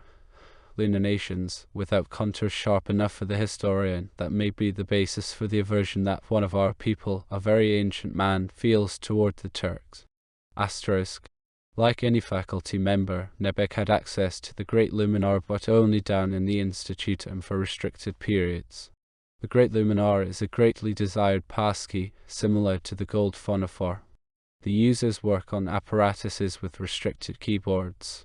A comparison with the Freemason lodges suggests itself. There is progress from apprentice to journeyman and then master. A man recognizes himself by his words and handshakes. Many are felled purely on account of the technology. Memorizing the ideograms until they are effortlessly read and applied is an arduous process. The data are more numerous than the molecules in an adult brain. There are also tests. Up here, Nebek was deprived of the great instrument. I could empathize. He had to make do with a reception that was fed by the stacks of the yellow con. This fitted in with Nebek's speciality, but not with his need for stereoscopy. His specialty also explains his field trips, which have taken him to those areas, and it thus explains his albeit modest political clout. He often hints that the con granted him an audience. In any event, he participates in the morning rise, not among the followers, like Salvator with whom he was well acquainted, but in the closer retinue with the minions and the bodyguards. His interest in sharing my hours at the Luminar also signaled a wish for closer contact. This is something he has in common with the other stewards waiting on me. Sniffing neutral soil, they come capering out. I hear things that they keep even from their wives, get the most intimate glimpses into their private spheres. And what would a historian be without knowledge of human character, a painter equipped with only the pencil, but not the color? On the other hand, I have to be careful. As with every neutrality, one must avoid commitment. Asterisk. Nebek is of medium height, with a good physique, broad shoulders, a narrow waist, and then a wide pelvis, a horseman's figure. His boots, breeches, and leather belt contribute to this image. Upon entering, he was already dressed for the ride, and he brought in a whiff of Russia leather. Well groomed, though a bit puffy, as after a steam bath I can only guess how many times a day he changes his shirt. He does not like to shake hands. His hair, not blonde as he would like it to be, is pale and waxy. Despite his scant beard growth, he is meticulously shaved. Perhaps he depilates himself. In any case, he did depilate his little dove, as he soon informed me. Such confessions were preceded by a staking off of territory. I want to note this, though as a quisquiliate, because they shed light on the internal staff. After getting up, I am, as I have said, hypersensitive to certain smells, say, leather, horses, and dogs, which I usually find unpleasant anyway, to which was added the Cossack outfit. It was obviously deliberate. Although the subalterns normally use the familiar form with each other, I addressed him formally. Tomorrow I would like to see you in the service uniform. Nebek has a wan face, and not only because, like me, he can never leave the Luminar on his nights off. He avoids the sun, his eyes are the palest blue. His features are nervous, they flicker like a brewing storm for brief moments, they take on a Sarmatian sharpness. The moon is in Sagittarius, at such times it hits the mark with dreamlike confidence. He replied in the polite form, "You know as well as I that you are not to give me orders here." It would be better though. He raised his chin, tried to throw out his chest, began attitudinizing. Then he picked up the tray and left. The next morning, he arrived in a striped smock and with the skiff on his head. He had removed his spurs. Asterisk. ASD modus in reviews one must know the rules, whether moving in a tyranny, a demos, or a bordello. This holds, above all, for the anarchist as his second commandment, next to the first, know thyself. Nebek, no anarch but a man of violent action, had flouted the rules. He was too intelligent not to promptly realize this, and so he adjusted accordingly. The domo has a sharp eye for anything concerning greetings and clothing, and rightly so, for therein lies the seed of insubordination. If a man is not reprimanded for leaving his top button open, he will soon walk in naked. Furthermore, down in the institute, as Vigor's right hand, I was Nebek's superior. And lastly, Nebek had his hopes pinned on my Luminar. We soon got along. Now, it might look as if Nebek's transgression resulted from rudeness, nothing of the sort. On the contrary, he had the finest manners imaginable. They were probably linked to his tactile acuteness, his highly sensitive character, which kept him instinctively aloof. In this regard, he moved like a dance master. On the other hand, if the dance led out into the dooryards, the mask would drop away. Asterisk. One night, when, after tending bar for a long time, I was sitting with my wine, he walked in unannounced. The moon was full, his face was aquiver. He too had obviously been drinking. I poured a glass for him. He was wearing a frogged light coat, partly unbuttoned, a fantasy costume. Very white skin underneath. He, likewise, had been working somewhere. After we had done a lot of drinking, I moved over to him and put my hand on his arm. Nebek, what's eating you? Nothing good emerged. The scene changed. I was sitting next to the degenerate son of an Orthodox priest, in a tavern with cockroaches scurrying across the floor. Soiled icons hung on the walls. La Paloma was being played on a zither. It was one of the instruments that lie on sheet music. The hand follows the printed clay. He had lost the white dove that he had worshipped as a saint, and lost her in an insidious manner. There was no doubting her. She had passed the test to which he had put her. He had told her his dream.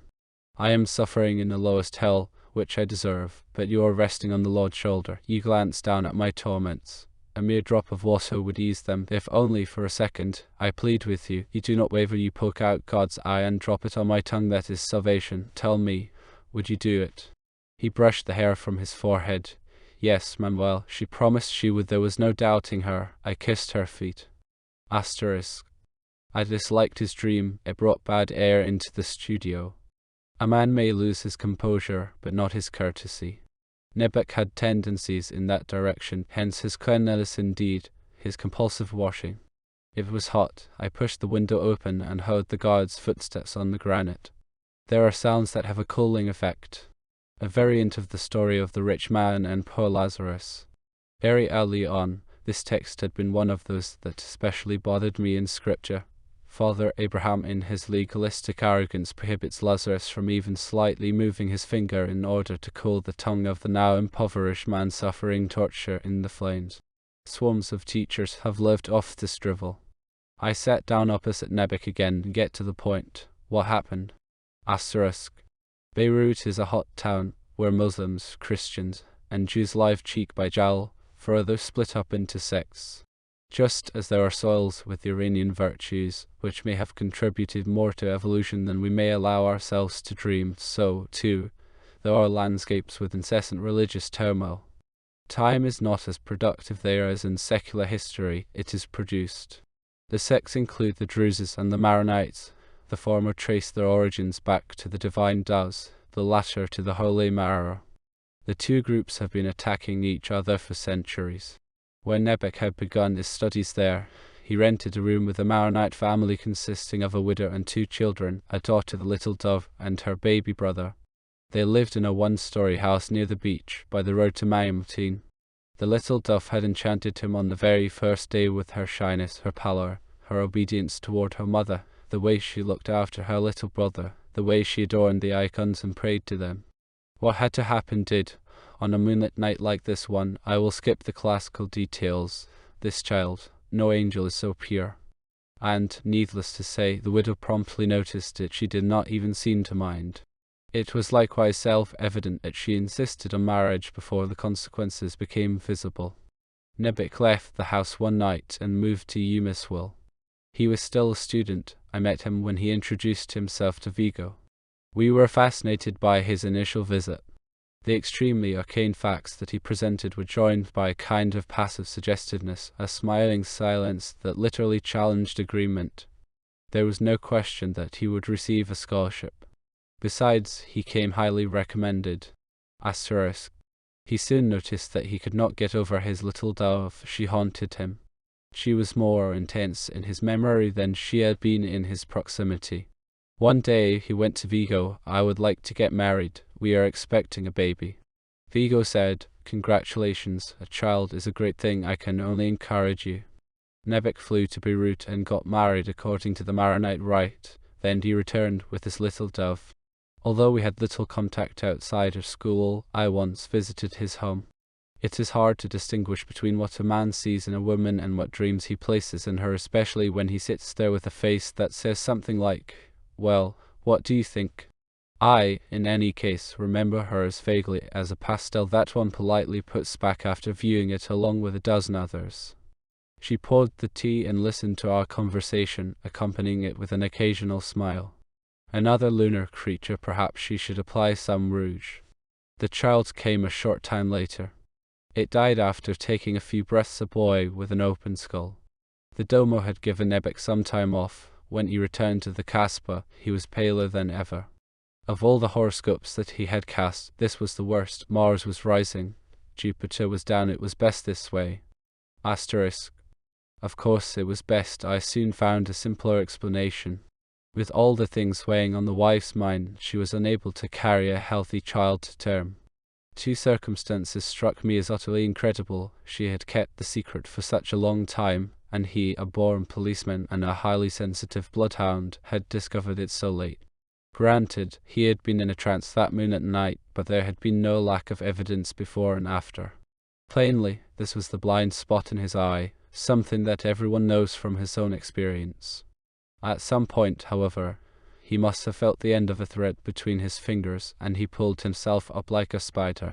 The rest was mere routine, a torturous inquisition.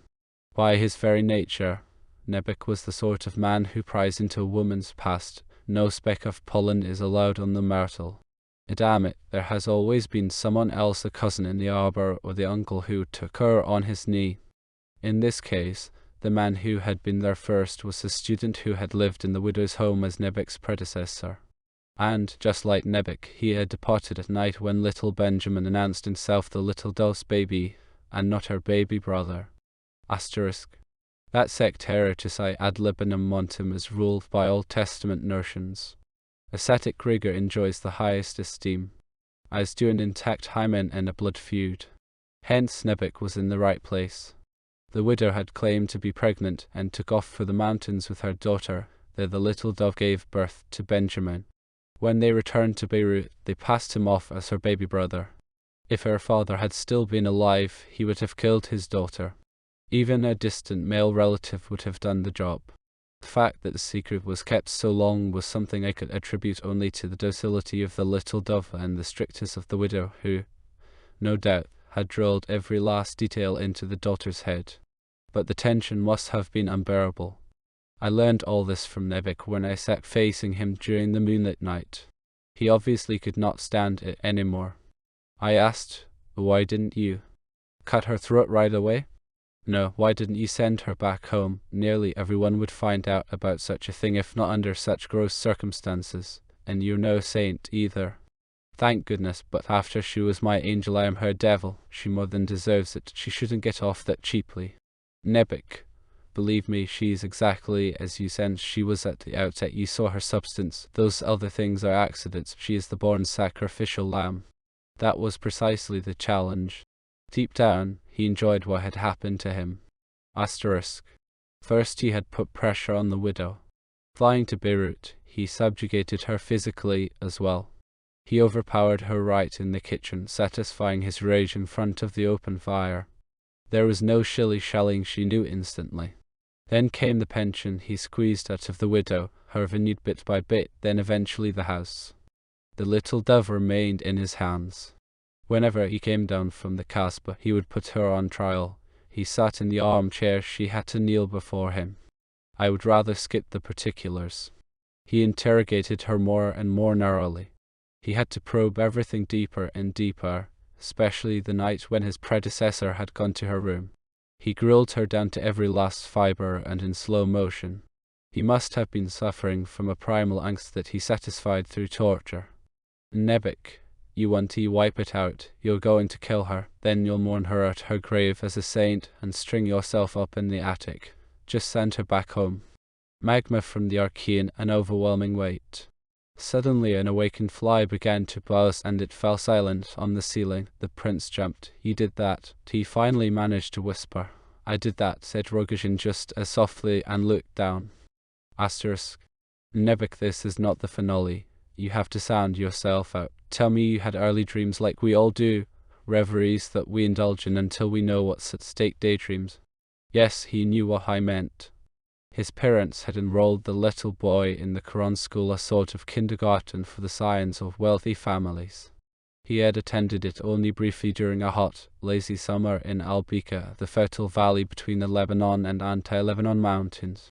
I had noticed that he knew how to sit cross-legged. That is something one learns early or never. The schoolmaster Mustafa was an ignoramus who had no right to have raised his turban. He could read, but only barely. Nonetheless, there wasn't a peep out of us when he strode in. He wore high boots, had his writing tools in his belt and a book under his arm. The ends of his skinny mustache dangled down to his chest. Mustafa was strict. The parents liked that. He planted himself behind his desk, glared at us like an equerry, and launched into the prayer, whereupon we joined in. Next came the recitation, on which he, like all obtuse teachers, places supreme value. It wasn't too hard for me. I was his favourite pupil, for even then I could repeat a text flawlessly if someone pronounced it slowly. Bending over down to my waist, I could recite even the second surah, the longest, the one about the cow, as if I were reading it from the page. And I was barely 6 years old. I was his showpiece. And you know how polite I am.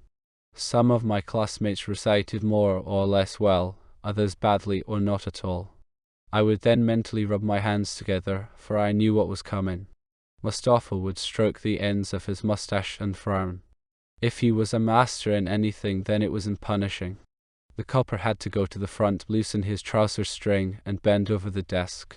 Then he would get the cane. We would see his face contorting like a gargoyle. It struck me that the teacher would favor certain pupils for these reprimands and not even the worst reciters.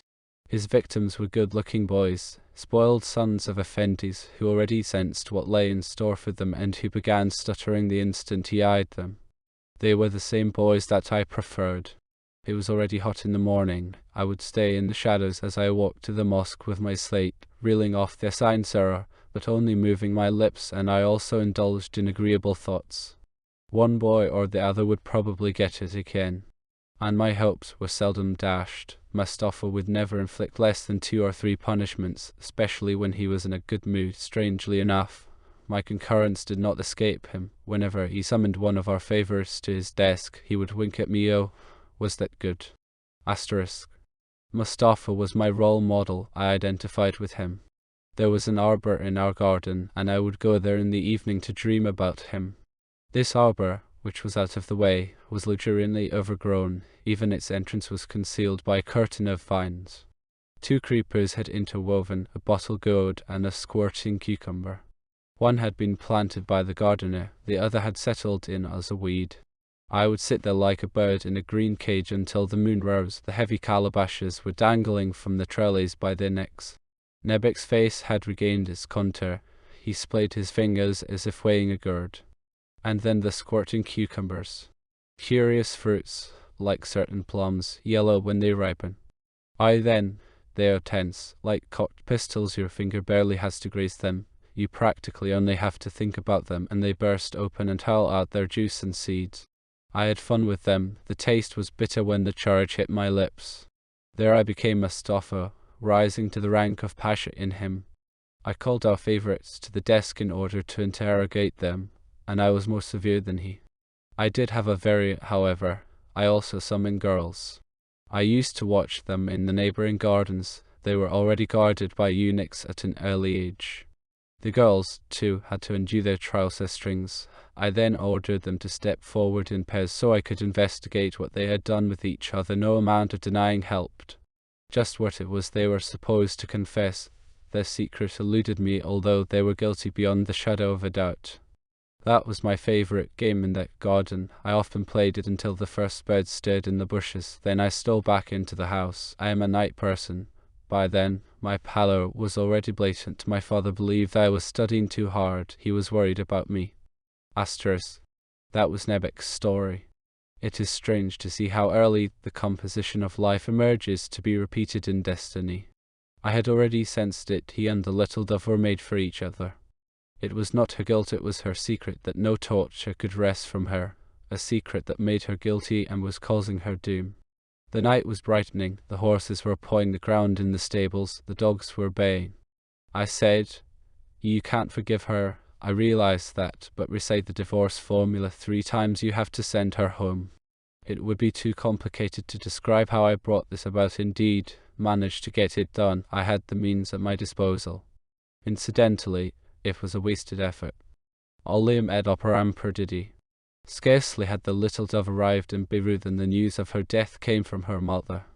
Even though the widow cursed him, Nebek flew to Beirut again. There was no dissuading him. He came back even paler than usual. However, there was something, how shall I put it, inspired about his features. I learned what had happened. In the winter, people in those climates warm themselves with a mangle, a clay or copper basin containing coal. It is placed under the table, over which coppets hang down. It is not difficult to poison oneself with the fumes from the coal. These deaths are not rare. That was precisely what the little dove had done, and, as Nebek especially emphasized, so cleanly. She had donned festive garb, winding a doth around her head to avoid tousling her coiffure. Now she was the saint. Asterisk. "Do you smell something?" asked the prince. "Maybe I do smell something. I don't know. In the morning people will definitely smell it." The annex relationship to ethos has already been touched on. We must distinguish between ethos and morality. The warrior follows his ethos. This can be morally challenged, being in custom conflict with each other. While I may disapprove, I do understand the carryings on of the commanders and the subalterns in the Casbah, especially the stewards who bring breakfast and are slated to fight at my side in the duck shack. My disapproval should not colour my historical viewpoint. The latter should, above all, avoid guilt and punishment. Guilt and atonement are a different matter. Every man pays for his uniform, every man atones for his guilt. On the other hand, the anarch has to maintain his aura. This is a need, like the need for pure air. In the street, you likewise avoid stepping on turds. The further behind you leave law and custom, state and society, the more concerned you are with your own cleanliness. The distinction is as great as between the naked and the clad. The uniform sustains only holes, the body injuries. I have noted that when they gather in my dear father's home to improve the world, the air soon turns bad. No incense helps, no air freshener, you have to go outdoors. Again, as a historian, I am obliged to be there occasionally. This is as indispensable for everyday life as for scholarship.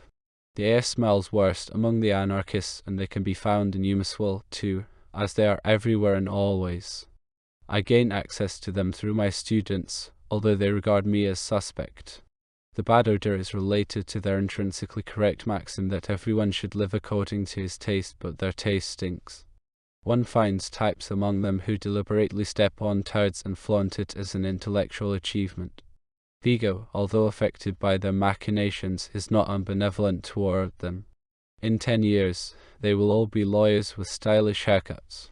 Asterisk. Find just what do they suffer from? An underdeveloped notion of freedom? It is corrected by facts. If they were to dig in one story farther down and recognize themselves as anarchs, they would be spared a great deal. They would seek freedom in themselves and not in the collective. At first blush, the anarch seems identical with the anarchist in that both assume that man is good. The difference is that the anarchist believes it while the anarch concedes it. Thus, for the anarch it is a hypothesis, for the anarchist an axiom. A hypothesis must be confirmed in each individual case. An axiom is unshakable. It is followed by personal disappointments. Hence the history of anarchism is a series of schisms. Ultimately, the individual remains alone, a despairing outcast. The goodness that guides the anarch's conduct is not an axiom in Rousseau's sense, but a maxim of practical reason. Rousseau had too many hormones, Kant too few. The former moved the world through confession, the latter through cognition. The historian must do justice to both. Breakfast is over. Nebeck removes the dishes. I have gotten slightly ahead of myself. He has not yet recited the divorce formula. If we move to the duck shack beforehand, I will have to wait the possibility of knocking him off. It has already grown hot. The cicadas are strumming in the thorn bushes on the hillside of the stronghold. The parasitic kite circles above the slaughterhouse at the eastern edge of the city. Despite the distance, I see the bird distinctly in the clear air. I have the evening off, unless I get a call. The day belongs to me. I bolt the door, close the shutters, slip out of my robe. The armchair stands at the right distance from the luminaire. Next to my chair lies the indicator with its keyboards, various card files, and other instruments. The arrangement is well known, but the wand I hold in my hand is a secret. It is even rarer in Eumeswil than the gold phonophore. However, any child knows how to use the phonophore, whereas here years of training are required merely for the technical aspect. Nor does the latter suffice if the instrument is forgotten. Then the wand functions as an extension of the hand. It becomes magnetic, the facts leap across. The material is inexhaustible. It was accumulated over centuries that can be regarded as the great era of historiography. The overview grew to the same extent that the political impulse waned along with its passions. Countless scholars found their final haven here an illusionary refuge. One of the best legacies of the world state is the fact that these efforts formed a collaboration. Granted, there were variants, but they heightened the stereoscopic pleasure. In the palace of Tiberius, the imperator and the slave, the captain of the Praetorian Guards, the cook, and the fisherman have equal rights. Everyone is the center of the world. If I dwelled on that point, I would get lost in the mazes of an opium night. Asterisk. First, literature. What we call a source is actually fixed, and here is sediment in its written signs. But just one hammer blow, and the water spurts from the rock. A letter of the alphabet also contains an immediate secret, like the corals in the petrified reef. The molecules have remained as they were shaped by life, and they can be reanimated. A supratemporal core can be discovered in matter and liberated from it. These are resurrections. Here, the view leads beyond knowledge, indeed, beyond art, to the high noon of the present. A hand that wrote the text becomes one's own. At the same time, quality becomes less important. The drama of history is woven entirely from the yarn of the norms. The distinctions are created by the interplay of the folds, not by the cloth. People used to say, before God all are equal. Asterisk. Normally, answers to the previous day's inquiries lie in an open mailbox. They concern my own works or those I supervise, like Nebek's or Ingrid's. Plus what Basilada, a Swabian, calls a sheer pastime. An inserted question may be, Rusain honor. Who aside from Robespierre lived in the house of the cabinet maker Duplay? What became of him and of Eleanor? Extract from the. Both the texts and the spectacles in the Luminar are beneficial to my study of anarchy, which is my secret focus. I summon the leading and marginal figures of theoretical and applied anarchism from the banquet of the seven sages to the dynamiteros and bomb throwers of Paris and St. Petersburg. Let me make a general comment on the Luminar. Whenever people appear in this spectacle, remarks and replies are put into their mouths, often brilliantly. However, the catacombs must have an elite that tries to reach further. The people are supposed to answer on their own. This would not be altogether impossible. Even technologically, it would constitute a supreme level of automatism. There were early efforts in the automated chess games, the artificial doves in Tercels, the point office in Heliopolis. Clearly, more is intended, namely, resurrection. This touches on other networks, reminiscences of Faust, Swedenborg, Jung-Stilling, Rimbaud, and Huxley have constantly reiterated attempts to degrade the material, not metaphysically, but. Yes, this is where the problem begins. Asterisk. Words that are to be intensified by the suffix ism reveal a special demand, a volitional tendency, often hostility a priori. The motion becomes tumultuous at the expense of the substance. These are words for sectarians, for people who have read only one book, for those who pledge allegiance to their flag and are unconditionally committed to their cause, in short, for traveling salesmen and peddlers of commonplaces. A conversation with someone who introduces himself as a realist usually comes to an exasperating end. He has a limited notion of the thing, just as the idealist does of the idea or the egoist of the self. Freedom is labeled. This also holds for the anarchist's relationship to anarchy. In a town where 30 anarchists get together, they herald the smell of fires and corpses. These are preceded by obscene words. If 30 anarchists live there without knowing one another, then little or nothing happens, the atmosphere improves. What is the basis of the mistake that claimed countless victims and that will forever be operative? If I kill my father, I fall into my brother's hands. We can expect as little from society as from the state. Salvation lies in the individual. Asterisk. These encounters at the Luminar could fill a book. There would also be repetitions. The guiding thought, the anarch's relationship to the anarchist, is simple, despite all the variants. Besides, the distinction is merely one of degree, not one of principle. As in everyone, as in all of us, the anarch is also concealed in the anarchist, the latter resembling an archer whose arrow has missed the bull's eye. Whatever we may contemplate, we have to start with the Greeks. The polis in its multiplicity, a test tube system that risks any and all experiments. It contains everything from the topos of the Hermii and the killers of tyrants to the utter withdrawal from the quarrels of the world. In this respect, Epicurus can be considered a paragon with his ideal of painlessness founded on virtue. There is no intervention from the gods, who enjoy human efforts as a spectacle. The most we can hope for from the state is security. The individual should stay as free of the state as possible. Asterisk. I soon had to abandon my plan to group the personnel around two poles. Say, on one side, the dreamers, the enthusiasts, the utopists; on the other side, the thinkers, the planners, the systematists, the demarcation is not sharp. Feelings and thoughts correspond, person and thing, state and society melt into one another.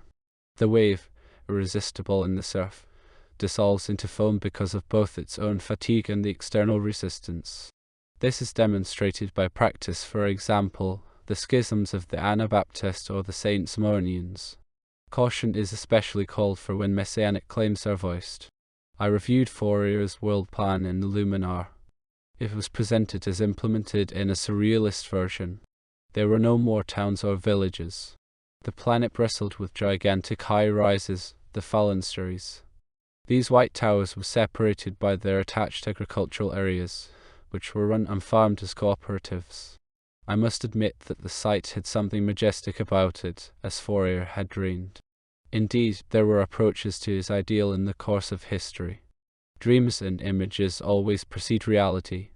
Some features that seemed utopian back then have actually been surpassed. In that era of the physiocrats, when agriculture still predominated, there were men who foresaw the technological worlds.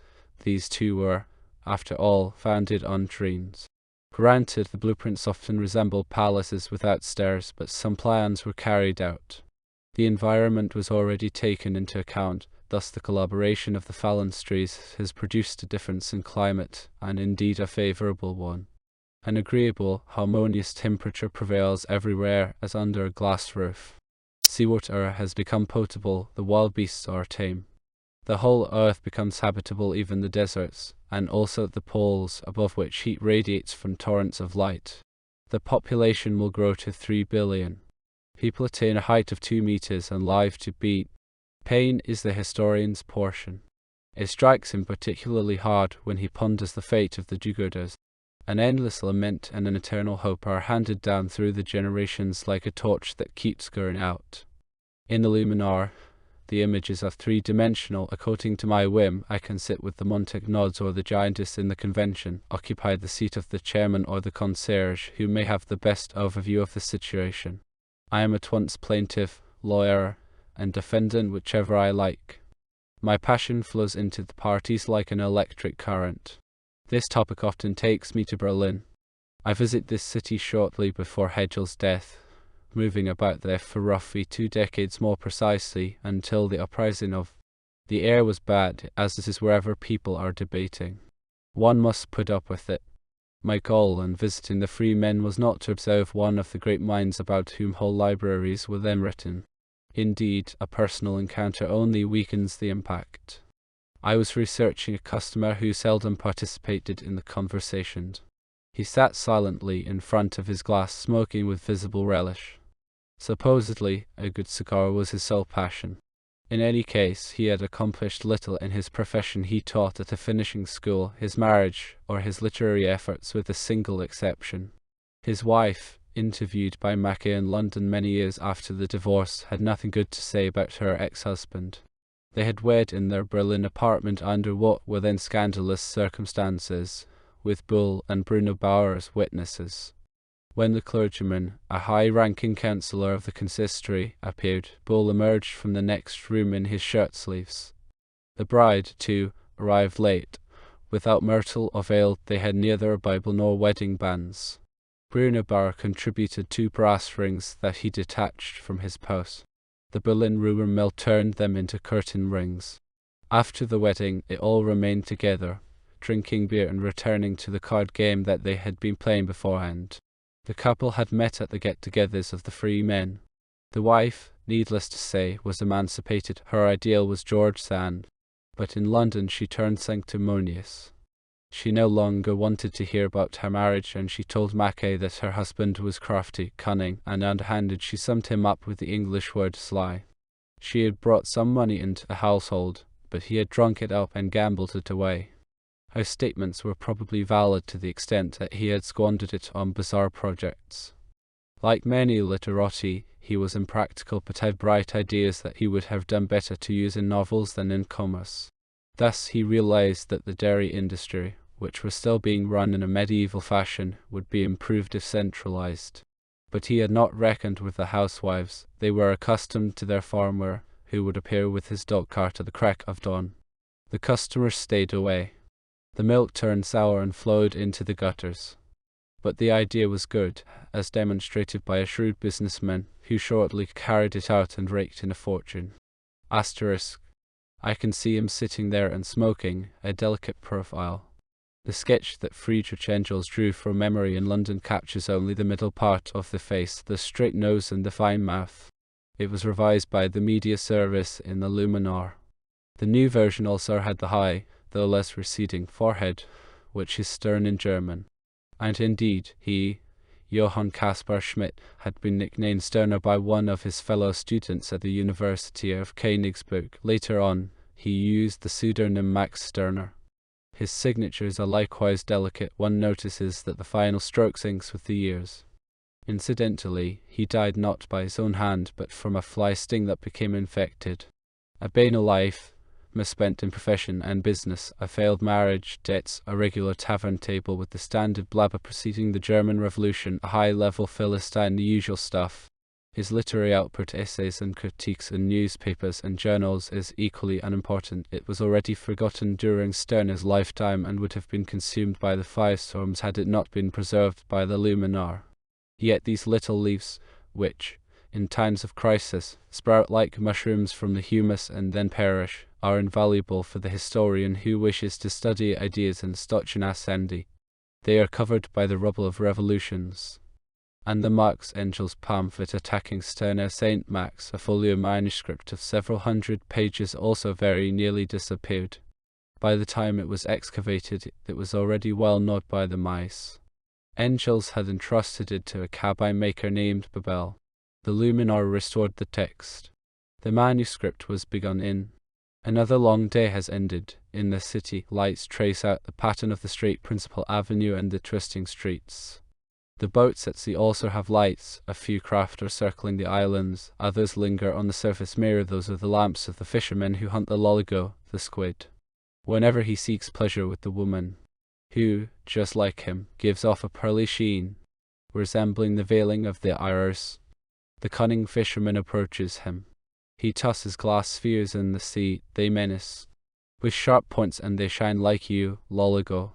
And now, deceived by light that stirs throughout the sea, the swift one comes and plays with glass, and bloodily he tears his coat apart. Downstairs in the hall, the condor has terminated the dinner. This is the moment time to wait for. He may wish to carry the conversation into the night bar. This is not on the agenda, but I must be prepared, and usually I have an unwanted gain. But no one telephones. I can now drink my wine. The Luminar has an after effect. I can indulge in a pleasure shared by all historians, metacriticism. Somebody or other is summoned. I put myself in his shoes and weigh his decisions. In so doing, I must avoid an almost universal mistake, post hoc judgment. Thus, dear old Dad, harking back to better days, censures the corrupt standard of Eumeswil. But it is precisely the historical necessity of this corruption that eludes him. It is a condition like any other. The milk of human kindness has gone sour. No cotto will make it fresh again. Besides, any present time is grim. That is why better times are sought partly in the past, partly in the future. Asterisk. Toward midnight, it is time to retire. The play of the retina commences. The Luminar images recur, sharp in their outlines but with complementary colors. Pages of text slip in between. I could read them. The human mind must house a tremendous archive that loses nothing. The phases come alive. They change as supplely as plasma and rigidify once more. Then alien things join in. A green bronze head and face. After spending ages in Etruscan soil, it has an aureole of hair. Reality grows stronger, but not dreamlike. Plus voices. Never man has died. Then another. Paul is dead. I do not know them. The voices seem to be coming not from outside, but directly from my ears. Presumably a catacomb medium to which I am connected willy-nilly. I hope it is only a crosswire. Asterisk. My sleep is preceded by either thoughts or images. Thoughts, if, in the morning, reality prevailed in a body. Images, if it prevailed in a mirror. It strikes me that these combinations focus primarily on balance. How does the interplay of influx and erosion maintain the salt content of the oceans, keep the calcium level constant? In what rhythm do the rocks crumble into dust and scree and then tower up again as mountains? Through millions of years, the masses of meteors and cosmic dust that keep peppering the earth must add enormously to the planet's weight. Its centrifugal force is bound to grow, increasing its distance from the sun. Still in all, we may assume that the sun is likewise charged to the same degree by various objects, so that the overall proportion is restored. The great male grain becomes flour, flour becomes bread. Bakers like to give bread the shape of wheat grains or, as some people think, genitalia. But there is no difference. Aggression and reply. Periander, upon seeing the first catapult arrow, which had been brought to him from Sicily, exclaimed, "Good God, a man's courage is a thing of the past." But then the walls were reinforced, and the soldiers shot back with catapults. This was repeated. When Richard the Lion-Hearted laid siege to a vassal's stronghold, he leaned comfortably against a wall until he was mortally wounded by a bolt in his shoulder. He did not realize that English craftsmen had managed to build a crossbow that could shoot farther. It may have gained an advantage of only a few ells, and so the odds were soon even again. This recalls the hourglass. As the upper part empties, the lower fills up proportionately, but the weight remains constant. This notion is so simple that it defies the imagination. It was the work of a time maker, not a clock maker. Any calculating is a recalculating. If the numbers look right, we feel a gratuitous peace of mind, as if we had managed to complete a game of solitaire. Then the cards are laid out again. The hourglass is used until the curtain falls. My sleep becomes light. I move on in overhead illumination, not with precise thoughts but in a pensive mood. In my drowsing, the weights keep shifting, but without substance, without cohesion. It is different if the mirror image was stronger in the morning. Then I feel scattered throughout the day. I have to concentrate on my work. But at night, the mind passes unhampered into the splendor and terror of the world of dreams. Asterisk. Everyone knows what it is like to jump up from sleep. Escape from the early morning hours seems impossible. They are a labyrinth. Nearly always there are worries, often only minor ones, but now they are hopelessly entangled. How can I find my way out? At such times, I'm all over my situation. What am I doing in Eumeswil? Here, I am a suspect waiter on the one hand, a historian without a system on the other. I am unconcerned about how people judge me, but how shall I stand the test of my self-criticism? It is hard when a man summons himself to the bar. The change in the imminent power struggle will place me in jeopardy, but I find the prospect agreeable.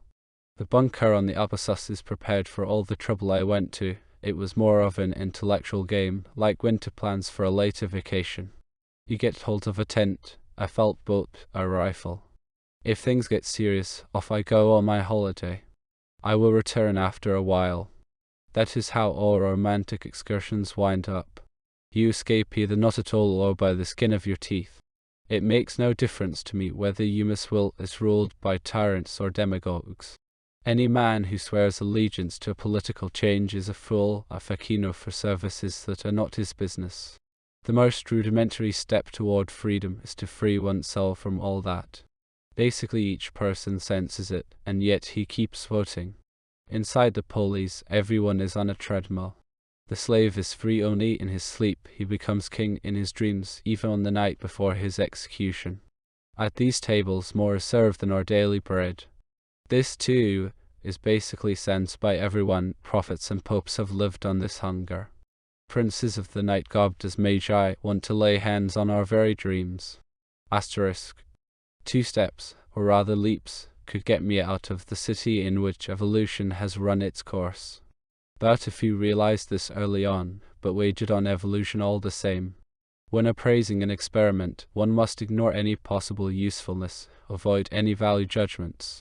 An experiment enriches only our knowledge. Like nature, it has neither an aim nor a goal such as we project into it. An experiment always succeeds. As such, the Superman, akin to the proconsul, has found his place, his group, his fossil rank among the primates. A family tree also has its dead branches. Like many fossil anthropomorphs, the proconsul has likewise been raised to the level of man's forebear Heberer. Why raised, one might wonder. as little can be expected from evolution as from any progress. The great change transcends not only the species but the entire bios. It is a crucial loss that mere fragments have come down to us from the most ancient documents. The difference between the forest and the catacomb seems to be that in the former one experiments at the tree of knowledge and in the latter at the tree of life. Attila is familiar with the forests. He lived there for a long time as at many outer limits.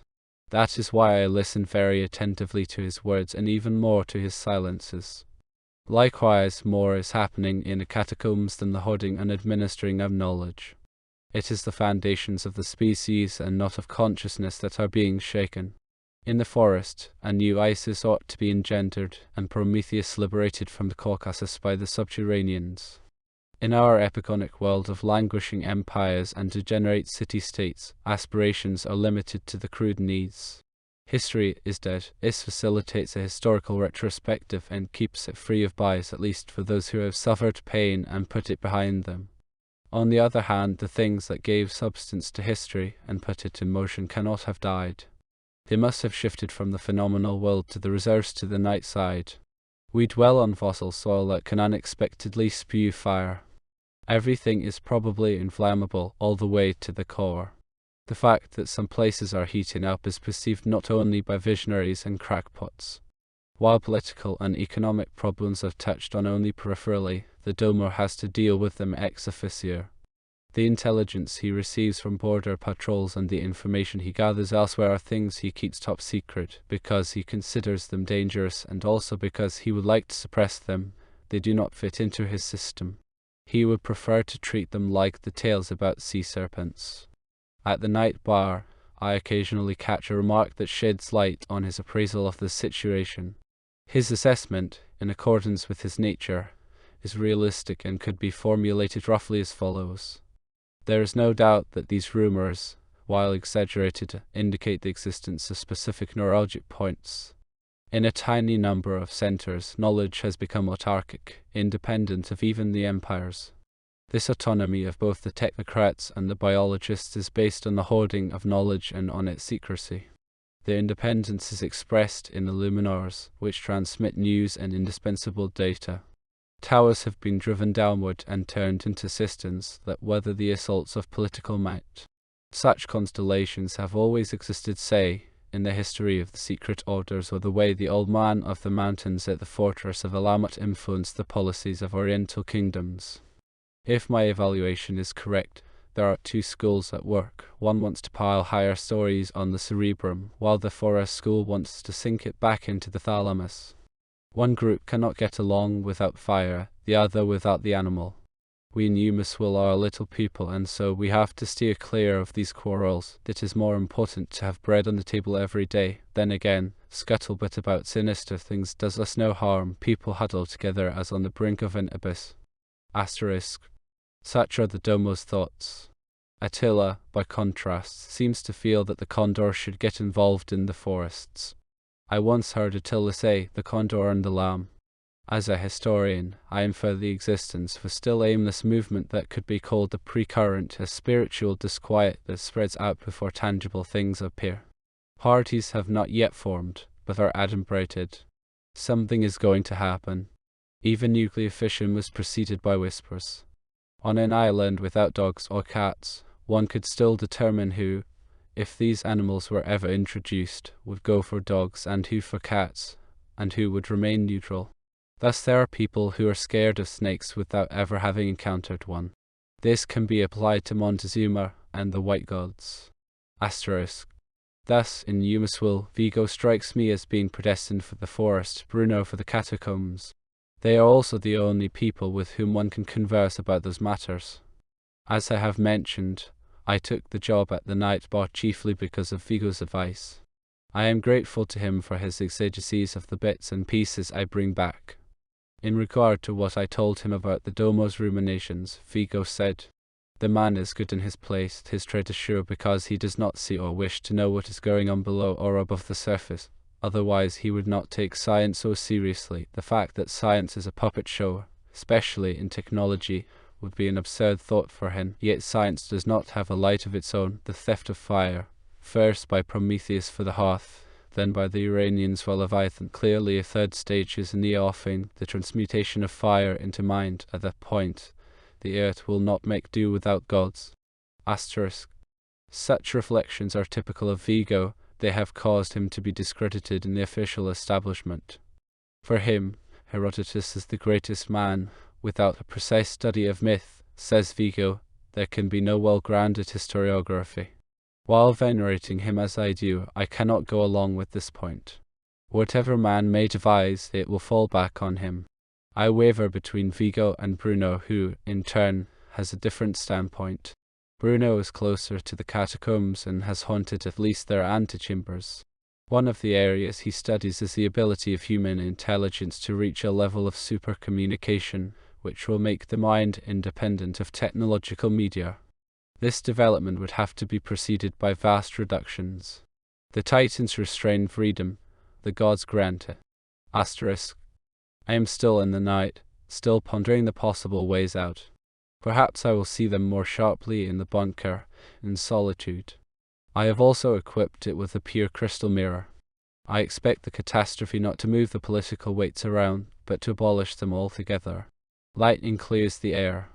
I must also mention a different category of appeals. Unlike those from the catacombs, a sudden collision with a human substance, a nocturnal de profundis. St. Silas was startled out of his sleep by similar voices, and he believed that dead men were calling to him. He then got up and prayed for them. I am thinking rather of contacts with disarticulated suffering, and I trace it back to my studies. At times, when at the luminar or reading, I stumble upon unthinkable atrocities, and I would rather that the witnesses had refrained from communicating them. I am not thinking of the horrors that make up our shared Cainitic heritage. Murder has an indivisible quality. Anyone penetrating it will kill one person or even many thousands if he has helpers and means. However greatly technology may contribute, those murderers cannot hold a candle to Cain. With his fist, he accomplished more than the greatest cons with their armies. I stumble upon crimes that would make one strive against the reformers of systems, the gods, the inventors of hell, the trailblazers. Herodotus once said that the gods are keeping the final horrors for themselves. Accordingly, man would have to be better than they and set a standard for them. Also, are certain animals, especially insects, that kill in a highly refined manner, but only if necessary. The earth needs murder, its economy requires it, but if the earth knows the punishment, it rejects the revenge. It is not the nearest being, but the most distant Prometheus on his rock who taps on my door at night. A day in the city, a day in the Casbah, from one morning to the next, and yet I have said little about my work. The length of a day is not fixed by the clock. It hinges on our imagination, on the playing of our thoughts. Images make time pass since they banish boredom, they also increase the contents.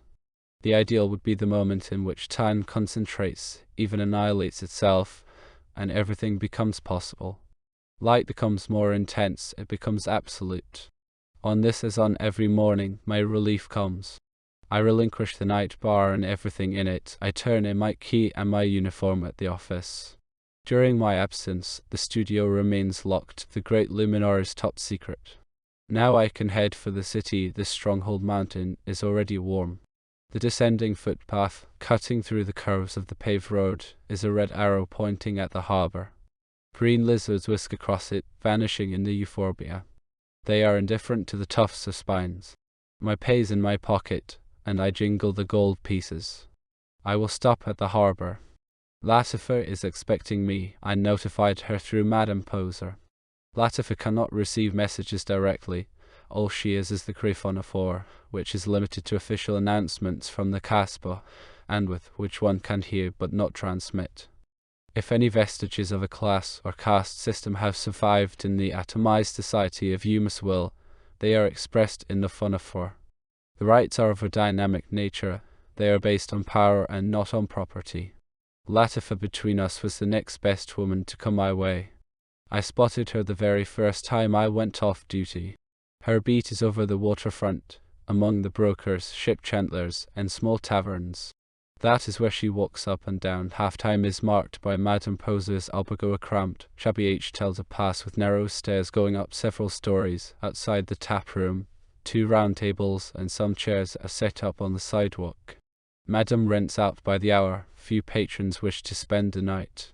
Latifa approaches no one, but her slow steps and querying looks reveal that she expects to be approached. And then there is her grey funafore. This area has a better clientele: steersmen, pursers, chief stewards, even a notary or an effendi with a sudden urge. It will not hold him up for long. I have grown accustomed to her. Basically, I prefer the women in the low Harbegalian figureheads with protruding breasts, and Medusas from the river basin with impudent stares and swaying buttocks. But one seldom avoids a ruckus. The harbour police have their hands full, especially when a big ship is lying at anchor. Asterisk. We sit at one of the round tables. A pattern of holes is punched into its metal. If you spill something, no traces remain. Madame serves the aperitif. The sun is already above the rooftops. The light is good. I peer at Latifa like a slave trader before the gavel comes down.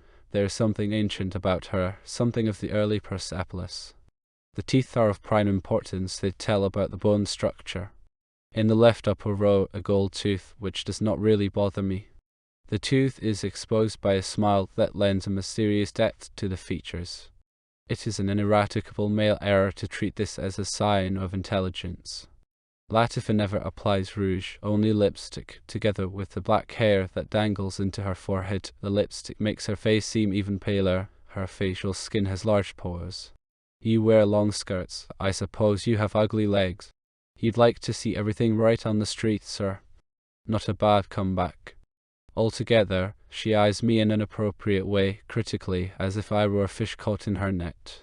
My striped funafore reveals a man from the Casbah. These are brisk customers, who demand no extras and avoid romantic soft-soaping. And, above all, they are solvent. Fine, then up we go, madame. I'll take care of the room right away. The aperitif is on the house. Professor, you'll be satisfied. She knows more about me than I suspected. This is unavoidable. Eumeswil is a village. Asterisk. We pause on the stairs. Khmer horse derver. Des crudit, traus gars, yearn for something. Oh, yes, I can tell the condor keeps you Caspa boys on a tight leash. Sometimes it is not bad to be honored in the group. It normalizes a situation. Little is wasted on individuality. Upstairs in the room. A bed, a fireplace, the usual. Drawn shutters, the sun filtering through the slat. You do know how to treat a lady. She sounds like a novice talking on a tape. I'm rehearsing. I reach into my pocket and place a scudo on the mantel. Well, that is generous. And now, take it off. A vos orders, water service. Outside, the gulls sweeping past the gable are shrieking. The light here is neither too dim nor too bright. For an instant I see her standing at the fireplace, free and easy, her hands closed and on her hips. Her breasts, not voluptuous, yet well-shaped. Archaic style, detracting from the atmosphere. Asterisk. The Leyden jar, also known as the question jar, an apparatus for electric condensation. A glass cylinder partly coated both inside and out with metal foils. It would be better if it curved upward like a vase. The glass layer isolates through spatial separation. It operates as a restraint on time. When this circuit closes, a flash, a spark proclaims the annihilation of time. Whether a man dies or a mosquito, it does not matter. The atoms contain the mystery exploited by bios and psyche. They make the most of their talent. Asterisk. Latifa is to be taken as seriously as any other woman. She is leaning on the mantel again. I can gaze at her leisurely, the wan body, the dark delta, the black hair falling deeper into her forehead. My first impression is confirmed. She must have been conceived under a lucky star. In our lupanars at the upper edge of the city, one finds any and all hetairai, from the classical ones of the Periclean age to the Hellenistic ones of the Diadochic era. There are albums to choose from. Why else Madame claps her hands le choix and they present themselves en group. But Latifa would have seemed archaic even when Eumeswil founded this city. She smokes a joint, touches up her lips in front of the mirror, prepares herself for the next customer. She is about to get dressed. She wears little on her body. The atmosphere is pleasant, clear contours, like a mountain after a storm. I might now focus on a problem. Down below, A fishmonger is calling out his mackerels tutti fresco. It is still early. Here in the harbour and in the side streets everywhere is chanted, by the market women, the kitchen lads, the soft drink peddlers. Perhaps the condor will hold out longer than I assume. I'm in a good mood. Latifa, you're worth your weight in gold. Do you make every man as happy as you do me? She is again wearing a dark triangle around her hips, a thing of woven air. Hey, I'm a joy girl, but some guys even cry. The married ones. Oh, but they're not. They bawl because they can't do it, or because they've done it. You Casper boys never make a fuss. She disappears in the escalier, waving her handbag. Asterisk. These conversations have become habitual, recurring whenever I go off duty. I am curious by nature. Bit by bit, I piece her life together, how it all came about, how it continued, who the first man was. Was it her seducer or her rapist? Almost like Nebek, but Cyanira, I want to know the details. She is of average intelligence, yet imaginative. A human being is revealed more in his lies than in his banal truth. His measure is his wishful thinking. Once, when she was standing at the fireplace again, something eerie occurred. The light began to flicker as before a short circuit. Instead of darkening, however, the room turned dazzlingly bright. I raised my arm to cover my eyes. The light shot between my ulnar and my radius. The walls were virtually blasted away. Only the frame stood out. I saw a skeleton at the mantel, a scaffold of bones with a gold tooth. Next to its thighs, the garter clasps and the scudo, which she had already stowed away, the small spiral inside the vulva. An experiment from the catacombs, either a failure or a flaunting of power.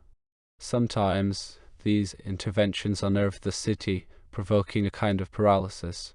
The clocks stop, a blackout follows as if time were blocked.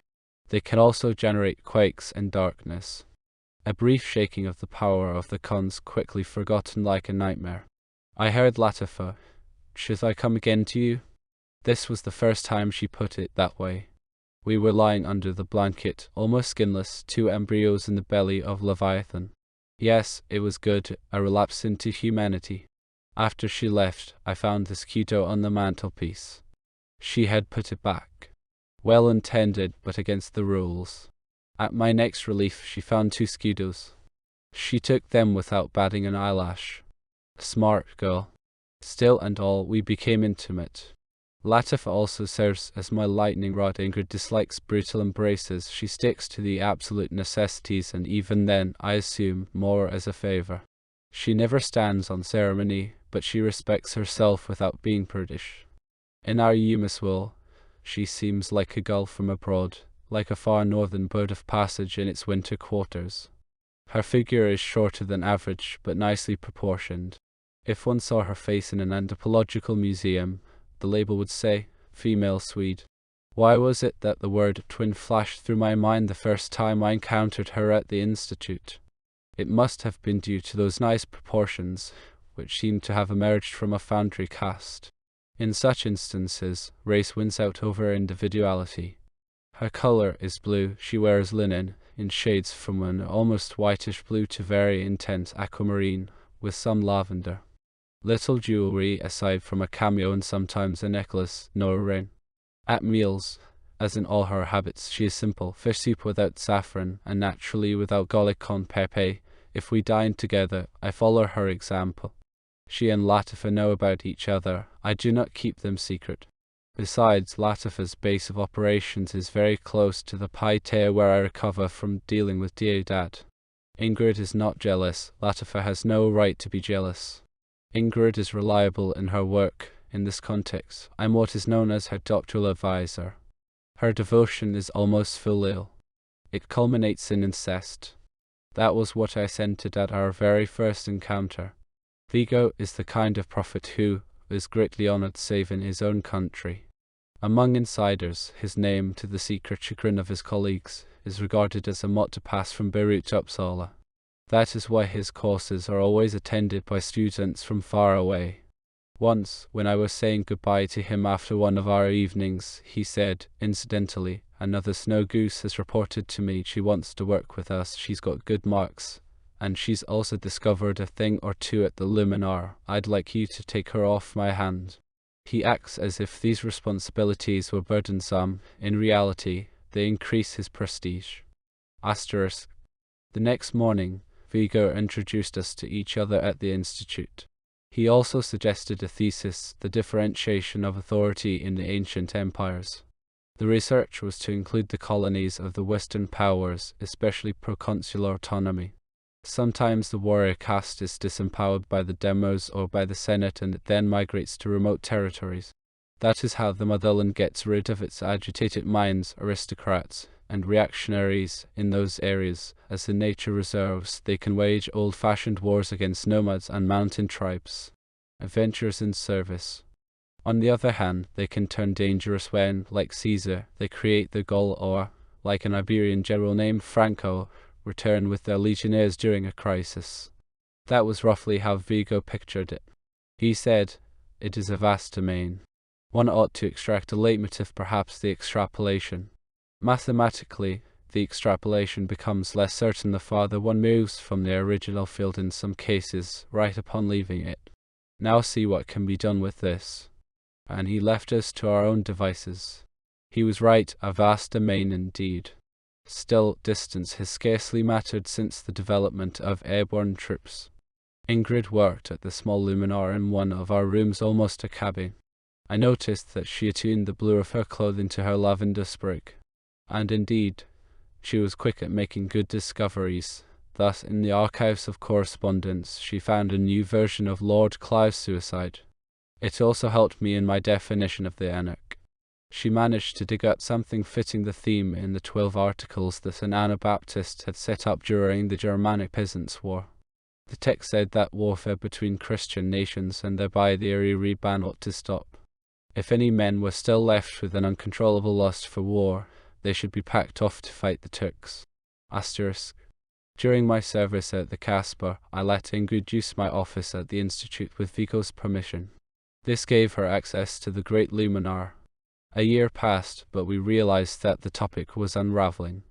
After I spoke with the professor, we hit on a suggestion that was more to her liking. It concerned the Goldfinch plan. I can only sum it up. As we know, the Jews are drawn time and again to the Promised Land. As far back as during the Egyptian and then the Babylonian captivity, and during the scattering of their nation after the destruction of their city. Age-old quarrels like those with Ammon are revived. That was our theme on the day that we were spending together, like many other days at the Luminar. But it was to go down as a special date. Private sessions with top students like Nebec are agreeable, often exciting. One forgets all about eating or drinking, even about the body. A problem surfaces, it is thrashed out and illustrated by a historical reference. Flavius Josephus, a synagogue on the Upper Rhine during the Crusades, the Prague Cemetery, Dreyfus, his epaulets torn off, his sabre broken. The Book of Hours is illuminated often with merely a glowing initial. I see Ingrid at the luminar. Her delicate figure, her narrow hands, her intellectual devotion. I do not know whether Jenny Lind played an instrument. The Swedish nightingale. This was what she would have looked like at the piano, say, around the time when she was festively welcomed by the G-Tittingen students. Ingrid, I have a feeling that Hesiod mentions a Phoenician merchant. She begins to play, the keys appear to sink before her fingers so much as touch them. No one here can hold a candle to her memory. As if skiing down a forest lane, she cuts the trail straight through the thicket of numbers. Soon I see the stranger at the well, and next to him the girl. She follows him onto his ship. She does not return with her jug in the evening. This is an ancient song, like that of the wind and the wave. The luminar is a time machine that simultaneously abolishes time by leading out of it. This is not true always or for everyone, but in some passages one hears only the melody and forgets the instrument. Asterisk. Ingrid had rented a room near my father's house. I was accompanying her to her front yard in the moonlight. We continued our dialogue. In the shadows I saw only her face and hand. She was wearing her darkest dress and a more intense lavender. At this point, I should mention an ambivalence that surprises even me. The scent of lavender is usually off-putting. That was how I had perceived it at the Institute, but now I felt a strong attraction. However, it was shortly before the blossoming of the oranges, and several trees were already in bloom. They were brighter, and heady fragrances were wafting from the gardens, mingling with the lavender. It all blended on my skin. Part of my ambivalence is the fact that a precise female intelligence is likewise off-putting. Then again, this is not true of the top female minds, as borne out by a number of great encounters. At our academies, of course, the apple of Paris is scarcely weighed, and happy marriages are exceptions here. Fine, but during that walk I felt a tension that threatened to become unendurable. We lost the thread of our conversation. The pauses were strenuously overcome. It was harder and harder for me to hold back. Granted, I was not only her teacher, I was also her ideal. I had often perceived this during the year, nor had she made any bones about it. But what would happen if I touched her? I could picture it, the incredible surprise, the deadly hush in the moonlight while our faces turned pale, perhaps teary. The image was destroyed. So I walked her as far as her front yard. Till tomorrow, then. I avoided her hand. As I have said, I would be close by whenever I stayed with my dad. I walked up and down in front of his house, cooling my forehead, then I went in. No sooner had I shut the door than someone knocked. Ingrid was standing at the threshold, the light was still on in the hall. She handed me a note. I was able to read it. Please do not stand on ceremony. I put out the light with my right hand and drew her in with my left. My father was upstairs, working late as usual. My brother had already retired. The floor was marble. A hard bed, but we did not stand on ceremony. She had made all necessary preparations. The surf of that moment foams even over the memory. I must have fallen asleep on the spot. When I awoke, I found myself alone. I felt as if I had been dreaming. Strangely little change between us. Our conversations grew more intense as if a barrier had fallen. Whenever I am in the city, I spend my mornings at the institute. I report to Vigo, give my lecture, visit the advanced students at their workplaces. As for my own research, I find time enough at the Casbah. My tour ends in Ingrid's cell. We discuss a current problem and play at the luminaire for an hour or so. The conversation develops further as we walk to the harbour. For a while, we sit by the dock where the boats are moored. It is high noon at the marina. I take her to my sparsely furnished room. Not a word is said about this. Just like during that nocturnal stroll, we glide through the streets and up the stairs as if on rails. I have often wondered what, if anything, she feels at these times, or whether she considers it a duty not as an act of submission, but more as an inherent matter of course. In any case, words are superfluous. We limit ourselves to the necessities.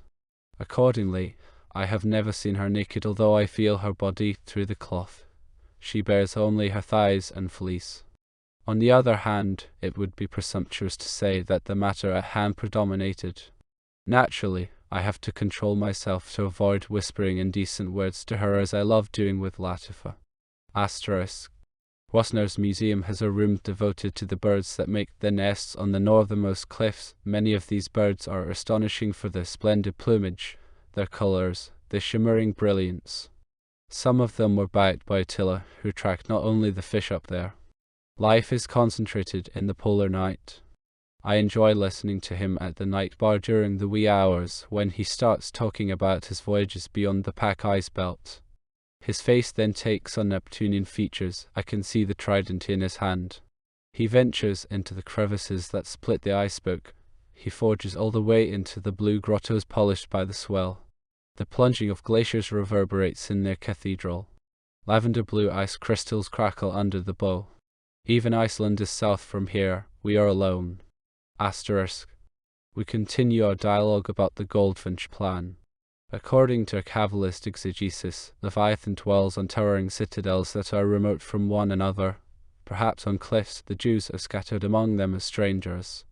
From those heights, Leviathan battles Behemoth. Behemoth defends himself with his horns. Leviathan tries to suffocate him by stuffing his fins into Behemoth's nostrils, which, incidentally, is a lovely example of defeating a land by means of a blockade. The simile comes from Don Capisco. Ingrid discovered it in the Luminar. Like any fundamental corpus of work, the Kabbalah contains prophetic nuggets. This struck me in that depiction of Leviathan, which is also one of the titanic symbols of the catacombs. The people of Eumeswil think that the catacombs are subterranean. The reality is more subtle. Bruno is reticent with his illusions, but I suspect that he has lived in hollows made by Plutonian and human efforts. They contain extensive gardens with a flora more splendid than that of the upper world. The constant warmth and the strange light rays produce wonders. Botanists have released previously unknown forces of nature.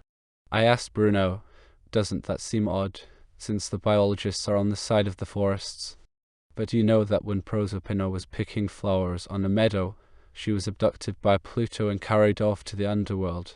Of course, his answer pointed to times when luminaries of science fell into enemy hands because of either cunning or force, and were turned around.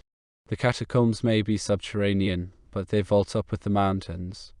The resulting cones are filled with chambers and hermetically insulated like termitaria. These strongholds, and this recalls both Fourier and the Kabbalah, rule the intermediary spaces. The strongest Fort Rhadamanthus also functions as a satellite control center. From here, projectiles and spaceships are kept on their courses and guarded on cosmic ramps. Depending on the situation, they are steered toward or away from the Earth. Beyond the stratosphere, space is taboo, even for the great empires. Vigo feels that this would provide material for a Dante. Yet, as he adds, Dante had the frame and could make up the Inferno, while meta-technology must first build this frame. Accordingly, it seems to aim more at limiting itself than dominating. Asterisk. When we play at the Luminar, sometimes with 4 hands, if I join in, then a childhood memory surfaces in me. Dear old Dad was concerned about my education, that much I have to admit. He particularly succeeded in 2 areas. One was speed reading, which is indispensable at the Luminar.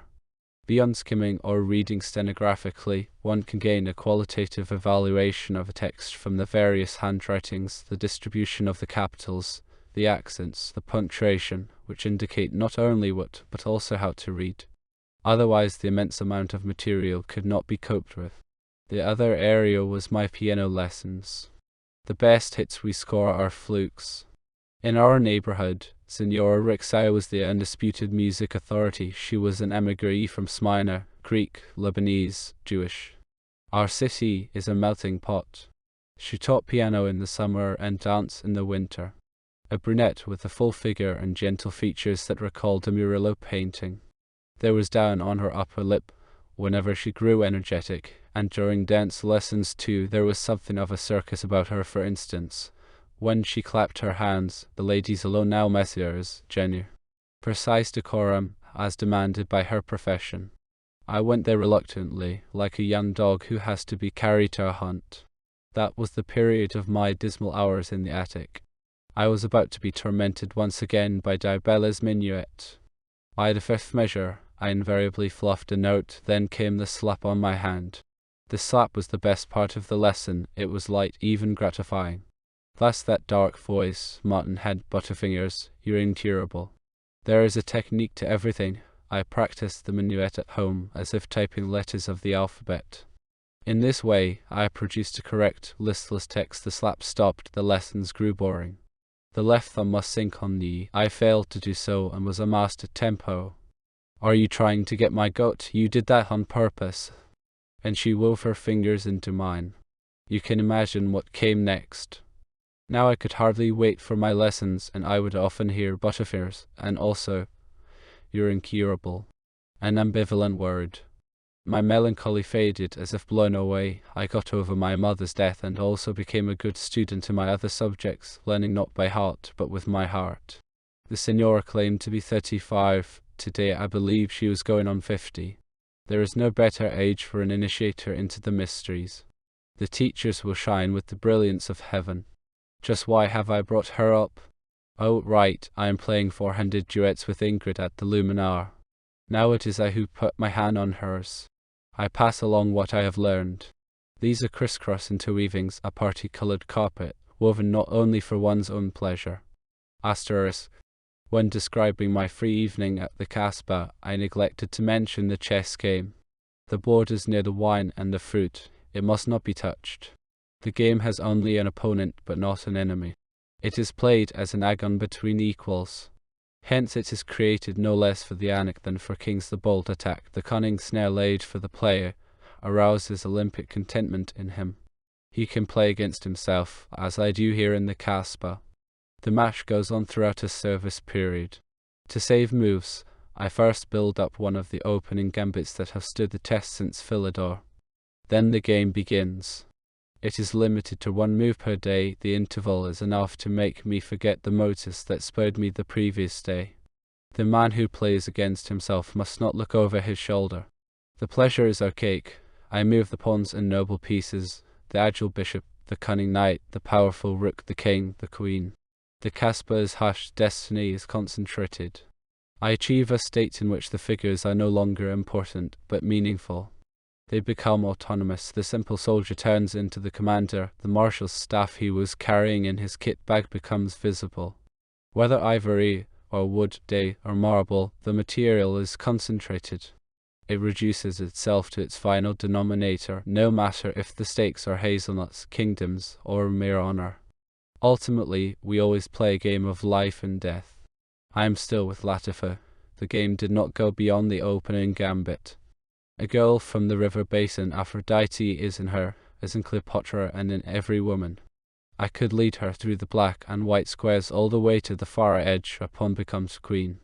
Had I taken back the scudo, I would have made the first move in that direction, but why her, of all women? In each man a shepherd slumbers, and the goddesses appear to him as they did on Mount Ida. Concerning the forest, I return to my job in the Casbah. From the bower I can see the condor. He looks nonchalant and nearly always cheerful, though sometimes exhausted too. At his right, the domo as Odysseus with a mossy goatee that sharpens rather than conceals his profile. At his left, Attila the unicorn with the white undulating fleece. When drinking, he runs his hand down the flow of his beard. I would count him among the centaurs not dichotomous, but twofold. The guests change from day to day. A few are summoned late at night through the phonophore if the discussion requires their presence. On the side benches, the minions, each one's eyes are glued to his master. If he has drained his glass, the minion brings it to me without being asked and carries the fresh drink back. First the chef. The dinner was as simple and exquisite as ever. He submits the suggestion for the next one. The condor crosses out the dessert, substituting another. A small band has been playing on the estrade, and sometimes its leader comes in. The domo sends for him when he is particularly satisfied, but also if he is bothered by anything. He is hard to please. They discuss nuances that are beyond my ken. I would like to hear the note, not the instrument. The note should flow more lightly. The violinist was not informed tonight. He's got problems at home. That can happen. It is easier for me to follow when the critique touches on principles of physics. You have to show more respect for the preceding pause. I do not quite know what you mean, Excellency.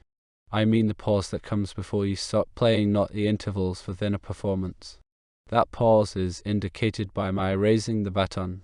No, that is already a visible sign. Imagine a ladder. When you raise the baton, you have already reached the first rung. What comes before is the preliminary pause.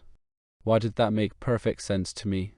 Most likely because it touched on a general artistic problem. The painter too stares at the white surface for a while. The poet ruminates silently until his tongue loosens. Perhaps during this hush, they are closer to perfection than in the execution, however the work may turn out. The domo apparently meant that one should wait for the euphon, or rather wait to be prepared for it. Of course, this applies to the composer more than to the performer, especially before a dinner. Asterisk. I still have no concept of Attila's age or background. Sometimes I categorize him among the mythical figures. This involves timelessness.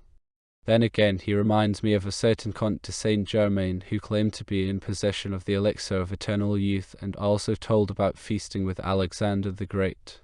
Initially, I thought Attila was one of those doctors who cultivate an uncouth tone while associating with officers. Whenever his tongue loosened, anecdotes like this one contributed to my assumption. Beards change with the fashions. Men often imitate the current monarch well. I'm beyond all that. He nodded at the condor.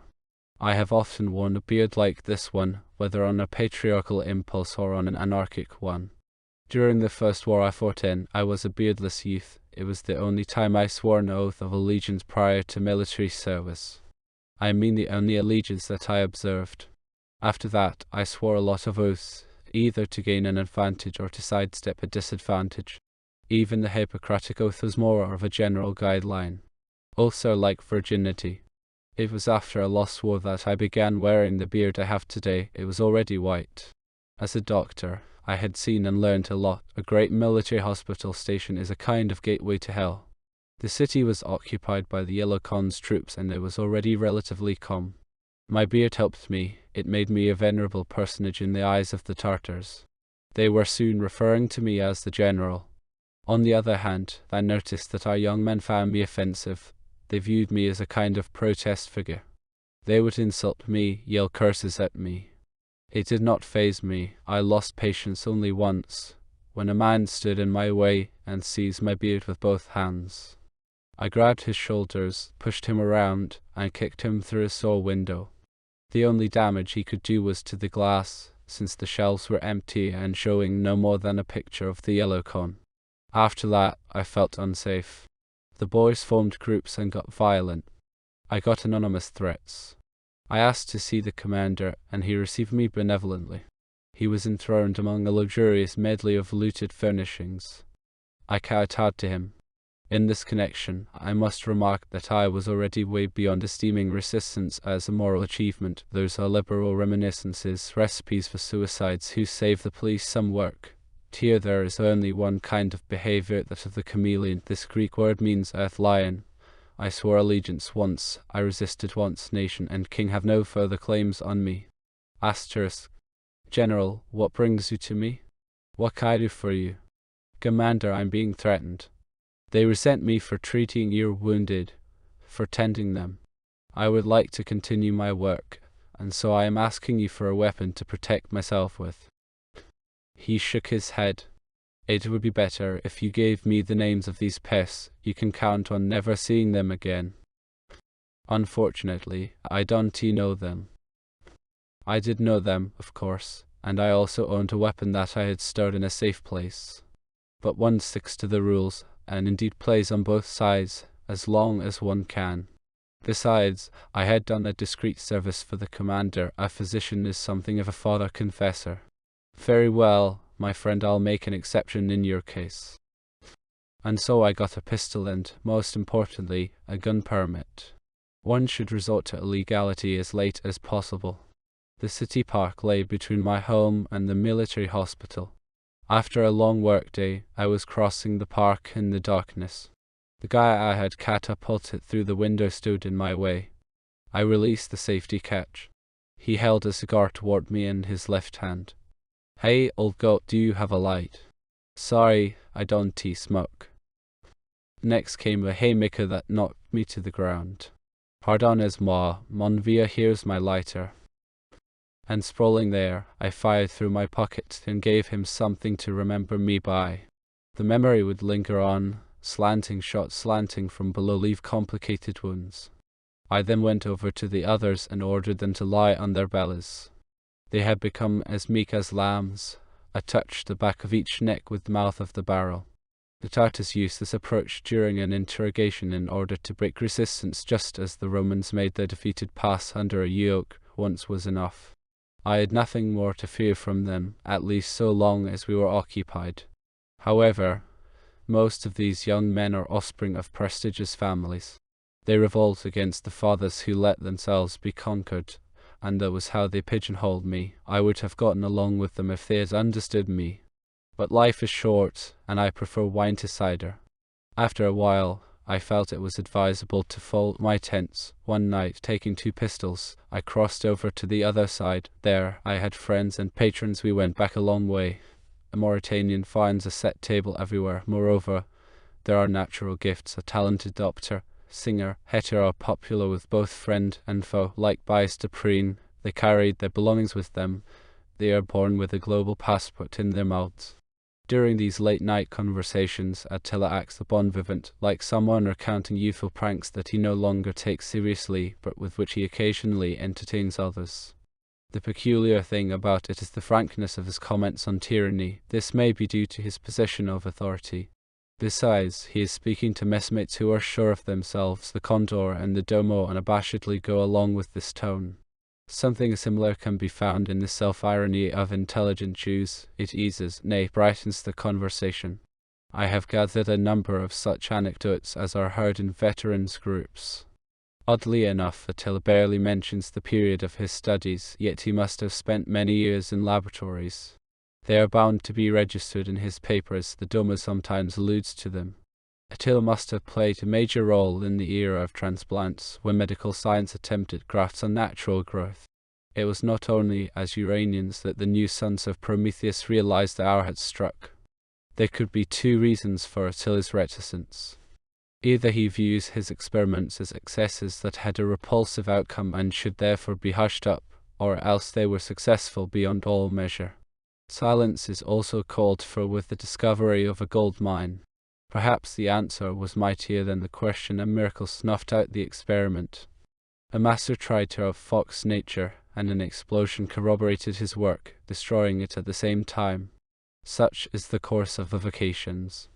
The preliminaries are intricate. When the mind enters, the intricacies become superfluous, and people would rather forget the technical detail.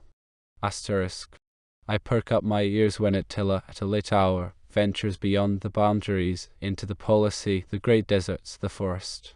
I can barely distinguish between geography and dreams, but that already applies to our Eumeswil. The reality of everyday life blurs. It merges into the reality of dreams. Now one reality, now the other penetrates the consciousness more sharply. I have reconstructed some of these places from fragments. For instance, the grey castle of Iceland. Guesswork, even mistakes are inevitable. Those are some of the weaknesses of our science. Wellsprings spurt only once in time. It was after one of the great devastations. Years had gone by. The desert, which had already been sparsely planted, was now thoroughly burned out. The caravan trails were lined with human and animal skeletons.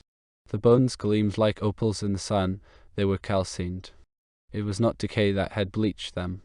The flesh must have been devoured instantly. The earthen huts and oases, the houses around drilling rigs, had melted in a similar fashion. The clay and the stones were vitrified. The walls bore the silhouettes of palms, camels, and people as shadows cast by the radiation that had followed the fire. The upper drill pipe of one derrick dangled as if a fountain had petrified. A cannon barrel was twisted like a hose. Steel drops lay in the sand underneath. Catastrophes, too, have a style of their own. I was alone.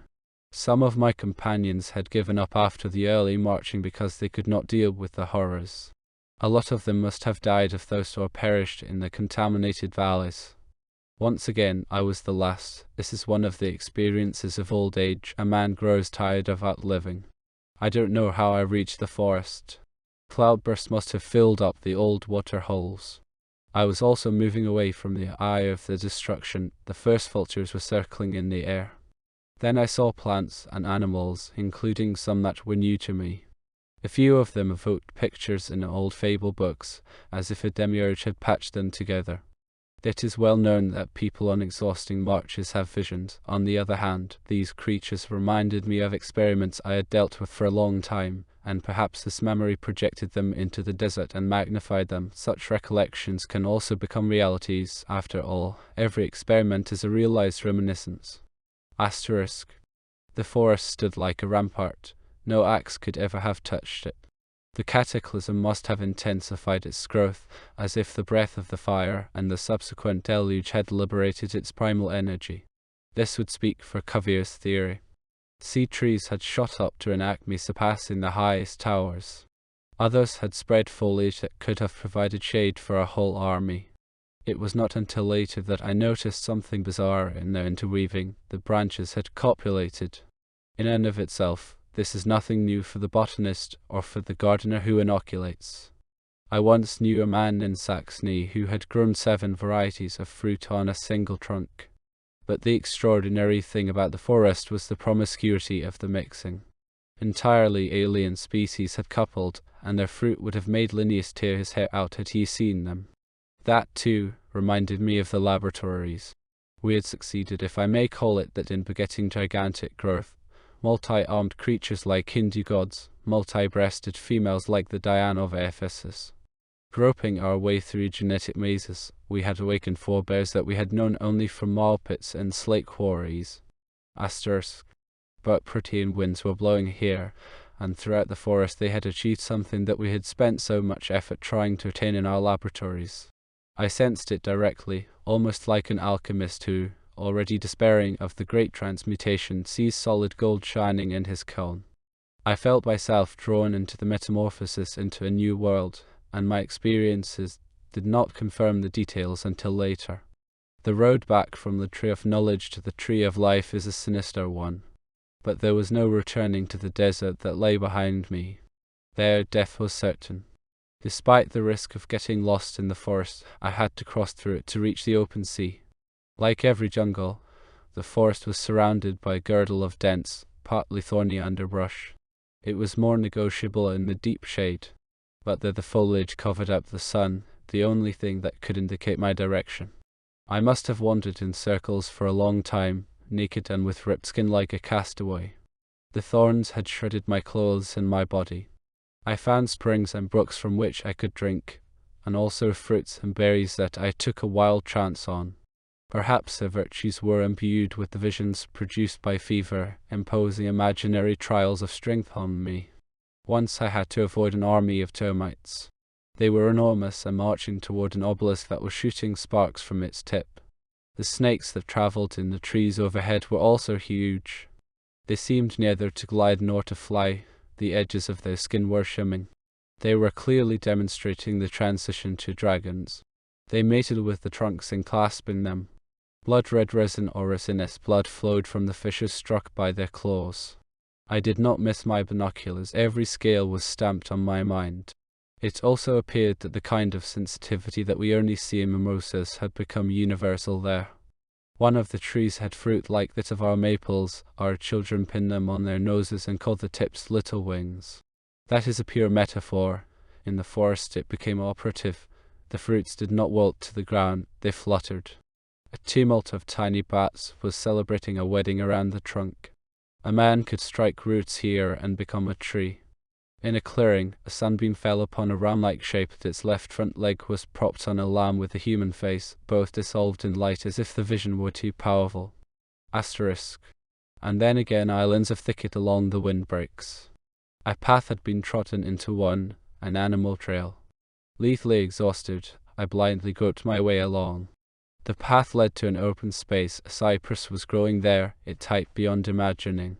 Had the sky been cloudy, I would not have seen the tip of the tree. Its trunk was hollow. The entrance to the interior was not weathered. A rectangle had been cut into the alburnum like a gateway. Trees are our best friends. I ventured inside. Through the darkness, I reached the interior on all fours. The floor was covered with furs, or rather a fleece that seemed to have grown on the back of an animal.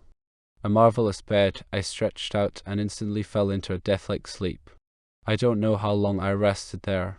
When I awoke, I felt reborn, as if I had bathed in the fountain of youth. The air was delicious. It smelled of cypress wood whose resin is smouldering into incense. The morning sun fell through the wooden gateway. I sat up. My skin glistened. The blood had been washed away, and there was no trace of the thorns. I must have been dreaming. But meanwhile someone had taken care of me. What is meanwhile? I paused between two instants, or even between two forms of existence. A garment was lying at my side, a kind of burnous. It was woven of the same gold as the carpet. Next to it there were sandals and a tray with bread and wine, a large and undeserved bestowal. Wherever it came from no response was possible but prayer.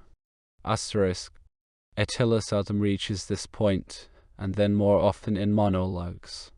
Apps are interspersed in the meanwhile. Sometimes he even gets lost in scientific or mythological digressions. For instance, about cedar wood, which was once considered indestructible. It used to be employed for temples and ships, for cradles and coffins, and even for the burning of the dead. However, it strikes me that for him its mythical significance outweighs its botanical one. Cedar, cypress, arborvitae, juniper were confused, just like mountains such as Atlas, Zion, Sinai, and also ranges in the New World. Apparently he considers Yggdrasil not an ash tree but a cypress. Thus the word has less of a biological than a cosmogonic meaning for him. I know this detail because I initially found it hard to delve into the background of his language until I finally realized that it makes things simpler rather than more complicated. He takes them back to this synthesis. That is how I explain the impact he has on the round table. A silvery figure, he constitutes its center. Even the Duomo is illuminated. They have drunk a lot. I am the only sober person here. I concentrate on his forehead. I see the horn arching forth as if from a bud. He strokes the condor's hand, almost like a father. It could also be the gesture of a father-in-law. He stops talking about the forest. When he gets to the sea, he will become more loquacious. It could not have been that far away. The path led from metahistorical to ahistorical landscapes, from the forest to the chaotic shore. What he reported did not sound good. It even sounded hopeless. One of the symbols of places without a history is refuse. Space is menaced by garbage. Waste is no longer coped with as in civilized countries. It outgrows the structures. When a ship founders, the wreckage drifts ashore. The masts, the planks are used for building shacks or as fuel. People live on top of and from the refuse, among garbage heaps that they exploit. Naked hunger follows bygone wealth and its lavishness. Growth fails to keep pace. At first thoughts are twisted, then actions become ominous. There are foretokens. One such sign, according to Attila, is the passion, a humanist legacy for excavations. Something like subterranean cargo cults began back then. Only the graves contributed artworks. The disempowerment of the gods progressed at the same rate. Then came the exploitation of fossil remains, followed by earthquakes and the destruction of primeval forests by the hunger for energy. Even the ocean became a dumping ground. The ash tree was no longer bent. It was chopped down. Asterisk. The degenerates, whose behavior Attila studied in the great dump site, lived there in dugouts. They were virtually unclad and unarmed. That is how mushrooms live on the chlorophyll of other plants. As gatherers and hunters, they grubbed for roots and set traps for small animals. Unable to work either stone or wood, they used them in whatever way they fit into their hands. That was also how they utilized the vestiges of metal utensils and machine parts. They seemed barely alive, drowsing in a dreamlike state, as in the days before Prometheus had given them fire. The heir to the last man is not the primitive, but the zombie. Clearly Attila had given them medical attention, but without success. Now and then pirates would land and hunt them down in order to try out the weapons that they had obtained from uncontaminated bunkers, and they carried off a few people in order to reconnoiter those same bunkers. As slaves, the captives were useless. Today I was faced with a decision that may herald my departure from Eumeswil. When Khan brought to my breakfast, he also had the work schedule. The Doma was commanding me to report to him at 11 o'clock in mufti. Still in my bathrobe, I mulled it over while the Chinese laid out my things. This order could spell trouble. Perhaps they had overheard conversations in which Dalen had boasted to me of his nihilistic attacks. Or had they discovered my bunker on the upper sus? I would present the former as a curiosity, the latter as a private pleasure.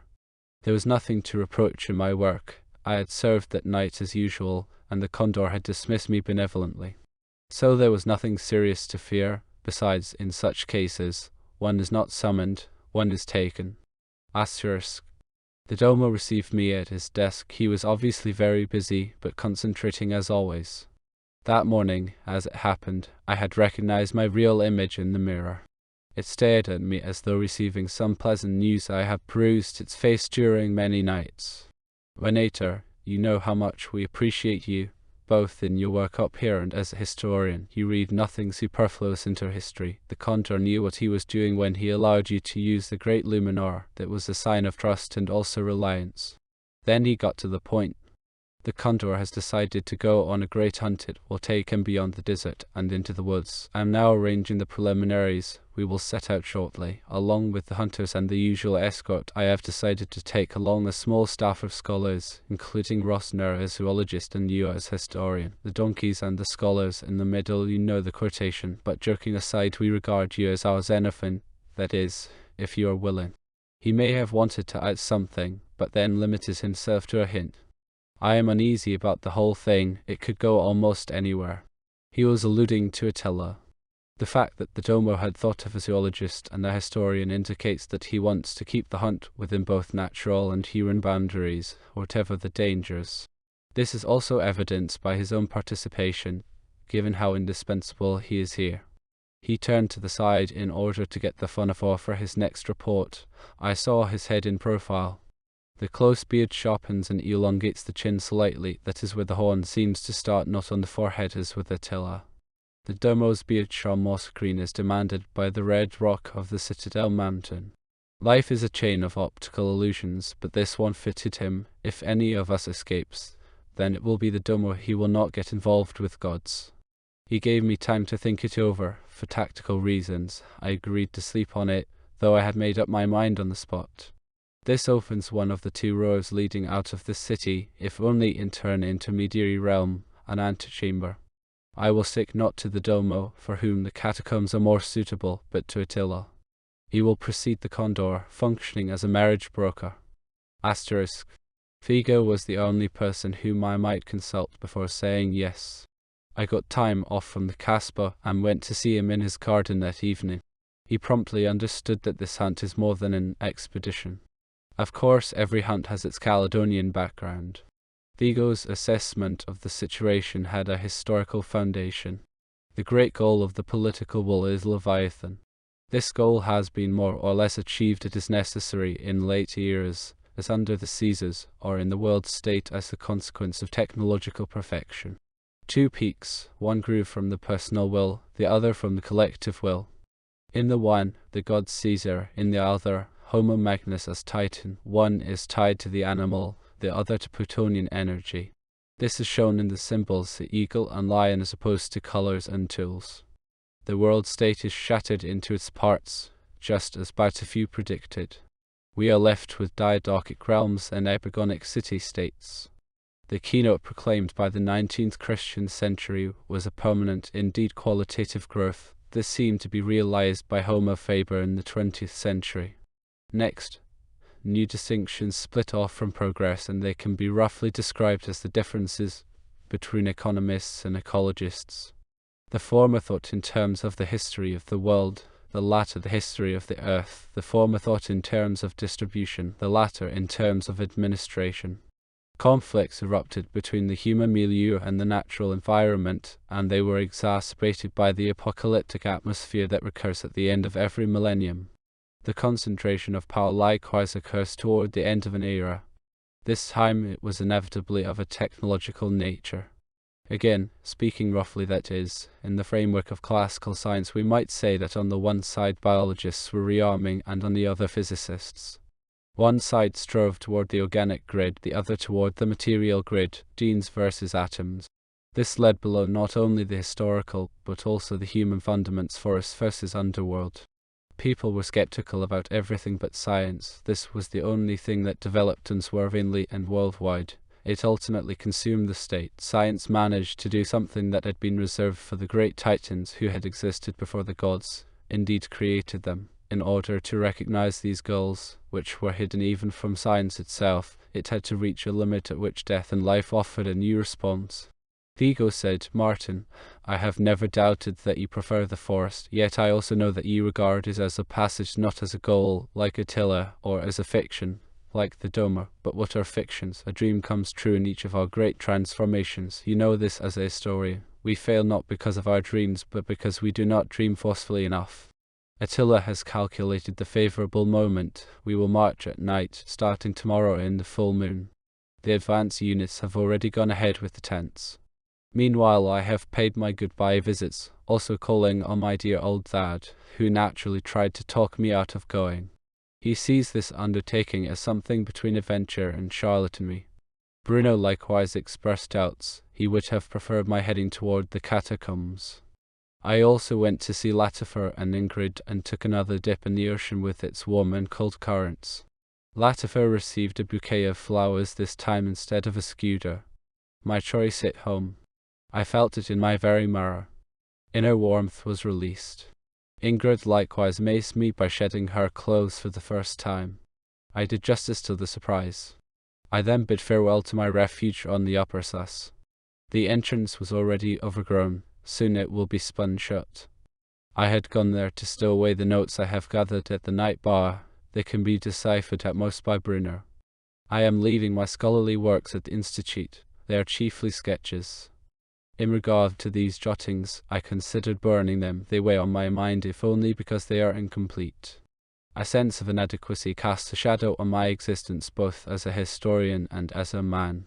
Nevertheless, the destruction of a manuscript is a kind of spiritual suicide whereby I am not putting down suicide. However, I was held back by an experience that concerned that very shadow. During those days, I worked intensively at the mirror in order to prepare myself for the forest. I thus managed to achieve something I had always dreamed of, a complete detachment from my physical existence. I saw myself in the mirror as a transcendent suitor and myself confronting him as his fleeting mirror image. Between us, as always, a candle burned. I leaned over it until the flame singed my forehead. I saw the injury, but I did not feel the pain. When Kong arrived with my breakfast, he found me stretched out naked on the floor. The Chinese are masters of killing and reviving. He brought me to with hot towels and powerful essences. He swore he would keep silent. Had it not been for the stigma on my brow, I would have thought I had been dreaming. Epilogue. My brother, Martin Venator, who vanished years ago with the tyrant and his retinue, has now been declared legally dead. Our father was correct in urgently warning him not to join that undertaking. We already saw it as the last resort of a ruler who had lost the game. Meanwhile, a great deal has changed in the city and, if I may say so, for the better. The Casbah is now desolate. Goatherds pasture their goats inside the walls of the stronghold. The exiles have returned from abroad and the prisoners from the islands, the henchmen of the tyranny, have traded places with them. As my brother's sole heir, I have the responsibility of administering his posthumous papers. They include the studies that he deposited at the Historical Institute, of which I have now become director. He described them, perhaps all too modestly, as sketches. I am having them edited. We were surprised by the papers just recently discovered in the wilderness along the Upper Sus. Hunters pursuing a buffalo found them in a bunker, next to weapons and provisions. If the party had not included a scholar, they would no doubt have burned the manuscripts. But this way they came into my hands. We deplored and disliked the subaltern work he performed in the Casbah. However, this hiding place, which cost him a great deal of effort, testifies to his skepticism and his spiritual resistance. He would certainly have also resisted indeed. It would have been better had he confided in us and our friends.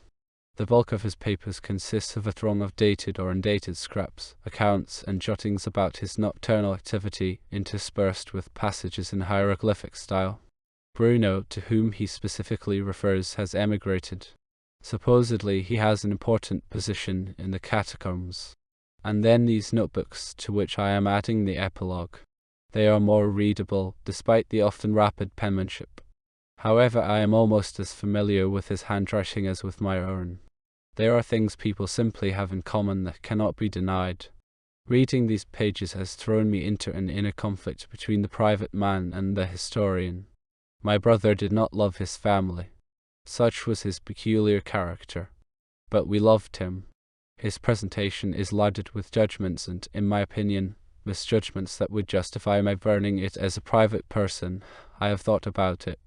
Burnings take place with every legacy, perhaps to purge the deceased's image in our memories, perhaps for the sake of his family. I, however, am a historian and come from a family of historians. My dear brother, one of the titles he loved was historian by blood.